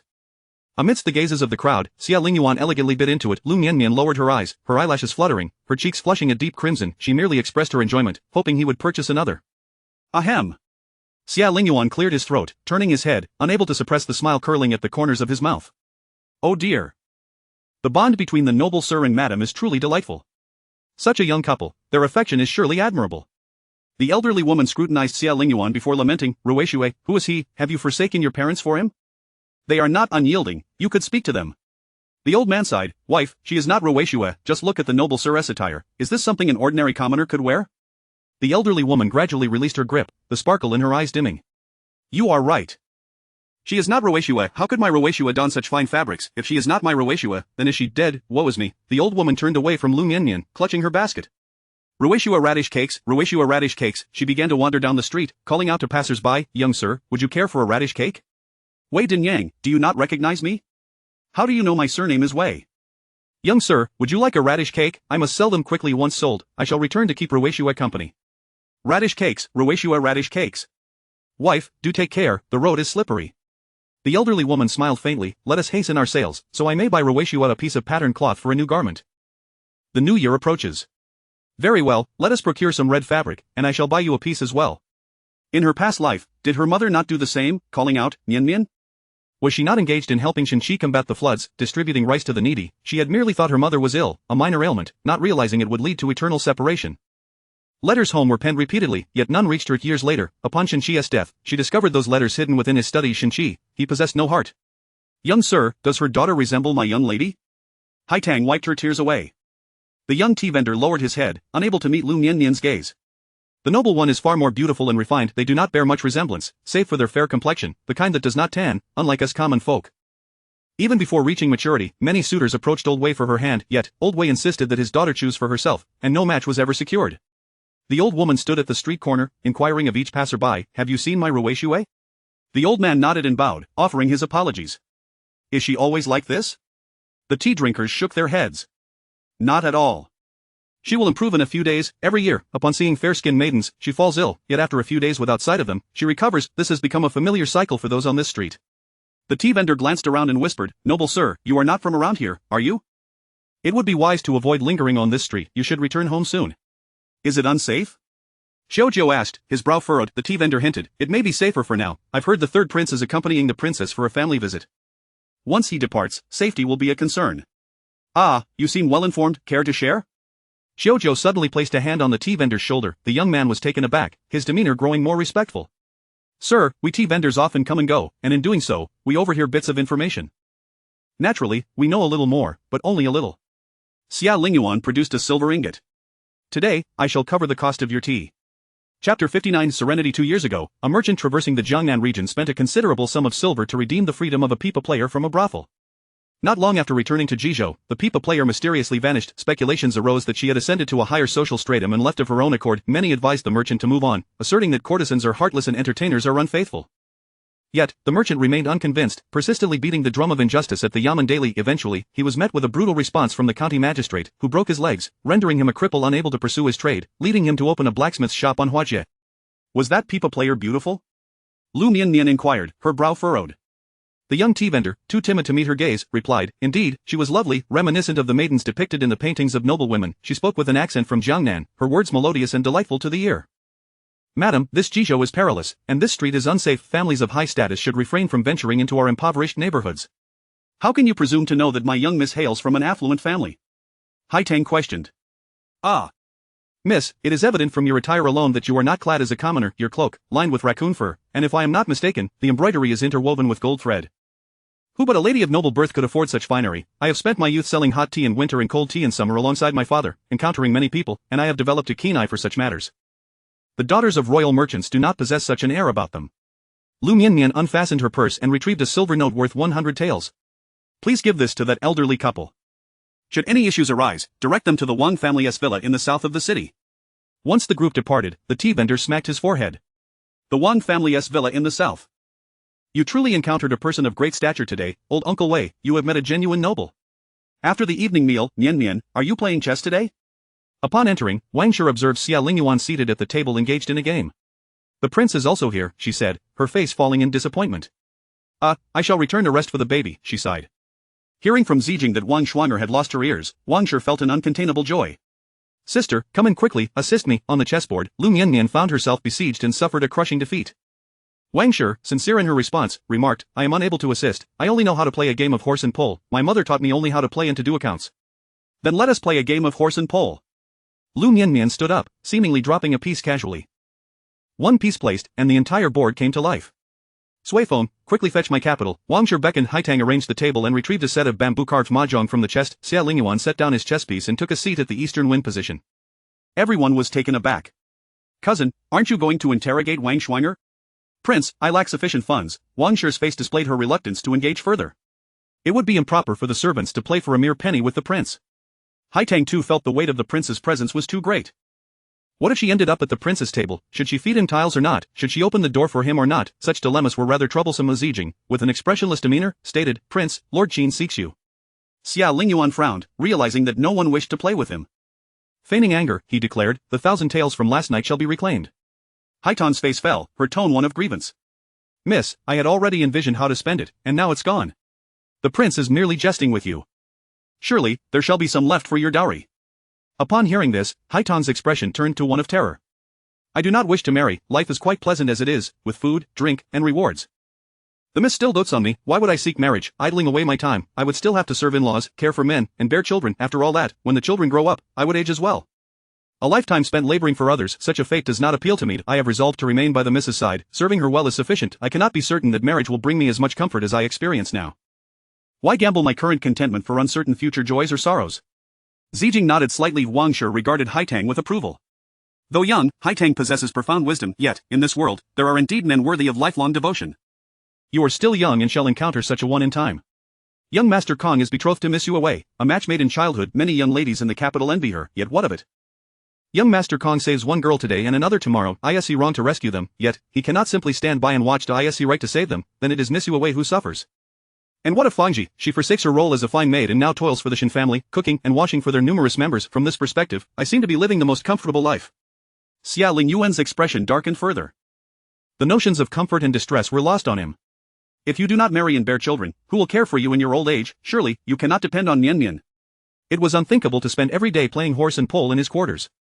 I depend on the young master and young miss for my care. When I grow old and pass, I wish to be buried beside the miss. Xie Lingyuan's face turned as dark as coal, pondering where he might be buried. Would his children be responsible for her care? Poof. He snorted, his face grim as he departed. Today, Lu Shi came to seek an audience. I had her kneel in the corridor for half an hour. Tomorrow, rumors shall surely spread in Jizhou that the third prince's consort is ungrateful and disloyal. 30,000. Clink, do not move. Clink 30,000. Princess, does this relieve your anger? Haitang asked, her large eyes sparkling.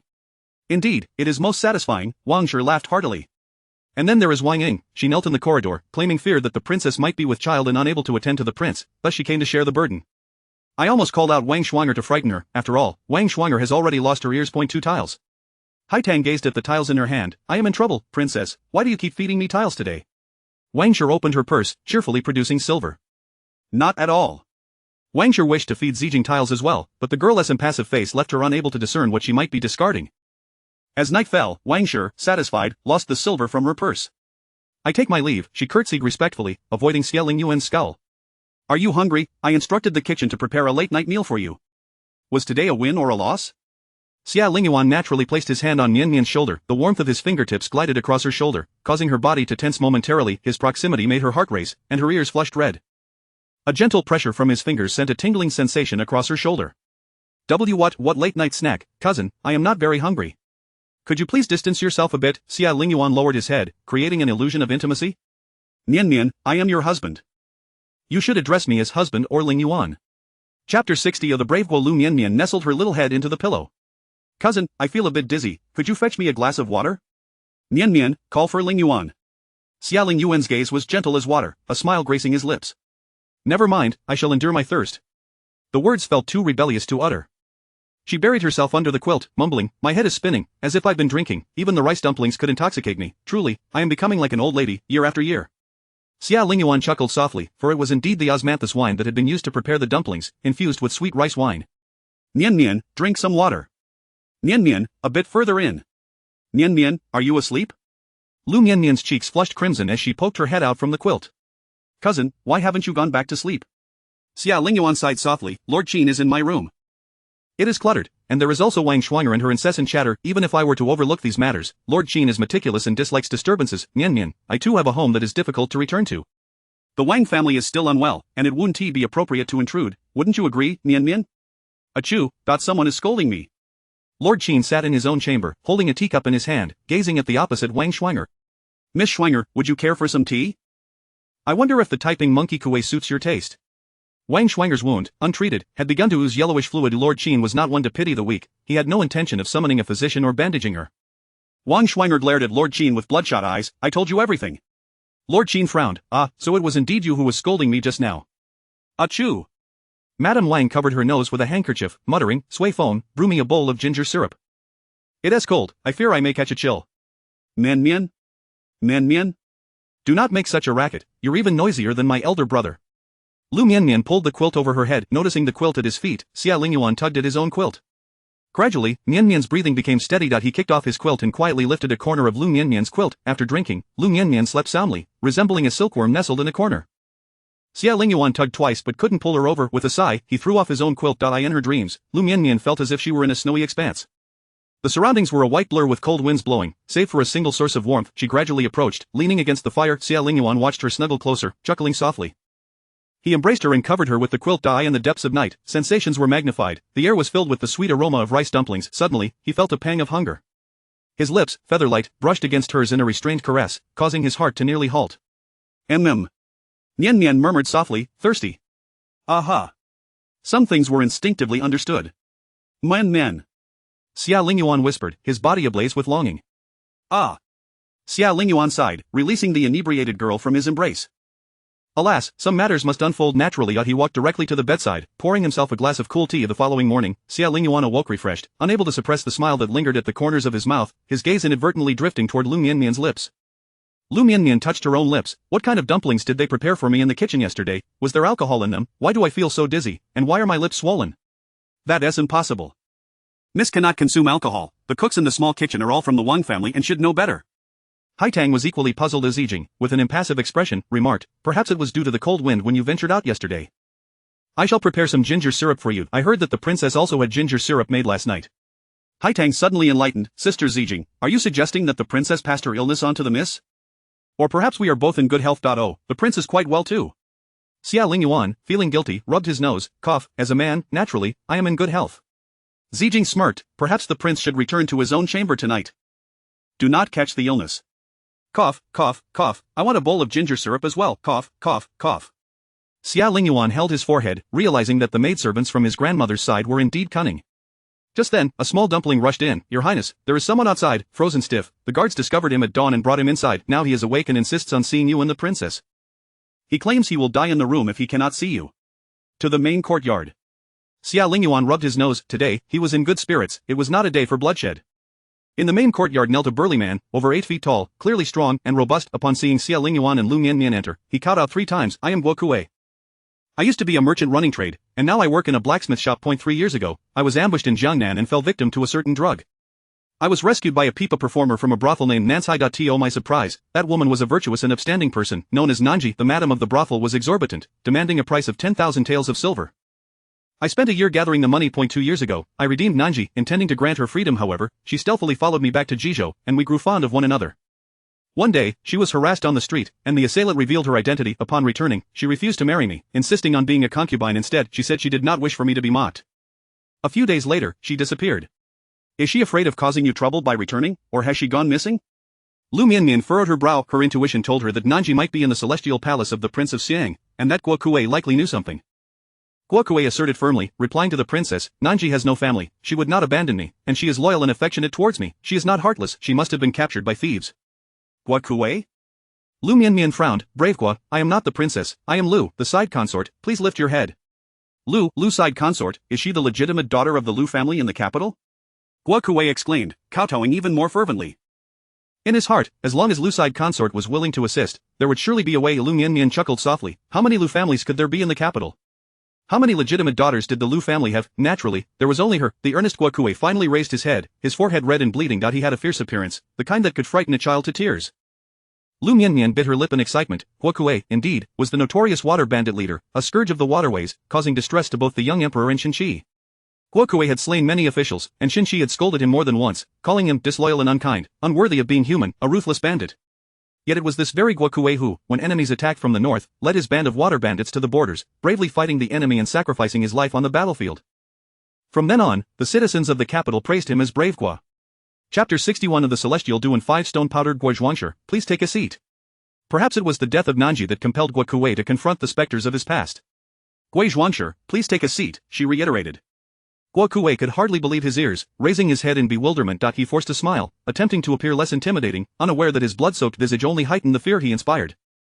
He bore an unsettling resemblance to the ghostly figure of Guo. I shall remain standing, he replied. Guo Zhuangshi, have you partaken of your morning meal? Guo Kuei shook his head in confusion. Haitang, please fetch some food for Guo Zhuangshi, steamed buns and porridge, as they are easier to digest. Also, summon the physician from the manor.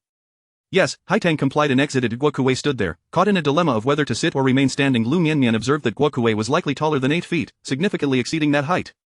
It seems there is no clothing in the manor that would fit you. Shall I send someone to fetch some from your home?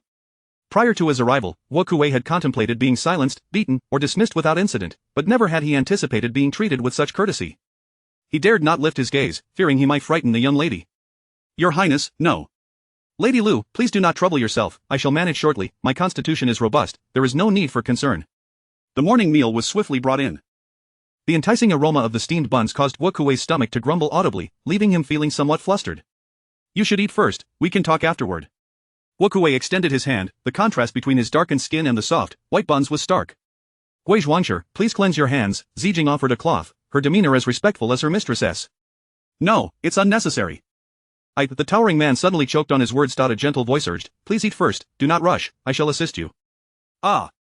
The rough fellow bowed his head. In her previous life, Liu Mianmian, as a matron of the household, had never encountered water bandits, nor had she ever met the national hero Gui Zhuangshi. She had only seen Shen Qichang scolding Gui with a portrait in hand, denouncing him as disloyal and treacherous, unworthy of being human. The portrait depicted Gui, marked by a long scar stretching from his nose to his ear. Xie Lingyuan did not inquire about the reasons, he merely looked upon Liu Mianmian with affection, as if whatever she did required no explanation, only a gentle affirmation of good. Gui casually wiped his hands on his clothing and consumed the buns in a few bites. He then knelt on the ground, declaring, I know where Nanji is, and I am aware that Ruishue from the old Wei family is also there. Gui cautiously retrieved a pouch from his bosom, adorned with an embroidered gardenia flower. Esteemed one, please take a look. This was embroidered by Nanji. 3 months ago, I received a batch of orders delivered by the royal family, requiring the crafting of spoons and knives, all styled with gardenia flowers. Nanji is still alive, likely remaining in a village within the mountains. Xie Lingyuan narrowed his eyes and inquired, the princess is also a member of the royal family, how can you be certain that I will assist you? Have you not heard of officials protecting one another? Moreover, Wang Lianqing is my father-in-law. The legitimate daughter of the Wang family, Wang Ying, was returned to the manor in a royal carriage from the capital, accompanied by an elderly woman, purportedly someone from Lady Lu's household, demanding the dowry of her birth mother. By chance, I happened to witness it. The Wang family extracted a cartload of items from the mountains. Another stroke of luck for you? Xie Lingyuan raised an eyebrow. Indeed, Gui bowed his head, his heart pounding. He had surmised that Lady Lu and the princess were at odds. He was taking a gamble, a wager that Lady Lu had the favor of the ruler and would seize this opportunity to undermine the principal consort. He wagered on her benevolence. Gui Zhuangshi, have you discovered the location of the village in the mountains? Do you have an informant among them? How do you propose to rescue them? His Highness will lend his full cooperation? The tenderness in Xie Lingyuan's gaze was evident as he chuckled. Mianmian, are you selling me out? When did I say I would cooperate? Do not take advantage and then feign innocence. Liu Mianmian glared playfully. Yes, Lady Lu, this prince shall heed your words, Xie Lingyuan responded with an affectionate tone. Liu Mianmian turned her head, discreetly covering her mouth with a cloth as she coughed lightly. Gui realized he had wagered correctly. Go summon Lord Qin, let us proceed. Liu Mianmian rose, her gaze settling on Gui's legs. Gui, His Highness originally intended to punish the Wang family and the Prince of Xiang. Not all officials are like the governor of Jizhou. Indeed, Gui has faith in His Highness. In Lord Qin's chamber, he held a Buddhist scripture in his left hand and a dagger in his right. Upon noticing Xie Lingyuan and Liu Mianmian enter, he stood, casually tossing both items aside. He clasped his hands together, bowing, I pay my respects to your highness, and to you, esteemed consort. Oh, Wang Zhuangshi was fortunate. The dagger did not strike her but the scripture struck her ear instead. No, not her ear, it had found its mark upon the wound near her ear. Has she confessed? Xie Lingyuan frowned, noting a peculiar scent in the room. A yellow liquid pooled beneath Wang Zhuang's chair. She is quite stubborn and unwilling to divulge anything, Qin Lu sighed. If the eagle's method proves ineffective, perhaps we should try the branding iron? Ugh, Lord Qin, is it possible that you are obstructing her ability to confess? Haitang removed the cloth from Wang Zhuang's mouth. Do not, Qin Lu recoiled, pinching his nose as he stepped back. The air around Wang Zhuang was suffused with an indescribable odor. The others hastily covered their noses, while Wang Zhuang, consumed by indignation, anxiously exclaimed, I will speak, I will say everything. I want the celestial dew. Just give me the celestial dew, and I will reveal all. TSK, celestial deer, do you actually raise deer in your heavenly realm? Haitang marveled. Truly a heavenly realm, raising deer, do you drink their blood? I've heard it is quite nourishing. Give me the celestial dew, I will divulge everything. Qin Lu procured a glass vial from his person, containing half a bottle of pale pink liquid. Give it to me, quickly. I will say everything. Is this the 5-stone powder? Liu Mianmian's pupils constricted as she blurted out. Indeed, this rosewater contains powdered 5-stone powder, known to induce addiction, Qin Lu remarked with admiration, clasping his hands together. Miss Lu is young yet possesses vast knowledge. I am truly impressed. Miss Lu? Xie Lingyuan draped his arm around Qin Lu's shoulder. Lord Qin, if you admire me, speak plainly, there is no need to feign praise for my wife. Qin Lu chuckled, acknowledging, indeed. A fleeting shadow of melancholy crossed his eyes. Wang Zhuang, gripped by the craving for 5-stone powder, could see no one in the room, her gaze fixated solely on the glass vial and the celestial dew within. She promptly divulged every detail regarding the Prince of Xiang's estate. As the sun began to set, a messenger arrived.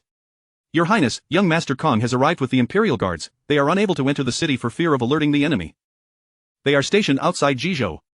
The little dumpling presented a pigeon message. Jojo, ensure the safety of Mianmian and the princess, Xie Lingyuan commanded. Drawing his sword, Jojo scoffed, unsheathing his own weapon. What concern is the princess's safety to me? I have previously stated that I am responsible solely for your safety. Lady Liu has Zijing by her side. There is no need for worry, the heir of the Sun family is more than capable of protecting one person. The matriarch of the Liu family commanded respect from both the righteous and the rogue in her youth. Even the bandit chiefs had to respectfully address her as military advisor. Lady Liu has her own protection. Chapter 62. The Minister of Works. The snow in the capital had finally ceased.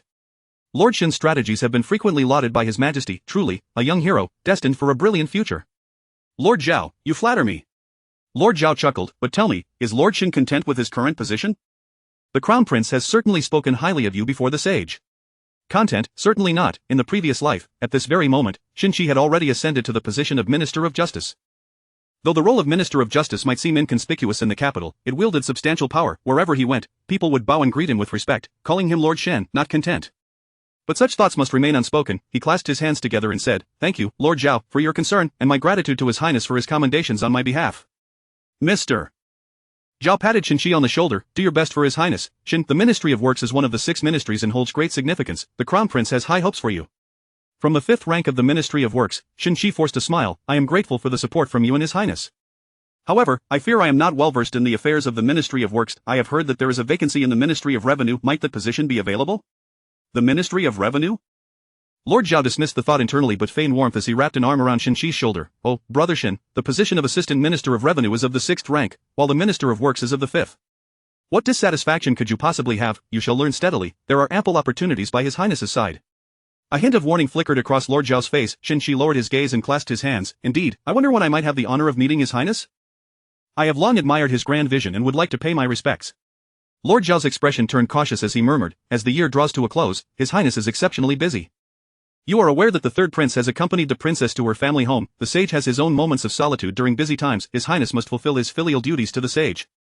Where would he find the time to meet you? Lord Shen should be considerate of the challenges His Highness faces." "Indeed, indeed," Xinqi nodded, then added, "I have not seen Qin Lu in recent days." "Qin Lu? It seems he has taken leave to return to the Qin family estate. Lord Shen shares a good rapport with him, does he not? Qin Lu holds significant standing before the sage. If Lord Shen could introduce him to His Highness, I am certain His Highness would be pleased," Lord Zhao remarked amiably, patting Xinqi's shoulder. His relationship with Qin Lu was indeed cordial. In his past life, but for reasons unknown in this one, Xinqi felt that Qin Lu had become much more distant. After all, they had been friends for decades, and Xinqi still held confidence in his ability to rekindle their camaraderie. "My connection with Qin Lu is still reasonable. It is worth it. Or Y.as the legitimate son of the Qin family, he is akin to me. Establishing a legitimate heir is the correct path." Internally, Lord Zhao scoffed. "Qin Lu is akin to you? How audacious is behind Qin Lu stands the entire Qin family, and you, Lord Zhao concealed his disdain, responding warmly, "Come, Lord Shen, let us have a drink." "Lord Zhao, please." Xinqi clasped his hands. "Lord Shen, pray lead the way." "Lord Shen, are there any renowned taverns in the capital where you frequently dine?" Lord Zhao thought it quite simple. Inviting a mere scholar to dine did not warrant extravagant spending at a grand establishment. A meal costing thousands of taels of silver. What was the point? Hosting a humble scholar, what a fool's errand. With that money, he could purchase a golden hairpin for his newly acquired concubine, ensuring her comfort. He sought a modest tavern for a casual drink, but such a place did not align with his status. Lord Zhao assumed that a poor scholar would lack discernment. When Xinqi suggested a small tavern, he could easily go along with it and save some silver. Thus, he inquired, "Lord Shen, do you have a tavern you frequent or dishes you particularly enjoy?" "Perhaps Tianxian Tower." Xinqi replied without hesitation. Lord Zhao's brows knitted together, his expression akin to one who had tasted something foul. Being swindled, Xinqi remained oblivious to Lord Zhao's displeasure. For reasons unknown, he was eager for the Liu family to learn that he would still ascend without their assistance. Whether he entered Liu Manor or dined at Tianxiang Tower made little difference. Inside Tianxiang Tower, the proprietor was in a frenzy, as the year-end approached, and the nobility were busy with social engagements. Tianxiang Tower was nearly always full. The young attendants at the entrance were equally occupied. "Esteemed guest, please come in." "Oh dear, Lord Liu, please come inside." "Ah, what brings you, Lord Zhang, today? Would you prefer the usual upstairs?" Scholar Zhang Dong nodded. "The Minister of Works, Lord Han, and the Minister of Revenue, Lord Wei, will be arriving shortly." I understand. "Lord Zhang, please proceed upstairs." "Oh, is that not Lord Qian? What wine has blown you here today? Please, Lord Qian, step inside." Lord Qian produced 10 taels of silver. "Young man, prepare some exquisite dishes." "Thank you, Lord Qian, you are most gracious." "Ah. Esteemed guest, please come in. Lord Zhao, please step inside." The young attendant's demeanor shifted dramatically upon seeing Xinqi's face, and he exclaimed, "Proprietor, Lord Shen has come to repay his debts." Ahead, Lord Qian, who had just ascended the stairs, turned around. "Oh, this Lord Shen possesses quite striking features." He could not help but pause. The proprietor's demeanor soured as he clasped his hands. "Lord Shen, what a rare visitor. Have you come to settle your debts?" You still owe 1483 taels. To rounded off, it is indeed 1480 taels. Lord Zhao's face darkened like a charred pot, pretending not to hear. He clasped his hands. Lord Shen, I have matters to attend to today, let us gather another time. He turned on his heel and left without a backward glance. Only then did the proprietor notice the official robes adorning Shen Qi. Congratulations, Lord Shen. Congratulations, ascending the ranks and prospering, here is your debt slip. The crowd in the hall began to murmur, is it true that Lord Shen is dining on credit?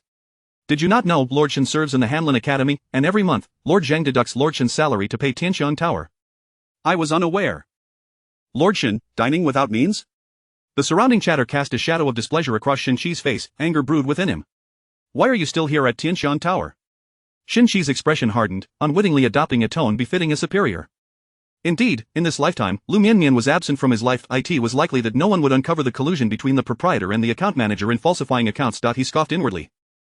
Liu Mianmian remained the same frivolous fool obsessed with fleeting pleasures. This accusatory tone caused the proprietor's expression to grow cold. Lord Shen, your inquiry is quite intriguing. I am the proprietor of Tianxiang Tower. Where else would I be? You know full well what you and the account manager have conspired. Do not think I will remain silent about your dealings to your master, Shen Qi asserted, pushing aside the proprietor's hand, threatening. You understand how this bill should be handled, do you not? A sense of unease washed over the proprietor. During the purchase of winter vegetables, he and the account manager had indeed fabricated accounts. Due to the illness of the cook's wife, they had to resort to such measures. They were caught by the concubine, who, being kind-hearted, had neither punished them nor failed to provide silver for a physician. Now, the cook's wife had nearly recovered, and the cook's children were attending school. Grateful beyond measure, the cook worked tirelessly, never complaining of fatigue. The matter of the false accounts was never mentioned again. Buried deep within them, why, did Shen Qi know? How could he speak with such certainty? A deep curiosity flickered in the proprietor's eyes. Lord Shen, I do not understand what you are implying. The account manager and I have conducted ourselves with utmost integrity for our employer. I implore you, please settle your debts. Shen Qi frowned. You truly will not shed tears until you see the coffin. Wait and see. He turned and strode away. Lord Qian descended from the upper floor. Proprietor. I have settled Lord Shen's account, please hand me the bill. Chapter 63 of Fangji is with child. This is no longer the past life. A shopkeeper, who had once cast him aside, now dares to raise her voice at him. A mere 1,000 taels of silver, a repeated humiliation for him. In his previous life, Liu Mianmian was revered as a goddess. In this life, he is compelled to kneel and worship her. How could Liu Mianmian, with no merit or virtue, deserve his reverence? Yet, once Xie Lingyuan ascends to the throne, Liu Mianmian will undoubtedly become a noble consort, perhaps even second only to the empress. This realization gnawed at Shen Qi like a thorn in his throat. No, I absolutely cannot allow Xie Lingyuan to become the crown prince, to become emperor. Yet he quickly dismissed his own assertion. His path as the prime minister seems to hinge solely upon Xie Lingyuan's success. Should Xie Lingxi take the throne, it would be a grave error. Even if he were later deposed and relegated to a commoner's life, he would still outlive the emperor Xie Lingyuan. With numerous children, the Chao family has birthed several. This does not even account for the offspring of concubines and maidservants. If Xie Lingxi were to ascend, the young emperor of the past life would likely never see the throne again. Shen Qi still held a certain satisfaction in being the young emperor's trusted advisor. Contemplating this, a fierce glare crossed Shen Qi's visage. Liu Mianmian has made his future path treacherous. Truly detestable. Shen Zhao had just finished playing with the other children in the alley and was now ravenous, squinting as he hurried home. Bang! In a moment of distraction, he collided with Shen Qi's legs. Shen Qi, unable to discern the identity of the newcomer, coldly raised his foot. Shen Zhao, tucking his neck, clung to Shen Qi's thigh, lifting a face that bore a striking resemblance to Shen Qi's own. Third uncle?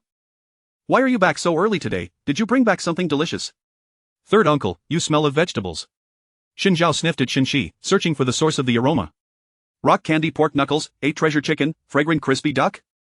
Third uncle, did you dine at Tianxiang Lu? Why didn't you take me along? Shen Qi's expression darkened.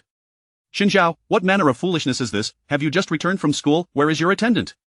Shen Zhao looked up, wiping his nose with his sleeve. What attendant? What is an attendant? I haven't even been to school. Shen Qi frowned. He distinctly remembered Shen Zhao being a second-class scholar. His academic prowess was commendable. How could he not have attended school? Shen Zhao. You are to go to school starting tomorrow. No more foolish antics. Ah, third uncle, will you pay the tuition for me? Mother says the tuition in the capital is quite expensive. Mother, grandmother, come quickly. Little uncle says he will send me to school. Shen Zhao released Shen Qi and darted into the west courtyard. Zhao Mianmian was in the west courtyard, assisting old lady Shen in patching a quilt with cotton. The elderly matriarch had come to the capital without any belongings, believing she had come to enjoy a life of ease as the matron. Little did she expect to be shivering like a grandchild in the winter chill. With no choice, the frugal matriarch had bought several tattered quilts at the pawnshop today. They were reassembled anew. Hearing Shen Zhao's voice, old lady Shen stepped out to greet him.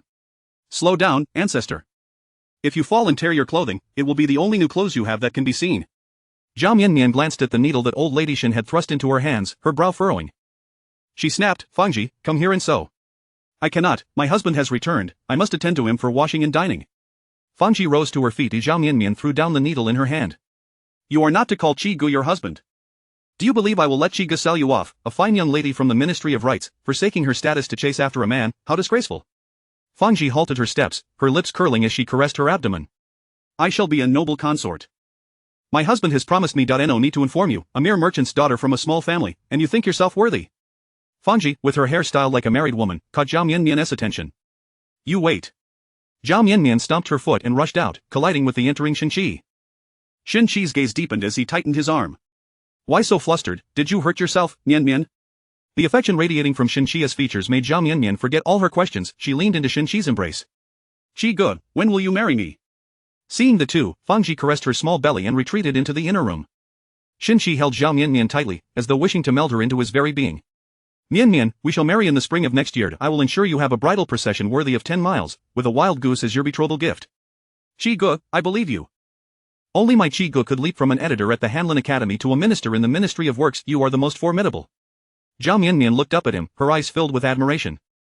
Shen Qi lowered his head, their eyes locking greasily. Fang Ji had suddenly refused his advances, leaving Shen Qi feeling the vigor of youth once more. Unrestrained, sparks flew between them.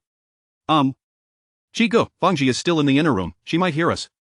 Liu Mianmian's tone was sweet and teasing, like a kitten's soft paw brushing lightly. Mian.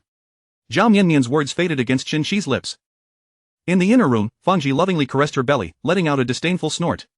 Grandmother, why are you blocking the door and not letting me in? Outside, Shen Zhao wore an impatient expression. Old Lady Shen whispered, what do you want to go in for? Do you wish to abandon your studies? I have inquired, the tuition for schools in the capital is 2 taels of silver a month. If you wish to attend school, do not disturb your third uncle's affairs. Shen Zhao, somewhat perplexed, scampered towards the kitchen. Mother, I'm hungry, is there anything to eat? Liu Mianmian shyly pushed Shen Qi away. She was not foolish, they were not yet married, sweet moments could be shared, but her boundaries must not be crossed. She was not like Fang Ji, who was intent on becoming a concubine. In her heart, she cursed, where there is a master, there are bound to be servants. Lady Liu is a concubine, and even the maidservants are eager to become concubines. Qi Gu, I am in need of someone to assist me. Fang Ji has served well in the Ministry of Rights and is well versed in propriety. She could enlighten me on the social customs of the capital, allowing me to be a better support to you. Might we invite Fang Ji to serve in my courtyard, my husband? Liu Mianmian smiled brightly, their faces seemed to melt together, and for a brief moment, Shen Qi was lost in thought. Do not say just one Fang Ji. Even 10 Fangzis would be welcome. Silly Mianmian, I shall give you whatever you desire. Shen Qi grasped Liu Mianmian's hand. Qi Gu, you are truly kind to Mianmian. Liu Mianmian beamed with a victorious smile. Then, I must trouble Fang Ji to accompany me back. The room was not large. Liu Mianmian's voice was crystal clear to Fang Ji, draped in Shen Qi's discarded thin cotton coat. Fang Ji gracefully emerged from the inner room. I fear I cannot serve Miss Xiao, for I am with child. Chapter 64. Arsenic and honey. The illegitimate son is the very root of chaos for noble families. A prestigious family would never commit such an error. When a legitimate son is born, the concubine must seek the approval of the matriarch. Only upon her consent may the avoidance potion be halted. Fang Ji is merely bullying Liu Mianmian, oblivious to the rules of aristocracy. The Shen family is not a noble lineage either. This is your eldest son, my husband. You wouldn't abandon him, would you? Fang Ji's eyes shimmer with tears. Her sorrow causes Shen Qi to waver. In his previous life, Fang Ji had also lost a child for him, yet, he is even less willing to see Liu Mianmian in distress. Mianmian, you are the head of the household. This matter is yours to resolve. Fang Ji raises her head, tears streaming down her cheeks. Madam, please grant Fang Ji a chance to live. Liu Mianmian, seething with fury, recalls the harsh words Fang Ji had just hurled at her, deriding her as a mere merchant's daughter. Now she feigns helplessness. Brother Qi, in my Zhao family, the arrival of an illegitimate son is dealt with by a single bowl of abortifacient. I wonder if Brother Shen can bear to do otherwise. Shen Qi feels a twinge of reluctance, though it is slight. After all, this child is not his. With Mianmian. In his previous life, he had adopted Xie Lingyuan and Shen Meijing under Mianmian's name, for he saw a semblance of resemblance between Liu Mianmian and Mianmian upon closer inspection. At that time, he was successful and everything was within reach. Often reminiscing about Mianmian. He pondered if they had a child together, would it resemble Liangchen and Meijing? Thus, after his demise, he arranged for Liangchen and Meijing to be Mianmian's children. Only after his death did he petition the young emperor, as a means to leave Liu Mianmian with some dignity. Fortunately, in this life, Mianmian is by his side, and they will have their own offspring. With this thought, Shen Qi's fleeting compassion for Fang Ji dissipates. You decide, Mianmian, in matters concerning the household, I shall heed your judgment. My husband, what do you mean? Fang Ji momentarily forgets her tears. This is your eldest son. How can you be so heartless? Heartless? The matriarch strides in. Fang Ji, quickly prepare a meal. Old madam, I am with child, I implore you to save my baby. Fang Ji sees her savior in the matriarch. The matriarch's gaze flits to Zhao Mianmian. Listen to Mianmian, you are a concubine in the third masteress household, you must obey the matriarch. And, though our Zhao family is humble, it is still not customary to have an illegitimate son without marriage. Listen to you, Mianmian. Let us eat first before returning. The matriarch warmly takes Zhao Mianmian's hand. No, I will have a maid bring the medicine later, Miss Fang, do remember to take it. She then addresses Shen Qi, Brother Qi, I shall take my leave now. I will escort you. Very well. Zhao Mianmian smiles shyly. My husband Fang Ji murmurs softly. Shen Qi seems to pay her no heed as he supports Zhao Mianmian back to the eastern courtyard. Old madam, do you not wish for this child? He is your grandson, he is your husband's eldest son. Fang Ji is bewildered, unable to comprehend why her pregnancy holds less weight than Zhao Mianmian's presence. Shen Qi's sister-in-law, Li Zhaodi, leans against the doorframe, cracking sunflower seeds. Fang Ji, do not blame us for our hearts being cold, the third master has yet to marry, and here you are, complicating matters. Zhao Mianmian has not made things difficult for you, you ought to be grateful, this courtyard belongs to the Zhao family, if you had a courtyard of your own, my mother would support you. Zhao Mianmian has parents, brothers, and a dowry, what do you have? Fang Ji murmurs, I too have parents and brothers, Zhao Mianmian's family are merely lowly merchants. Shen Qi's second sister-in-law grins, revealing her large yellow teeth. We are currently eating and drinking from the Zhao family. We cannot afford to offend them, besides, my mother does not lack for grandsons. She pats her belly, Mother, my monthly course has not arrived, do you think I might be with child too? The matriarch Shen beams, really? I shall prepare a chicken for you tonight. Nanny, I want chicken too, and steam it with sesame oil. Shen Zhao pouts. Very well, everyone shall have some, your third uncle has been promoted, and soon our family will prosper. Mother, how much silver does the third master earn in a month? He even mentions sending Shen Zhao to school. I asked the third master, it's 35 taels a month, 35 taels, that amounts to nearly 400 taels a year. The matriarch claps her thigh. 35 taels. The hairpin my young lady bestowed upon me is worth more than that. Tears cascade down Fang Ji's cheeks as she clutches her abdomen, regret, she dares not admit it. I will be a legitimate wife. My husband will grant me the title, the young lady will know that I am innocent. It is all Zhao Mianmian's fault, she seeks to take my child. Not long after, Zhao Mianmian's maid arrives with a bowl of abortifacient. The dark concoction is bitter and foreboding. Fang Ji drinks it, and before midnight, she experiences the onset of bleeding. In the Wang family's estate in Jizhou, a tense atmosphere pervades the darkness. Xie Lingyuan's expression is grim, who could have anticipated, the heat within him clamors for release.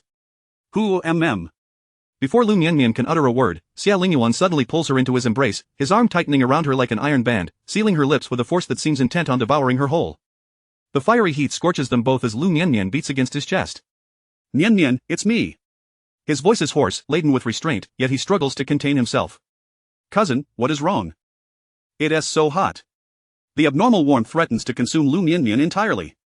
I've fallen under the spell of the Prince of Xiang, Mianmian, can you help me?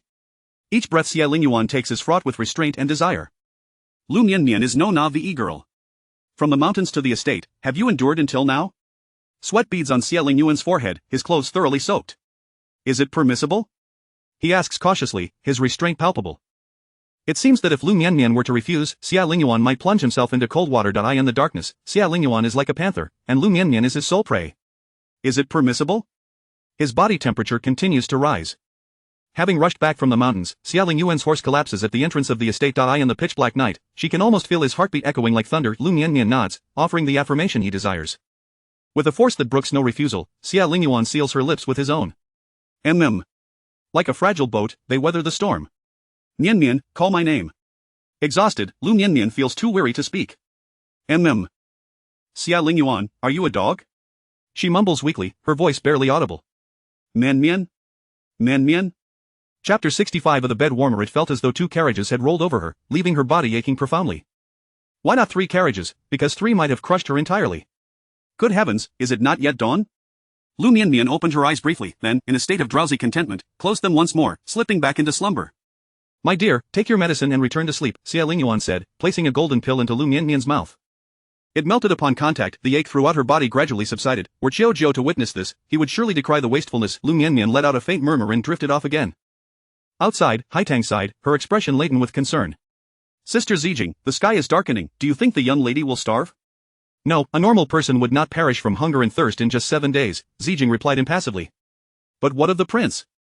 Is he not hungry? Oh, he will be fine, the old matriarch says that love can suffice for sustenance. Zijing shook her head, somewhat understanding yet not fully. Qiao Jiu, concealed among the trees, found his effort unnecessary, for winter stripped the foliage bare. Standing upon the trunk, he appeared rather conspicuous. Xie Lingyuan, it seems the mastery of martial arts is now beyond reach. Sister Zijing, what is Jojo doing up in the tree?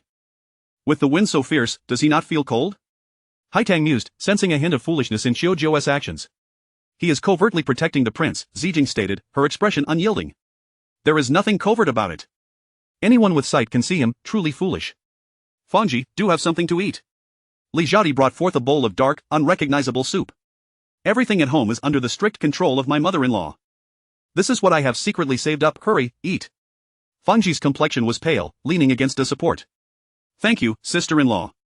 Fangji, considering you have just lost a child and are in a weakened state, you must nourish yourself. Would you not agree? The taste of the soup made Fangji wrinkle her brow. Though it was still warm, she sipped it slowly. Do you truly think the Liu family does not care for you? After all, you have served that Miss Liu for several years. Surely, some bond must exist. If you return, even a chicken would suffice. Boil some chicken soup to restore your health. Li Zhadi swallowed hard. I will not allow the young lady to mock me. I shall prove my worth to her, Fangji replied, finishing the watery soup, then gradually sinking into the thin quilt. The quilt was scant, barely a layer, with straw beneath her. Li Zhadi pursed her lips, casting a strange glance at Fangji. She pondered whether Fangji might be a fool, forsaking her position as a distinguished maid in the ministeress household to endure hardship alongside the third son. You marry a chicken, follow a chicken. Marry a dog, follow a dog. Unlike herself and the second daughter-in-law, who had no choice due to their family's poverty, wed for a meager dowry, they had endured a lifetime of suffering. Was Fangji willingly choosing this path? Reflecting on Fangji's former luxurious garments, Li Zhadi almost yearned to serve in the Liu household herself. Fangji felt a chill envelop her. Sister, could you please fetch me a charcoal brazier? The charcoal is in my mother's room. You must ask her, I cannot venture out. Oh, Fangji, tell me, where did you reside in the Liu household? What did you do there daily? Did you wash the young lady's feet or her clothes? The days of yore? Fangji shared a room with Xiaoyao, and there were always 3 junior maids to tidy up. Liu Mianmian required no one to attend to her feet. Laundry was handled by the washerwomen. Their sole duty was to accompany Liu Mianmian. On days off, she would help Xiaoyao select storybooks for the young lady. Together, they envisioned a life of everlasting love, undoubted affection. Fangji could not fathom why the young lady would not seek a worthy husband to rise alongside her, building a life together, for such tales were abound in the storybooks. The impoverished scholar, who triumphed in the imperial examinations, supported one another through thick and thin. Though the past was delightful, without Mr. Shin, it is of little worth, and though these current days are harsh, in old age, reminiscing will bring sweetness. Fangji murmured. Ah. Li Zhadi realized she and Fangji were worlds apart. What was she saying? Li Zhadi had merely wanted chicken soup. By the way, have your family come to check on you after your miscarriage? Fangji shook her head. My parents are unaware. Sister, I shall run an errand for you. You have suffered greatly. A beautiful maiden like you has changed so much. Surely, your parents must come to see you. I will go. Fangji shook her head, not wishing for her parents to witness her current state. She envisioned presenting herself before them in her ceremonial attire, evoking their regret, and reclaiming the bond they once had. Do you wish to drink chicken soup? Li Zhadi asked again. Fangji nodded gently. I once found it too oily, but now I crave it. When prepared in the manner, it is not merely old hens, ginseng, angelica, goji berries, and hammer added. It is simmered gently, skimming off the fat, and filtered through cloth to yield the broth. Li Zhadi nearly drooled at the thought. Goodness! With so many ingredients, how fragrant must that chicken be? I do not eat the chicken, only the broth. Li Zhadi slapped her thigh. Oh, I shall go to your family's residence, you drink the broth, and I will feast on chicken. Following Fangji's directions, Li Zhadi arrived at the corner gate of the minister's residence. Oh! Madam, is Fangji's elder brother, Liu Daong, here? The gatekeeper stomped her foot. Who are you? A relative of Liu Daong. Li Zhadi shrank her neck. The gatekeeper, seeing Li Zhadi in tattered clothing, felt she resembled a beggar. Liu Daong's parents are both born and raised here. There are no relatives. Fangji sent me. I am here to find Liu Daong. Li Zhadi pulled out a handful of melon seeds and offered them to in the frigid winter, who would be snacking on melon seeds at the gate. Had she lost her senses? The gatekeeper refused to take them. No free lunch. Liu Daong has accompanied the young lady to the prince's residence, tending to the carriage. Go seek him there. Learning that Liu Daong was not present, Li Zhadi inquired, are Fangji's parents here? Could you call for them? Where should I fetch them from? Fangji's parents are at the farm, in the outskirts. You have the ability. Go find them yourself now. Be off, the cold was biting, and Li Zhadi hurriedly made her way to the prince's residence. At the grand entrance, 12 guards wielding treasure swords stood watch on either side. Li Zhadi paced in front of the entrance, hesitant to approach, ultimately returning unwillingly to the Zhao family's west courtyard. Mother, can we have chicken soup today? Xin Zhao's eyes sparkled. Eat nonsense. You look like you could use chicken soup. I'm freezing. Li Zhadi kicked off her shoes and warmed her feet by the fire. Mother, you said you would go to Auntie's family for money to buy a chicken to make soup. Where is the chicken soup? Xin Qi asked softly. There is no chicken soup, just nonsense. Did you save me lunch? Hurry and bring it over. Shen Qi presented the meager lunch he had saved for Li Xiaodi. Upon seeing it, Li Xiaodi sighed. Well, I suppose this will suffice. It's hardly better than what we ate in the village. Mother, do not let grandmother hear you say that. Be careful, or she will scold you again. You think I'm foolish? Did your grandmother send food to Fangji at noon? Shen Qi nodded. A bit of thin porridge. Grandmother said she must not eat too dry, or else she will have a stomach ache. Uncle returned at noon and brought Auntie 2 packets of medicine. Li Xiaodi whispered, what sort of auntie is she to you? Do not call her that carelessly. Be ye cautious, or Xie Mianmian will be displeased. Can you not see? No one can surpass Xie Mianmian. Your uncle only sees Fangji as a bed warmer, one he can use for free. Chapter 66, Who does not love a hero? Xie Lingyuan's Adam's apple involuntarily bobbed twice, his heated breath cascading upon Liu Mianmian's face, drawing ever closer. The warmth of their bodies intensified, and the morning was excruciatingly difficult to endure, yet she was reluctant to rise. Liu Mianmian, feigning sleep, trembled how she longed to retreat discreetly, but alas, Xie Lingyuan's arm barred her escape, leaving her with no option to withdraw. It was then that Liu Mianmian realized the source of her stiff neck. As breath sneered, a pair of delicate, pale hands covered her mouth. Stinky, bad breath. Mian.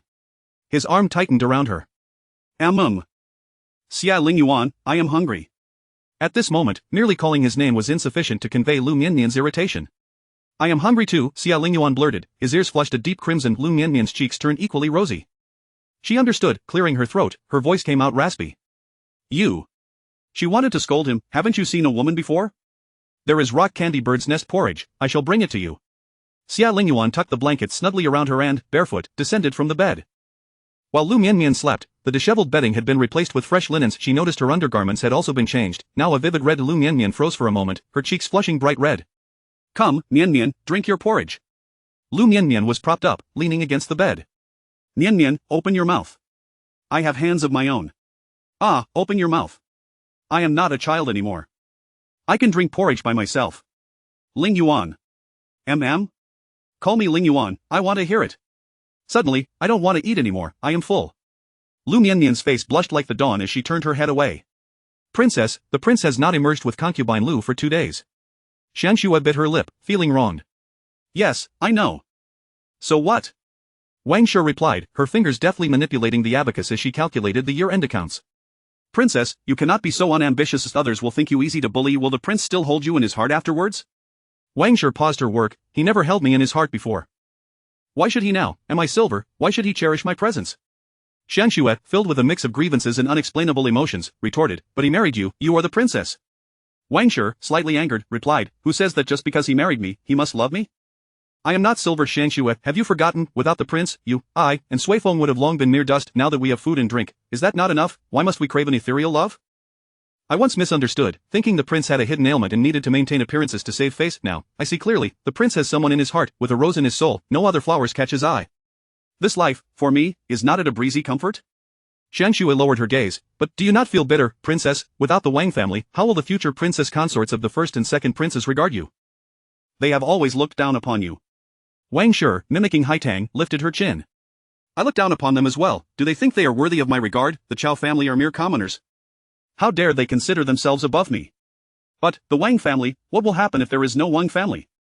Suifeng interjected sharply, what does the Wang family have to do with you, with me, or with the princess? Have you forgotten the days we once endured, Shoufu? What do you truly wish to achieve? Are you unsettled seeing concubine Liu favored, and do you wish to incite the princess to compete for favor? Shoufu's eyes reddened as she shouted, Suifeng, have you forgotten the matriarch's dying wish? She wanted the young lady to live well, to find someone who loves her, to share a lifetime. It is unfair for a princess to be without divorce in the royal family. Wang Shi shook her head, her gaze resolute. I have found someone. Why linger in anguish, Shoufu? I never wished for revenge on behalf of my mother. Now that vengeance has been exacted, should we not rejoice? The Wang family deserves their fate. If the Wang family does not fall, many more merchant girls will be deceived, left like my mother, with no remains. I am unskilled in the arts, I cannot play the zither, chess, or compose poetry, yet she never despised me. She wished for me to be a princess, and I shall be one. If she did not wish for me to be a princess, I would take you both to explore the world, to witness mountains and rivers. I have heard that the young master of the Liu family takes his wife out every year. They have traversed towering mountains, crystal-clear rivers, and vast grasslands. In time, we shall buy a carriage and follow. You said you did not wish to be confined within these 4 walls, did you not? We could also venture to the frontier to find Miss Li. No, General Shali, you two can sew and mend, while I can handle accounts. We are quite capable. We should be able to thrive at the frontier, should we not? Suifeng nodded, life within the estate is good as well. I quite like Haitang and Zijing. One often finds solace in familiar environments, and Sui Feng cherished the lively atmosphere of the current Wang residence. Wang Shi's gaze fell on Xiangxue, laced with a hint of testing. If you two wish to marry, do tell me. I find Lu Rui's son to be quite good, he has earned Mianmian's trust and is bound to have a promising future. Sui Feng shyly lowered her head, her cheeks tinged with pink. I shall heed the princess's advice. Xiangxue, what of you? Tonight Xiaoxue's eyes revealed a trace of panic. I do not wish to marry yet, I only wish to remain by the princess's side. Upon hearing Xiaoxue's response, Wang Shi lowered her gaze and sighed, I understand. You may go now, Xiangxue. Xiangxue replied softly, yes. After Xiangxue departed, Wang Shi stared blankly at the account book. Princess, Xiangxue has gone to concubine Lu's courtyard. Sui Feng, go bring Xiangxue back, the prince cannot abide any disturbances. Yes. Xiangxue stood at the courtyard entrance, a sudden chill causing her to shudder. Haitang held a food box. Sister Xiangxue, did the princess send you to see Our Lady? She is dining with the prince. And no. I just came to take a look. Look at whom? Xiangxue wished to see the prince. One can easily fall in love with a hero who descends from the heavens, especially when that hero holds a high status. Haitang, blissfully unaware, cheerfully remarked, look at whom? The princess surely sent you to check on Our Lady, right? The princess is so kind to Our Lady, come along with me to serve her. Xiangxue hurriedly waved her hands. Oh, well, no, perhaps not. Sui Feng lifted her skirt and rushed over. Xiangxue, the princess is looking for you, come, we must return to the princess's account book is missing, you need to help me find it. Sui Feng grasped Xiangxue's arm firmly. Chapter 67 of the announcement to King Xiang. Congratulations, Master Shen. Master Shen, your future knows no bounds. Master Shen, a scholar of great talent indeed, hailing from the top ranks. Master Shen, do visit often. Congratulations. Lord Shen has gained the favor of the sage. Shen Shi clasped his hands in greeting, his face radiant with triumph. Oh, not at all, your excellencies are overly generous in your praise. I am but unworthy and still in need of your guidance. Master Shen is truly humble. Being appointed by the emperor to attend court is a remarkable honor. Only officials of the 5th rank or higher are permitted to attend court. Shen Shi held the rank of 5th. Master Shen, your knowledge is profound. Shen Shi lowered his gaze, concealing the pride in his eyes, striving to appear modest and courteous. I am Shen Shi, here to pay my respects to Minister Lu. Shen Shi wished to demonstrate to Minister Lu that he could achieve great heights even without the support of the ministry. He had earned the emperor's recognition. Minister Lu regarded Shen Shi with a hint of disdain. Why? Because of Feng Ji. He treated all equally, believing Shen Shi to be no better than others. In the past, he had been blinded by his own judgment, thinking Shen Shi to be quite knowledgeable, even considering him as a potential son-in-law. Now, however, he felt a sense of aversion. A slight frown crossed his brow. Does Master Shen have business here? Shen Shi, unable to contain his impatience, eagerly sought to read regret upon Minister Lu's face. Might I inquire if Minister Lu has reviewed my proposal? I would appreciate any guidance you might offer. Shen Shi was confident in his scholarship, recalling how Minister Lu had previously lauded his intellect. I once sought to. Shen Shi wished to convey that he had aspired to marry Minister Lu's daughter. He wanted Minister Lu to realize that he had missed out on a promising and talented son-in-law. Minister Lu, who valued talent, would surely feel the pangs of regret. I have not reviewed it. No guidance. This was utterly perplexing. Minister Lu's countenance darkened. Lord Shen, as a disciple of the emperor, you ought not to refer to yourself as a student in my presence. I am no sovereign. I harbor no ambition for rebellion, so do not cast false accusations upon me. Minister Lu was typically mild-mannered and seldom confrontational. With a harmonious family life and well-behaved children, he bore no ill will and rarely clashed with others. However, his stern tone left the nearby officials momentarily stunned. Oh dear, old Lu, why the temper today? Did your wife cast you out yesterday? Zhang Dong from the Hanlin Academy jested, raising his eyebrows. After years of friendship, Minister Lu and Zhang Dong shared a silent understanding at this moment. Why engage in a quarrel with Shen Shi? After all, Shen Shi was now a favored individual close to the crown prince. One must consider the master before striking the dog. Zhang Dong then extended a lifeline, saying, It has been some time since I've seen Mianmian. I find myself missing her. I hear both your daughters-in-law are with child? Congratulations. Zhang Dong clasped his hands in greeting. The two immediately fell into conversation. Shen Shi's countenance darkened, his gaze fixed intently on Minister Lu's back. He loathed the sense of superiority emanating from the Lu family. Rise. If there are no matters to address, you may leave. Your servant, the Minister of Works, Shen Shi, has a matter to present. Granted. Shen Shi held forth his memorial, proclaiming loudly, the sage has proclaimed that filial piety is paramount among virtues. Since the founding of our great dynasty, filial devotion has been of utmost importance. Today, the only remaining kin of the late emperor is King Xiang. I have heard that a decade ago, during King Xiang's grave illness, his grandson, Xie selflessly offered his flesh to prepare medicine for him. Such filial piety touches the heavens. I humbly request that your majesty bestow upon King Xiang's grandson, Xie, the title of nobility. Silence enveloped the hall, the sound of a pin dropping could be heard. The crown prince, Xie Ling, looked upon Xinqi with admiration, recognizing his talent at granting the title to Xie would surely elicit gratitude from King Xiang, solidifying his support for the crown prince. A glance from Xie Ling directed his followers to align with Xinqi. I second this proposal. I believe Lord Shen's words hold merit. I too concur, Xie's filial piety is truly commendable. I also express my agreement. A commanding voice inquired, Minister Liu, what is your perspective? What was Minister Liu's perspective? The title of nobility for King Xiang's grandson held no significance for him. He simply looked down upon Xinqi. A meal at Tianxiang Tower without payment, and attempting to woo his daughter's maid to become a concubine? What sort of person was he? Previously, he had restrained his anger, but now he could no longer contain it. That he no longer cared who Xinqi was. I submit to your majesty. I find this proposal inappropriate. Minister Liu's face was grim. Xinqi's expression hardened. Minister Liu, our dynasty values filial piety, why do you deem it inappropriate? Xie was the father of the young emperor. In his previous life, Xinqi had expended considerable effort to elevate the young emperor to the throne. Now, he sought a shortcut. First, he would have Xie granted a noble title, then a princely rank, and eventually, a marquisate. This way, when Xie Lingyuan passed, the young emperor would ascend the throne without the complications faced in his prior life. It is inappropriate, I do not agree. Minister Liu's face darkened like a stormy sea. What was it? It was simply his personal disdain for Xinqi that fueled his opposition. Minister Liu exchanged glances with his companions. Zhang Dong, under the pressure of losing a friend, hesitantly stepped forward. I submit to your majesty. I too find it inappropriate. Zhang Dong was no virtuous character himself, casting a glance at his companion, signaling for him to join in. The companion stepped forward. I too find it inappropriate. Then, the voice from the dragon throne inquired, what is the basis for your disagreement? Zhang Dong and his companion, the deputy minister of justice, both turned their gazes toward Minister Liu. What grounds for disagreement could there be? You meddle in the affairs of a mere idle prince. What could be inappropriate? Minister Liu stiffened his neck, stating, it is simply inappropriate. Xinqi found fault with everything. With an unwed fiancée, he still harbored designs on the Liu family's precious daughter. As if he were unaware. I too find it inappropriate.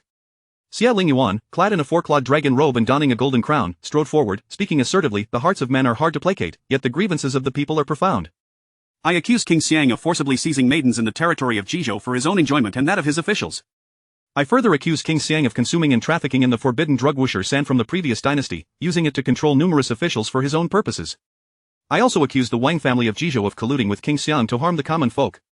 Xie Lingyuan reached the center of the hall, holding forth the document of grievances from the people of Jizhou, kneeling in supplication. This is the document of grievances from the common folk of Jizhou. I beseech Father Emperor to review it. Present it. Whether by instinct or not, Minister Liu felt that the emperor displayed no surprise whatsoever. Could it be? Zhang Dong gave Minister Liu a thumbs up, silently mouthing, brother, impressive. The deputy minister of justice clasped his fists, acknowledging the significance. Minister Liu lifted his chin, concealing his accomplishments and reputation. Xie Lingyuan continued, Father Emperor, I have seized a vast treasure of gold, silver, and jewels in the territory of King Xiang, amounting to over 180,000 taels. I have also confiscated a substantial iron mine, with young Master Kong and Lord Qin as witnesses. Xie Ling looked puzzled. How had such a remarkable achievement fallen to the third brother? What? Isn't Kong out of the capital to quell bandits, and didn't Lord Qin return to his hometown? Third brother, weren't you visiting the Wang family? Xie Ling's heart simmered with frustration. Oh, how well they had kept secrets from him. Chapter 68 Is Lu Wang reborn? The transgressions of the Xiang King are innumerable, too many to count. Within the celestial realm, the bones of beautiful women lie buried, exceeding 100. The Xiang King met his demise, and his offspring were relegated to commoner status. The men bore tattoos and were exiled to the frontier, while the women became courtesans, and the servants were sold off. How could this be? How could this be? In his previous life, the Xiang King had passed away peacefully, leaving behind a multitude of descendants. Xinqi was utterly perplexed. Who is it? Xinqi's expression contorted. Could it be that someone else had been reborn? After a sleepless night, Xinqi remained at a loss. His former adversary, there was no enmity. Everything had flowed smoothly, as if destined. Xinqi truly could not fathom whom he had offended. In the early morning, the north wind howled, snow swirling about, and dark clouds loomed overhead, lifting the thin curtain at the corridor. The wind, mingled with snowflakes, swept into the room. Fangji tightly wrapped herself in the already thin blanket. Achoo! My lord, I am so cold, it feels as though I have caught a chill. Xinqi's face bore a look of deep contemplation. If he were to speak of enemies, there was indeed one of Fangji's husband from her previous life. Fangji, where is Liu Wang now? Has he become Liu Mianmian's accompanying chambermaid? Surely Liu Wang had spoken to Liu Mianmian about something. Xinqi felt as if he was piercing through AFOG. It must be, no wonder in this life, Liu Mianmian would not marry him. Liu Wang must have said something to her. After a sleepless night, Xinqi had become quite entranced, firmly believing that Liu Wang had returned to exact revenge upon him. After all, in his previous life, Liu Wang had perished by his hand. The son of Steward Liu? Liu Wang, he has married Liu Tao, who was by the side of the first lady at the Liu family. Why do you inquire about him? My lord, do you know Liu Wang? Know him, he knew him all too well, after all, he had personally sent him to the underworld, how could he not know him? Has he ever sought to marry you? Fang Ji's heart skipped a beat. Lu Wang often gifted her small tokens when he had feelings for her. However, she looked down upon a mere peasant. If Fang Ji did not wish for Shenxi to misunderstand her character, so she replied, I am not familiar with him. We have never spoken, how could he possibly seek to marry me? Indeed, Shenxi was convinced that Lu Wang had, like him, returned from the dead. Lu Wang had once declared before his demise. If there were a next life, he would never marry Jasmine. If Fang Ji was the original Jasmine, the more Shenxi pondered, the angrier he became, feeling that he had been outmaneuvered by a wretched insect, disrupting his life. Smack!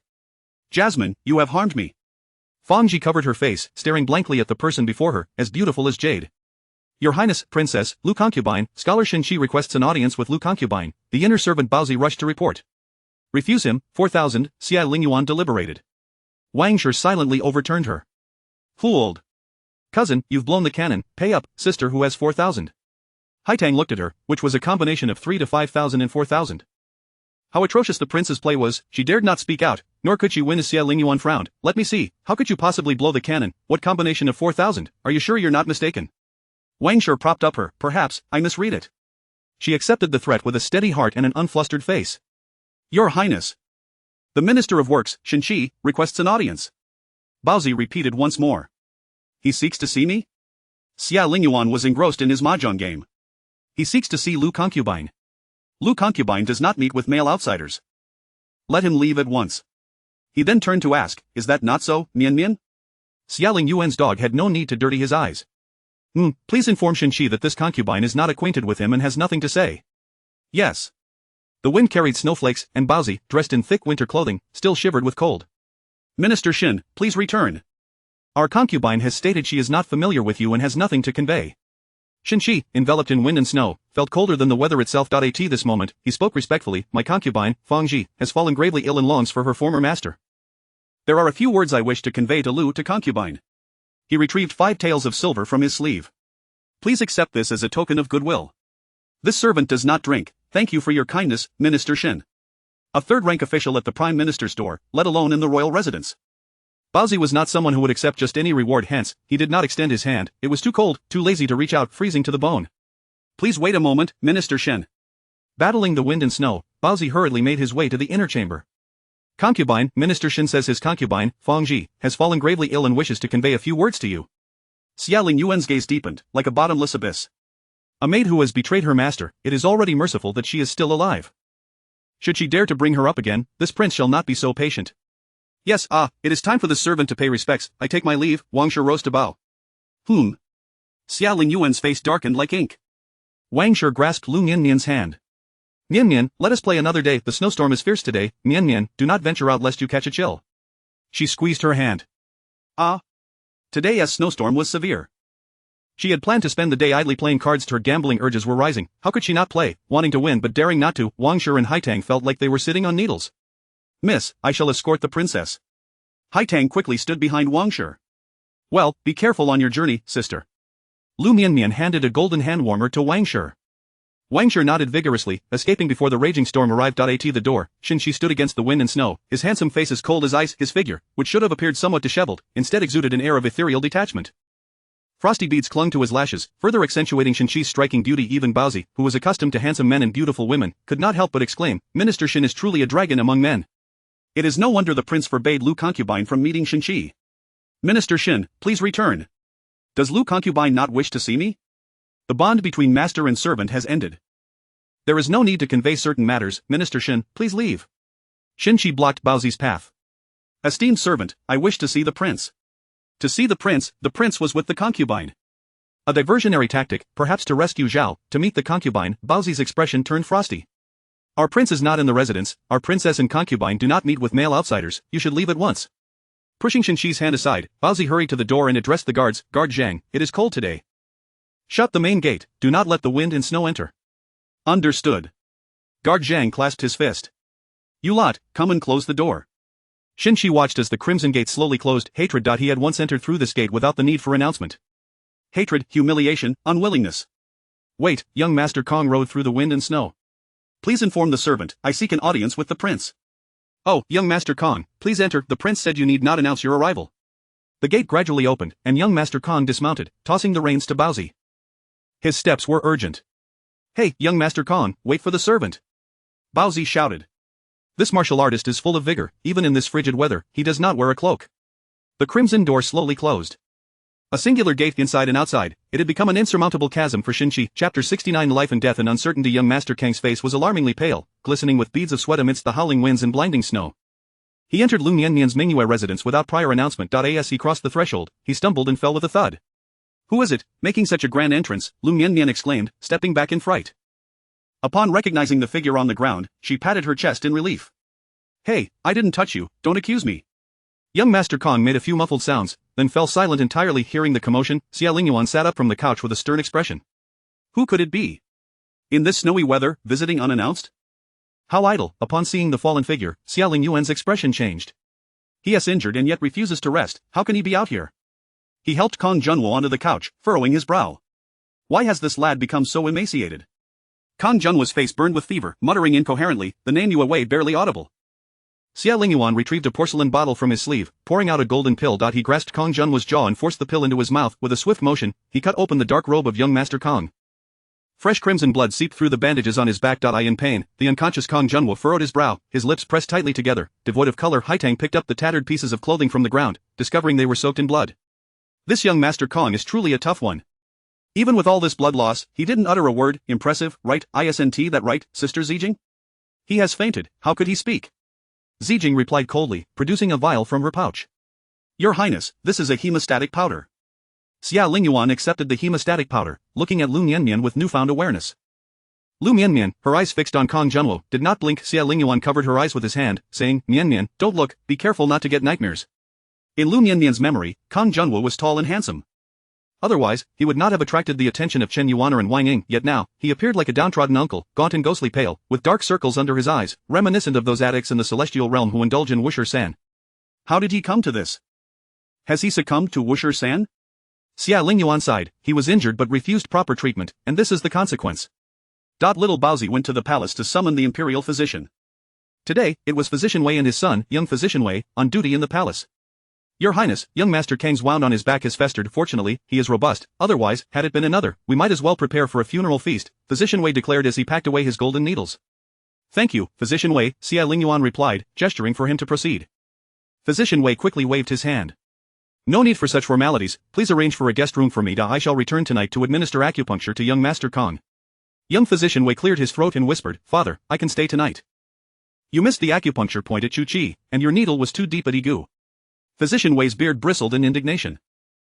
Teaching the apprentice and starving the master. Your Highness, allow my son to stay out. My old eyes are failing, I want to be able to do it well, He flicked his sleeve in dissatisfaction. Young Physician Wei clasped his hands and said, Your Highness, today marks my mother's birthday. Year after year, we must cherish the present, lest we waste the fleeting time. Young Physician Wei speaks wisely, it is indeed rare to encounter such clarity. Liu Mianmian could not help but exclaim in admiration.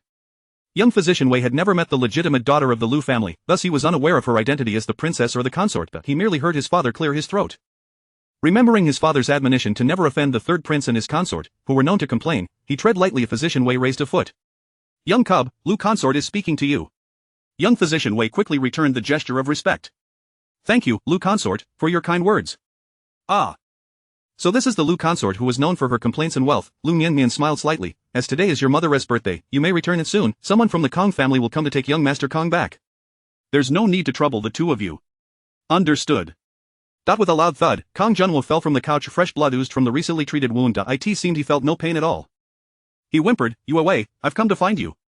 Yue Wei, I've come to find you. Yue Wei, I was wrong. Please forgive me. Yue Wei, don't go, don't go. Hurry, young Master Kong has a fever again. We need to administer acupuncture. Physician Wei took out his golden needles.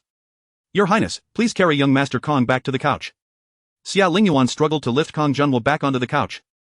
Young Physician Wei held 3 needles in one hand, swiftly moving his hands in a precise and decisive manner. He worked quickly and effectively. A Physician Wei, watching, could only smirk, acknowledging his son's skill. Here comes the medicine, here comes the medicine. Little Bao Zi entered with a bowl of medicinal soup. Your Highness, shall I feed young Master Kong the medicine? Xie Lingyuan sighed, you support him, and I will feed him. This injury was incurred while protecting me. What? Liu Mianmian's face showed surprise. The Kong family, known for their noble lineage, had a long-standing family tradition of not involving themselves in power struggles. Moreover, Xie Lingyuan and Kong Junwo's relationship was merely that of ruler and subject. They were not particularly close. How could he have put himself in harm's way for him? Doubt flickered in Liu Mianmian's eyes. Xie Lingyuan explained. At that moment, it was pitch dark, and someone attacked from behind. Kong Junwo rushed over to block the blow, and thus he was injured. Xie Lingyuan looked at the wounds on Kong Junwo, puzzled. Days have passed, and his condition has worsened. How curious. A bowl of medicinal soup was spat back out, more than half remaining. Physician Wei lifted Kong Junwo's eyelid, discovering his pupils had begun to dilate after the high fever. He was now coated in layers of fine sweat. What is happening? Why does young Master Kong, so young, seem to have given up on life? Physician Wei could hardly believe it. Young cub, hurry back to the Imperial Hospital and fetch a century-old ginseng. Physician Wei, don't panic. I have some. Liu Mianmian interjected. Haitang, go fetch it. Haitang quickly returned with a ginseng of exceptional quality, both intact and full, not merely a century old, it must be over 300 years. Physician Wei could not help but exclaim, Third Prince, you are indeed fortunate in your marriage. With great care, he cut a thick slice, placing it beneath Kong Junwo's tongue. Within moments, Kong Junwo stirred gently, as if returning from the brink of death. Wrapped in thick blankets, he was drenched in cold sweat. Upon seeing Liu Mianmian before him, Kong Junwo instinctively searched behind her for that familiar figure he had envisioned countless times, now absent. His voice hoarse, he murmured, It's good, we will soon meet again. Miss Liu, may I ask you for a favor? He seemed fearful of her refusal, continuing without waiting for her response. When I die, please bury my remains beside you away. Chapter 70 originally speaks of unresolvable longing, a sentiment known to no one. Why is it that the heir apparent, Kong Shitzi, would become betrothed to the legitimate daughter of the Minister of War's family? Even a princess or a noble lady could be wed to someone of the Kong family's status. Yet, it is precisely the daughter of the Minister of War, from the Li family, that he chose to die in the Great Qing dynasty. Nobility is exceedingly rare. No one knows that this match was sought by Kong Junwo himself. Yue Wei must resent me. She never enters my dreams. Life and death keep us apart. Fortunately, I shall soon be able to apologize to her face to face. Zhou's lips twitched. How calculating of the young Master Kong, clearly capable of wielding the sword in his hand, yet he insists on using his own back to shield the prince from harm. Haitang rolled her eyes in irritation, exclaiming, What a foolhardy endeavor! If you seek death, do not drag my lord into it. How outrageous, to trifle with Miss Li, and to drag my lord into this. My lord, Haitang referred to him as my lord. My lord and my lady are indeed a match made in heaven. Having pleased Xie Lingyuan, he resolved to grant Haitang an increase in her monthly stipend. Haitang's allowance exceeded that of the Ministry of Works official, Xin Shi. She looked down upon Kong Junwo, who was courting death. It was he who saved Xin Yuaner, and it was also he who sought to take her as a concubine. Now that Miss Li has departed, he has suddenly come to his senses. What was he doing all along? Seeking to die for love, to follow her in life and death, yet you cannot be buried alongside Miss Li. Kong Shitzi, you must rest with your favored concubine, Xin Yuaner. Do not trouble my lady, she will not rob graves nor dig up tombs. She cannot manage such delicate tasks. You should seek who you will. If you die, do not expect the Kong family to be interred by us. Are you our father or our mother? Shall we mourn for you? You are bringing enmity between the Liu and Kong families. Look, it is still Haitang. Liu Mianmian nodded. Kong Shitzi, I thank you for saving the prince. However, Haitang is right. Kong Shitzi, you shall be buried with the Li family. You are either a Kong or a Li. Why must you make things difficult for yourself? You have your own path, and Yue Wei has her own solitary bridge. You have your own responsibilities. Why cling to the past? Yue Wei has her own world. There is no need for further persuasion. I understand that Liu Sifei means well. Belonging has seeped into my bones, and I am powerless against it. Kong Junwo slowly closed his eyes, overwhelmed by a profound sense of despair. A loud crash echoed as the door was pushed open from the outside. Before Zijing could announce, Madame Kong rushed in, lifting her skirts. Do you intend to drive me to madness? I had no idea that the Kong family produced such a sentimental fool. Did you crawl out of my womb? Do you wish to abandon the Kong family's legacy? Do you wish to forsake your title as heir? Do you want to bestow your favor upon that wretched child's offspring, dying for love? Why did you not raise such a ruckus when I insisted you take Xin Yuaner? Had you merely protested back then, I would not have forced you. I would not have agreed to let Xin Yuaner enter our household, and now that she is about to enter, you are crying for love. How can you expect your mother to live? Madame Kong sobbed, collapsing at Kong Junwo's feet. Mother, please stop. Kong Junwo opened his bloodshot eyes. My son. Have you ever considered why, in this city filled with noble families, the daughters of others would conspire against you? Have you forgotten how your father's concubines, and Tian, came to be? The old Kong family has a tendency to save one while neglecting another. So sentimental, yet so indiscriminately. My son, Yue Wei's mother speaks the truth. You are unworthy of her. Kong Junwo trembled all over, slowly closing his eyes. It felt as if a part of him was missing. The biting northern wind chilled him to the bone. He is unworthy of her, indeed, forever unworthy. Madame Kong rose, kneeling in gratitude. Thank you, my lord. Thank you, Liu Sifei. Today's kindness will be remembered by the Kong family. Liu Mianmian returned the gesture, saying, Madam, you are too kind. Kong Shitzi's deep affection is a rare treasure. It is Yue Wei who is unfortunate. Please accept my condolences. Kong Shitzi, longing is indeed unresolvable. Only the passage of time can heal. Madame Kang's face showed appreciation. Although Lu's daughter was young, she was astute. Looking at the ginseng laid out on the table, Madame Kang bowed once more. Thank you, Lu Sifei, for your understanding. The carriage is outside. I apologize for the intrusion today. I shall come to express my gratitude on another day. Madame Kang, please. Kang Junwo was escorted into the carriage, taken away, along with the young physician Wei. Xie Lingyuan had them all sent away. Mianmian, it is time for rest. Young physician Wei is right. Each year passes, yet we must cherish the present and not squander the fleeting moments of time. Mianmian, allow me to arrange your headdress. Xie Lingyuan beckoned. Can you? Liu Mianmian felt anxious. Could he truly? He must be able. I can. A quarter of an hour later, about half an hour later. After a full 30 minutes, Xie Lingyuan opened the chamber door, his face displaying utter defeat. Haitang, come here for a moment. The following morning, before dawn, at the entrance to the Zhao residence. My dear, it is cold and the road is slippery. Take this hand warmer. Fangji placed the hand warmer into Xinxi's hands. Xinxi wore a frosty expression. He was increasingly certain that Lu Wang had spoken to Liu Mianmian and even to Xie Lingyuan, which had led to Xie Lingyuan's cold demeanor toward him. Fangji, still unwell, dragged her bleeding body to attend to Xinxi as he prepared for court. Seeing his frigid countenance, she nearly shed tears. As the cold wind blew, she smiled through her shivers. My dear, quickly board the carriage, we must not be late. The carriage rattled along, reaching the palace gates. Upon arrival, Xinxi was stopped by the guards. Minister of Works, Xinxi, please return. Your rank does not require you to attend court. As Zhang Dong's carriage passed by, adorned with the Zhang family crest, the guards greeted him warmly. Good morning, Lord Zhang. Undeterred by the wind and snow, Zhang Dong lifted the carriage curtain, merely to gloat at Xinxi's dismal appearance. Good morning. Oh, is that not Xin the physician? Have you heard? Today at noon, the market will auction off the servants of the traitorous Xiang Wang's household. I believe, Lord Xin, that you hold a deep affection for the Xiang Wang family. Perhaps you might consider purchasing them to keep at home, hee. Zhang Dong grinned, lowering the curtain. He had now allied himself with the third prince, and stood in opposition to Xinxi. Xinxi gritted his teeth. Driver, to Baozitang. The driver hesitated. My lord, this early, Baozitang is not yet open. No matter, just wait at the entrance. Xinxi sat in the carriage, watching the morning star rise. The sky transitioned from dark to light. He disembarked and entered Baozitang. Before long, he emerged holding a package of medicine. Kang Junwo, this central air conditioning figure, is unworthy of Liu Wei, Li Changda. I initially intended to write about the pursuit of love, but I felt he simply does not measure up, hee. Chapter 71 Lady Gao Ming. As the time for the morning court assembly approached, the carriage creaked to a halt in front of the Zhao family's shop. Brother Qi, you have returned so early today. Zhao Mianmian joyfully greeted as she spotted the carriage. Brother Qi, what is it that you hold in your hand? Zhao Mianmian reached out, but Xinxi deftly evaded her grasp. It is medicine, meant for Fangji to restore her health. Oh. Zhao Mianmian lowered her gaze, bitterness creeping into her voice. Brother Qi is truly kind to Fangji. Xinxi, oblivious to Zhao Mianmian's discontent, continued, Mianmian, please fetch me some preserved fruits. This medicine is quite bitter, they will help mask the taste for Fangji. Oof. Zhao Mianmian huffed, yet felt powerless. She wrapped up a bundle of preserved fruits, speaking contrary to her feelings. Mianmian also hopes Fangji recovers soon. Everything will be well, Xinxi replied, taking the preserved fruits back to the western courtyard. The next morning, Li Zhadi pounded on Fangji's door. Fangji, it is your turn to prepare breakfast today. Do you still fancy yourself a grand maid of the Lu family, waiting for others to attend to you? The sun is already high, hurry up and make breakfast. Growing impatient, she forcefully flung the door open. Honestly, my sister is indeed fortunate, this third brother is so caring. Li Zhadi seized a piece of preserved fruit from the table and popped it into her mouth. Sweet and sour, delightful. Get up, are you still sleeping? Can you not hear me speaking to you? Fangji curled up beneath her covers, her head buried in the bedding. Soon, the third brother will return from court. He will want to eat, you lazy bum. At this moment, the Shen family chose to conveniently forget. They forgot that Fangji had just suffered a miscarriage and was still in her confinement. With a sudden motion, the thin blanket was yanked away. Ah, oh my heavens, oh, divine beings, come quickly. Fangji's body was mottled with bruises, stiffened, and the straw beneath her was soaked with blood. In her hand, she clutched half a preserved fruit, reluctant to finish it. Ah! Li Zhadi screamed, spitting out the preserved fruit from her mouth. She thrust her finger into her mouth, gagging. Ugh.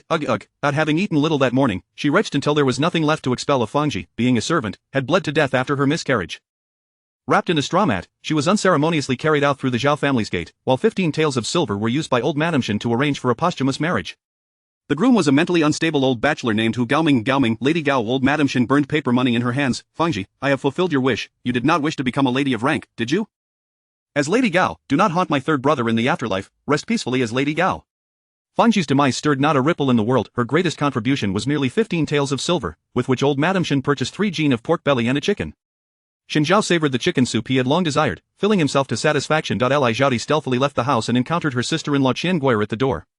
What are you up to, second sister-in-law? Qian Guo'er clutched her bundle tightly. I overindulged in food, so I am taking a stroll. What about you, eldest sister-in-law? I am too. Li Zhaodi tightened her grip on her own bundle. Having shared years as sisters-in-law, they knew each other's sense even with the slightest breeze. They refrained from further inquiries and headed towards the pawnshop together. Both bundles contained garments and jewelry that Fangji had brought from the Liu family. Old clothes can still fetch such a price? My goodness! Li Zhaodi exclaimed, gripping the silver in her hand, her face a mask of disbelief. Eldest sister-in-law, the Liu family truly is affluent. The attire of a mere maid can command such a sum. Just imagine, if our third brother were to marry a daughter from the Liu family, that would be a treasure trove. Li Zhaodi fantasized, if our third brother married a daughter from the Liu family, I would have him acquire Tianxiang Tower. We would dine there every day. In the future, Tianxiang Tower would belong to Xin Zhao. Qian Guo'er placed her hands on her hips. Dream on, the Tianxiang Tower belongs to my husband, Shen Tuesday. Where is Shen Tu? Who is Shen Tu? Li Zhaodi asked, perplexed. You must be mad. No one in our family is named Shen Tu. In my belly, Shen Tu. Qian Guo'er proudly caressed her abdomen. A cold wind blew, bringing her back to reality. Li Zhaodi sighed. Alas, stop daydreaming. The Liu miss has already married a prince. Tianxiang Tower is not ours. Qian Guo'er also sighed. Eldest sister-in-law, why did Fangji, who was so well, suddenly die? Li Zhaodi whispered, she was poisoned by someone surnamed Zhao, with preserved fruits. Preserved fruits? Qian Guo'er gasped, oh no. My son, I asked Fangji for a preserved fruit last night. In a panic, Qian Guo'er dashed to the Bai family's apothecary at the end of the street. Doctor. Just as Dr. Bai was about to close the door, two women rushed in, crying out that they were poisoned and on the brink of death.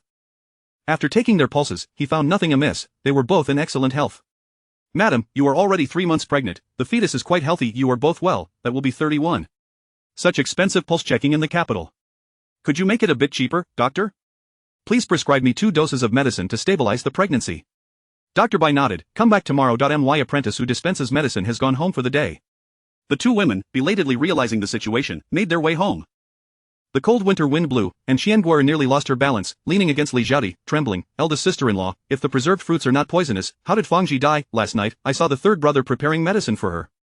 Li Zhaodi's eyes flickered with intrigue. Second sister-in-law, how about this? After the new year, you should return to the village, it is a matter of life and death. Seeking fortune amidst peril, Shen Shi had already attained the rank of a 5th-grade official, and Qian Guo'er was reluctant to return to the village. Qian Guo'er straightened up. Oh, eldest sister-in-law, you want to deceive us into returning to the village. You and your family want to stay in the capital and enjoy your fortune. Dream on. When the third brother was studying, our family also contributed silver. Now that he can earn money, he would have us return to the village. You wish to monopolize the benefits, Li Zhaodi, do not even think about it. If there is hardship, we will bear it together. If there are blessings, will you enjoy them alone? Your schemes are laid bare before me. Li Zhaodi replied awkwardly, enjoy, where is there to enjoy? With Fangji gone, we will still have to wash these clothes and cook the meals. Upon returning home, Li Zhaodi and Qian Guo'er discovered that Shen Shi had not yet returned. Sir, do you have business with me? Lu Wang gazed intently at the man before him, truly handsome. Moli is dead. Shen Shi stated coldly, scrutinizing this pest. Who was Moli? Fangji, the maid by the young lady's side. Lu Wang thought for a long moment before recollecting. Oh, did Sir Shen wish for me to inform her parents? Lu Wang had long since lost any affection for Fangji. He was living quite well now, with his wife expecting a child. A warm home with wife and child. What did he care for Moli or Fangji? Shen Shi coldly threatened, I say Fangji is dead. Our grievances are settled. If you speak out of turn again, beware for your life. Chapter 72 The clashing of swords and horses. A flourishing youth. The borders were already shrouded in a blanket of white, the snow thick enough to engulf an adult's waist and a child's head. Long song. Long song. General Li, greetings. General Li, greetings. Young soldiers rushed over, pulling a letter from their bosoms. Li Shaojiang, your letter carries the scent of flowers. Is it penned by your wife? Li Changde laughed heartily, his mirth resounding. It is indeed from my wife, but not mine. Oh. General Li is truly gallant. TSK, General Li is formidable. They exchanged ribald jests in small groups. Once Li Yu away, today Li Changde donned a suit of armor. The biting winds and snow of the frontier had rendered his face chapped, his lips cracked, and his hands afflicted with frostbite. Hearing the commotion outside, the old general called out, Changde, come in and take a seat. Li Changde lifted the curtain with his sword and stooped into the tent. The old general, his face aglow with excitement, said, come and see this map sent by the third prince. It is exquisite and meticulously detailed. Grandfather, this must be Mianmian's dowry. Li Changde recognized. The old general laughed heartily, his admiration evident. The Liu family truly produces remarkable talents. It is a pity we did not arrange a marriage with them back then. At that moment, he had forgotten that the Liu family did not ally with military households. The old general stroked his beard, pondering how splendid it would be if Liu Mianmian were a man. Failing that, it would suffice if Chang'e were a man, alas. Chang'e, take your troops to patrol the village. The new year is but 2 days away, let us not encounter any mishaps. By the way, the Liu concubine has sent you and your mother a bounty of New Year provisions, including half a cart of jerky. We shall have meat for dinner tonight. Li Chang'e retrieved the fragrant letter from his bosom. The delicate script, penned in elegant small characters, bore the distinct style of the Liu family.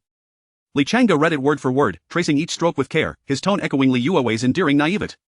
Grandfather, Mianmian says it has snowed heavily in the capital. Grandfather, Mianmian says Ning is with child, experiencing bouts of nausea.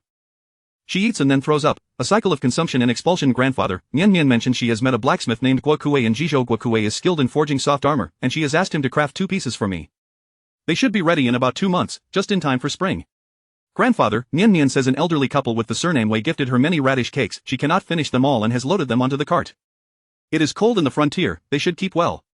Grandfather, Kang Junwu is engaged. As Li Chang'e gazed at the letter, the fleeting mention of a name pierced his heart. That name, that person.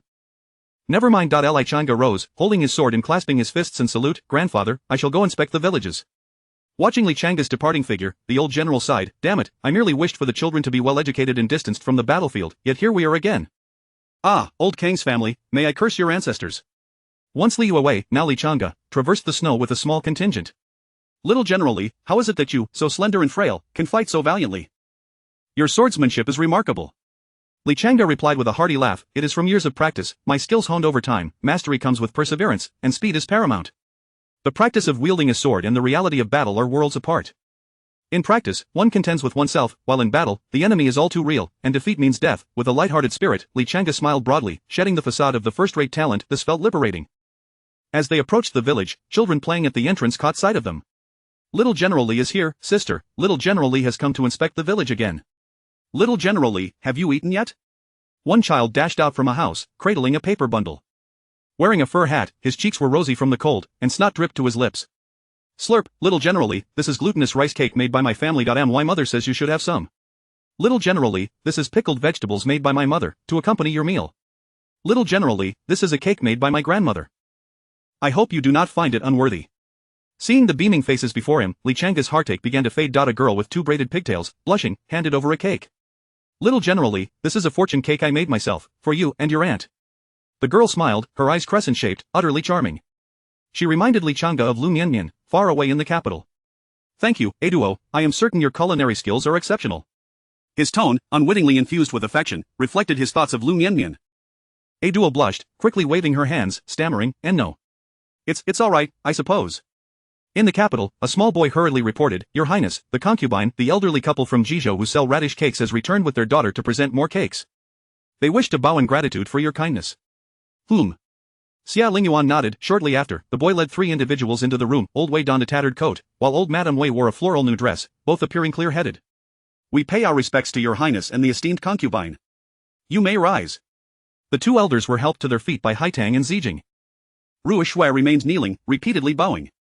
I, Wei Rui Shui, am eternally grateful for the grace bestowed upon me by the noble ones. I in this life, I cannot repay this debt, so I wish to repay it in the next life by binding grass and entwining rings.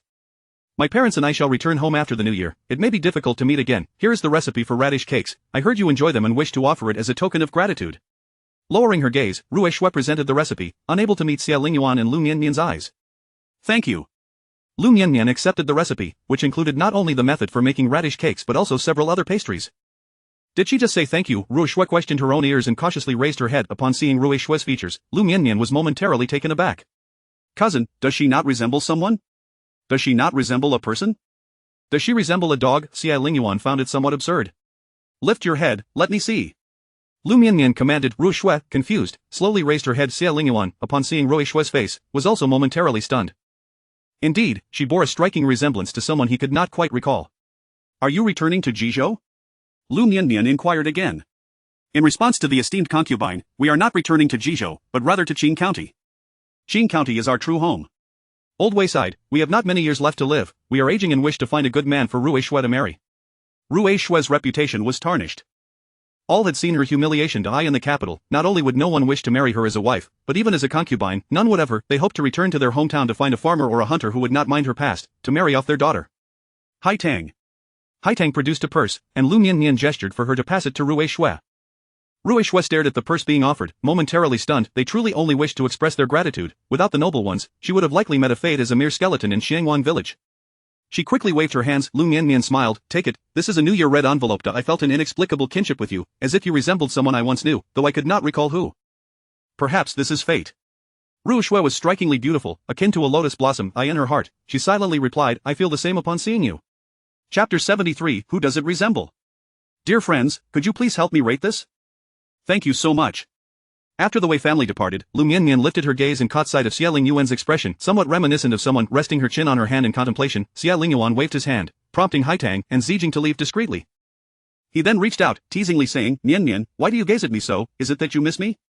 He drew Liu Mianmian into his embrace, his lips brushing against her ear, his warm breath lingering at her side. Liu Mianmian's body stiffened, and she feigned calmness as she pushed him away with force. Xie Lingyuan, you are so frivolous. Internally, she was in a fluster. Xie Lingyuan, unabashedly playful, nibbled on her delicate earlobe. In an instant, blood rushed to her cheeks, a mix of embarrassment and anger flooding her. Xie Lingyuan, it is still light outside. Is it permissible when night falls? Xie Lingyuan leaned forward, his eyes wide with mischief, gleaming with a playful light. Liu Mianmian covered her eyes with her hands, her heart racing. You resemble the family pet, Wan Kai. He behaves just like this when he sees meat. Suddenly, her face felt damp. Liu Mianmian, incensed, remarked as Wan Kai continued to lick her face. How amusing that she was oblivious to the truth. Behind closed doors, Xie Lingyuan was indeed this impish. Distracted by Xie Lingyuan, Liu Mianmian had no time to ponder whom Ruishue resembled. During the New Year festivities, the carriages glimmered, and the capital's splendor reached its zenith, throngs of people bustling about. Your son, Xie Lingyuan. Your daughter-in-law, Wang Shi. Side concubine, Lu Shi. Side concubine, Lu Shi. Greetings to the Emperor and Empress. Long live the Emperor, long live the Emperor, 1,000 times long live the Emperor, long live the Empress, 1,000 years, 1,000 years, 1,000 times long live the Empress. The Emperor's gaze softened towards Xie Lingyuan with each passing moment. He chuckled, the third son has grown, you may rise. The Empress, however, regarded Xie Lingyuan with increasing disdain, scarcely mustering a smile. Lu Xianfei smiled, Your Majesty, the third son has indeed matured, becoming more sensible. Wang Shi is also with child, such double happiness. The Emperor nodded. My beloved consort speaks true, she has borne me a fine son. Initially displeased with Wang Shi due to matters concerning the Wang family, the Emperor's demeanor softened upon learning of her pregnancy. He jovially said, Please, be seated. The Empress huffed softly, turning her face away. At today's family banquet, the seat beside the eldest prince, Xie Lingyuan, which was to be occupied by the Chao family, remained empty. On his left, the position for a side concubine was filled by Li Ru. Liu Mianmian was taken aback. The second prince's primary wife, Zhou Shi, covered her mouth with a handkerchief and said, You may not be aware, but Minister Li of the Ministry of War has elevated my status as his primary wife. Li Ru's mother is now the official wife, and Li Ru has thus ascended to the position of legitimate daughter and side concubine. Liu Mianmian whispered, I truly had no idea, thank you for enlightening me, princess. Li Ru, delicate and demure, leaned half her body against Xie Lingyuan during the banquet, pouring him wine and serving him dishes. Zhou Shi chuckled, look at her obsequious demeanor, how unbecoming, after all, she is but a concubine's offspring. Just then, Lu Qinger, born of a concubine, accidentally knocked over a wine cup, spilling its contents onto her skirt. Rising gracefully, she said, Your Highness, my dress has become soiled, I wish to tidy it up. Xie Lingyuan nodded in acknowledgement. Lu Qinger hurriedly departed with her maid, Bitao. The palace was alive with song and dance. The Empress suddenly remarked, Why does the third son's wife appear so pale, is she unwell? Lu Xianfei grew anxious, Wang Shi, have you partaken of wine? Wang Ying stood, saying, Your servant has not drunk any wine, nor do I feel unwell. Thank you, Empress, for your concern. The Empress smiled, her gaze piercing like a sword towards Wang Shi's abdomen. Third son's wife, you must be 3 months along, yes, what does the physician say? Are you experiencing morning sickness, do you have any cravings? Morning sickness, not at all. Ever since avenging her mother, Wang Shi had been enjoying her meals heartily, gaining several pounds, her waist thickening. In response to the Empress's inquiry, Wang Shi imitated Ning's manner, feigning a bout of nausea before dabbing at her mouth with a handkerchief. I occasionally feel a bit queasy, yet it is of no consequence. My symptoms are milder than those of Princess and Ning. And Ning had suffered greatly with her sickness, thus did not attend today's banquet. The eldest princess, Xie Xian, was also absent. The eighth princess consort smiled. Indeed, each woman's experience of pregnancy is unique, each child is different as well. When I was with Jiao Jiao, it was quite an easy affair. However, with her brother, Jiyu, I was nauseous to the point of despair. Ah, so girl children are less troublesome. Perhaps you are carrying a princess, third sister-in-law, Zhou Shi said with a grin. Lu Xianfei felt discontent. She yearned for a grandson, who could understand her plight. She found herself viewing Wang Shi with renewed disfavor. Whether boy or girl, we shall cherish them both. My husband and I are delighted either way. Wang Shi lowered her head, feigning shyness, concealing the joy of her pregnancy. What does it matter if the remnants of the Wang family produce a phoenix? It is uncertain if it can even survive. Xie Zhao suddenly interjected with biting sarcasm. Xie Zhao, do not speak so rudely. The 8th princess consort's expression turned cold. Xie Zhao pouted, Mother, have I spoken amiss? This Wang Shi is indeed the remnant of the Wang family, her father was exiled. Child, you clearly resemble no one, your lack of restraint is unbecoming, do you not understand the virtue of humility? The 8th prince reprimanded sternly. Chastised by the 8th prince, Xie Zhao fell silent, sulking in solitude. I apologize for Xie Zhao, she has been spoiled due to her frail constitution, the 8th princess consort sighed for reasons unknown. Xie Zhao always behaved in such a manner, sharp-tongued and vitriolic. She bore no resemblance to her father, nor to her brother. Xie Qiyu Wang Shi shook her head. Auntie, there is no need for apologies, I am not angered, Princess Xie Zhao speaks the truth. The 8th princess consort offered a slight smile, infused with a hint of resignation and regret. Liu Mianmian, momentarily lost in thought, softly remarked, Cousin, Rui Shui resembles Auntie 8. Xie Lingyuan scrutinized closely, and indeed, he concurred. Uncle 8, Auntie 8, I raise my glass to you both, Xie Lingyuan declared, lifting his cup. The 8th prince raised his cup with a smile. Ah, the 3rd son has matured, you handled matters in Jizhou splendidly. Not at all, uncle and auntie, when is my little cousin expected to arrive? I recall she is 16 this year, correct? The 8th princess consort chuckled self-deprecatingly. Indeed, 16 years have flown by back in Qing County, I nearly believed I would never return. Lingyuan has heard that Auntie 8, in her youth, braved life and death alongside Uncle 8, a true heroine. Might you share with your nephew the tales of those times? The 8th princess consort laughed heartily, oh, that is old history, and proceeded to engage in lively conversation with Xie Lingyuan.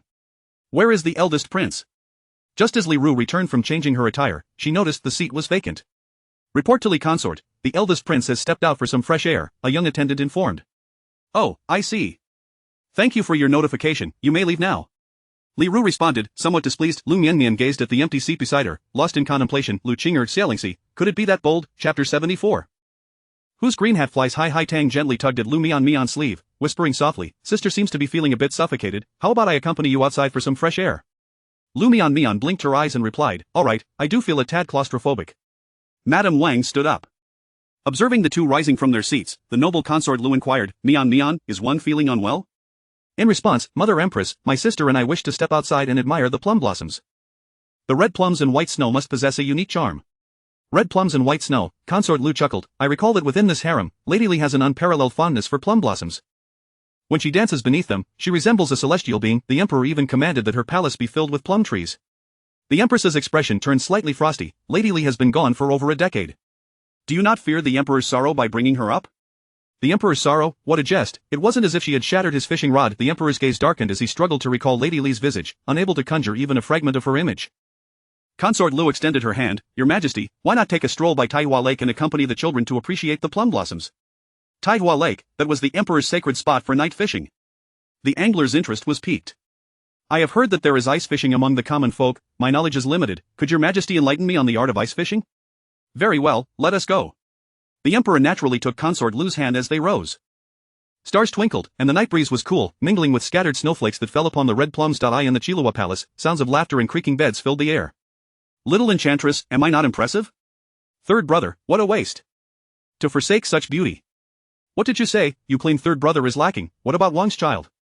The woman smiled lightly, her voice alluring. Ha ha ha, little enchantress. The two lounged on the bed, gazing at the snow and the moon, exchanging tales. Ah, after a soaring song, Xie Lingxi produced a porcelain vial. Behold, this is a remarkable treasure, I truly hesitate to let you use it on third brother. Once Qing'er becomes the third prince's consort, she shall not forget the first prince's affections. Without her maternal family, as long as I bear a child, the position of princess will be within my grasp. Little enchantress, do not forget, there is also Liu Mianmian, who is the legitimate daughter of the Liu family. What of Liu Mianmian? Xie Lingyuan is utterly inept, the people in the manor are mere decorations. My fifth sister accompanies Xie Lingyuan in acting, and only she seems unbothered by the fatigue. Once I have a child, the Liu family will naturally know whom to support. Liu Qing'er had already devised a plan to bear a child through surrogacy. At that time, she would simply drug Xie Lingyuan and the two would lie together. Regardless of his abilities, the child would surely come. Even if Xie Lingyuan did not believe, blood recognition would never deceive.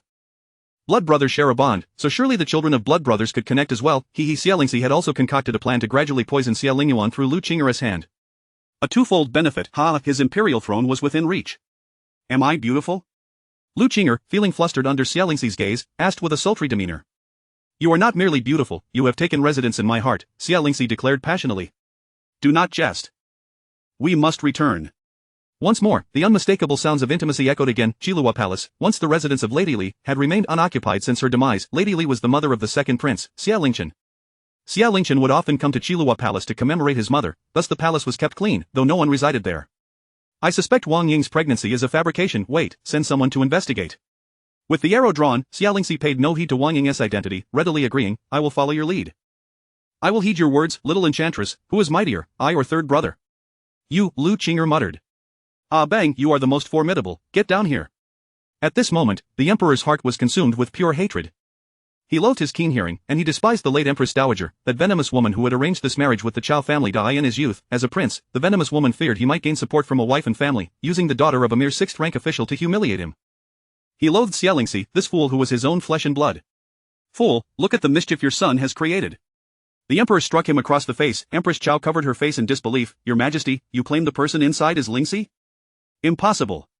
Sister, can you not recognize your own son's voice? Consort Lu stifled a laugh. Disgracing the palace, De Shang, take the two of them out, the emperor commanded angrily. Yes. De Shang wore a pained expression, burdened with the dirty work. With a wave of his hand, the eunuchs illuminated the inner palace of Qilua with torches, scarlet twin lotus belly bands, fur trousers, embroidered shoes, the four-clawed dragon robe of the prince, inner garments, oh my, a jade belt. Quite the extravagant display. De Shang lifted the curtain. First prince, please. Oh dear, Consort Lu mocked. In broad daylight, the first prince certainly displays exceptional upbringing. Under the leadership of the empress and her son, the harem grows ever more lush. I foresee that next year, we shall no longer need caretakers for the flower beds. This first prince alone could turn the entire harem verdant. Cough, cough. The emperor's face darkened, pondering how Consort Lu was admirable in every regard, save for her sharp tongue. Liu Mianmian tugged at her from behind. Aunt, be cautious with your words. Mianmian, do not tug at your aunt, she has not yet finished speaking. Having finally seized the opportunity, Consort Lu relished her boldness, aware that her bravado would soon vanish. She watched as the two were led out. Consort Lu gasped, Lu Qing'er, how could it be you? She swayed, suddenly fainting. Her niece had placed a green hat upon her son, and indeed, caution in speech was warranted. Liu Mianmian swiftly caught Consort Lu before she fell. Call for the doctor. A flurry of chaos ensued. Summon Minister Lu and Lady Lu to the palace. The emperor's face was ashen. It was imperative to call everyone involved. The empress knelt. Your Majesty, it must be that the illegitimate daughter of the Lu family, unaware of her limits, has seduced the first prince. Even if the first prince is enamored by the fairer sex, he would not tarnish himself with Lu Qing'er, a married woman. It must be this enchantress's doing. Take Lu Qing'er away and beat her to death. The emperor turned away, unwilling to look upon the face of the Chao family. Behold the fine son you have raised, incapable of managing his trousers. Truly, a testament to your Chao lineage.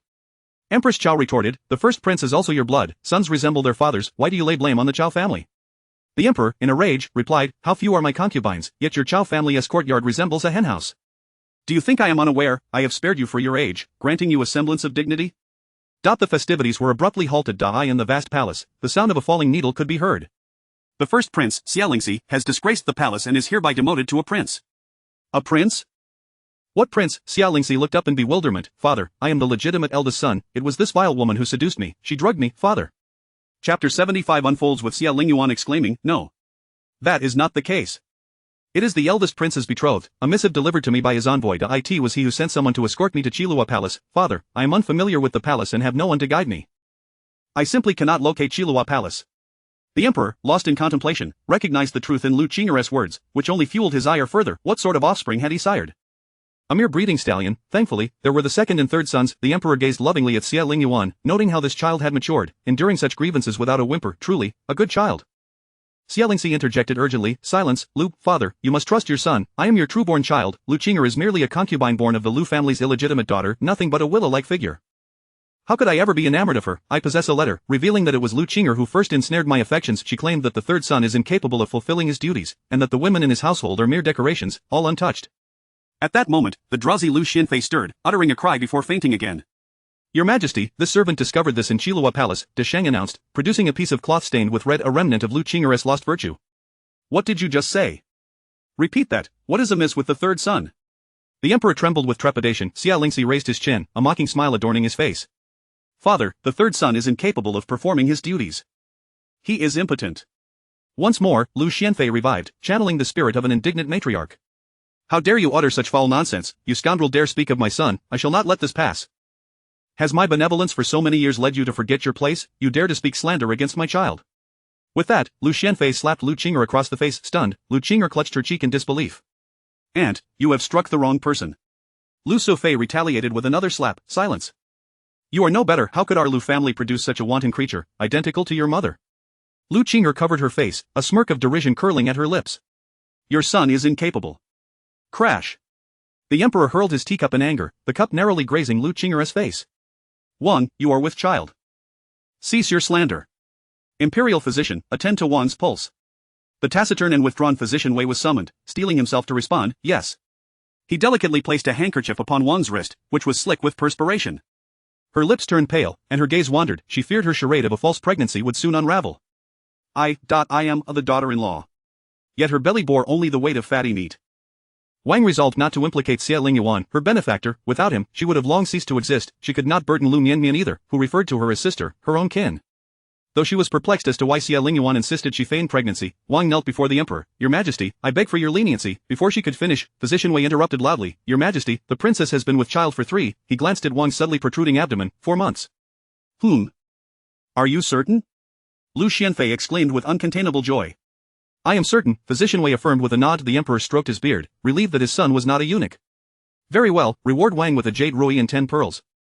Physician Wei, you shall henceforth oversee the princess's pregnancy. Yes, I obey, the physician replied. Lu Qing'er's eyes widened in disbelief. This cannot be, it is impossible, he is clearly incapable. How can he have fathered a child? For all these years in the manor, Xie Lingyuan has never laid a hand on me. He is incapable. Turning to Liu Mianmian, she demanded, speak, Mianmian, bear witness for me, Xie Lingyuan cannot perform his duties, can he? He is not a man. On our wedding night, my blood was also a ruse, was it not? Liu Mianmian hesitated, feeling guilty. Indeed, her own blood on her wedding night had been fabricated. Yet, rubbing her aching waist, she murmured, the prince is in good health. In good health? Lu Qing'er raised her head, catching sight of a red mark on Liu Mianmian's neck. The realization dawned upon her. From this day forth, all matters of the harem shall be managed by the Xianfei. After the 2nd day of the 2nd month, the Empress Dowager will return to the palace. Chao, you shall serve by her side. The Empress wept. I am the princess, appointed by the benevolent Empress Dowager, the designated Empress. Your Majesty, you cannot treat me thus. Mentioning the late Empress Dowager only incited the Emperor's fury further. Thank heaven she died early, fortunate for the censor. Otherwise, he might have wished to punish her posthumously. If you long for the late Empress Dowager, then go to the royal tomb and keep her company, the Emperor declared coldly. The Empress, despondent, thought, to accompany a corpse, better to perish. The Emperor, radiating authority, proclaimed, I elevate Lu Xianfei to Xianguiwei, granting her control over the 6 palaces. The 2nd prince, Xie Lingyuan, is to be known as Wen Wang, and the 3rd prince, Xie Lingyuan, shall be titled Qin Wang. The eldest prince, Xie Lingxi, is now the prince of the West. The West prince, no longer linked to the throne, Qin Tongqin, a dedication to diligent governance. Realizing the tide had turned, Empress Chao collapsed in despair. The 3rd prince's concubine, Lu Qing'er, has succumbed to grave illness. Xie Lingyuan knelt in gratitude. I thank you, father. May you reign for eternity. Father, may you reign for eternity? Xie Lingyuan smirked, his eyes clouded with uncertainty. Father, you cannot treat me this way. Xie Lingxi felt the ground crumble beneath him. He had merely slept with one woman, just one woman. Youth is meant for indulgence. Lu Qing'er's world collapsed. She had yet to become a princess, and now, she faced death. No, she could not die. She did not wish to perish. Lu Qing'er crawled to her aunt's feet. Aunt, that your Majesty, I may already bear the eldest princess child. I do not wish to die. I beg you, save me. I do not want to die. The emperor wished he could eliminate Lu Qing'er. However, she was the offspring of his mentor's brother, indeed kin. He could not allow this matter to create a rift between them. Coldly, he declared, from now on, the Lu family shall have no second miss. If you are willing, go to the Prince of the West's residence. If not, take vows as a nun. No. No. Lu Qing'er shook her head, tears cascading like raindrops. I am the concubine of Qin Wang. There is another choice, death. Choose for yourself. The emperor's eyes glinted with murderous intent. Liu Mianmian understood that henceforth, the Lu family would no longer have a second miss. The prince's residence would no longer have a Lu concubine. Lu Qing'er could no longer harm Xie Lingyuan. Chapter 76. The fall of the crown prince at the Qin Wanfu. The beloved concubine Lu, known for her fierce demeanor, has succumbed to a terminal illness and passed away unexpectedly. The crown prince has been bestowed with the title of Prince of Shijuan. Upon awakening from slumber, the crown prince's faction finds the sky has crumbled around them. Who would have anticipated that the legitimate eldest son could face such a downfall? Seeking refuge with the empress's adopted son seems futile, as the empress herself has been placed under house arrest. The phoenix seal has been confiscated. What does it all mean, Wen? The crown prince's faction is disheartened. They are inquiring far and wide about the events that transpired during the New Year palace banquet. Alas, in the past, the eunuchs were as loose-lipped as a loosened waistband, yet this time their lips are sealed tighter than the gates of the Dali temple. The emperor, now of advanced age, has shifted from decisive actions to indecision, preserving both the royal dignity and their undergarments. Lu Qing'er steps into the palanquin. Video, let us depart. Video bows respectfully, Miss, I am a maidservant of the Lu family and cannot accompany you. You have betrayed me? Lu Qing'er's eyes blaze with fury. Wretched maid, I shall strike you down. Video glances at Zijing, resolutely stating, Video is but a maid of the Lu family, loyal only to the Lu household. You are no longer a member of the Liu family and thus have no authority over the servant. Zijing nods expressionlessly. Lu Qing'er looks behind her, finding only emptiness, not a single carriage in sight. Wretched creature, where is my dowry? She bellows at Zijing, tell Liu Mianmian to return my dowry to me. Zijing remains calm, her demeanor unruffled. The concubine Liu is no longer a miss of the Liu family and thus cannot utilize the Liu family's dowry. Please depart, my lady, the matriarch has instructed me to convey her message to you, take care of yourself. The palanquin moves farther away. Zijing turns to Bidyo, you may return to the Liu residence. The matriarch's courtyard is in need of someone to hold the curtains. Yes, thank you, miss, and thank you, Sister Zijing. Xinshi is gravely ill, his complexion flushed, the mattress beneath him soaked with sweat. His body feels as though it is enveloped in a chill. Eldest brothers, bring out the clothes of the third brother and change him. Li Zhaodi leans against the door, unmoving. Mother, it is said that men and women should not have close contact. Although I am the third brother's sister-in-law, I cannot look upon his naked form. Furthermore, what clean clothes does the third brother possess? Has Fangji not washed? The matriarch's face darkens upon hearing this. What good is Fangji now, having sold her own body? Why have you not washed the third brother's clothes? You are utterly lazy. Mother, in this bitter cold, you do not allow the use of hot water. How am I to wash clothes? I fear I might freeze to death. Xianguer, being with child, cannot risk the use of cold water. The river water is frigid, and they are forbidden from using firewood to boil water. No one is eager to wash an additional person's garments. Li Zhaodi shares this sentiment. She came to the capital to enjoy a life of comfort, not to toil like a common laborer. Mother, last night I dreamed that I wore the eldest brother's golden hairpin, my garments shimmering with light. I wore golden bracelets on my wrists, and 4 maidservants followed me, 4, one to massage my back, another to wash my hair, and yet another to trim my nails and pound my legs. Can you guess what they called me? They called me the first lady. You, my father, and the second brother's family all lived in a grand mansion together. There was even a large garden, complete with a rockery, a pond, and what was it called? A Thai mountain stone. The entrance boasted a crimson door, flanked by 2 stone lions. And then? The matriarch inquires. Li Zhaodi sighs. Alas, that was all. I woke up a mother. Surely that was a dream, and Fangji, that wretched girl, was there too. In my dream, she still called me the first lady. The matriarch licks her lips. Enough, stop daydreaming and hurry to prepare medicine for the third brother. Xinshi, you wretched girl, come here and keep an eye on your uncle. Coming, Grandma. Xinshi drags her feet. Although the charcoal fire in Xinshi's room is abundant, Fangji once resided there. Xinshi is afraid of ghosts. You wretched girl, hurry up. The matriarch had not slept a wink all night, her eyes aching. Watch over your uncle. I shall take a quick nap. As soon as the matriarch leaves, Xinshi dashes out of the room. Mianmian, honey water. Water.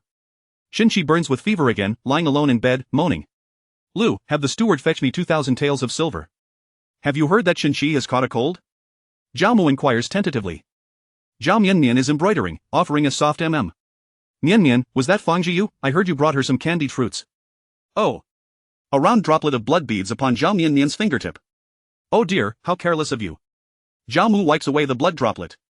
Mianmian, let us return to our homeland. Xinshi's heart is too ruthless. A life can be extinguished in an instant. I fear he is not a good man. Zhao Mianmian shakes her head, biting her lip, but, Brother Qi saved me. Without Brother Qi, I could have perished in the woods. A mother, Brother Qi is different to me. Zhao Mu's face is lined with worry. Alas, ever since our arrival in the capital, I feel Xinshi has become somewhat estranged. That boy, despite his scholarly pride, was still humble and polite, yet he is changed. Now he is merely a minor official in the capital, yet he exudes an air of authority. Fangji, after all, had once served him. Xinshi is being excessively cruel. Mother, Fangji died from blood loss. How is that related to Brother Qi? It has nothing to do with him. As if to convince herself, Zhao Mianmian nods solemnly. Fangji was ill-fated. Her death has no connection to Brother Qi. Younger sister, a guest seeks Lord Shen. Zhao Shan knocks on the door. Ah, I shall go take a look. Mother, I will go see. Zhao Mianmian flees in a flurry. In the shop ahead, esteemed sir, are you looking for someone? Seeking someone during the new year, Zhao Mianmian feels a pang of curiosity. Master Qian, adorned in glimmering gold, his garments interwoven with threads of gold, wears a golden ring on his hand. He radiates wealth. Miss, does Xie Lingyuan reside here? Master Qian produces an IOU. I, Qian, have long admired scholars, particularly those as accomplished as Lord Shen. Might I have the honor of a meeting? Zhao Mianmian gasps upon seeing the IOU, over 1,000 taels. Master Qian, it is unfortunate. Xie Lingyuan has recently caught a cold and is bedridden, thus unable to receive guests. Master Qian puts away the IOU. Oh, then I shall return another day. With a thick palm, he pats his belly. 2 young attendants enter Zhao's dried fruit shop, bearing gifts of supplements and fabrics. This is a small token from me, please deliver it to Lord Shen and his family. Zhao Mianmian's eyes light up. These items must be worth 100 taels of silver.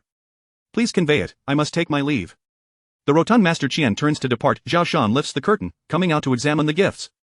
No wonder everyone aspires to be an official. Bird's Nest, Angelica, dear Antler, this Master Qian is no ordinary man. Liu Mianmian's face reveals a glimmer of greed. Brother, am I considered family to Shenqi? Of course. Zhao Shan smiles, carrying the gifts to the Zhao family's inner courtyard. If we send these to the Shen household, they would only be divided by Li Zhaodi and Qian Guoyer. Better to keep them within the Zhao family. Liu Mianmian reassures herself, redressing her maid. She instructs, prepare a bowl of silver ear and lotus seed porridge. I shall take it to Brother Qi shortly. Yes, Mississippi. And brew a bowl of bird's nest porridge for myself. Yes, Mississippi. Chapter 77. The heart of a man. Young physician Wei, why do you assist me in weaving this deception? What are you referring to, Your Highness? Young physician Wei delicately tied a sheer veil around Lady Wang's wrist. The fetus appears to be in excellent health. If you do not smile, I might actually believe you. Lady Wang patted her small abdomen. This is flesh I have painstakingly consumed. It is not a child. Why do you lend me your aid? Young physician Wei, folding away his handkerchief, prepared a semblance of a soothing potion for maintaining pregnancy. I am merely aligning myself, Your Highness. Do you not see, I am part of the Qin Wang's faction. Is my allegiance not apparent? Do physicians also align themselves? My knowledge is but scant. I was unaware that physicians participate in such factions. Lady Wang offered an apologetic smile. Ever since the Qin Wang began to lodge complaints, the profession of physician has become rather perilous. Naturally, one must align for the sake of safety. Lady Wang chuckled softly. Young physician Wei, you possess a keen sense of humor. Please, make yourself at ease. With that, she picked up the account book and abacus from the table. The clattering of the abacus became rather noisy, prompting her to set it down, holding a pen in one hand, her other hand restlessly flipping through the pages. The young physician, lost in contemplation of medicinal formulas, was momentarily taken aback. The Qin Wang's residence truly harbors hidden talents. How fortunate he was to have chosen the right side. For a moment, he found himself in a daze. Is my ailment truly so grave that you regard me thus? Lady Wang felt a twinge of offense, her tone tinged with mild indignation. Since Lady Wang had plumped up, she had gained an air of playfulness and charm. A young physician Wei felt his heart inexplicably quicken. Diverting his gaze, he inquired, that depends on Your Highness. Do you wish to hear the truth or a fabrication? Let it be a fabrication, the truth may wound. Lady Wang lowered her gaze to her account book, oblivious to the implications. A falsehood does not inflict harm. The fabrication is that your health is splendid, and you are in perfect well-being. And the truth? If my body remains untreated, how many years can I endure? She pondered whether she would ever see her beloved child for reasons unknown. Lady Wang felt compelled to explain, it is not that I fear death. I still have many things I wish to accomplish. Upon uttering these words, Lady Wang turned away, discreetly wiping away her tears. Your Highness, allow me to clarify, this is not an illness but rather a toxin. Most cannot discern it, merely perceiving you as slightly frail. My father, with his half-baked knowledge, likely would not notice. A toxin. Lady Wang felt no surprise. Young physician Wei, might you examine my two maidservants as well? We share our meals and quarters. Certainly. As he extended his hand, young physician Wei's brow furrowed deeper. Sui Feng's heart sank. I shall summon Shanxue. Shanxue appeared slightly thinner than usual, her complexion somewhat sallow. Your Highness. Lady Wang felt a pang of sympathy. Both she and Sui Feng had gained weight, while Shanxue had grown thin. This is young physician Wei, allow him to take your pulse. Shanxue extended her hand. Thank you, Your Highness, and thank you, young physician Wei. Young physician Wei frowned. Indeed, the rumors were true. Lady Wang was a legitimate daughter raised by the Wang family. Her maidservants exhibited little decorum, not merely lacking in etiquette, they seemed to possess none at all. My apologies for the impertinence, young physician Wei. My maidservants are rather casual. Your Highness is too courteous. There is a saying that I am unsure whether to share. Pray, speak freely. The laxity of those around Your Highness is of no benefit to you. Sui Feng's expression turned anxious. Your Highness, I am already learning, studying under Haitang and Zijing. Studying under Haitang? Lady Wang felt a flicker of anticipation under Zijing that seemed unlikely. As she thought of Wang Shuanger's round face, her eyes softened. Very well. Indeed, the two maidservants of Mianmian were exceptionally pleasing, aligning perfectly with her wishes. Shanxue remained silent, contemplating the fact that she could not enter Minuet Pavilion, as the princess never took her there. How could she learn? Young physician Wei furrowed his brow. These two young ladies may face challenges in bearing offspring in the future. Lady Wang's heart, which had been suspended, finally sank. She was not alone in this plight. She had long been aware that Lu Shi would not easily let her off the hook. Fortunately, Lu Shi had now been exiled, which was a relief. All of Wang Ying, Wang Shuanger, and the Wang family had been banished 3,000 miles away. Lady Wang smiled faintly, the shadow of worry dissipating. Young physician Wei, do you have any remedies? The trio, rather, the two of them, seemed quite optimistic. Shanxue felt a chill wash over her heartbeat nearly ceasing. She could hardly believe her ears. How could there be no hope for offspring? No hope? What would become of her? She felt as if a bucket of cold water had been poured over her, leaving her utterly frozen, extinguishing the fire in her heart. Lady Wang noticed her distress. Xiangxue, are you unwell? I am fine. Xiangxue shook her head, her heart heavy as ashes. I will be of no use in the future. You should return and rest. Lady Wang felt a deep ache for them. They were kin who had shared life and death together. In the Wang household, they had endured hardships side by side, consuming insects in summer and snow in winter, day after day, year after year. They had always believed that growing up would suffice, sufficient to avenge their mother and escape the Wang family. In that vast expanse, there were only the three of them, relying on each other for support, encouraging one another. Why entertain futile thoughts? Status was an insurmountable chasm. Xiangxue forced a bitter smile. Miss, in a few days, I shall be well again. Very well. Lady Wang's lips curled upward. The bird's nest sent by Mianmian, there is too much for me to consume. Please share it with Sui Feng. Understood. Xiangxue managed a smile that was more painful than sorrow. Young physician Wei's brow remained furrowed. I shall return and contemplate the prescription. I will visit again in 3 days. Time is long, and the years are many. There are numerous complexities. Please grant me some time. I appreciate your efforts, young physician Wei. Lady Wang knelt in a gesture of respect. I implore you to keep this matter a secret. There is no need to inform the Wang lord or concubine Liu. Your Highness, you may require rare medicinal materials. Are you certain you wish to withhold this from the Wang lord and the concubine? Young physician Wei hesitated, wondering if she had the funds to procure the required medicines. Lady Wang's eyes sparkled with an unprecedented confidence. My mother once told me that even before I learned to speak, I would play with the abacus. It is merely money. I shall learn it myself. Young physician, you need not worry. No matter how precious the medicinal materials, one day, I shall be able to afford them. I fear your ailment may not wait for you to gather enough funds. A glimmer of admiration flickered in young physician Wei's cool gaze. Fortune is a blessing. Loss is my fate. I believe in my abilities. Do not underestimate women, young Wei. Lady Wang thought of Liu Wei, her gaze softening further, filled with admiration. Women in this world are like flowers. Some bloom in the courtyard, while others flourish on the cliffs. Some refuse to be caged birds or mere courtyard blossoms. Each possesses their own duty, living freely and boldly, no less than men. Though they may not occupy the same space, their hearts burn with the same fervor as men. Miss Wang, you speak wisely. Young physician Wei clasped his hands in acknowledgement. After young physician Wei departed, Lady Wang gazed at the account book, lost in thought for an extended period. Then she declared, Sui Feng, let us take a stroll through the streets. I wish to purchase a few shops. Miss, are you venturing into business? Indeed, what do you think about us acquiring a trading caravan? Mother has always wished to have one. The Wang family, while en route to their exile, encountered a pack of wolves descending the mountain. They met a grim fate. May love inspire action. Chapter 78. At the residence of the 8th prince. On the 8th day of the first lunar month, a banquet was held at the residence of the 8th prince. 8th princess, may you be in good health. 8th princess, may you be well. The 8th princess hastily rose to offer a gentle support. Please, do rise. We are all family. Simply addressing me as Auntie Ba will suffice. No need for such formalities. Indeed. Yes. Due to the Wang clan's pregnancy, the 8th princess warmly beckoned, Lady Wang, come sit beside me. Do not let the younger generation offend you. This is the legitimate eldest son of Lingyuan. Should anything go awry, Auntie Ba cannot bear the consequences. Come, sit. Her enthusiastic demeanor afforded Lady Wang ample respect. Thank you, Your Highness. I hope you do not mind my simplicity, Lady Wang replied, fully aware of the impropriety of addressing the 8th princess as Auntie. She was not truly the wife of the Qin prince, after all, and it was wiser to maintain a respectful distance, embodying the awareness of her role. Upon hearing Lady Wang's address, the 8th princess paused momentarily. Turning to her daughter, she instructed, Xie Zhao, come forth and greet your two sisters-in-law. Cheng Zhijiang's daughter, Cheng Fong, was engaged in lively conversation with Xie Zhao, eliciting hearty laughter from Cheng Fong. When Xie Zhao heard her mother call her name, she approached, her demeanor slightly displeased. Accompanied by her maidservants, she approached with a hint of irritation, saying, I pay my respects to the Qin princess and to the Liu concubine. Noticing Xie Zhao's attitude, the 8th princess was about to scold her but decided against it upon seeing the multitude of guests. Oh. Why hasn't the Liu concubine arrived? Xie Zhao inquired, covering her mouth. The room's atmosphere shifted dramatically. Oh dear, this princess completely forgot, the Liu concubine has passed away. Lady Wang is truly fortunate, she remarked with a hint of malice. Lady Wang, wishing to ignore Xie Zhao, focused intently on the peach blossom pastries before her. These delicacies, crafted from dried peach petals collected in summer, were each no larger than a thumb, exquisitely pink and petite.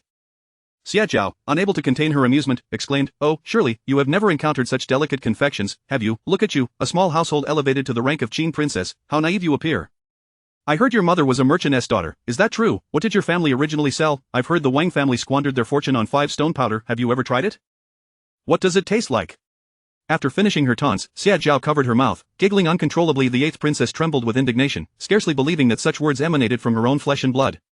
Xie Zhao, how dare you? Leave this place at once. Poof. If you wish me gone, then so be it, Xie Zhao huffed, stomping her foot. Cheng Fong, let us retreat to my courtyard. The 8th princess rubbed her temples, feeling a headache coming on.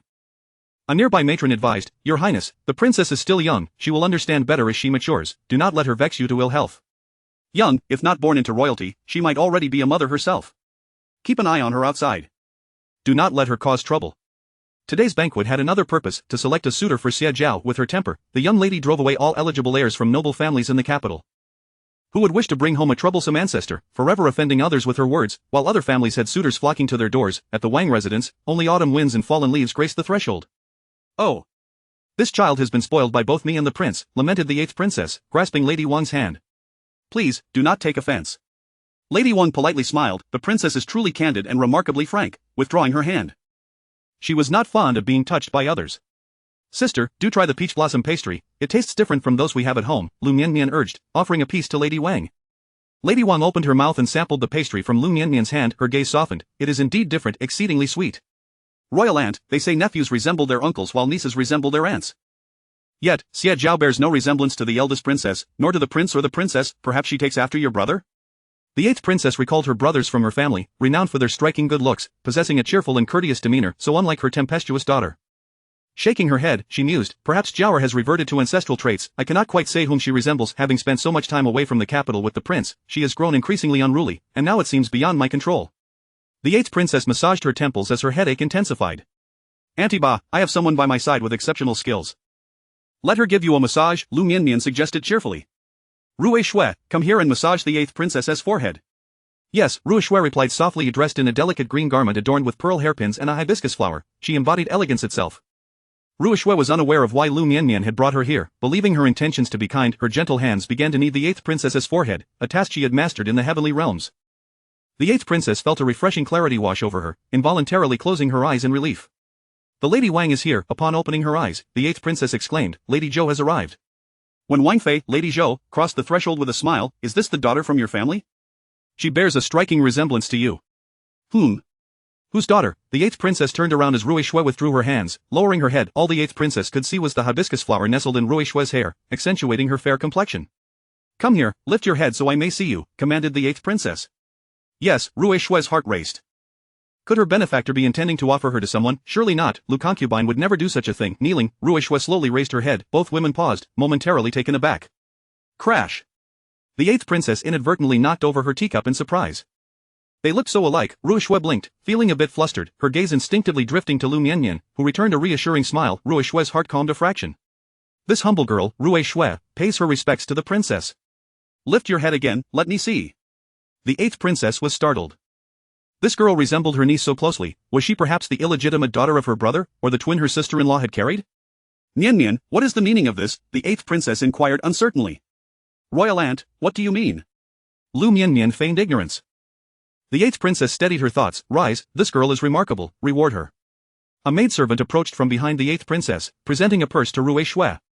"Thank you, your highness, for your generosity," Rui Shui said as she accepted the purse. Lady Zhou covered her mouth, chuckling. "Isn't this your niece? She looks remarkably like you, Lu concubine. Is she your maid?"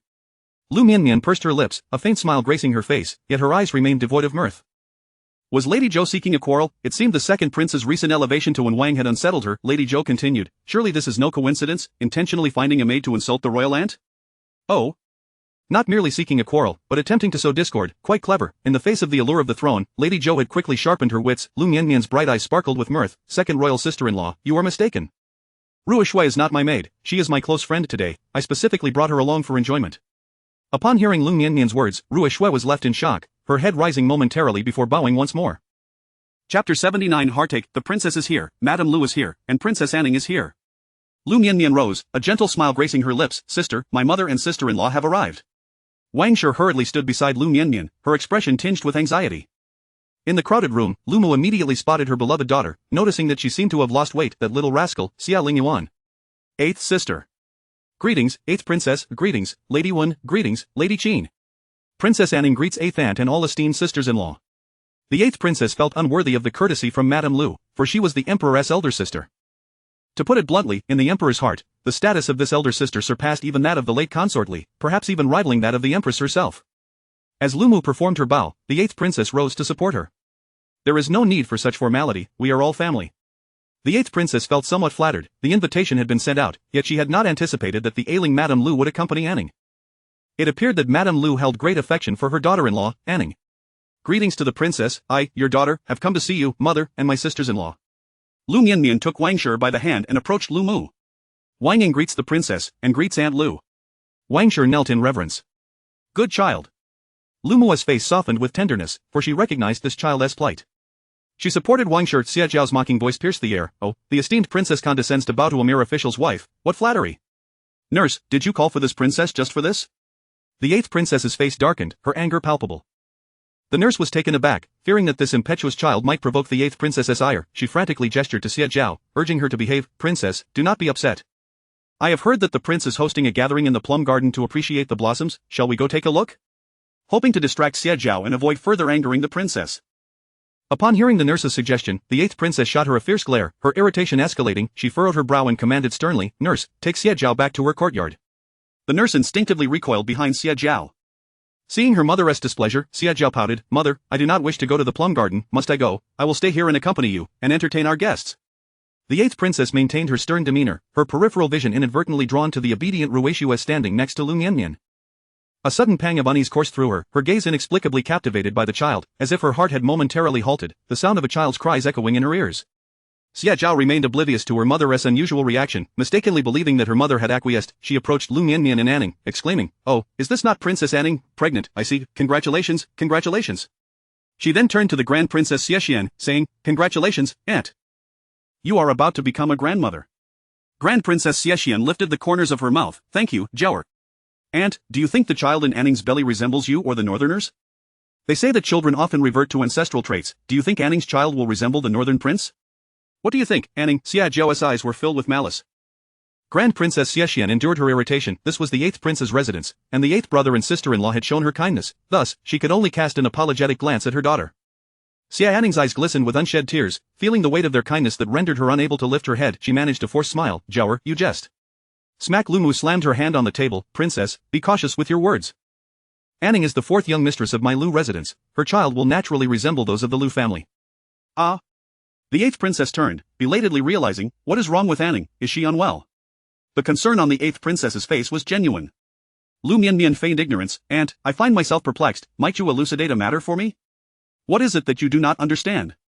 The 8th princess's gaze remained fixed on Ruishua, with a hint of mockery. Liu Mianmian continued, Aunt, who is the esteemed lady behind the princess? Dressed so splendidly, which noble family does she belong to? The 8th princess frowned. She is Xie Zhao's nurse. Oh, a nurse, yet she wears brocade and adorns herself with gemstone earrings. I had assumed she was the matriarch of some distinguished household. Having just been reprimanded by Lu Mu, Xie Zhao was seething, her voice sharp. My own nurse may dress as she pleases. What concern is it of yours? Mind your own business. Xie Zhao. The 8th princess was livid. Return to your courtyard at once. Humph. Xie Zhao stamped her foot. If I must go, then let us leave, nurse. Just then, Cheng Feng, who had just entered, hurried out after them. The 8th princess truly knows how to raise a child. The current side consort reprimands as she pleases, Lu Mu scoffed. Anning, Mianmian, we shall take our leave. It seems the 8th princess residence does not welcome members of the Liu family. Lu Mu was fiercely protective of her children. My Liu family members are loyal to the throne. There is absolutely no reason for our juniors to be insulted. Let us go, Xie. We shall inquire with the emperor about Xie Zhao's behavior.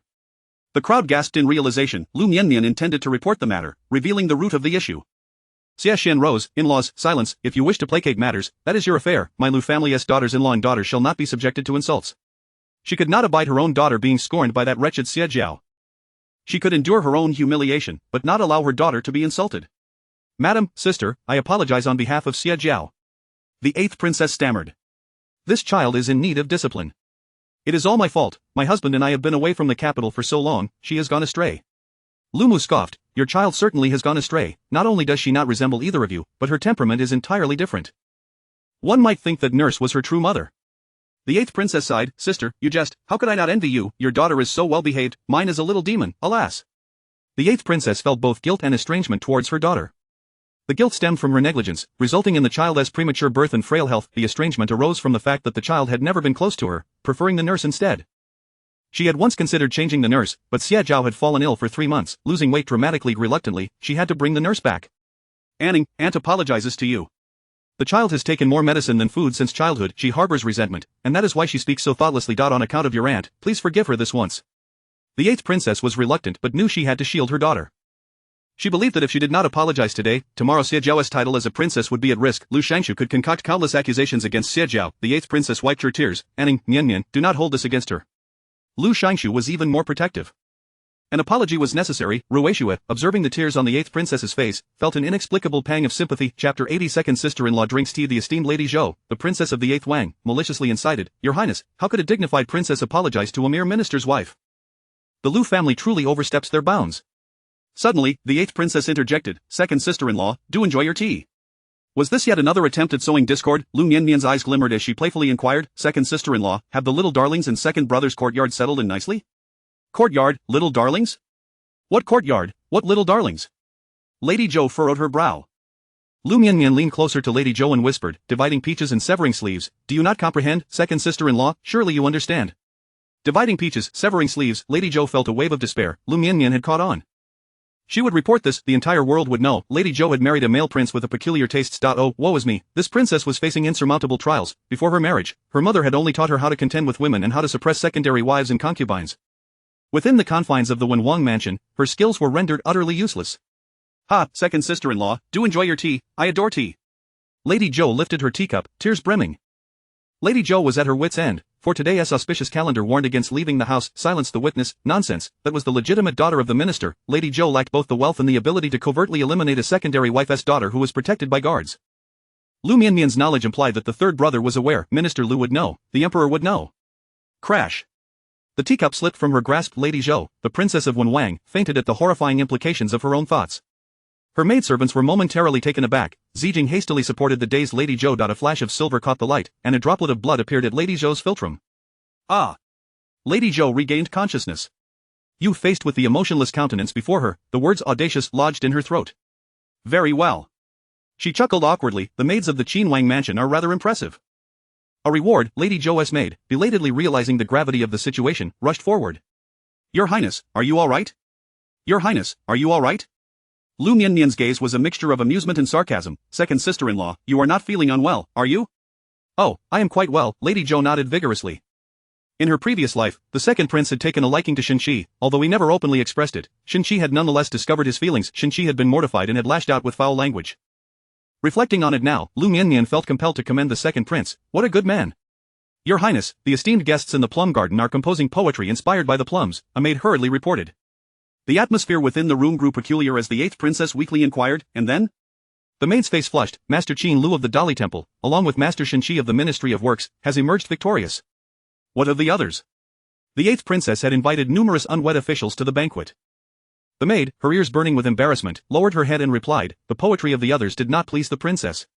Implying that the princess favored the works of the two men because of their handsome appearances. This princess finds Master Shen quite admirable. He is young and accomplished, go inquire if Master Shen has any betrothal commitments.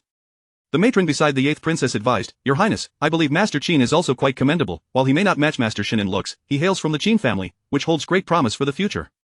This matron had served the 8th princess for a long time and had not returned to the capital for many years, thus remaining blind to many matters. She simply felt that Master Shen, being of humble origins, could not afford to support a princess. When the time came for the princess to return for favors, it would be even more troublesome. The relationship between the prince and the princess could only be described as fraught with contention. There was no semblance of sibling affection whatsoever. Matron, do not speak foolishly. Who is Qin Lu? How could he possibly be a match for Xie Zhao? The emperor would never consent. The 8th princess showed no mercy in defending her daughter. Have Master Shen's poetry copied over, and then have the prince inquire whether Master Shen has a betrothal. Yes, Your Highness. The maid quickly exited.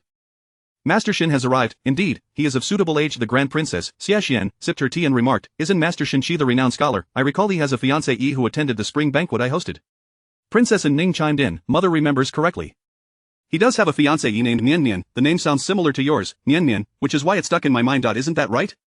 Liu Mianmian nodded, indeed, her surname is Zhao Mianmian. The dried fruit shop on Wenchang Street is owned by Master Shen's fiancée's family. Having a fiancée is that, then? The 8th princess rubbed her temples. The maid soon returned. Your Highness, Master Shen claims he has no fiancée. Here are his poetic verses. The 8th princess did not extend her hand to accept the poetry, who in this room was not of a higher status than he. They would certainly not take his word at face value. The only possibility was that he had abandoned his fiancée, seeking to ascend the social ladder. The most astonished was Liu Mianmian. Master Shen claimed he had no fiancée. What did that mean for Xie Mianmian? In her previous life, after much investigation, she had learned that Xie Mianmian had perished on the mountain while delivering money to Shenxi just days before he arrived in the capital for the imperial examination. In this life, it seemed that Shenxi had returned on the very day Xie Mianmian had gone missing, successfully rescuing her. The maid stood awkwardly, holding the poetry. Mianmian, has this Master Shen visited our home? Is he the one who signed the bill at Tianxiang Tower? Lu's mother inquired with a frown. Mother, indeed, he is that Master Shen, and he has also taken in Fangji. Lu's mother patted Mianmian's hand. Fangji has passed. A look of disbelief crossed Liu Mianmian's face. Who said that? Impossible.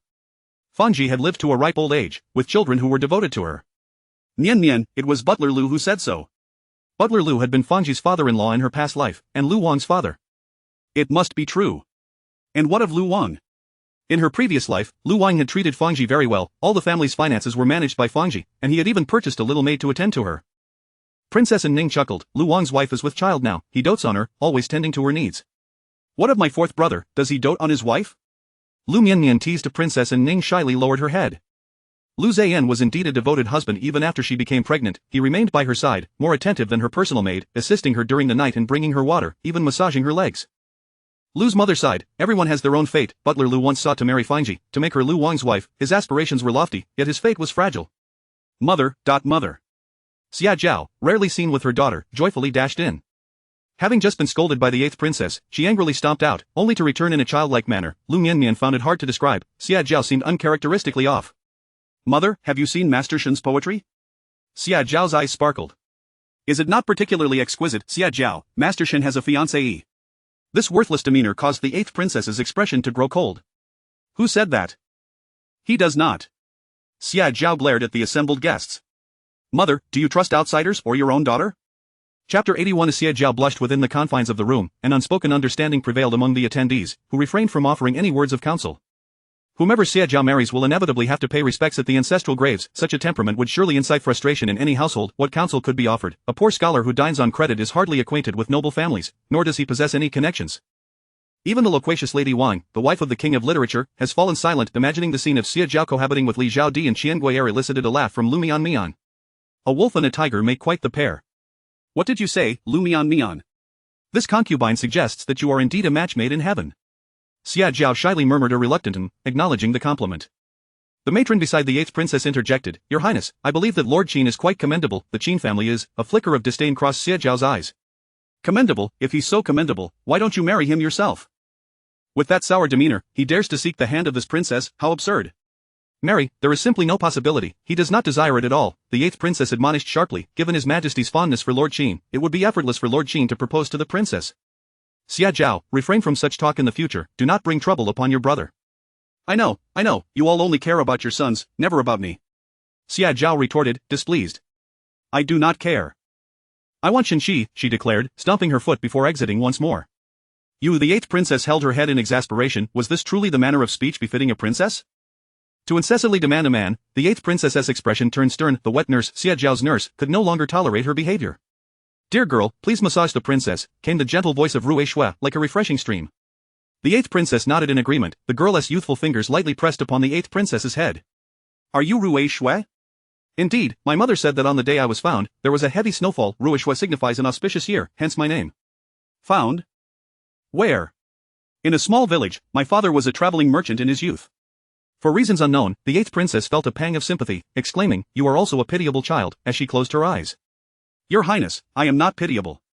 I have loving parents, and to encounter a benefactor in adversity is already a stroke of great fortune. How could I be considered unfortunate? Rui Shui's gaze was tender. Lu's mother praised, Mian, where did you meet this child? She is so composed and dignified. I met her while buying radish cake, Liu Mianmian replied with a smile. The 8th princess opened her eyes. Radish cake, that is a delicacy from the north. Is the young lady from the north? Indeed, from Cheng County. Then how did you come to the capital? I have been in poor health since childhood. My parents heard from neighbors of a renowned physician in the capital and brought me here. Raising me has not been easy for them. Their love for me is akin to how your highness loves the princess. Rui Shui's eyes shimmered with warmth. The 8th princess felt her heart flutter uneasily. At the entrance of the 8th prince's residence. Your humble servant pays respects to Prince Qin, Princess Qin, and concubine Qin. Xin Shi's gaze was profound, landing on the slightly rounded abdomen of Princess Qin, filled with curiosity.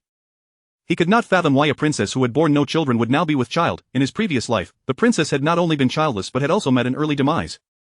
Lady Wang, disliking Xin Shi's gaze, did not linger, being supported on either side by Feng Feng and Xiang Shui as she boarded the carriage. Xie Lingyuan assisted Liu Mianmian, saying, "Take care. The road is slippery." He had directly usurped the duties of Haitang and Zijing. Lady concubine Liu Mianmian offered no acknowledgement to Xin Shi, simply stepping into the carriage of Lady Wang, in unspoken agreement, did not wait for Xie Lingyuan. Xie Lingyuan promptly stepped into the carriage designated for concubine Liu. Xin Shi's expression darkened, short-lived. "Indeed, let us see how long you can flaunt your arrogance." A hand rested upon Xin Shi's shoulder. "Xin Yuan, so you are here? I have been searching for you. The day is still young. Accompany me for a drink?" Xin Shi, clad in a stone blue brocade robe and lacking an overcoat, possessed strikingly delicate features, his cold demeanor accentuated by the shadows in his eyes, adding an air of mystery that stirred Xie Lingcheng's heart. Upon noticing Xie Lingcheng's gaze, Lady Wang felt a wave of nausea. Just as she was about to caution Xin Shi, she swallowed her words. Xin Shi frowned. In his previous life, this insufferable creature had once cast covetous glances upon him, yet had never dared to do so with such loathsome intensity. "Preposterous," Xin Shi blurted out. Xie Lingcheng looked down upon Xin Shi, amusement lighting up his chest. "Master Xin, you are quite the intriguing individual." His eyes narrowed as if surveying his prey. "Your Highness, it is time to return home." Lady Wang's voice was laced with frost. This Xin Shi was decidedly unlike the rabble of the inner courtyard. After all, he was a scholar of distinction, the very one favored by Xie Jiao. Xie Lingcheng, upon hearing Lady Wang's voice, felt a twinge of displeasure. Lady Wang, equally irked, thought to herself that this fool had allowed Liu Mianmian to discover his secrets yet still dared to act so brazenly. Truly, a fool destined for demise. "Xie Lingcheng, return home," Lady Wang commanded sharply. Duke Xie Lingcheng turned to regard Lady Wang, his expression ferocious. "Lady Wang, how dare you address me so directly?" With a cold huff, Lady Wang ascended the carriage of the Duke of Literature. "Let us go home." So splendidly did she abandon the Duke at the entrance. "Your Highness, are we not waiting for the Duke?" inquired Lady Wang's personal maid. "Return home," Lady Wang replied icily, desiring nothing more than to weep upon her return. Xin Shi's demeanor turned frosty, his gaze sharp. "Your Highness, I am a scholar personally appointed by His Majesty. Curb your vile intentions." "Personally appointed, scholar, one every 3 years, what is so remarkable about that?" "The Duke of Literature, the Empress has fallen from grace." Xie Lingcheng understood that he had no remaining ties to the throne. The loosening of his trousers had shattered his prospects, as well as those of the Empress. His birth mother, Lady Li's family had long since withered away. What could he use to compete with Xie Lingyuan, lacking wealth and connections? What courage could he possibly possess? What of his trifling interests? What would his father, the old emperor, do if he found out? He could do nothing. After all, his elder brother had sullied the palace and yet had merely been granted the title of prince, living quite well. His father was aging, growing frail, he was sentimental. Xie Lingcheng crossed his arms, chuckling. "What is Master Shen speaking of? I am unaware. I hold a heartfelt appreciation for talent, do not misunderstand me." His hand unconsciously grazed Xin Shi's face. "I shall escort Master Shen home. We shall not return until intoxicated." Slap. Xin Shi batted away the Duke's hand, his expression severe. "I advise you to temper your behavior, Duke." Xin Shi, with his fierce demeanor, possessed an alluring charm. Xie Lingcheng, with a tone of indulgence, replied, very well, I shall heed whatever you say." Xin Shi, aflame with indignation, felt his eyes reddened. "Oh my!" Xie Lingcheng felt as though his heart might leap from his chest. "Master Shen, I knew you had not yet departed," Xie Jiao exclaimed as she dashed from the corridor, her crimson cloak billowing behind her, colliding with Xie Lingcheng. Shyly, she greeted, "Master Shen." Xin Shi was all too familiar with such a gaze, his lips curling into a smile as he clasped his hands. "Princess Jiao," Xie Jiao's cheeks flushed crimson. "Master Shen, your voice is truly melodious." Chapter 82. The Wang family steward, awakened by Wang Kai Luyuan, feeling a tinge of displeasure, turned over. The warm palm began to wander restlessly, gliding across her waist. With a soft moan, Luyuan felt a deep ache. She pushed away with all her might. A raspy chuckle echoed from above her. As dawn broke, Luyuan finally managed to fall into a peaceful slumber. What of impotence? What of incapacity and hidden ailments? Where are the promised assurances of impotence and the supposed afflictions? Deceivers. The dark circles under her eyes grew heavier, and her eyelids, heavy with fatigue, succumbed to sleep once more. Some individuals, once satisfied, yearn for perpetual indulgence. Luyuan pouted, her brows knitting together, her small hand resting on her waist. Her breathing gradually steadied, evoking a sense of delight in onlookers. Xie Lingyuan placed gentle kisses from her forehead to her fair, jade-like cheeks. "I shall not disturb you further. Sleep well, and upon awakening, we shall return to the Liu residence." Today marks the 15th, a day for family reunions. Xie Lingyuan tucked the covers snugly around her, stealthily slipping out of bed. Without the need for maidservants to attend to him, he donned his attire and proceeded to the study. A moment of spring night is worth a fortune. Does His Highness the Qin Wang truly spare it? Xiao Jiu's lips twitched. "I am somewhat reluctant," Xie Lingyuan replied earnestly, picking up a hefty stack of correspondence from the study. He inquired, "How goes the investigation?" The 8th prince and his consort have dispatched someone to Qing County. I have recalled our people, Zhou replied. You did well, only the truth discovered by them is genuine. Zhou remarked nonchalantly, indeed, I hadn't considered it far. I merely felt that since the 8th prince has not compensated us, there is no need to uncover the truth or seek the young lady. The funds of the Wang residence don't come from thin air. Xie Lingyuan lightly tapped his fingers, a miser. You have no intention of marrying, yet you hoard savings? Can you even spend it all, a solitary existence? The sarcasm was palpable. What if, who can say for certain? Zhou smirked. Xie Lingyuan set aside the letter, scrutinizing Zhou. Have you given up on your youthful skills? This is quite the abandonment. Zhou asserted seriously, for someone of my caliber, whether I practice youthful skills or not bears little consequence. I can still take on 10 opponents, no problem. Xie Lingyuan resumed reading his letter, ignoring Zhou. Listening to the boyish nonsense was a waste of time. After all, time was limited. Soon, he would accompany his wife back to her family home. What is it like having a wife? Just so. Xie Lingyuan grinned. Then why do you smile so broadly every day? Don't you worry about freezing your teeth? Not at all, this winter is rather warm. Xie Lingyuan finished reading the letter and handed it to Zhou. This Li Chang'e is quite the figure. He has accomplished much. You two are quite the match together, you could take on 20. Zhou paused. Who is Li Chang'e? Oh, the friend of the princess, from the Li family. He accepted the letter. You are not a matchmaker, so don't concoct romantic tales for me. Xie Lingyuan widened his eyes in disbelief. And you still have standards? Do you think that lady is unworthy of you? She can compose poetry and engage in battle? I seem to prefer someone who can converse, Zhou replied without a hint of shyness. Xie Lingyuan was momentarily speechless. Only a mute cannot speak. You gravitate toward those who can converse? His reading speed was swift, yet it was all nonsense. I shall not linger, I am off to accompany my wife. Keep an eye on my elder brother. Zhou lazily replied. Lu Qing'er and Li Ru have already clashed fiercely. There is nothing to watch. As Xie Lingyuan exited the study, Zhou, toying with a dagger, followed suit.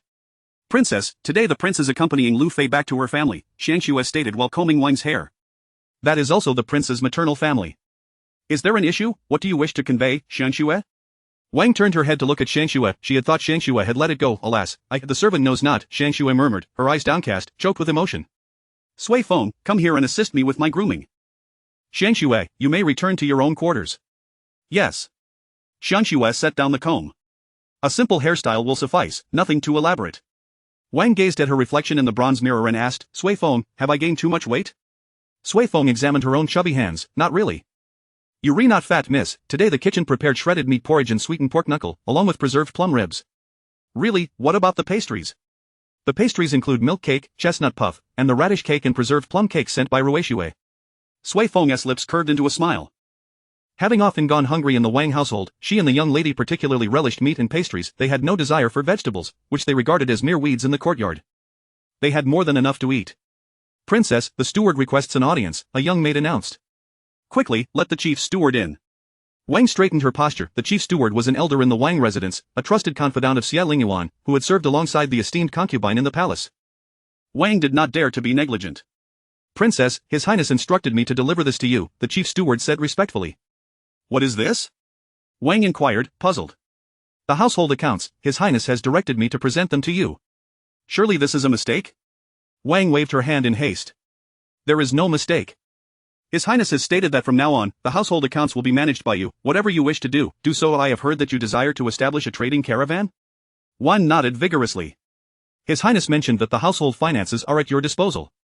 Wang's expression turned cautious. Does he trust me? So much silver, I scarcely trust myself. Humans are greedy. Chief steward, please take it back. There is no need to test my loyalty. His Highness said he trusts those whom Lu Fei trusts. If you harbor ulterior motives, it would harm Lu Fei's sincere heart. Wealth is easy to come by, but true sincerity is rare. Is it Mianmian? Does that little girl know she is in need of funds? A smile crept onto Wang's lips, her eyes twinkling with stars. Understood, let it be. Wang Ying will not disappoint His Highness's trust. The chief steward exited Wang's quarters. Haitang bounced in. Princess, the young lady requests that you prepare quickly. We shall be returning to the Lu residence shortly. Wang's smile could not be suppressed. Did Mianmian say she would take me alone? Haitang nodded. Sui Feng, prepare pouches swiftly. Each pouch should contain 100 taels of silver. Hurry, bring out the shoes I made, and the headband, as well as the belly band for Princess Anning's child, and the longevity lock. Princess, you are truly remarkable. You can even make shoes and headbands? Our young lady cannot even manage needlework. Haitang praised sincerely. Wang beamed with delight. It was the first time someone had complimented her skills in shoemaking. Lu had never hired a seamstress for her, and she had painstakingly learned through trial and error. Chapter 83 A homecoming. Liu Mianmian felt a sense of joy as she finally embraced a life of ease and tranquility. In her previous life, she was burdened with managing the household, worrying about Shenqi's marriage, and seeking distinguished tutors for Xinjiao. She was tasked with cleaning up Shentu's mess and finding suitable caregivers and educators for the young ladies of the Shen family. Each day, she retired later than a dog and rose earlier than a rooster. How foolish it all seemed. Mianmian, what are you smiling about? As they drew closer to the Liu residence, Wang Shi felt a twinge of anxiety, her hands clasped tightly together. Liu Mianmian, oblivious to Wang Shi's unease, thought that everyone's tension was simply a shared experience. She was unaware that a fine silk handkerchief could cost 1 or 2 taels of silver, a sum Wang Shi would never part with. How fortunate I am to have an elder sister, Liu Mianmian exclaimed, wrapping her arms around Wang Shi's. No more morning and evening rituals, no need to manage the household, and no encounters with those I wish to avoid. What bliss! Mianmian, does your status still require such rituals? It does.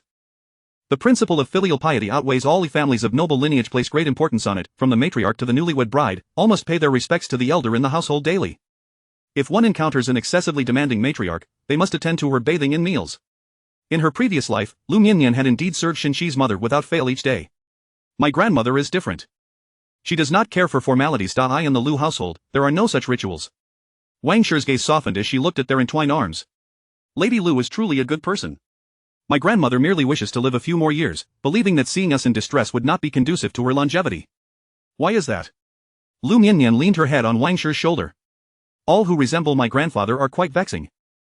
Luckily, I take after my maternal family. My cousin is quite handsome too. It is said that a nephew resembles his uncle. Thankfully, he will grow well, unlike my father or my uncle. Otherwise, he wouldn't even be able to step into the Shoufu courtyard. The carriage creaked. Xie Lingyuan, riding a tall steed, spotted several figures at the entrance. He urged his horse onward until he reached the Liu residence. Dismounting, he clasped his hands in greeting. Father, elder brother, third brother, fourth brother, there is no need for you to come out and welcome me. Liu Shanshu, taken aback, rushed towards the carriage. Make way. Mianmian, my daughter has returned, let me see if you have lost weight. As the carriage came to a halt, Liu Mianmian gestured for Wang Shi to go ahead. Wang Shi bit her lip, visibly anxious, akin to a bashful bride meeting her in-laws. Liu Shanshu rubbed his hands together to warm them. Come, let me assist you down from the carriage. Wang Shi placed her slightly plump hand on his, her heart racing. Just this once, she wished to know what it felt like to be cherished by a father. Liu Shanshu paused, realizing this was not his daughter. By the time he withdrew his hand, it was too late. The old gentleman could only force a smile and declare, I humbly welcome the princess consort of Qin. Where is the Prince of Qin? He was busy chatting amicably with Liu Zhen. Uncle, no need for such formalities. Wang Shi nervously glanced back at Liu Mianmian. Having seen much of the world, Liu Shanshu quickly discerned the girl's anxiety. He helped Wang Shi down from the carriage, saying, It is well that you have arrived, take your time, my dear.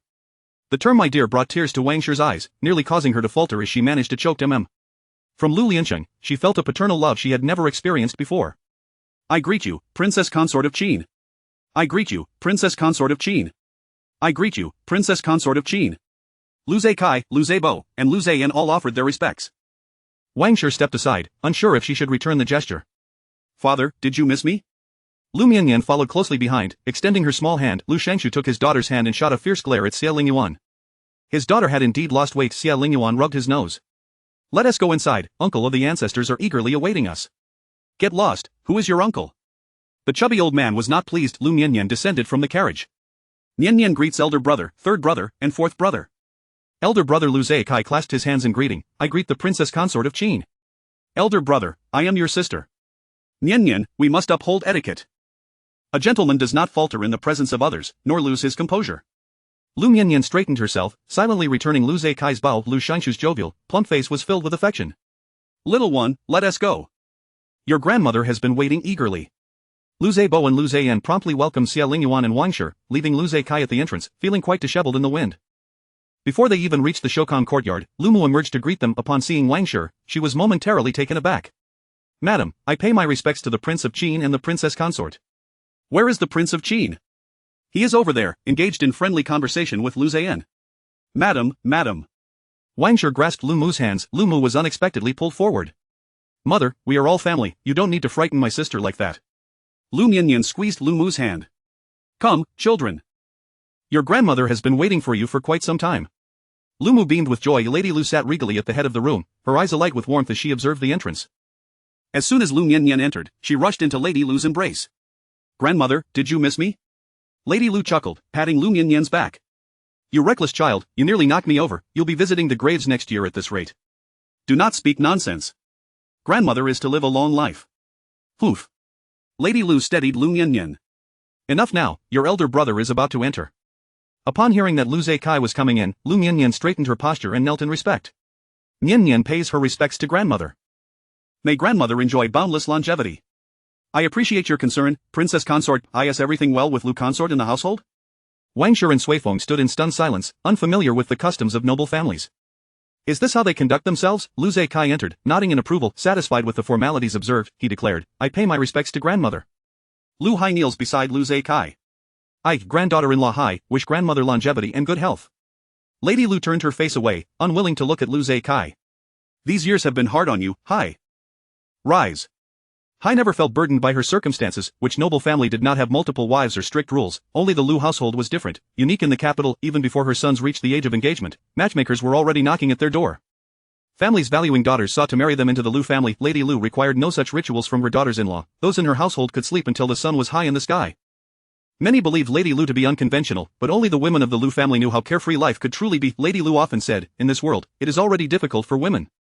Why should women make it harder for one another? Lady Liu yawned, signaling that they should take their leave. Is that girl Wang Shi? Wang Shi stepped forward confidently, kneeling to pay her respects.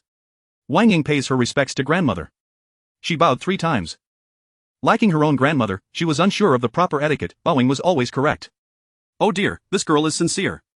Liu Zhi frowned. Princess Consort, this is not appropriate, it contradicts propriety. We, the Liu family, are subjects, while you are the consort of a prince. Hai picked up a teacup from the table. My dear, are you thirsty? Have some tea. Chapter 84 of the Matriarch Grandmother. This is a headband I embroidered, though its design is rather rudimentary. I hope you do not find it unworthy. It is styled after the legend of the monkey offering peaches, which dates back to the era of the great sage. According to the tale, as the Empress Dowager approached her final days, a celestial monkey descended from the mountain to present her with a divine peach. After consuming it, she was liberated from all ailments. Thus, when the younger generation presents embroidered gifts of the monkey and the peach to their elders, it carries the sentiment of wishing them longevity. The headband crafted by Lady Wang is imbued with thoughtfulness. Its colors harmonize beautifully, and the embroidery is remarkably vivid. You have embroidered splendidly, but there is no need for you to continue doing so in the future, the matriarch remarked. Does grandmother not like it? If you do not wish to keep it, I shall wear it myself, Liu Mianmian interjected, attempting to ease the atmosphere. The elderly matriarch turned to Lady Wang and said, the hands and eyes of a woman are precious. They must be well protected. There are embroiderers in the household, so why exert yourself so? Given your current status, it is time to forget past grievances and relish life. Turning to Liu Mianmian, she instructed, help grandmother put it on. Then she addressed Lady Wang again, grandmother is very fond of it, henceforth, please refrain from further embroidery. Liu Mianmian removed the ruby headband from the matriarch's head and replaced it with the monkey offering peaches. The matriarch produced a small mirror from her garments, scrutinizing her reflection. How lovely! It was unclear whether she was referring to the headband or her own visage. Lady Wang felt her eyes welling with tears, realizing that the matriarch's reluctance stemmed not from disdain but from concern for her well-being. Bowing her head, she discreetly wiped away her tears. Grandmother, your mirror is exquisite, it reflects clearly, Liu Mianmian remarked, enchanted by its appearance. The back was encrusted with various gemstones, while the front glimmered with a silvery sheen, revealing every pore of her face with striking clarity. I crafted it for amusement in my youth, but your grandfather, that old curmudgeon, had it hidden away. I only recently discovered it. Do you fancy it? Will you truly give it to me? Liu Mianmian's eyes sparkled with excitement. The matriarch scoffed lightly. If you truly desire it, you may have it upon my demise. Pa. Grandmother, may you live to a ripe old age. Such talk of death is forbidden. I have no desire to linger so long. Even breathing has become a labor, the matriarch replied, leaning slightly to one side. You all may disperse now. Return to your respective homes and families. Your uncle and aunt have gone out to paint scenes of red plums and falling maple leaves in the snow. They likely shan't return today. Lady Bai smiled warmly. Indeed, my parents have been away for several days. They were unaware that Mianmian would return. I sent someone to notify them early this morning. I wonder if they will make it back by evening. It matters not if my uncle and aunt cannot return. We shall visit again in a few days. Xie Lingyuan chimed in with a grin. Oh, Lingyuan has returned as well? The matriarch expressed her surprise. Grandmother, I arrived alongside Mianmian, Xie Lingyuan stated. Splendid. The matriarch's demeanor grew serious. You have been progressing steadily of late. Indeed, Xie Lingyuan replied, his playful spirit now subdued. He clasped his hands in salute, stating, Lingyuan is here to heed your counsel. Grandmother, all present stood attentively, awaiting the matriarch's words of wisdom. She straightened her posture and remarked, there is little to impart. I merely wish to inquire if you desire that position. Xie Lingyuan glanced at Liu Mianmian, then resolutely declared, I do. The matriarch nodded. Even if you did not desire it, the current circumstances leave you no choice. If you do not row the boat, the water will surely carry you along. The matriarch had not anticipated that her little granddaughter would prove to be a fortuitous partner. Just a few months into their marriage, she had already elevated Xie Lingxi, the eldest son, to the status of a prince. Currently, your greatest obstacle is not the one Wang, but rather, the matriarch gestured upward to it was the emperor. Throughout history, many heirs apparent had been favored, then deposed, leading to unfortunate fates. Grandmother, please teach me, Xie Lingyuan implored. Raising his gaze, the matriarch spoke softly. Attitude determines success or failure. Do not regard him solely as an emperor. Envision him as a father. Engage with him in jest and banter. Allow your emotions to flow freely. The aged cherish sentiments, and affection is the sharpest sword for matters entrusted by His Majesty. Execute them to 70% proficiency and let him guide the remaining 30. Being excessively exceptional may be a fault. The palace is a labyrinth, and a ruler's heart is inscrutable. Proceed with caution and tread carefully. The Liu family shall stand united with you. Your success is our strength. Should you falter, the Liu family shall undoubtedly take the lead. Your uncle and aunt are preoccupied and of little assistance. Let them paint a few more pictures instead. They might fetch some money. As for your second uncle, the matriarch directed her gaze at Liu Shangshu, who was grinning foolishly at his daughter, seemingly oblivious to his mother's discourse. Oh dear, your second uncle remains as he is, the matriarch sighed in exasperation. Whether one deems him foolish or wise, he has achieved the highest honors, yet he spends his days following his wife and daughter around with a grin. If one considers him simple-minded, the emperor only trusts him for his humorous nature. True wisdom may appear foolish at times. Let us disperse. The matriarch declared suddenly, feeling weary of speaking. Matriarch, Lady Zhang requests an audience. A young maid hurriedly reported. Do not admit her. Send her back. The matriarch felt a surge of anger at the thought of Liu Qing'er's misdeeds, wishing she could return her to Lady Zhang's womb and then send Lady Zhang back to the old Zhang family. The young maid whispered, Matriarch, Lady Zhang is currently kneeling in the corridor. Second son, the matriarch's voice boomed in anger. Liu Shangshu came to his senses. Oh, can we leave now? Come, daughter, let us go to the study. I wish to show you a treasure I recently acquired. Madame Liu coughed twice. Ahem, my lord. Lady Zhang is kneeling in the corridor. What does she want? Liu Shangshu asked, glancing at the crown adorning Xie Lingyuan's head. Today, Xie Lingyuan wore a crown made of jade, intricately carved from a single piece of Huttan jade. The sides were adorned with cloud patterns, while the center featured black jade. The interplay of green and black was striking, yet the overall hue remained predominantly green. Lingyuan, please refrain from wearing that crown again. I feel quite embarrassed. Liu Shangshu patted Xie Lingyuan's shoulder. Then he turned to the young maid, instructing, tell Lady Zhang to remain in her quarters unless it is urgent. Before the young maid could exit, Lady Zhang rushed in, stumbling as she fell to the matriarch's feet. Aunt, save me. Lady Zhang's face was bruised and pale. Aunt, look, she trembled as she produced a letter. Someone delivered this to me. It bears Qing'er's handwriting. The matriarch took the letter. Indeed, it was in Liu Qing'er's script. Thankfully, it contained no additional content, merely a request for Lady Zhang to procure 100,000 taels of silver, stating it was an urgent matter. Aunt, Qing'er is demanding money from me. I have burned so much for her, yet she claims to have received none. Could it be that she has been harmed? How is it possible that she hasn't received it? Aunt, could it be that Qing'er's soul has been captured? The matriarch held her head in dismay, exclaiming, what a foolish child. With a weary tone, she asked, by whom has she been captured? Lady Zhang turned and surveyed the crowd, her gaze lingering on Liu Mianmian before fixating on Lady Wang. She then leaned closer to the matriarch, whispering, Aunt, why is she here? It must be her. She has brought ruin to her own family and now has led my Qing'er to her demise. Woe is me, my Qing'er has met an untimely end and cannot enter the afterlife to receive the paper money I burned for her. Madame Liu's face turned cold. Lady Zhang, cease this nonsense at once and return to your quarters. Do not speak frivolously. The matriarch raised her hand, signaling Madame Liu to refrain from further comments. Niece, your method of burning paper money is misguided. The Liu household is vibrant. A new ghost would naturally hesitate to collect money here. Lady Zhang, bewildered, asked, is that so? Indeed, the Liu household is predominantly male, and the young energy is too strong. Aunt, what should we do? Shall we ask them to move out? Tomorrow, I shall send someone to Xie Lingyuan Monastery to burn some paper money for Qing'er. The matriarch sighed. I fear that if it is not money sent by close relatives, she will still be unable to receive it. Then, I shall accompany you tomorrow, Lady Zhang said, biting her lip. Very well, prepare yourself in your courtyard. Tomorrow, let the abbot perform a ritual for Qing'er. Ensure you tidy yourself up. Do not let Qing'er see you in such a disheveled state, alright? I shall heed your advice. Aunt, Lady Zhang nodded. Chapter 85 of the News of Xiejiao. Madam Hai. Yes, grandmother. Send someone to Xie Lingyuan Monastery to donate 10,000 taels of silver. Inform the abbess to convey this message. Liu Qing'er bears grave sins that require her direct blood relatives to chant scriptures in Foshan for 3 years to absolve her of her transgressions and allow her to be reborn as a human. Ah? Liu's mother asked, bewildered, Mother, can Aunt Zhang be convinced? If she does not believe, you shall not allow her to believe. Find a young girl resembling Liu Qing'er tonight, frighten her to emerge from the well, float over the wall, or crawl out of the water, scare her in any way possible, let your creativity run wild. Grandmother, Aunt Zhang is still my father's favored concubine, our elder. What if she dies of fright? Liu Zikai disapproved, shaking his head. Lady Liu covered her eyes. Oh dear, my head aches, that there are too many people, the air is thick. Zikai, you may leave. Liu Zikai, caught between amusement and exasperation, replied, Grandmother, do not be childish. Lady Liu turned away from him and slammed Liu Qing'er's letter onto the table. Madam Hai, investigate how this letter entered the Liu household and how it reached her hands. Punish those responsible without leniency. The Liu family can tolerate fools, but not those who betray their principles. Yes, grandmother. Grandmother, will Aunt Zhang truly stay obediently at Xie Lingyuan Monastery? Liu Mianmian expressed her doubts. Aunt Zhang is not one to endure hardship. Would she really remain in the nunnery to pray and worship? Liu Mianmian shook her head, unconvinced. Lady Liu patted her hand. Your sister-in-law will ensure she stays willingly. If not, there are plenty of children at the orphanage. Simply adopt a newborn girl and claim she is Lu Qing'er reborn, allowing her to raise the child at Qinglian Monastery. With something to care for, she will find peace.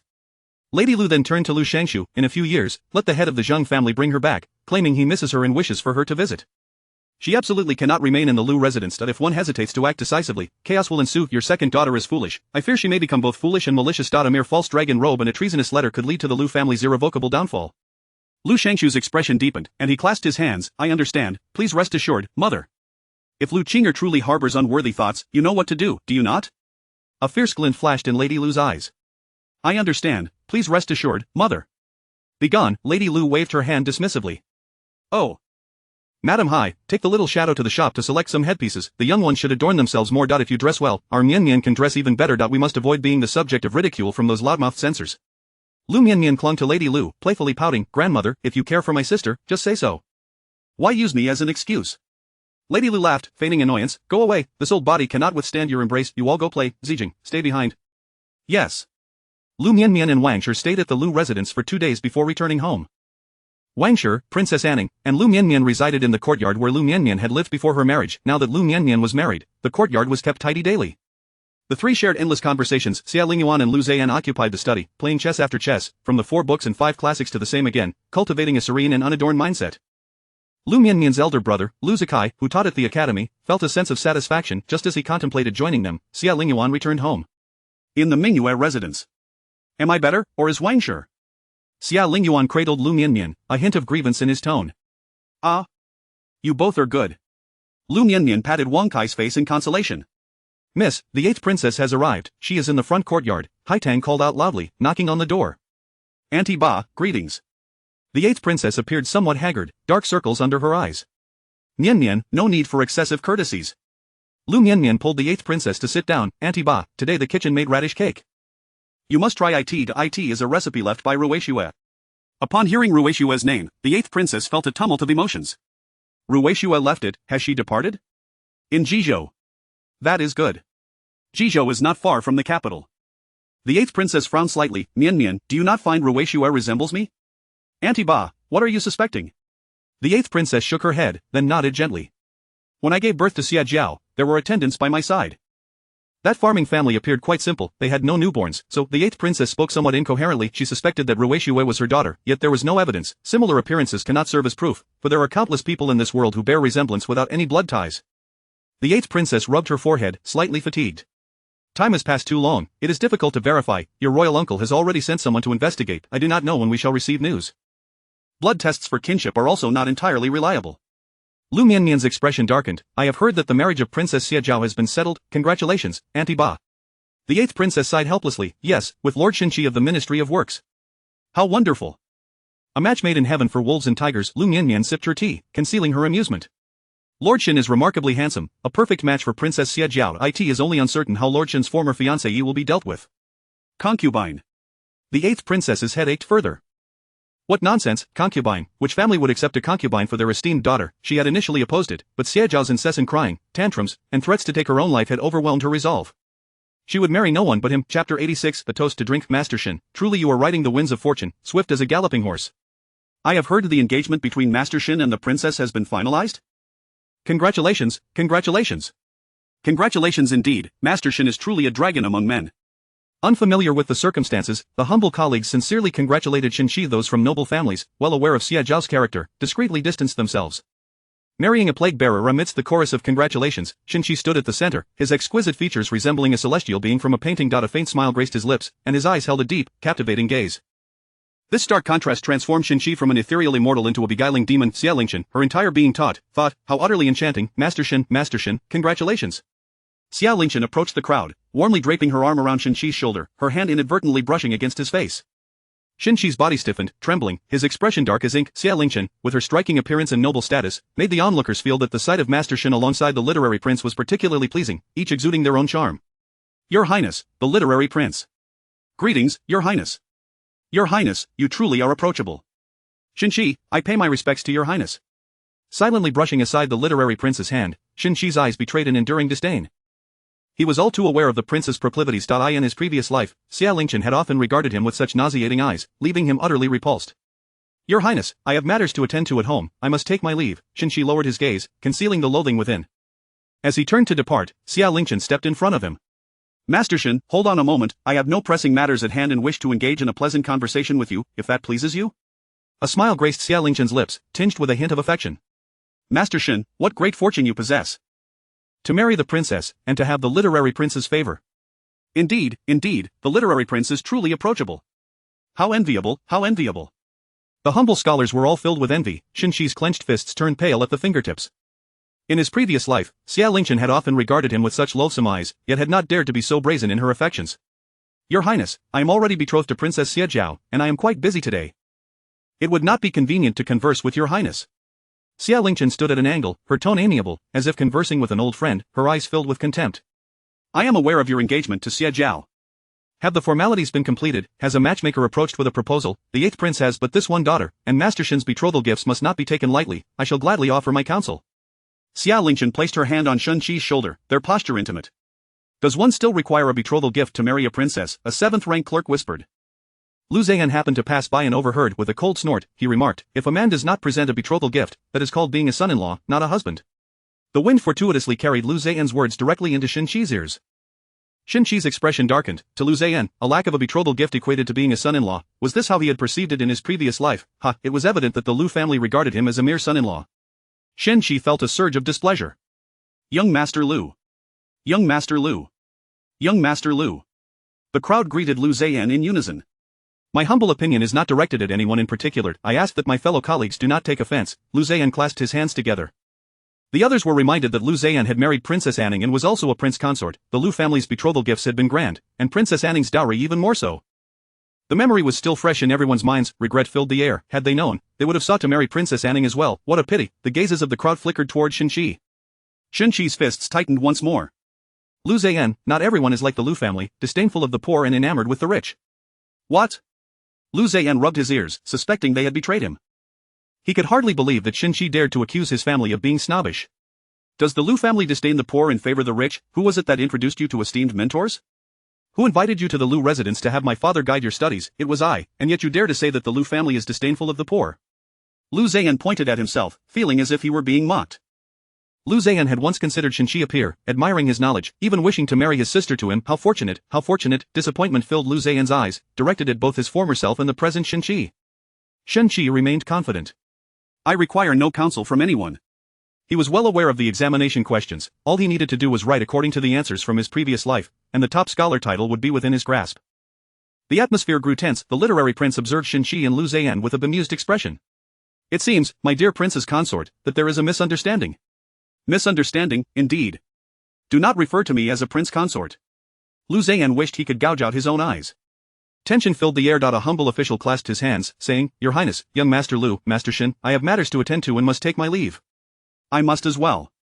I must as well. I too must take my leave. Liu Mianmian clasped his hands. We are of different paths and cannot collaborate. Farewell.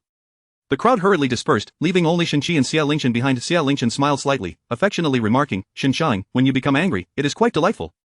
Shenxi stared in shock, his eyes wide. The literary prince stood at an angle, his lips curved in a smile that was neither here nor there. In a low voice, Shenxi threatened, Your Highness, please conduct yourself with decorum. My words may not express it, but I fear I might speak ill of your Highness. Best keep your Highness's preferences to oneself. Conduct myself with decorum? What decorum is there to uphold? The third prince and his wife were already aware. Their tongues were sharper than the foulest gossip. Their talent for reporting was unparalleled. Perhaps the emperor had known long before. What was there left to conceal? Nothing. The literary prince had come to terms with it, and feared nothing. Without desire, one is steadfast. Master Shen jested. What preferences could I possibly have? Before Shenxi could respond, Xie Lingyuan draped her arm around his shoulder once more. My modest preferences are inconsequential. Heaven knows, earth knows, I know, everyone knows. What is there to fear? What, everyone knows, how could that be? What is your Highness saying? I do not comprehend, Shenxi exclaimed, his face filled with astonishment, turning slightly to avoid Xie Lingyuan's breath. Master Shen, would you care for a drink on this chilly day? Xie Lingyuan exhaled towards Shenxi's profile. Shenxi had never endured such a humiliating affront. Xie Lingyuan, I shall be the princess's husband, a prince consort. His tone bore a hint of menace. Xie Lingyuan laughed heartily. Congratulations, Master Shen. However, I feel Xie Jiao does not befit you. She is hardly favored by the 8th prince and the princess consort, possessing only the title of princess. Not every woman in the capital is named Liu Mianmian. Recalling Xie Lingxi's fate, Xie Lingyuan could not help but lament, Liu Mianmian truly brings fortune to her husband. What a pity, you and I were so close to fortune. Alas, the Yao family in my household met an untimely end, even while expecting.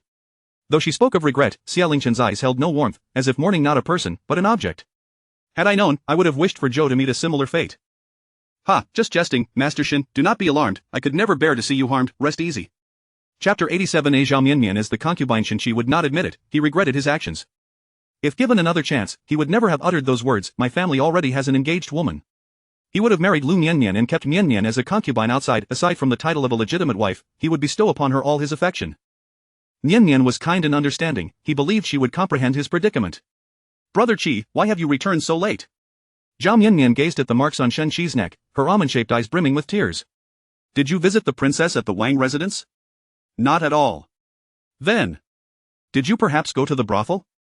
Zhao Mianmian lowered her gaze. Mianmian is not a jealous person. My companion, Xiang'er, is quite well behaved. Brother Qi, why not keep Xiang'er in the room to attend to you? I did not go to the brothel. Zhao Mianmian strained to catch a whiff, finding no scent of alcohol. I did not mean to blame you, Brother Qi. In the official world, one must inevitably engage in pretense, Mianmian understands. Shen Qi's expression darkened as Zhao Mianmian's lips quivered slightly as she said, Mianmian is only afraid that the women there are not virtuous. Please do not be angry, Brother Qi. Shen Qi raised his right hand, vigorously rubbing at the marks on his neck, his left hand clenched into a fist as Zhao Mianmian wiped her tears. Brother Qi, I know you are a person of great merit. I do not dare to hope to possess you entirely. I only wish to hold a place in your heart. After a long pause, the harshness in Shen Qi's gaze softened. Mianmian, I have wronged you. In my heart, there is only you as my wife, both in this life and the next. Then why, Brother Qi, must you forsake our engagement to marry the princess? Zhao Mianmian's eyes reddened. Mianmian, given the current circumstances, marrying Xie Zhao and becoming the 8th prince's son-in-law is the most prudent choice. I can only ask you to endure this injustice. Shen Qi also wished to marry another noble lady from the capital, someone kind-hearted and generous, ideally, a woman as talented as Liu Wei. But alas, Liu Wei had passed away. Furthermore, due to the influence of Qin Lu, no prominent families in the capital extended an olive branch to him. In the depths of night, as he lay awake, Shen Qi finally understood. His previous good-natured demeanor was merely a facade crafted by Qin Lu. His true nature was one of retribution, all a mere game. The Qin family had not been without its own grievances and yet they tarnished his reputation far and wide. Brother Qi, is the princess of the 8th prince easy to get along with? Easy to get along with? Humph, in his past life, after Xie Zhao entered society alongside the 8th prince and princess, she kept a harem of male lovers. Shen Qi's eyes filled with disdain. It was a scandalous affair, unbecoming of a lady. Each male lover had their own distinct charm, far exceeding those found in the Spring Breeze Pavilion. Simply put, it was lewd. Shen Qi was deeply worried that Xie Zhao would corrupt the innocent and kind Zhao Mianmian. Mianmian, do not enter the prince's residence. Xie Zhao was not an easy person to deal with, and Shen Qi felt a twinge of apprehension. Isn't the princess easy to get along with? I find that in Ning, the princess, has a very pleasant temperament, Zhao Mianmian said, a glimmer of greed flashing in her eyes at the thought of Ning's dowry. Those few boxes of exquisite adornments sparkled with pearls and gems. Surely, being a princess means a more opulent dowry than that of the eldest princess's residence. Could it be 128 or even 168 dowries? Would the treasures and gems surpass those of the minister's daughters? Brother Qi, I will be obedient. I won't provoke the princess, please trust me, alright? Tears glistened in Zhao Mianmian's eyes. Shen Qi's heart ached unbearably as he suddenly embraced Zhao Mianmian. Mianmian, how could I not trust you? My distrust lies with Xie Zhao. She is not a good person. You do not know. Never mind. Zhao Mianmian tilted her head back, crystalline tears sliding down her cheeks. Then what am I to do? Are you asking me to marry someone else? How could Mianmian ever marry another? My heart belongs solely to you, Brother Qi. Having tasted the finest delicacies, who would settle for plain porridge? Having witnessed the opulence of the capital, how could Zhao Mianmian bear to return to her humble origins and marry a common merchant? Her family was not a royal business, they were merely small traders. Her father was not Minister Liu, who would provide her with 108 dowries. Shen Qi lowered his head, kissing away the tears from Zhao Mianmian's eyes, his face etched with pain. Mianmian, how could I ever let you marry someone else? It is just that Xie Zhao is difficult to deal with, and I fear for your safety you must remain in the Zhao family, only then can I be at ease, rest assured. In my heart, you are my only wife. Zhao Mianmian understood, Shen Qi intended for her to be a concubine, a hidden concubine. How could she possibly agree to be a secret concubine? She was Shen Qi's betrothed. Brother Qi, are you asking me to be a concubine? Is it that the princess cannot tolerate me, or is it you who cannot accept me? If I become a concubine, our children will not bear the surname Shen. Shen Qi's heart ached profoundly. In both lives, he could not bear to see Zhao Mianmian as a concubine, yet Shen Qi felt a surge of panic as he tightly embraced the woman in his arms. In the Mingyue residence. 7 strips, Liu Mianmian looked at the 8th prince's wife opposite her, feeling quite speechless. Aunt, does your residence have nothing to attend to? The 8th prince's wife blinked. Your uncle has returned to his fief. I must stay here to manage Xie Zhao's wedding arrangements. In truth, the 8th prince had gone to the northern regions, to Qing County, merely stating he had returned to his fief. The 8th prince's wife, remaining in the prince's residence, clearly did not wish to be there. She could not fathom why. Mianmian, are you not welcoming your aunt? The 8th prince's wife raised an eyebrow. Aunt, that is an injustice. I merely fear to delay your important matters. Liu Mianmian shook her head that if she truly did not welcome her, she would not dare to say it aloud. She was not welcoming Xie Zhao, after all. Miss, the Princess Xie Zhao has arrived. Zijing entered expressionless. Wang Shi stood up, swiftly tidying the silver on the table. Aunt, Mianmian still has accounts to settle, so I shall return to my own courtyard. Upon hearing that Xie Zhao had arrived, the 8th prince's wife's expression grew cold. Be careful along the way. Careful, right, Wang Shi touched her own plump form. Thank you for your concern, Aunt, I shall. Allowing the wind to tie her cloak, she hastily left without fastening her hat, lifting her skirts as she went. Xie Zhao entered Mingyue residence with a frosty expression. Mother, was that Wang Shi chased by a dog? Why is she running so fast? Such an apt description of the princess, Liu Mianmian nodded. Isn't that just like you, biting anyone you encounter? The 8th prince's wife observed Haitang and Zijing tidying up the horse harnesses. There was a palpable silence. Wait, what is this horse harness made of? Bring it to me to see. It is actually made of Hatian jade. Xie Zhao's jealousy flared. Each piece of the set consisted of the finest Hatian jade. This was all royal property. She was the only royal girl, how could it be given to a concubine? With a sour tone, she remarked, cousin is too indulgent with you, Liu Mianmian, you've truly soared to great heights, no wonder you forsake the title of principal wife to become a concubine. Xie Zhao, silence yourself. The 8th prince's wife bellowed. Mother, I have not spoken falsely. Liu Mianmian lifted her teacup. Forgive me, princess. This is my dowry. I do not need to soar to great heights. I am already a phoenix, wealthy. Haitang suddenly flung open a window, allowing the cold wind to sweep in, hitting Xie Zhao's face.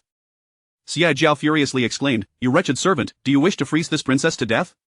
Haitang pinched her nose. There seems to be a stinky tofu spirit in this room. The servant merely wishes to air it out. Chapter 88. Lady Zhao, this county princess is your little sister-in-law, Xie Zhao declared, pointing at the display case. That exquisite treasured glazed pagoda shall be my dowry. Liu Mianmian, her gaze fixed on the ground, chose to ignore her. What are you looking at? This county princess is speaking to you.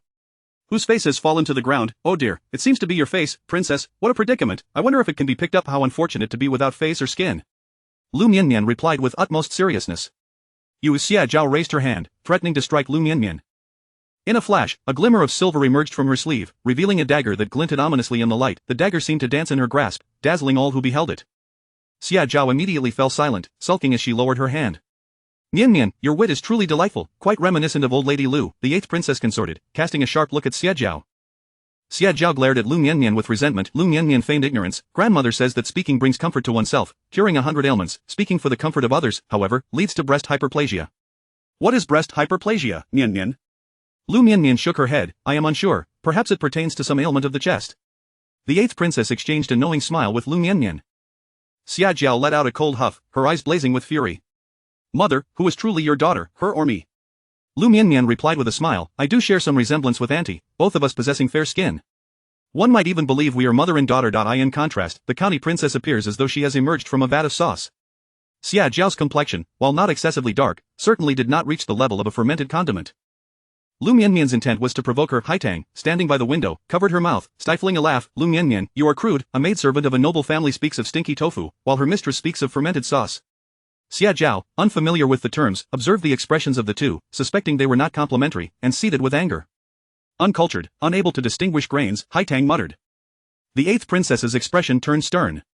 Xie Zhao, mind your words. Stinky tofu and fermented sauce are both common foods enjoyed by ordinary folk. I and your father have partaken of them in our fief as well. Hearing the princess speak in favor of Liu Mianmian only fueled Xie Zhao's anger. She pointed to the 8 treasured glazed pagoda. That, I want it. That is a royal gift from His Majesty, my dowry. Came the implication that it could not be given to her. Xie Zhao stamped her foot. If it is bestowed by the emperor, it belongs to the royal family. I am the only girl of the royal bloodline. You must give it to me. Such reasoning was truly unique. Liu Mianmian noted, having gained insight to in her past life, Xie Zhao had been taken to the fief by the 8th prince and his wife after the new year. She had married there, for no noble family dared to wed Xie Zhao in the capital. The common families who wished to marry her were beneath her notice. In this life, due to the 8th prince and his wife questioning Xie Zhao's identity, stemming from her engagement with Shenqi, Xie Zhao remained in the capital. Liu Mianmian realized that Xie Zhao was not only indiscreet but also possessive. Truly a mad dog, everything royal belongs to her. Liu Mianmian lifted her teacup, blowing away the froth upon its surface, and spoke languidly, tomorrow I shall enter the palace to inform Father Emperor that the throne is also yours. If the royal family has only you, then it is all yours. Slap, Xie Zhao, be silent. The 8th princess was seething with rage. Xie Zhao, covering her face, was taken aback by Liu Mianmian's words, stunned by her mother's slap. Mianmian, I shall ensure she receives proper discipline upon our return, the 8th princess promised. I bid you farewell, 8th aunt. Liu Mianmian rose and performed a curtsy. Let us gather again on another day. The 8th princess assisted Liu Mianmian to her feet, giving her hand a gentle pat. Then, with a commanding tone, she declared, someone, take the county princess back to the estate, and send her wet nurse to the village. Yes, your highness, replied a matron beside the 8th princess. Before Xie Zhao could react, her arm was twisted, and a cloth was stuffed into her mouth. Wu, take her away. The 8th princess's demeanor was cold. She could accept that Xie Zhao was not her child, but she would not permit Xie Zhao to bring disaster upon the royal household. As darkness fell, is this still sour? How about this? Xie Lingyuan pressed Liu Mianmian's shoulders. This is not sour at all. Hey, you, Liu Mianmian glared at Xie Lingyuan, you rogue. A suspicious blush crept upon her cheeks. Xie Lingyuan, having succeeded, grinned foolishly. Did Xie Zhao anger you? Your husband shall seek revenge for you. Liu Mianmian shook her head. I find Xie Zhao to be quite angry. I, on the other hand, am not too affected. Xie Lingyuan's brow furrowed in contemplation. That scholar Shen possesses some strange secrets, does he not? Now that he is aligned with the 8th prince, do you think he knows that Xie Zhao is an impostor? Uncertain. In her past life, Ruishue might have perished in the heavenly realm. Liu Mianmian had never met Ruishue, and the 8th princess certainly had not. No one doubted Xie Zhao's identity. Xie Zhao had been living comfortably with her paramour, Shen. She certainly had no inkling that Xie Zhao was a false princess. Let us depart. Liu Mianmian raised an eyebrow. Depart? Xie Lingyuan appeared puzzled, but then nodded. Let us go. In the palace, the emperor rubbed his temples. Why are you two not at home resting, but here in the palace? Xie Lingyuan wore a foolish smile, reminiscent of a simpleton from a wealthy family. Son missed father, so I came to the palace. What reason could there be? One must heed the words of the ancestors. Attitude determines success or failure. I too, Liu Mianmian added with a sweet smile. The emperor observed the two's brazen demeanor and, surprisingly, found his headache lessening. Is there something you wish to discuss? Your Majesty, today Sister Xie Zhao visited our residence, expressing desire for the 8 treasure-glazed pagoda as her dowry. The 8 treasure-glazed pagoda? The emperor frowned. She possesses quite the discerning eye. His tone carried a hint of displeasure. Xie Lingyuan chuckled. Indeed, Mianmian is reluctant to part with it, crying as if heartbroken. Liu Mianmian theatrically produced a handkerchief, dabbing at the corners of her eyes, reddening them further. Xie Lingyuan continued, we pondered long and hard, and could only come to ask Father Emperor. Surely, Father has plenty of treasures and does not cherish wealth as Mianmian does. Grant Xie Zhao one, to spare Mianmian from her covetous gaze. The emperor's expression darkened. A county princess coveting his daughter-in-law's possessions, how delightful. This county princess may not even be genuine. Reflecting on Ruishue's fate, the old emperor felt another headache brewing. Xiang Wang, the royal family was utterly filthy. Dishing, issue a decree proclaiming Xie Zhao's arrogance and lack of royal decorum. She shall be demoted to a county lady. Chapter 89 of the past. Xie Zhao felt as if the sky was about to fall. After flaunting around the Qin she awoke to find herself transformed into a county princess. There is no need for the county princess to worry. When the Princess of Anning married, she was conferred the title of a noble lady. When you marry, your highness, the emperor will surely bestow upon you the title of noble lady once more, a maid advised, glancing at the scattered fragments on the floor. Your highness, consider this, you were already a noble lady before. When you wed, will you be made a princess? Then Xinzhuang Yuan would be a prince consort, and in our great dynasty, the prince consorts merely hold honorary positions. Wouldn't that be a disservice to Lord Xin, wasting his extraordinary talents? He would live a life devoid of joy, would you not agree, your highness? This is the emperor's heartfelt consideration. I have heard that cousin San and Liu Mianmian have entered the palace. She wouldn't be speaking ill of me, would she? Xie Zhao felt a chill run down her spine, gritting her teeth in anger. That little wretch Liu Mianmian is always reporting that wretched Wang is utterly useless, unable to keep a mere side consort in check. The thought of having to pay respects to that merchant girl from the Wang family in the future makes my blood boil. That Liu Mianmian, no matter how one looks at it, is still a legitimate daughter of the Liu family. What is Wang Ying, a merchant's daughter with an exiled father? How can this county princess be expected to pay her respects? Just thinking about it infuriates me. Xie Zhao's countenance twisted in rage. The little maid trembled and mustered the courage to console her. Your highness, the Qin Wanfei lacks support from her maternal family. Her position as the primary consort is unstable. I believe it won't be long before she is ousted from that position. You need not worry. Minister Liu will certainly not allow his legitimate daughter to become a concubine. The Liu family's young lady will eventually be elevated. The thought of Liu Mianmian as the primary consort filled Xie Zhao with disdain. Humph. This county princess does not wish to kneel before anyone. Why is my father not the emperor? Xie Zhao pouted.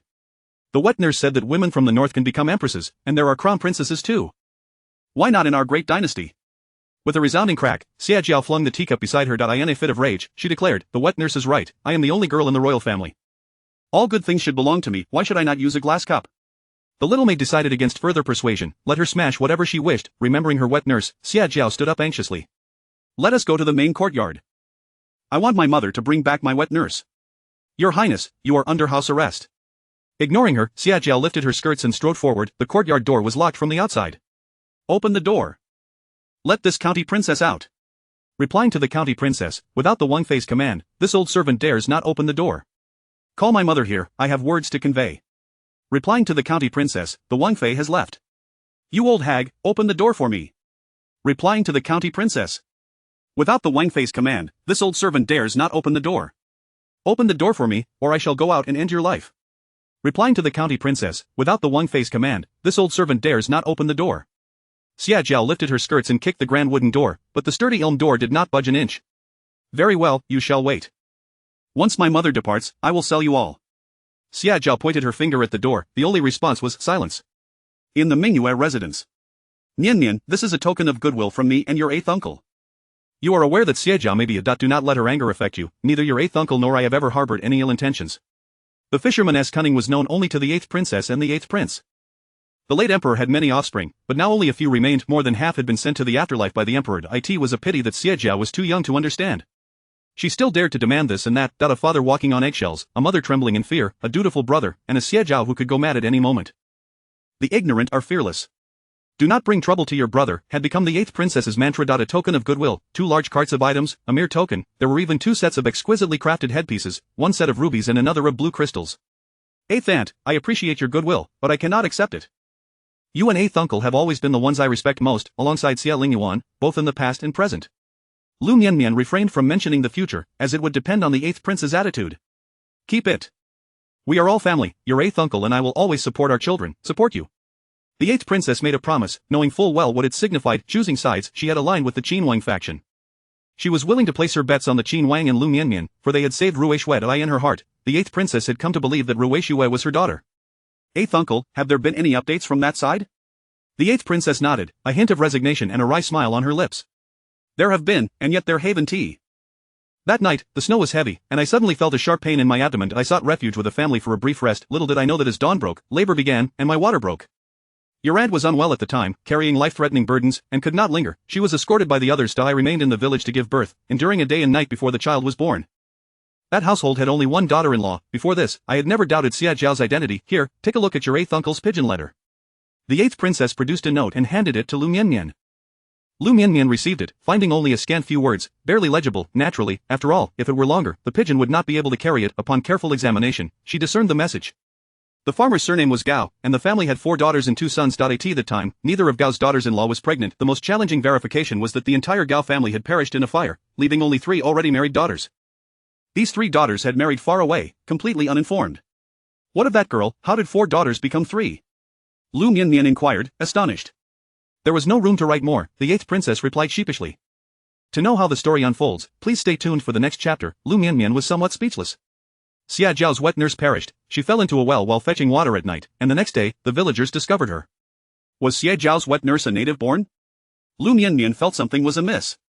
Not at all. She was found in Lin County. After I gave birth, I rested for 2 days at that farmer's home. Your 8th uncle had settled your aunt and then brought people to fetch me.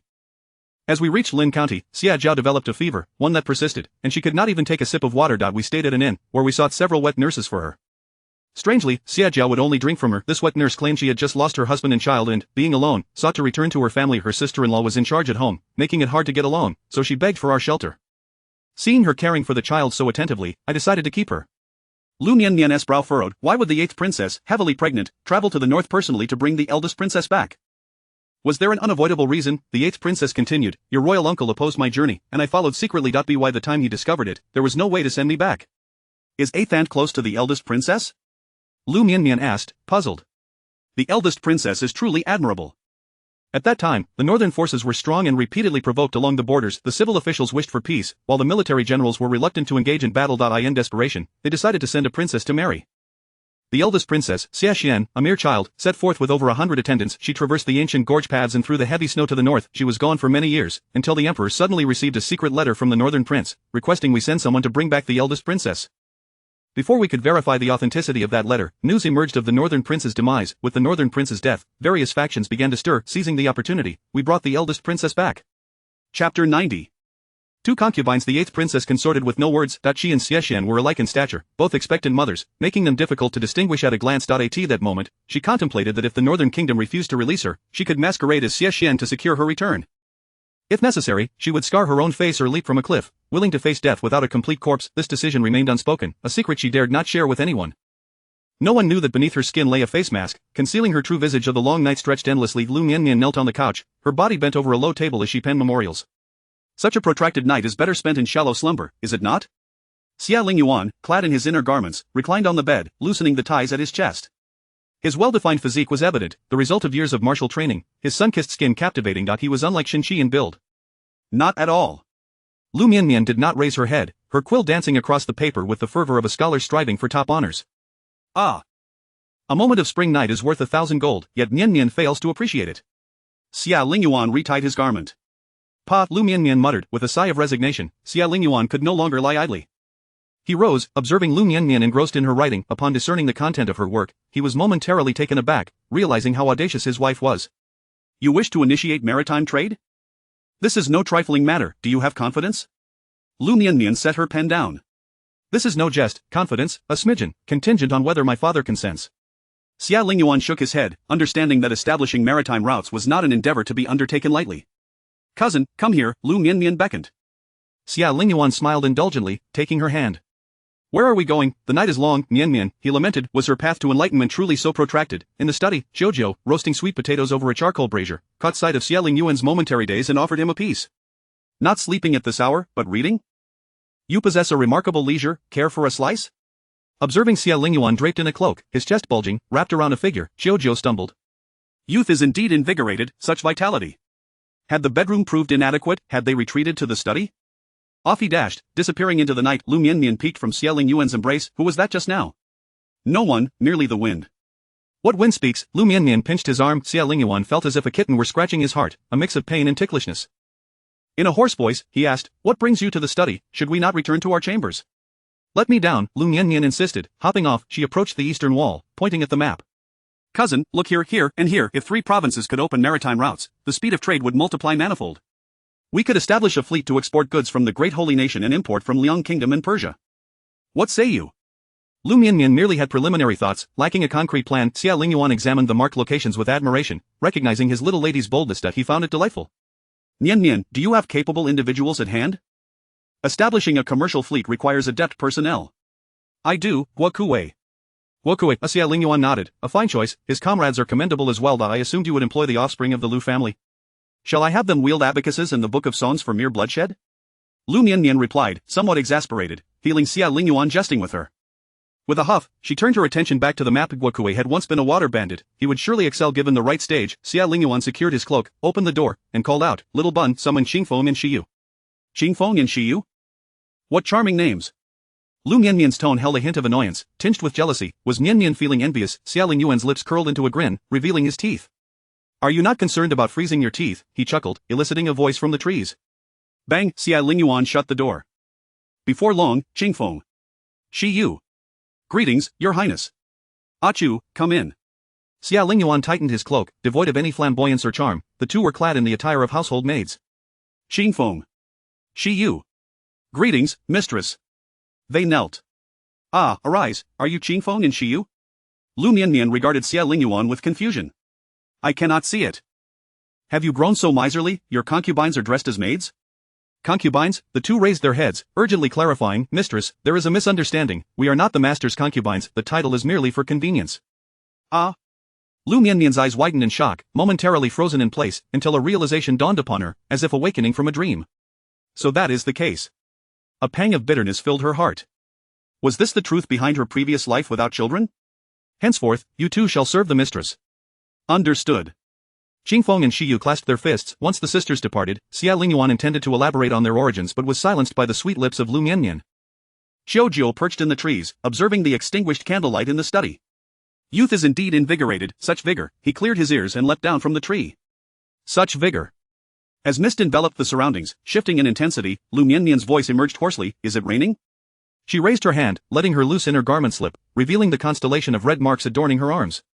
From her bed, she retrieved a palm-sized bronze mirror. The reflection revealed a woman of flawless skin, eyes like autumn waters, her gaze imbued with spring essence, her lips slightly swollen, exuding an indescribable allure. Marks dotted her neck as well. Fortunately, it is not summer, otherwise, I would be utterly embarrassed to face the world. Liu Mianmian tightened the ties of her garment. Miss, you are awake. Haitang inquired softly. What hour is it? It is the hour of Shun. Haitang drew back the curtains of the bed. Miss, bird's nest porridge. Xie, expressionless, placed a bowl of porridge upon the low table. With a single motion, she lifted both the table and bowl to the bed. Miss, allow me to feed you. Liu Mianmian shook her head, taking the spoon. I merely overslept, I am not incapacitated. After 2 spoonfuls, her arms ached, and she revealed her fatigue. You will feed me, her cheeks flushed. Very well. Haitang cheerfully accepted the spoon. After finishing the bowl of porridge, Haitang asked, Miss, would you like more? No more, take it away. Where is the prince? Why did you not wake me? Haitang chuckled. The prince left at dawn. Little Bun mentioned that the emperor has summoned him to court daily henceforth. The prince was in such a rush that he left without fastening his belt, dressing on the run. He even forgot his cloak, which was brought to him by Qiujio. Haitang, why did you not awaken me? The prince instructed us not to disturb you, wishing for you to rest longer. Haitang sighed. I too wish to rouse the Mississippi. The prince is quite amusing. Alas, I missed it. I did not witness his folly. Liu Mianmian sighed. Next time, be sure to rouse me. Xie returned the bowl and low table to the couch. Chapter 91 Thoughts. Meow, meow, meow, meow, meow, meow. Meow, the rain has arrived, and everything begins to awaken. The nearby wild cats are particularly restless. Shouyue, what do you think the young lady is pondering? Xiushuang extinguished the candlelight. Shouyue was at a loss as well. I in the Liu residence, they were undoubtedly esteemed maids, but now at the Qin Wangfu, they couldn't even enter the inner chamber of Mingyue. In a hushed voice, she asked, Xiushuang, do you wish to become the prince's concubine? Xiushuang's eyes widened. Did she not wish for it? No.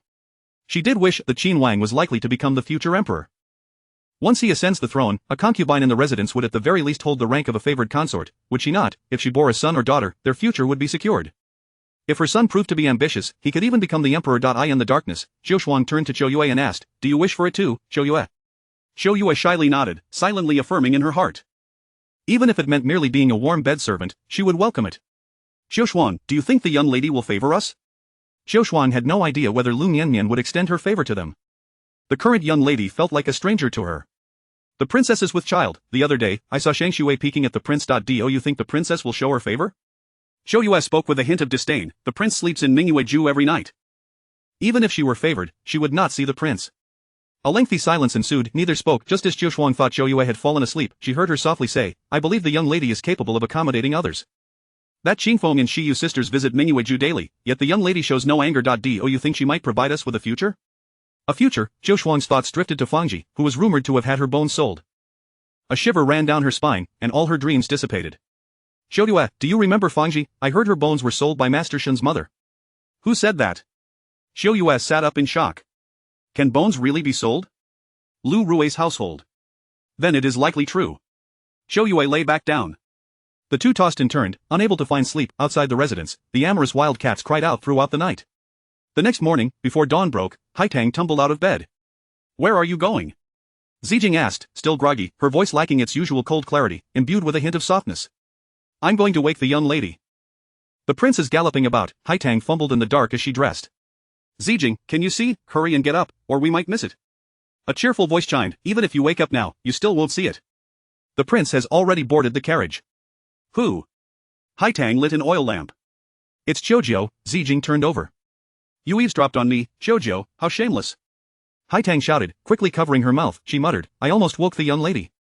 Haitang extinguished the lamp and returned to bed. Xie, how could he hear me when I spoke so softly? The only response was Xie's soft snoring.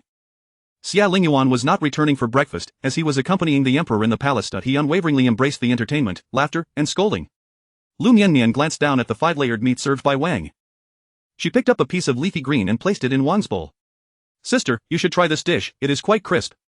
In truth, it was not crisp at all. The vegetable had been stored in the ice cellar since last autumn. Once thawed, it lost its original freshness. In this transitional season, such a small handful of greens could fetch a silver or 2. Wang was exceedingly reluctant to set down the crystal pork knuckle, begrudgingly picking up the leafy greens and placing them in her mouth. She swallowed with a grimace, crisp. Rinsing her mouth with the crystal pork knuckle, she finally found the taste agreeable. Liu Mianmian chuckled, Sister, it seems you do not enjoy meat. Could it be that you are unwell? It turned out, in her previous life, Wang was rather thin. Wang did not quite catch what Liu Mianmian said, hastily grabbing a lion's head meatball. Sui Feng, come quickly, today's lion's head is exceptionally delicious. Upon hearing lion's head and exceptionally delicious, Sui Feng immediately opened her mouth and bit into the lion's head on Wang's chopsticks. The fist-sized meatball was devoured in just a few bites. It is delicious, she sighed in satisfaction. Wang observed Sui Feng eating the lion's head, saying, with the funds from the household, I purchased several farms on the outskirts of the city.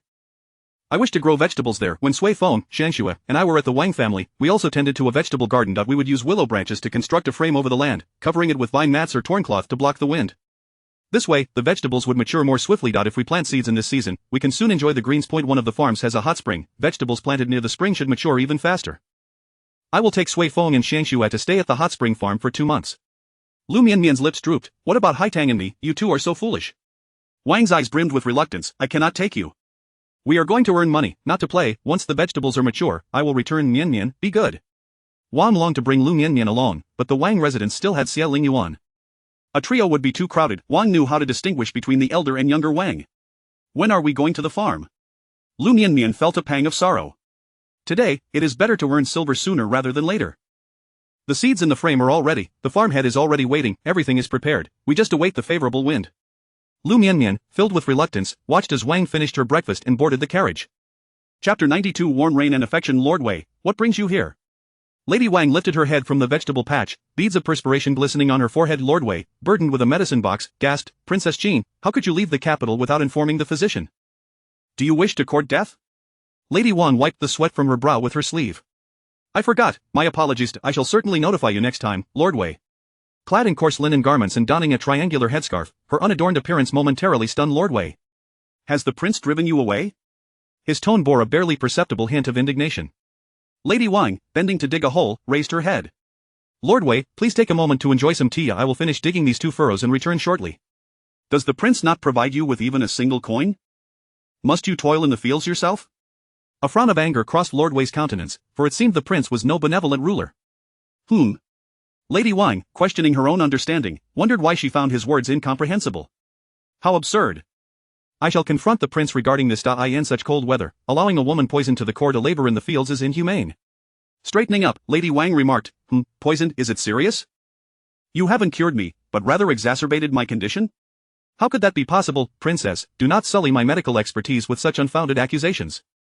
This statement, however, resonated with Lady Wang. She patted her chest. As long as it isn't serious, that's a relief. You nearly frightened me to death. Only then did Lord Wei notice that the princess's belly had shrunk. 5 months had become 3. Princess, you seem to have lost weight?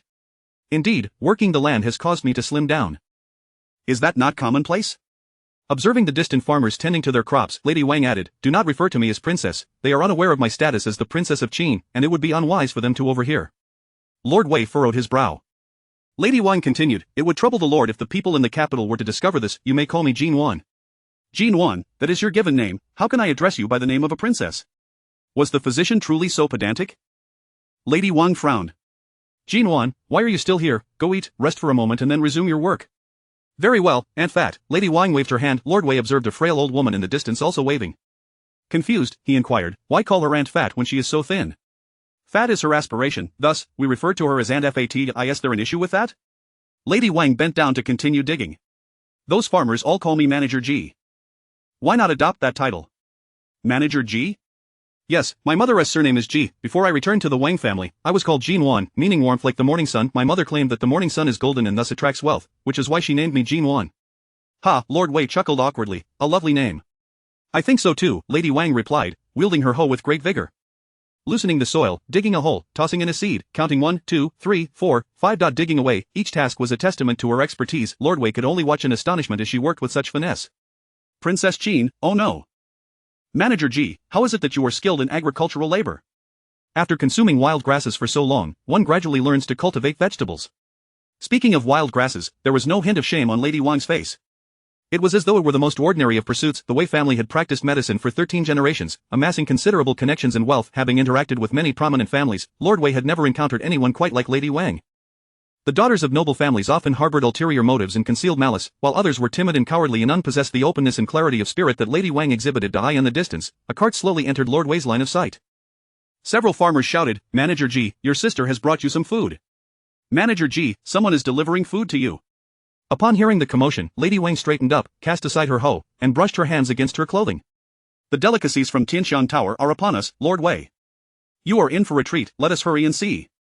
After taking a few steps, she rushed back to retrieve her hoe. Come on, it is time for lunch, why are you just sitting there? Are your legs numb? Lady Wang extended her hand, and inexplicably, Lord Wei reached out as well. She grasped his hand firmly and pulled him up. Stand up and stomp your feet, soon enough, the numbness will fade. Lord Wei's hand was soft and pale, with distinctly delicate bones, while Lady Wang's hand was plump yet strong, with calluses at her fingertips and joints. Without hesitation, Lady Wang released his hand. Hurry along, let us see what Mianmian has brought for me. Lord Wei hurried after her. Princess. Manager G, one must be cautious with the opposite sex. How can you so casually extend your hand to a stranger? This shall be the only time, it must not happen again. The prince is already displeased and has sent you to the countryside. If you continue this way, what will become of you? What nonsense! Lady Wang questioned her own understanding, perplexed by his words. My mother passed away early and never taught me such caution. She was only concerned with my having enough to eat. I apologize, Lord Wei, please convey my regrets to your wife. I inadvertently held your hand. With the hoe slung over her shoulder, she sped off, hurrying away from a physician who seemed as preachy as the eldest son of the Liu family. Lord Wei followed suit. That is not my intention, I merely wish to advise you to refrain from grasping the hands of others in the future. All right, yes, thank you for the reminder, Lord Wei. As the cart drew ever closer, Lady Wang quickened her pace. If you encounter any difficulties, do not hesitate to share them with me. Lord Wei extracted his money pouch, forcefully pressing it into Lady Wang's hands. She nearly dropped her hoe in surprise to examining the pouch's texture. She exclaimed, you carry silver notes when you go out, so much, is being a physician so lucrative? Oh, it is manageable, I rarely find myself in need of money. Lady Wang tossed the pouch back. I do not need it. I have my own funds. She managed the prince's household, after all. You have your own funds yet you toil in the fields? Lord Wei was incredulous. He had never seen a matriarch who labored in the fields, let alone a princess. Take it. You should keep it. Lord Wei persisted in offering the silver. Thank you for your kind intentions, but please keep it for your wife to buy some hairpins. Lady Wang halted her steps and threw it back once more. I have no wife, thus I need not purchase hairpins. Just accept it. He returned it yet again. Then save it for drinking, I truly have no use for it. I do not drink, alcohol is harmful to one's health, I never partake. Oh, then just save it. What if you wish to drink in the future? Lady Wang still refused. You have been sent to the countryside, yet you remain so obstinate, just look at how thin you have become. Lady Wang patted her slightly plump figure, I have indeed lost weight. I must replenish myself. The cart came to a halt, and a figure leaped down, clutching an account book and an abacus. It was the accountant from Tianshan Tower, running while calling out, Manager G. I have brought your meal, there is fragrant crispy duck, crystal pork knuckles, 8 treasure chicken, and desserts, glutinous rice balls, hibiscus cake, radish cake, and osmanthus pastries. Chapter 93 Vast Mountains and Rivers. Madame Kong, congratulations. Young Master Kong has wed a virtuous wife, and you must feel considerably lighter now that someone is managing things. Liu Mianmian spoke with the tone of an elder, gazing at the delicate young lady before her, embodying the demeanor of a senior figure. Madame Kong was momentarily taken aback. Princess Liu, may you be well. Madame Kong, you are too kind. Today, the princess is unwell and unable to attend your son's wedding banquet. I hope you will forgive her absence. It is sufficient that the princess is here. It is enough that the princess has arrived, I understand her condition. As she beheld the sea of crimson silk, Liu Mianmian felt as though her heart had been shattered by a sharp blade. The pain was unbearable. The woman, who had once donned red attire and now wore armor, was her closest friend, her childhood companion. To think she had been so callously betrayed. Well, it is often said that establishing a family leads to transformation. I hope young Master Kong can truly amend his ways after marriage. After all, your household's garden is rather modest. Madame Kong recognized the indignation in Liu Mianmian's words. She had watched this young girl grow up, who had befriended Yue Wei since childhood. How could she not be incensed? Madame Kong herself felt anger welling within her. Yet, on this auspicious day, Liu Mianmian's remarks made her expression grow slightly colder. Unable to restrain herself, she retorted, alas, such a fine girl as Yue Wei, and now she is gone without a trace.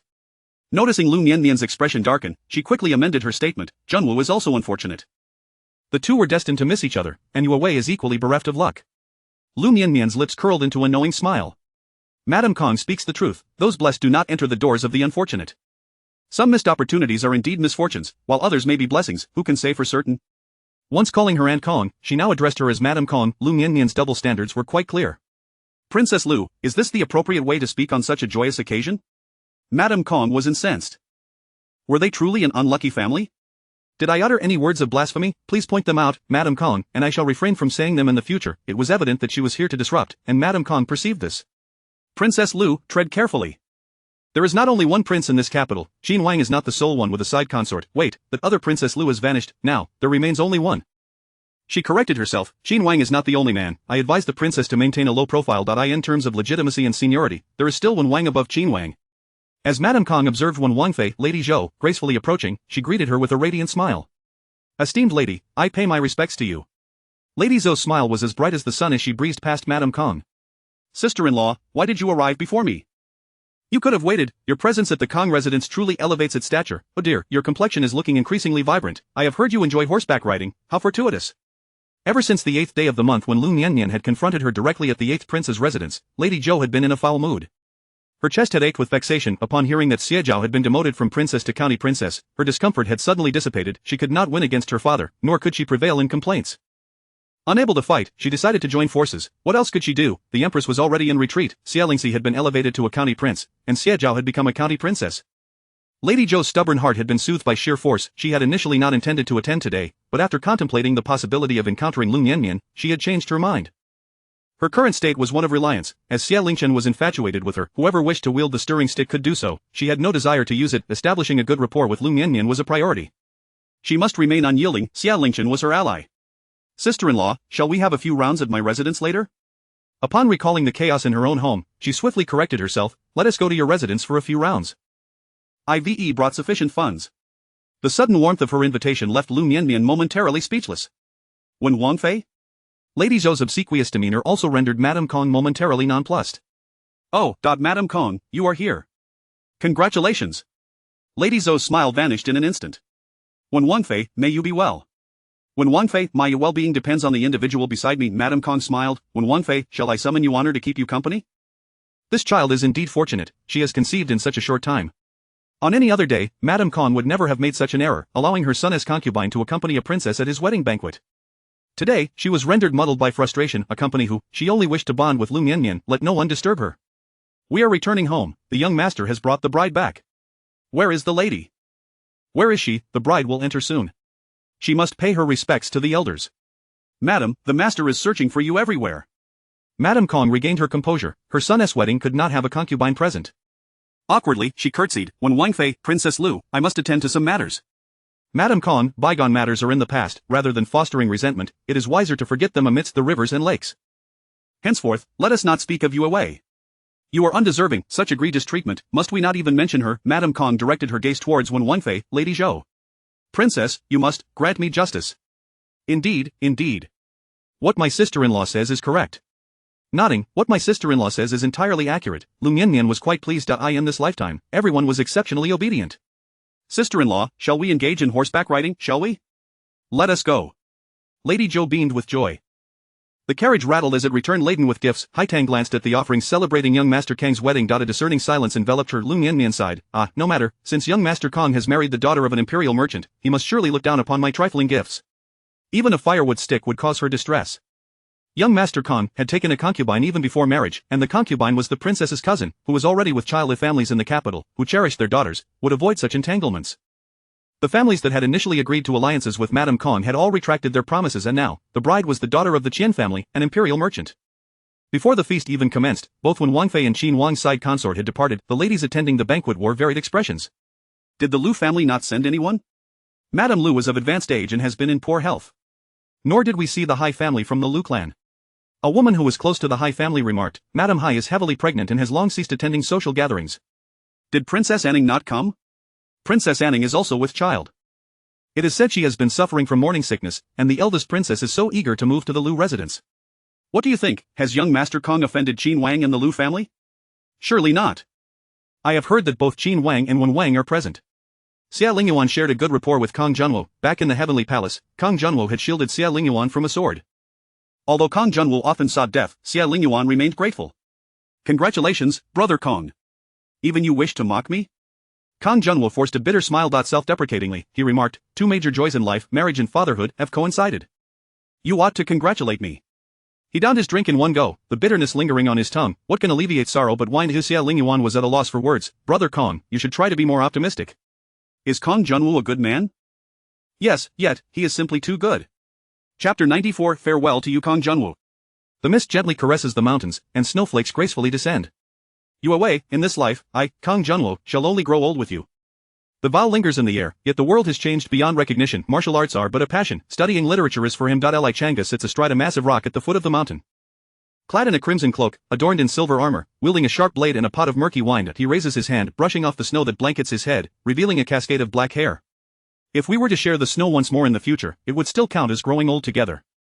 Ha, Li Changa, you truly are sentimental. He tilts his head back and drains the wine from the pot. Li Changa, are you drinking without me? Are we not brothers? The young man's silhouette is tall, draped in a pristine white feather cloak untouched by dust. Adorned with a jade hairpin, his countenance is handsome, as if he is untainted by the mundane world. He stands leisurely amidst the snowy landscape. Get lost, the farther the better. Li Changa stands up. The youth clutches his chest, his lips suddenly paling. Medicine, Li Changa strides past the boy without pausing. Go trick your father, I'm not your father. Bang, damn it, Duan Changsheng. Li Changa rushes back, pulling the youth, still clad in the white feather cloak, from the snow. Hee, you fell for it, didn't you?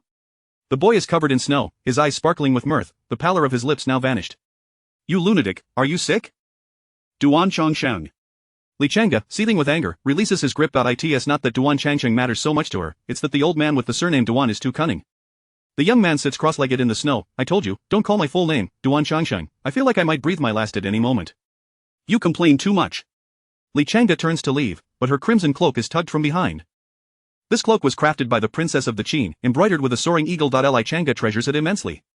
Let go. I want tea. Duan Changsheng, release me. Not a chance. Li Changa, help me up, my legs are numb. What a big man, why are you being so dramatic? If you're not dead, get up by yourself. Duan Changsheng's lips gradually lose their color, and Li Changa, forced by his silver authority, extends her hand. Hurry up. The boy's hand is chillingly cold. Hiss, so cold. Li Changa, your hand is quite warm. The youth is pulled up, and Li Changa withdraws her hand. With your condition, you shouldn't be wandering around. Be careful not to freeze to death. Are you concerned about me, General Li? Duan Changsheng raises an eyebrow, a fleeting smile gracing his otherwise cool features. I'm worried you'll freeze to death on the ice, and your father will send us to collect your body. Li Changa lifts her foot to leave, only to be grasped by her sleeve again. What now? Li Changa's brows furrow slightly, irritation evident. My legs are numb, really numb. General Li, help me a bit. The boy grins playfully, yet there is no trace of mirth in his eyes. Life is but a play. He is the finest performer, and Li Changa finds him utterly insincere. I can't help you. You can slowly make your way back. 500 taels, carry me to the barracks. Duan Changsheng states in a matter-of-fact tone, uttering words worth their weight in gold. Li Changa had never imagined that 500 taels could be so easily earned. 1,000 taels, and prepare me a pot of hot water. 1,500 taels in the capital could buy a respectable residence or a jade bracelet. Yet on the frontier, it could mean meat for many soldiers' bowls or a hot bowl of stew during the bitter cold. Ah, Master Duan, please take care. Li Changa extends her arm, positioning herself like a sycophant in the palace. Very obedient. A hint of a smile appears on the youth's cold visage. Duan Changsheng's quarters are spacious, with ample charcoal fires. We've arrived, let us settle the bill. Li Changa assists him onto the bed. The bed, draped in a full tiger skin, contrasts sharply with the frail youth dressed in a white feather cloak. The delicate and weakened young man possesses an inexplicable allure. Duan Changsheng, I suggest you change your bedding. Li Changa kindly advises. The frail youth pats the tiger skin beneath him. That old fool must have heard someone say that tiger skin wards off evil. Even the yin and yang messengers fear. Li Changa crosses her arms and scoffs. Your father is deceiving you. The king of hell will claim you by the third watch, leaving no one to linger until the fifth. Young Master Duan, I advise you to return home and stop experiencing life here. This place is not suitable for you. The border will become turbulent come spring. Duan Changsheng lies weakly on the tiger skin. Boil water. All right. Money speaks volumes. Li Changa takes a copper kettle outside, scoops up a piece of clean snow, and places it in the kettle. Upon returning, she finds Duan Changsheng seated cross-legged on the tiger skin bed, a low table before him. On the table lies a chessboard, half a game still in progress. Seeing Li Changa enter, Duan Changsheng gathers the white pieces into the box. Li Changa, let us play a game. I can't. After placing the copper kettle on the stove, Li Changa extends her hand. 1,500 taels. Duan Changsheng dumps the black pieces into the box. Do you want 1,500 taels, or do you want meat? Meat. Winter is treacherous, with supplies scarce. Fresh meat is enough to make Li Changa weep with desire. Liu Mianmian wrote that the princess plans to form a trading caravan, and soon Li Changa would be able to feast on meat and vegetables every day. Liu Mianmian also mentioned that the princess is growing vegetables, reflecting on her past friend. A tender smile graces the corners of Li Changa's eyes. Play a game with me. If you win, I'll give you meat. Duan Changsheng holds the white pieces. All right. Li Changa swallows hard. Today's the day Kong Junwo marries, yet she, ungrateful, can only think of meat, crystal pork knuckles, for happiness meatballs, fragrant crispy duck, 8 treasure chicken. Upon her return to the capital, she must team up with the princess for meals. An hour passes. Li Changa wipes the sweat from her brow. I lost, give me the money. What money? Duan Changsheng raises an eyebrow. 1,500 taels, the fare for bringing you back. Didn't you exchange that for meat? Duan Changsheng, with his pale and slightly translucent hand, rests his chin and inquires. Then give me the meat. Meat? You just lost it. His fair fingers point to the chessboard. You lost half a piece. General Li wouldn't be so dishonest, would she? Fine, very well, I'll trust you again. I must be a pig. Li Changa swallows hard, craving pork, fresh pork wontons, dumplings, all of it. She is not picky. Let us play another round. If you win, the 1,500 taels for meat still stands. And if I lose? Li Changa feels frustrated. Cough cough. Changsheng was merely fortunate earlier. Does General Li fear a mere dying man? Speak plainly. Li Changa grits her teeth. Promise me a small favor. What favor? Li Changa frowns. Boiling water, fetching water, that sort of thing. The youth's gaze flickers. All right. Hello? Hello, our little General Li's official match has arrived. Chapter 95. Wontons no more, Li Changa declared, as the sky darkened, tossing the chess piece back into the box. I have lost. An entire afternoon spent in defeat. Li Changa scoffed, the foremost talented woman in the capital. Ha, not a single game won. With skills in the arts, chess can be dismissed. Quite the bluntness, Duan Changsheng remarked, reclining on the tiger skin cushion, toying with the chess piece, his eyebrow raised. General Li, truly one of a kind. To be so ruthless as to mock oneself. TSK, I take my leave, she announced, donning her cloak and grasping her sword. With a fist salute, she repeated, farewell. Pork, farewell. As she turned, her movements appeared lackluster. She was reluctant to admit her cravings, for she had never been one to indulge excessively in culinary delights. Fine flour, pork, and green rice. It was all Wang Ying's fault for writing to her, half a page filled with descriptions of food. A youthful voice, barely concealing a hint of amusement, inquired, Wontons, are you interested? Conditions. Li Changa did not turn her head, suspecting ill intentions akin to a weasel wishing a hen good fortune. In her eyes, Duan Changsheng was no paragon of virtue. Just a bowl of wontons. Does General Li dare not partake, afraid I may poison you? Duan Changsheng lamented, feigning heartbreak. Truly disheartening for a brother. I'll eat, she replied defiantly, even if it were poisoned. Li Changa removed her cloak once more, crossing her legs atop the stool, exuding a decidedly masculine demeanor. I cannot cook. Duan Changsheng shed his cloak, revealing a moon-white brocade robe embroidered with cranes poised for flight, a jeweled belt cinching his waist. Martial artists do not concern themselves with trifles. I understand. Yet such a notion held no relevance to her martial pursuits. Li Changa had never contemplated the day she would prepare a meal. She had never learned how no matron would deign to toil over a stove, merely a charade. With a cook at home, there was no need for her to lift a finger. Li Changa had mastered music, chess, literature, and painting, managing household accounts, dealing with the stewards rather than pots and pans. Duan Changsheng rose, retrieving a bag of flour from a box made of golden nanmu. He then produced a palm-sized piece of meat from seemingly nowhere, followed by a handful of greenery from a flower pot. Are you certain your flowers are edible and not poisonous? Young Master Duan, not all green plants are safe for consumption. This is daffodil. Li Changa's voice tinged with anxiety. It appeared she would not be enjoying wontons after all. Daffodils are toxic, are they not? In autumn, a new recruit under her command had picked an unknown fruit on the mountainside. After consuming it, he nearly met his demise. The refined youth chuckled softly. General, this is garlic chives. Garlic chives? Onions, ginger, and garlic are pungent. Excessive consumption leads to unpleasantness, something noble women would seldom indulge in. Can you chop meat, General Li? Li Changa honestly shook her head. She could kill, but did that count as butchering the meat of northern barbarians? Duan Changsheng placed the meat and garlic chives on the table. Would you be so kind as to chop it up, Brother Changa? Li Changa pointed to her sword. It has only ever slain men, stained with the blood of enemies. Does young Master Duan not mind? As the blade was drawn, a glint of cold light flashed. I have heard that the blood of barbarians enhances virility. I do not mind, Duan Changsheng replied with a feigned seriousness. I do. She had finally acquired meat. She did not wish for it to be tainted. Barbarians could be slain, but their blood was not for drinking. Duan Changsheng scrutinized Li Changa before retrieving a dagger, a gem-encrusted dagger, adorned with rubies, sapphires, and emeralds, any of which could adorn a hairpin. One dagger could embellish an entire set of headpieces. Use this, he casually placed the dagger on the table. Quite the display. Everyone in the capital spoke of the Duan family's wealth rivaling nations. Many speculated that the Duan family were descendants of the Gongshu clan. The current Minister of Works bears the surname Duan. With a swift motion, the dagger gleamed, slicing the semi-frozen meat effortlessly in half. Li Changa drew her own dagger from her boot. With a mere flick, her dagger shattered. It sliced through iron as if it were clay, leaving no trace upon the table. The Duan Changsheng mixed the flour with warm water, resuming his seat on the tiger skin cushion, propping his chin on his hand. Envious, are we? Not for outsiders. The Duan family's craftsmanship is undoubtedly exquisite. Li Changa felt a pang of envy as she caressed her sword. A fine blade chopped meat with remarkable speed. Before long, she had a basin filled with minced meat. Mixed with chopped garlic chives, it created the most delightful color. Slurp. Duan Changsheng produced a brocade pouch from which he extracted over 20 glass vials, each only the length of a fingertip. After sniffing each one and selecting 5 or 6, he sprinkled them into the minced meat. Are you not concerned I might poison you? This is top-quality poison, painless. How troublesome. Li Chang's focus remained on the meat mixture, disinterested in his idle chatter. Ahem, this truly is poison.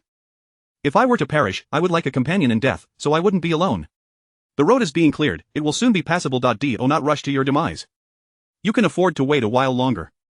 Li Changa felt somewhat exasperated. Half a month prior, Duan Changsheng, prompted by an inexplicable whim, had come to the barracks to inspect the crossbows for the Ministry of Works. The inspection coincided with a heavy snowfall. The snow blocked the mountains, but more critically, the road collapsed under the weight of the snow. This ailing youth could not return home. Since you say so, I suppose I can wait a bit longer. After all, I have yet to marry. Life is rather dull. Brotherly, with your dashing and suave demeanor, has your family found you a bride? Li Changa shook her head. A man must establish a family and career. What need is there for a wife? I am not in haste. This matter was not one to be rushed. Engaged yet? Duan Changsheng's fair fingers shaped the unformed meat mixture into wontons resembling little gold ingots. Let me guess. You are engaged? Li Changa nodded and then shook her head. Liu Wei was engaged, but she, Li Changa, was not. Engaged, yet the other party found you lacking and returned you. TSK. Brother Changa, there are many stories here. Enough of your prattle. Li Changa's expression soured. Since we have time to spare, every word is a gain. As the water boiled, one by one, the wontons were dropped in, causing Li Changa to unconsciously swallow. The simplest fare in the capital was a luxury here. As the wontons began to float, time stretched interminably. It felt as long as the day of her coming-of-age ceremony when Kong Junwo walked slowly toward her from beneath the plum tree. Petals fell onto his shoulder, and he remained blissfully unaware, exuding youthful shyness. In that moment, she felt as if she could spend a lifetime with him, and that would suffice. What are you thinking about, Li Changa? Thinking about when you will die. Our lives intertwine, how sentimental. If I die, will you not burn paper for me? Burning paper, you are not even a relative, Li Changa snorted coldly. Troublesome. My goodness, how fragrant. As a wonton slid down her throat, Li Changa squinted in delight. Who would have thought that young Master Duan possessed such culinary skills? Knowledge is boundless. This is what this young master embodies. Ha, pa. Influenced by her subordinates, Li Changa had been led astray. After consuming 10 wontons, she ceased her feasting, placing her chopsticks down. Wrapping herself in her cloak, she tucked the large bowl containing the wontons within its folds before exiting Duan Changsheng's quarters. A moment later, a man dressed in black entered. Young master, generally took the wontons to the old general. Seems the old man guessed correctly, Duan Changsheng mused, stroking his chin. Chapter 96. The Gongshu family master, a letter from the old valley master. The man in black spoke with utmost respect, producing a letter from his bosom and presenting it with both hands. Duan Changsheng leisurely wiped his mouth with a handkerchief, followed by his hands, before accepting it. Poof. After perusing the letter, he leaned closer to the hearth, igniting a flicker of flame to incinerate it completely. That old fool, he's actually anxious. Li Changa is as cunning as a monkey. How am I to deceive him? If he has the capability, let him come himself. Cough, cough. Li Changa assumed that the old fool referred to by Duan Changsheng was his father, the Minister of Works, Duan Mingyang. In truth, it was not. The old fool Duan Changsheng spoke of was his maternal grandfather, Gongshu Hong, the head of the Gongshu family, an expert in mechanical arts and a master carpenter. Are you attending the wedding banquet today, Duan? A bloodthirsty smile crept across Duan Changsheng's lips. Chen Yuaner is with child? Duan Changsheng's smile widened, his eyes glinting with cold malice. What would happen if Madame Khan learned that her beloved daughter-in-law is carrying her nephew's child? Should we inform her, master? No, it's far more amusing to boil the frog in warm water. Cough, cough, master, the medicine. The man in black produced a vial. The moment the cap was opened, a waft of ginseng's refreshing scent mingled with a hint of bitterness filled the air. Master, it is said that the king of Qin's concubine possesses a 300-year-old ginseng. Duan Changsheng took the medicine and swallowed it. Have our people keep a watch on the prince of Qin's residence and protect him when necessary. A visible threat can be evaded, but a hidden arrow is hard to defend against. After all, we depend on others. This Lu concubine holds a special place in Li Changa's heart. Understood. The man in black mused, is it really a matter of dependence? It seems more like desire. Duan Changsheng was afflicted with a peculiar poison, one he had carried since birth, and was diagnosed to live no longer than 20 years. This year, he turned 18. Upon his birth, his mother perished, exhausted, leaving him to rely on the Gongshu family's wealth for survival. Half a year ago, Gongshu Hong discovered a secret method. Through harmonizing yin and yang and consuming a special medicine, he might have a glimmer of hope. However, this harmonization was not a one-time affair, it needed to be repeated every 2 days. The method demanded a woman of robust health and exceptional martial prowess, essentially, one with abundant yang energy, but where could one find such capable women in the prosperous Deshang dynasty?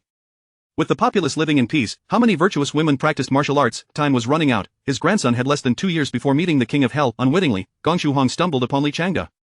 Once Duan Changsheng's health improved slightly, Gong Shuhong sent him to the frontier, under the guise of nurturing a relationship, though in reality, it was abduction. Administer the fertility medicine to my good aunt's daughter-in-law as well. Once the Chen family is with child, I shall inform my good cousin Kang Junwu of the news that Liu Wei is still alive. The debt owed by a mother must be repaid by her son. There would be no escape for anyone. Yes, master. Master, the old valley master says if all else fails, to resort to force. Duan Changsheng let out a cold laugh. Do you think you can overpower her? The frontier army has 100,000 men. To force a young general in front of so many, if you wish for death, do not involve me. Not if I gain fortune, it is a blessing. If I lose, it is my life. At worst, I shall die. Now go. Oh, by the way, bring some meat, chicken, duck, fish, or pork will do. Yes. The man in black bowed deeply and vanished into the night. His pale hand gripped a jeweled dagger, raising both hands to carve an elegant arc, unleashing a radiant curtain of light. Duan Changsheng. If I can live, that is sufficient. If I cannot, then none of the Duan family shall live either. Let us begin with the Kong family. The curtain of light dissipated, fading into darkness. The jeweled dagger was sheathed once more.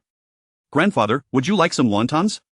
The old general, upon hearing his granddaughter's voice, hurriedly tossed the letter he was holding onto the table, kicking it aside in a flurry, forcing a smile onto his face. Yes. Whatever Changge brings is worth eating. Grandfather, these are pork-filled wontons. Li Changge pretended not to notice her grandfather's fluster. She placed the wontons on the table. Changge, the trees in the capital have turned green. Soon we can shed our cotton clothes and don beautiful skirts, cloud brocade, woven silk, adorned with silk flowers. Curse that Kang Junwu. The old general ground his teeth, nearly shattering his molars. How could his beloved granddaughter, a talented woman of the capital, be entangled with such a man? Li Changge watched as her grandfather raved, covering the bowl's opening with her hand. Grandfather, it'll get cold soon. If you don't eat, I shall. I've endured an entire afternoon just to procure these wontons. Eat, eat, eat. One by one, she devoured them, slurping the broth clean. Changge has grown up. She can even make wontons now. The old general felt his heart swell with warmth. Yes, they were made by the Duan family. The old general's expression darkened. Keep your distance from him, he is not a good person. Anyone related to the Kong family is not trustworthy. Li Changge displayed a look of confusion. Grandfather, in my 17 years in the capital, I have never heard of this Duan Changsheng, nor has Madame Duan ever mentioned him. The claims of poor health and being raised elsewhere, as stated by the Minister of Works, were met with skepticism by Li Changge. The military arsenal's supervision? During my time in the capital, I have never heard of such a position. The old general appeared deep in thought, suddenly widening his eyes in realization. Bai is the posthumous wife. The first wife of Minister Duan should be the legitimate daughter of the Gongshu family. It is likely that this youth is the illegitimate child of the Gongshu family's legitimate daughter. The Gongshu family? The one renowned for their mechanical arts? Li Changge could not help but exclaim in surprise. No wonder a military arsenal has suddenly appeared. In her view, the military of the Desheng dynasty only required armor, long spears, and swords. There seemed to be no necessity for such a department. However, if Duan Changsheng were a descendant of the Gongshu family, then the establishment of such a department would indeed be justified. The old general bent down to retrieve the letter from the floor, tearing off the section bearing Kang Junwu's name and discarding it underfoot. The king of Qin has seized the secret heavenly palace of the king of Xiang and confiscated over 1,000,000 taels of silver. Look at the letter from the king of Qin. He mentions that the emperor intends to use the silver to procure weapons and armor for the army. It seems this Duan Changsheng is indeed associated with the Gongshu family. The old general slapped his forehead, a beaming smile illuminating his face. Grandfather retracts what I just said. Perhaps this young man is a good person after all. These wontons are truly delicious. The swift change in demeanor caught Li Changge off guard. Grandfather, in my 17 years in the capital, I have never heard that Madame Bai is a posthumous wife. Kang Junwu's mother and Madame Bai are cousins. She has never mentioned that Madame Bai is not the original wife, nor has my mother ever heard of it. Grandfather, who told you this? The old general pondered. Perhaps it was 18 years ago, a giant bird appeared in the skies above the capital, landing in the courtyard of the Duan family, only to vanish shortly thereafter. It was night, and few witnessed it.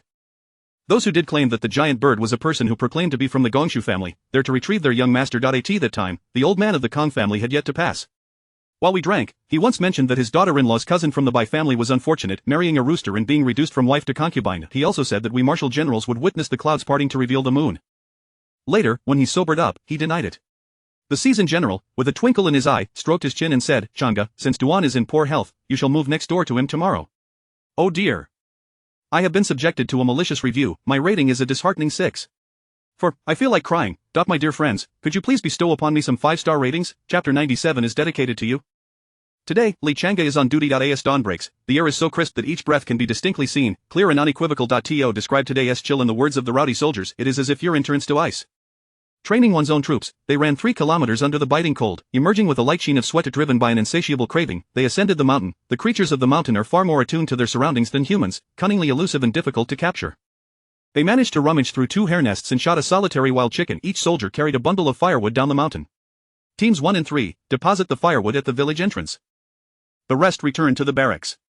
Upon returning to the barracks, Li Chang'e did not have time to eat before beginning to relocate. It was both surveillance and reconnaissance. Her grandfather mentioned that Duan Changsheng is the son of the Duanbai clan, and thus he was expelled. Duan Changsheng, as the heir of the Gongshu family, would demand everything, the stars, but not the moon. Such blatant double standards, the age-old notion of guarding against the opposite sex is rendered moot. Li Chang'e has become the formidable General Li, instilling fear in her enemies. Men, after all, are merely brothers. There exists no need for such defenses. Duan Changsheng, clad in a brocade cloak, leaned against the doorframe, holding a bowl of meat porridge. Moving residences, are we, General Li? The spoon stirred gently in the fragrant porridge. Are you eating? Brother Changsheng, she swallowed hard, her gaze fixated. You busy yourself, I shan't delay General Li. He seated himself on his tiger skin mattress, slurping noisily. Why, then, does he not use a spoon? Li Chang'e, unable to restrain herself, followed him inside. Duan Changsheng lowered his gaze, sipping the porridge, a smile playing at the corners of his mouth. The gurgle, but it was the sound of Li Chang'e's rebellious stomach. Nowadays, her skin seemed impervious to embarrassment as she naturally squatted before Duan Changsheng. Brother Changsheng, is there any porridge left? Just yesterday, you called me Duan Changsheng by name, and now, first thing in the morning, it's Brother Changsheng? General Li, how fickle you are. Titles are secondary, what matters is our bond. Li Chang'e's eyes remained glued to the meat porridge, seemingly insatiable, yet her mind spun with suspicion. This fellow surely has something amiss. From whence did he procure the meat? Duan Changsheng's gaze deepened, craving some. Help yourself, the bowl is in the chest. Brother Chang'e, feel free, my condition may prevent me from being a gracious host. The chest, adorned with gold corners, boasted a grandeur rivaling that of Liu Mianmian's. Li Chang'e opened the chest, her eyes widening in disbelief. What is this, Duan Changsheng, what is this? With a smirk of triumph, Duan Changsheng set his bowl of porridge on a low table, leaning casually as he declared, a repeating crossbow invincible within a meter. And beyond a meter? Li Chang'e's eyes sparkled, akin to a wolf spotting prey. Beyond a meter, there are fire projectiles. Just look further inside. Duan Changsheng reclined on the bed, exuding confidence. Let us strike a deal, Li Chang'e. I wish to proceed cautiously, yet my frail body may not survive until dawn. Fate is unkind. He wished for a gradual approach, to win her willingness, yet fate often thwarts desires. What deal? Speak, and I shall agree. I can accompany you for chess every day, no matter how you best me. I, Li Chang'e, shall never resist. Should I resist, I would be your grandson. How utterly captivating, how irresistible, to kill without form, invincible within a meter. Invincible. Li Chang'e nearly burst into laughter.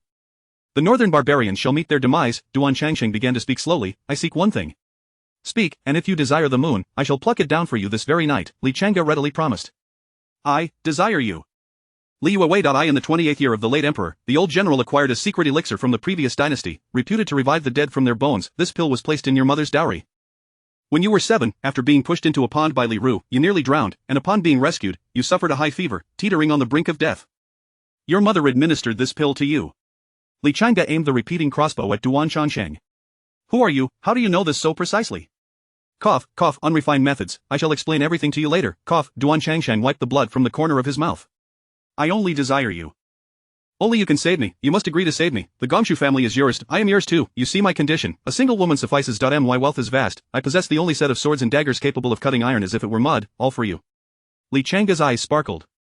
All for her. Gurgle. I excel in culinary arts, no less than the finest chefs in the taverns. Li Chang'e's eyes brightened. You can cook. What dishes can you prepare? Bah, what weapons can you forge? Swords, spears, halberds, axes, hooks, and forks. Impenetrable armor, repeating crossbows, artillery, Duan Changsheng replied with a confident smile. Really?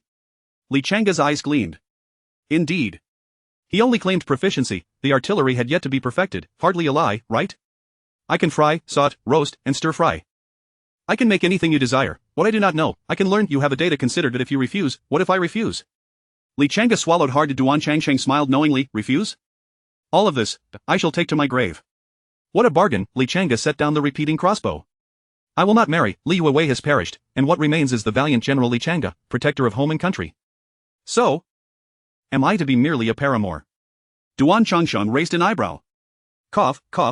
Li Chang'e choked on water. Can my blood cure your ailment? Duan Changsheng's face remained placid, yet his ears turned crimson. The condition. Once a day, would you oblige? Duan Changsheng, are you speaking coherently? Even a stallion would not be as diligent as you. Li Chang'e gritted her teeth. Cough. Duan Changsheng spat out a mouthful of blood. Just teasing you. The last barbarian who jested with me was taken away by the messengers of death. Fortunately, I am a citizen of the Great Holy Dynasty. Chapter 98, Lu Wangfu. Father, I take my leave. Where are you going? Come back. Xie Lingyuan, feeling the wind at his feet, abruptly halted. The wind ceased. With a hint of grievance, he said, Father, do you still wish to hold your grandchild? My mother cannot wait any longer. You're a grown man, stop being so clingy and stand properly. Kneel properly. A sharp reprimand followed. Ah! Xie Lingyuan fell to his knees with a thud. Eunuch Dishing covered his forehead, empathizing with Xie Lingyuan's aching knees. Little ancestor, take care of your knees, you'll suffer in your old age. Ignore him, kneeling won't kill him. Now tell me, what is the situation with the Wang family? What Wang family? What situation? What could possibly be happening with them? Xie Lingyuan's eyes were wide with innocence. He tossed a memorial from the dragon table. Read it yourself. Xie Lingyuan picked it up and exclaimed, oh, it's a memorial from the Wang family. They can write memorials too, although the handwriting is rather poor, there are mistakes. Rare characters can be forgiven, after all, the Wang family has never attended school or had a tutor. It can be excused.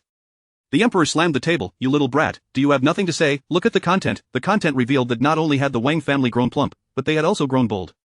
They petitioned for the establishment of trade routes. Xie Lingyuan honestly shook his head. I don't manage finances, let them stir things up as they please. Implicitly, he was saying, I have no money. You discuss it with my wife. A man handing over financial power upon marriage, did he not understand that? The emperor truly did not comprehend, having indulged in the beauty of 3,000 women in his harem, yet his heart lay solely with fishing. All his finances were managed by Minister Liu. In truth, Empress Chao felt quite oppressed. She was the emperor's biological mother, used to humiliate him. A prince marrying the daughter of a 6th-rank official, such a mismatch, and the Chao family was still resentful. The emperor and empress spoke not of affection but of finances, which could still be discussed. However, Empress Chao had no money either. Her father was merely a 6th-rank local official. This turned into a situation where discussing finances harmed feelings, and discussing feelings harmed finances. Xie Lingyuan's mother, Consort Li, was beautiful and skilled in poetry and music, enjoying a period of favor that inevitably bred jealousy. The saying beauty brings misfortune arose from such circumstances. Consort Li was astute, mostly discussing silver with the emperor. Her elder brother sold paintings, and her second brother was adept at making money. The emperor's face darkened like ink. He could not fathom why his son disregarded financial matters. Why was the Wang family growing vegetables? Xie Lingyuan gazed anxiously at the sky outside. Father, if I do not return home soon, Mianmian will awaken. His ears flushed crimson. Cough, I still wish to join her for breakfast. Who would believe that? How did I end up with 3 fools like you? The emperor ground his teeth in frustration. The eldest was a sower. Throughout winter, 5 concubines from the prince's manor found themselves with child. The second was a troublemaker. Lady 1, the wife of Prince 1, no longer pretended. It was common knowledge about the third's speech impediment. She believed everyone knew the third was in cahoots with the emperor, the palace concubines, and the ministers outside the palace. She laid her cards on the table and directly brought back 2 ladies from Nanfeng Pavilion for Prince 1. They arranged for these 2 to receive lessons in music, chess, calligraphy, and dance, each with 4 tutors. The families of daughters in the capital lamented, as all the good tutors were taken away by Prince 1's manor. Prince 1 had settled down, no longer chasing after the Department of Works Langzhong, Xinxiat. He was now happily residing in the manor, causing no trouble. It must be said, these 2 pillars from Nanfeng Pavilion bore some resemblance to Lord Shen. Handsome individuals are often indistinguishable, while the unattractive each possess their unique traits. Young masters, like jade upon the clouds, were refined and elegant, akin to celestial beings. Zhou had managed to cultivate 2 such individuals. Thinking of the third son brought more headaches. His mind was consumed with 6 words: Liu Mianmian, bearing children. Stay here and dine with me. Look at that. Xie Lingyuan's face drooped like a shoehorn. It was as if the palace breakfast was poisoned. The descendants of the Gongshu family have emerged. Xie Lingyuan, you should cultivate a relationship with them. Where are they? The Gongshu family, the legendary creators of wooden oxen and flying birds? Xie Lingyuan's eyes sparkled. This was a connection worth nurturing. They are at the frontier. I will assign them a position in the Armaments Supervisory Office. Xie Lingyuan nearly burst into laughter. The weapons at the frontier were merely spears, swords, and shields. What need was there for supervision? I can't go. Xie Lingyuan had no desire to venture to the frontier. There were far too many affairs in the capital. Liu Mianmian, delicate as water, could not endure the journey. It was too far for her. He simply did not wish to go. The emperor's gaze swept across the table. The paperweight was too heavy, and the teacup, the tea inside was scalding. With a snap, he hurled a memorial across the table. Useless wretch. Women are plentiful, there is only one in the world. Xie Lingyuan let the memorial hit him without a care. Father, lend me your fishing rod. I heard my father-in-law gifted you an exceptionally resilient fishing rod, suitable for catching large fish in the rivers. The emperor gritted his teeth. Get lost. Borrowing from Empress Chao was acceptable. Borrowing a fishing rod was out of the question. All right then. Xie Lingyuan stood up. Kneel, I have not finished speaking. The emperor, incensed, took a sip of tea, baring his teeth in anger. Father, my maternal grandmother says one should not drink scalding tea, as it is bad for the intestines. Your grandmother? Did she not incite you to vex me? The emperor set down his teacup. Xie Lingyuan gently shook his head. That was not the case, she merely allowed him to engage in colorful entertainment as he pleased. He felt quite at ease now. Lingyuan, a war with the northern kingdom is inevitable. They have repeatedly sent diplomatic letters demanding the return of Xie and Ning. I have been suppressing this. The military strength at the frontier is not formidable, and we are merely lambs awaiting slaughter. Xie Lingyuan's expression turned puzzled. My aunt has been back for over a decade. The monarch of the northern kingdom has long since changed. No matter how beautiful she was, she has aged. Why do they still wish to bring back my aunt? Did you do something, father? The emperor felt somewhat uncomfortable under his son's scrutiny, rubbing his nose. Initially, the northern prince was murdered. He entrusted the imperial jade seal to your aunt, who managed to stealthily return it. Ah, that makes sense. No wonder they sent dogs to chase you for 2 miles. The jade seal, indeed. Fortunately, Ning is a girl. Otherwise, the northern kingdom would have attacked in broad daylight to steal their imperial jade seal. Your aunt is truly remarkable. The emperor's expression was somewhat awkward. Xie had indeed risked everything to swallow the seal and bring it back. Fortunately, the northern kingdom's seal was not too large, about the size of 2 horse collars. During transport, the 8th princess acted, putting Xie life at risk. The 8th prince also faced difficulties. If things had gone awry, it could have resulted in 4 casualties, a true blessing from the ancestors. In the end, they all survived. A war with the northern kingdom is unavoidable. I am not your grandfather, willing to cede land and pay reparations, marrying off daughters without regard for Xie and the common folk of Dawn. I cannot do that. Third, do you understand? I understand. How could I not? Father, I understand. Xie Lingyuan grasped the situation well. His father had a sense of honor. He too had one. He would protect the citizens of Dishang, and he would protect his aunt Xie and Ning as well. Father, I will set out for the frontier tomorrow. Rest assured, even if I must kneel and plead, I will ensure the descendants of the Gongshu family emerge. A little eunuch outside called out, Your Majesty, the Qin Wang and Lu Sufei request an audience. A person named Gongshu Hong wishes to convey a message to the emperor. What? What Hong? Chapter 99 of the Third Son's Fortunate Marriage. What Hong? Measurement and weights, you little rascal. What I heard was Gongshu Hang. Xie Lingyuan, with a serious demeanor and a hint of grievance, replied, Father, if you heard it, why do you ask me? I am kneeling here, my ears are not functioning well, I did not hear clearly. The emperor snorted coldly. Humph, quickly get up. Your wife is about to enter. Xie Lingyuan shook his head, dramatically lamenting, It's no trouble, just a moment, I shall have Mianmian assist me in rising, my legs have gone numb, let me rest a bit. Trying to frighten me? Humph. Desheng, pull this wretched creature up for me. Damn it, the third son has truly married well. The emperor felt a pang of jealousy. Had he been blessed with such a wife, he would have avoided many detours. Would he have resorted to violence, even sending his brothers to the underworld, to ascend peacefully without exerting effort? He too had yearned for that. Why struggle when one could win effortlessly? This third son, by merely reclining, was set to inherit the throne. He was pondering how to create momentum for the third son. The accolades would come flying in. Ah, Lord Qin, allow this old servant to assist you.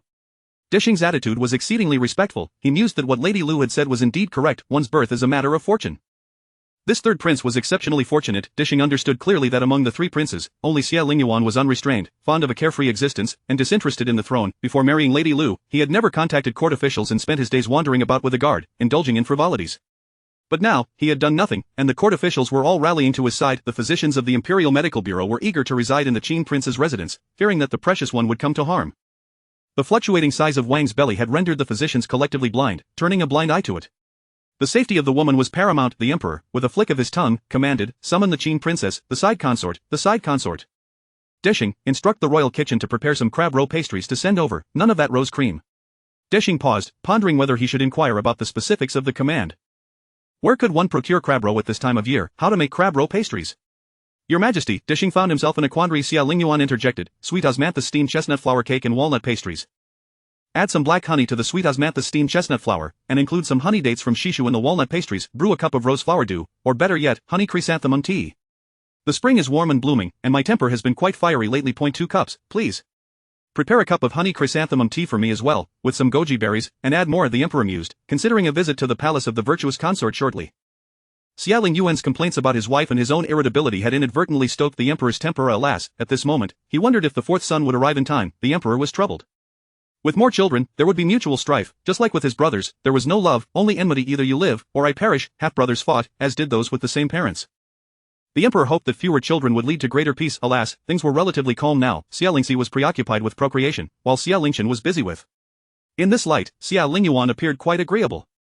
He would marry well. Wang's family lacked brilliance, their lineage unremarkable. No, they had no lineage at all. They knew how to farm. During the lean seasons, they were already selling vegetables. Those small cabbages and lettuces fetched a couple of silver coins each. They even sought to open trade routes. A reincarnation of the goddess of wealth, although the name is a bit unrefined, and the rest. This one entering the room. Ha ha. Mianmian, do sit down, you're dressed too lightly. Even as the weather warms, one must still be mindful of warmth. You young people just don't know how to take care of yourselves. Ah. Just as she was about to kneel to pay her respects, Liu Mianmian was taken aback, doubting whether she had entered the wrong place. The amiable emperor was quite intimidating. Grandmother, not only can wealth make even the devil move, but it can also compel the emperor. Do sit. Xie Lingyuan watched as his father, the emperor, joyfully descended from his throne. Mianmian, who is Gongshu Hong? Oh. Had the circumstances been different, Liu Mianmian would have pinched herself. Today, her father seemed somewhat off, flattering. The wrinkles on his face had blossomed into smiles. More amiable than the 3 stars of happiness depicted in traditional paintings. Liu Mianmian retrieved a pouch from her garments. The emperor, not waiting for the young eunuch to inspect it, took it himself. Inside the pouch was a wooden token and a note. Inscribed was, "The Gongshu family, at the service of Miss Liu assigned, Gongshu Hang." This, could it be a trap? The emperor's expression turned contemplative. Could it be a trap from the northern kingdom? No. Perhaps from the easternly kingdom. These 2 old neighbors were not to be underestimated. One dwelled in the cold northern lands, the other on the high mountain steppes, both facing harsh conditions. They harbored ambitions to seize the great saint. Liu Mianmian shook her head. No, before entering the palace, I took the token to the carpenter's shop, and it proved to be quite useful. Repeat that again. The emperor frowned, unable to comprehend. Liu Mianmian pointed to the wooden token, saying, there is a flower of the night blooming cereus engraved on it. The sign at the carpenter's shop in the capital also features a night blooming cereus. I took the token to the carpenter's shop, and upon seeing me, the workers knelt. The emperor could not help but remark, Mianmian, do you think it's possible that even without the token, they would have knelt? After all, you are the side consort of Prince Qin. Xie Lingyuan interjected, impossible, I am Prince Qin, not Yama. When out and about, a bow is sufficient, there is no need to kneel. It is inappropriate to make such a grand display outside of festivals. The emperor's demeanor shifted from amiable to displeased in an instant. Scram, you little rascal. Adults are speaking, you have no place to interject. Adults, very well. Your Majesty, should you not reflect on what you are saying? Dishing personally served tea and pastries. Prince Qin, have some tea to soothe your throat. To cool your temper. Prince Qin. That is not it. This is the family masteress token. Father, this is the Gongshu family masteress token, a total of 2 pieces. Liu Mianmian refrained from mentioning that one was in Li Yuewei's possession. Because Li Yuewei had died, now it was Li Changge. What, the family masteress token? The emperor understood. Liu Mianmian was not merely delivering a message from Gongshu Yuan, she was here to inform him she now had the backing of the Gongshu family. Liu Mianmian produced a palm-sized crossbow from her sleeve. Father, please take a look. This is the Gongshu family's repeating crossbow, which can be strapped to the wrist and fire 10 shots in succession. Liu Mianmian pulled the trigger, and with a swoosh, a silver streak embedded itself in the wall. The repeating crossbow is invincible within 1 meter, its effectiveness halved beyond that, and useless beyond 5 meters. It can be used for a woman's self-defense. The components of the repeating crossbow were compact and exquisitely crafted. The emperor reached out to take it, unable to part with it. He had never seen such a contraption in his 60-plus years. Those clumsy fellows in the Ministry of Works only knew how to repair walls and palaces. They put in great effort just to fix a moat. The emperor looked at Liu Mianmian with eyes gleaming with envy. Truly splendid, truly splendid. Reward her, Mianmian. What do you wish for? Whatever your father has, you shall have. The emperor clicked his tongue, glancing at the children of the Liu family, then at his own. The comparison was disheartening. One's worth is often a matter of life and death, and commodities are judged by their quality. Thankfully, if the 3rd son has married well, with such a daughter-in-law, how could the great Saint dynasty not prosper? Draft a decree. By the grace of heaven, the emperor proclaims the 2nd son, son of the virtuous empress, endowed with intelligence and virtue, is suitable to inherit the great legacy. Thus, after careful consideration, I have decided to establish Prince Xie Lingyuan as the crown prince, bestowing upon him the crown treasure and appointing him to the eastern palace. So it is decreed. The virtuous empress, Lady Liu, seated within the palace, wealth descends from the heavens. Chapter 100 of the illness of physician Wei, little Wei the sky had fallen for Liu Qing'er. Is it true that Xie Lingxi and Xie Lingyuan have been bestowed the title of crown prince? She no longer even addressed him as the duke. Li Ru reclined on Xie Lingxi's lap, the 2 of them giggling and bantering. Upon seeing Liu Qing'er burst into the room, Li Ru wrapped her arms around Xie Lingxi's neck, casting a taunting glance at Liu Qing'er. With a breath as fragrant as orchids, she remarked, "Oh, isn't this the esteemed Miss Liu? What wind has blown you here? Perhaps the unbearable heat of the spring breeze?" Li Ru's brazen demeanor left Liu Qing'er unfazed. All she yearned to know was whether Xie Lingyuan had indeed been named crown prince. Why now? Why not earlier or later? But precisely after she had left the manor. If it had been sooner, she would never have set her sights on Xie Lingxi, this pig of a man, amidst the duke's residence, filled with insipid individuals. It made her feel nauseous. Lu Qing'er's eyes brimmed with tears. Xie Lingxi, you are the legitimate eldest son, have you not considered a way out? I truly regret having chosen you, otherwise, I would now be the crown prince's consort and eventually the noble consort. Xie Lingxi let out a self-deprecating laugh. What can this duke do? Should I go to the palace and cling to Father Emperor's leg, weeping, I can't even enter the palace without prior notice. Who is to blame for this, you, Lu Qing'er? Xie Lingxi ground his teeth in frustration. Rising to his feet, he towered over Lu Qing'er, striking her face with a sharp slap. The sound echoed in the room. What can I do, rebel, Speak up, Lu Qing'er, rebel. Lu Qing'er suddenly had an epiphany. Xie Lingxi, let us force our way into the palace. The emperor ascended the throne through a coup. Those who achieve great things do not concern themselves with trivialities. Do you wish for Xie Lingyuan to trample over you? Xie Lingxi's expression grew tense as he froze in place. Forced the palace, he had neither money nor troops at his disposal. All he had was the useless Chao family. What could he use to stage a coup? A mere burst of fervor. How could he have been so foolish to be enchanted by such a woman?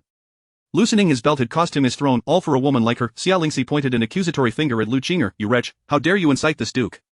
If you wish to stay, then remain in the duke's residence. If not, return to your Lu family and resume your role as Miss Lu Heir. Let us see if the Lu family still recognizes you. But don't think this duke is unaware. You can't even enter the gates of the Lu family. No matter what, I can still be a leisurely duke. Lu Qing'er, you are already as good as dead. Do not flail about, causing harm to yourself and others. Xie Lingxi clenched his fists, his fingers cracking ominously. It was not that he did not wish to force the palace, he simply lacked the means, penniless. You, coward, spineless wretch. Lu Qing'er glared with a face as dark as thunder, her eyes sharp as blades. Spineless wretch, that was spot on. The Gongshu family, the frontier army stood behind the third prince. Who would dare act against them? No one dared. Xie Lingxi wanted to scream, damn it. Xie Lingyuan now had crossbows and thunderous weapons, and he had heard rumors of cannons.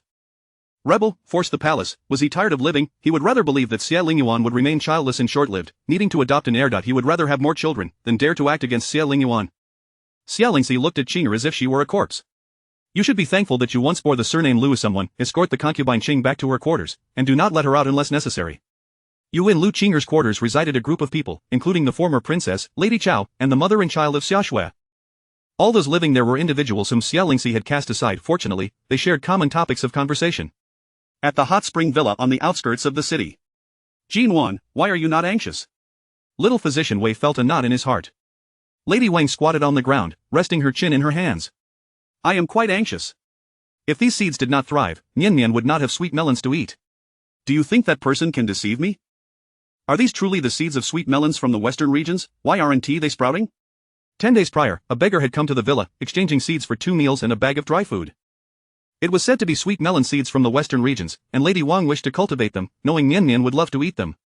Prince Qin has been named crown prince. Lady Wang nodded, indeed. However, little physician Wei wore a troubled expression, as if he were on the verge of tears. Lady Wang frowned and asked, aren't you happy? Aren't you part of our faction? Indeed, he and his father, along with the entire Imperial Medical Bureau, were supporters of Prince Qin. When Prince Qin was named crown prince, he thought he would be delighted, yet ultimately, he felt nothing but gloom. It was a feeling that he could not articulate, akin to suffering from heatstroke in the sweltering summer or having ingested a large quantity of ephedra, leaving him both bitter and stifled.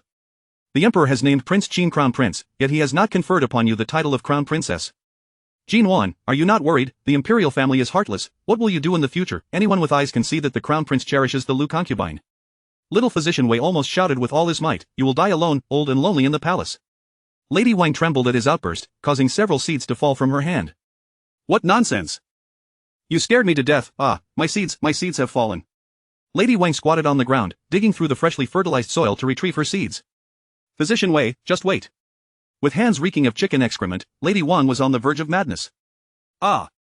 It's all chicken excrement, hurry and help me pick it up. Slap, a handful of soil, tainted with the scent of chicken dung, was shoved into little physician Wei's mouth. A blatant act of revenge accompanied by a small, pudgy hand that firmly covered his mouth. What do you mean die alone? Don't curse me, how could Mianmian allow me to die alone? Her children will surely take care of me in my old age. Besides, why should I remain in the palace? You know nothing, so do not speak recklessly. I do not covet the crown prince or the title of crown princess.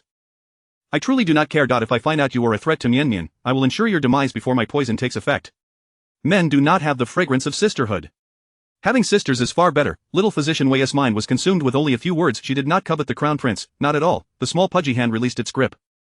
Tui. Little physician Wei spat out the soil from his mouth. Then who do you like? Little physician Wei felt ill, waking up in the morning to find his pants soaked. His mother had shown him portraits of various noble ladies, yet he found none appealing, not a single one. Jinwan, he could not cure his own ailment, neither gold nor silver needles were effective. There was only one remedy, a single herb named Jinwan.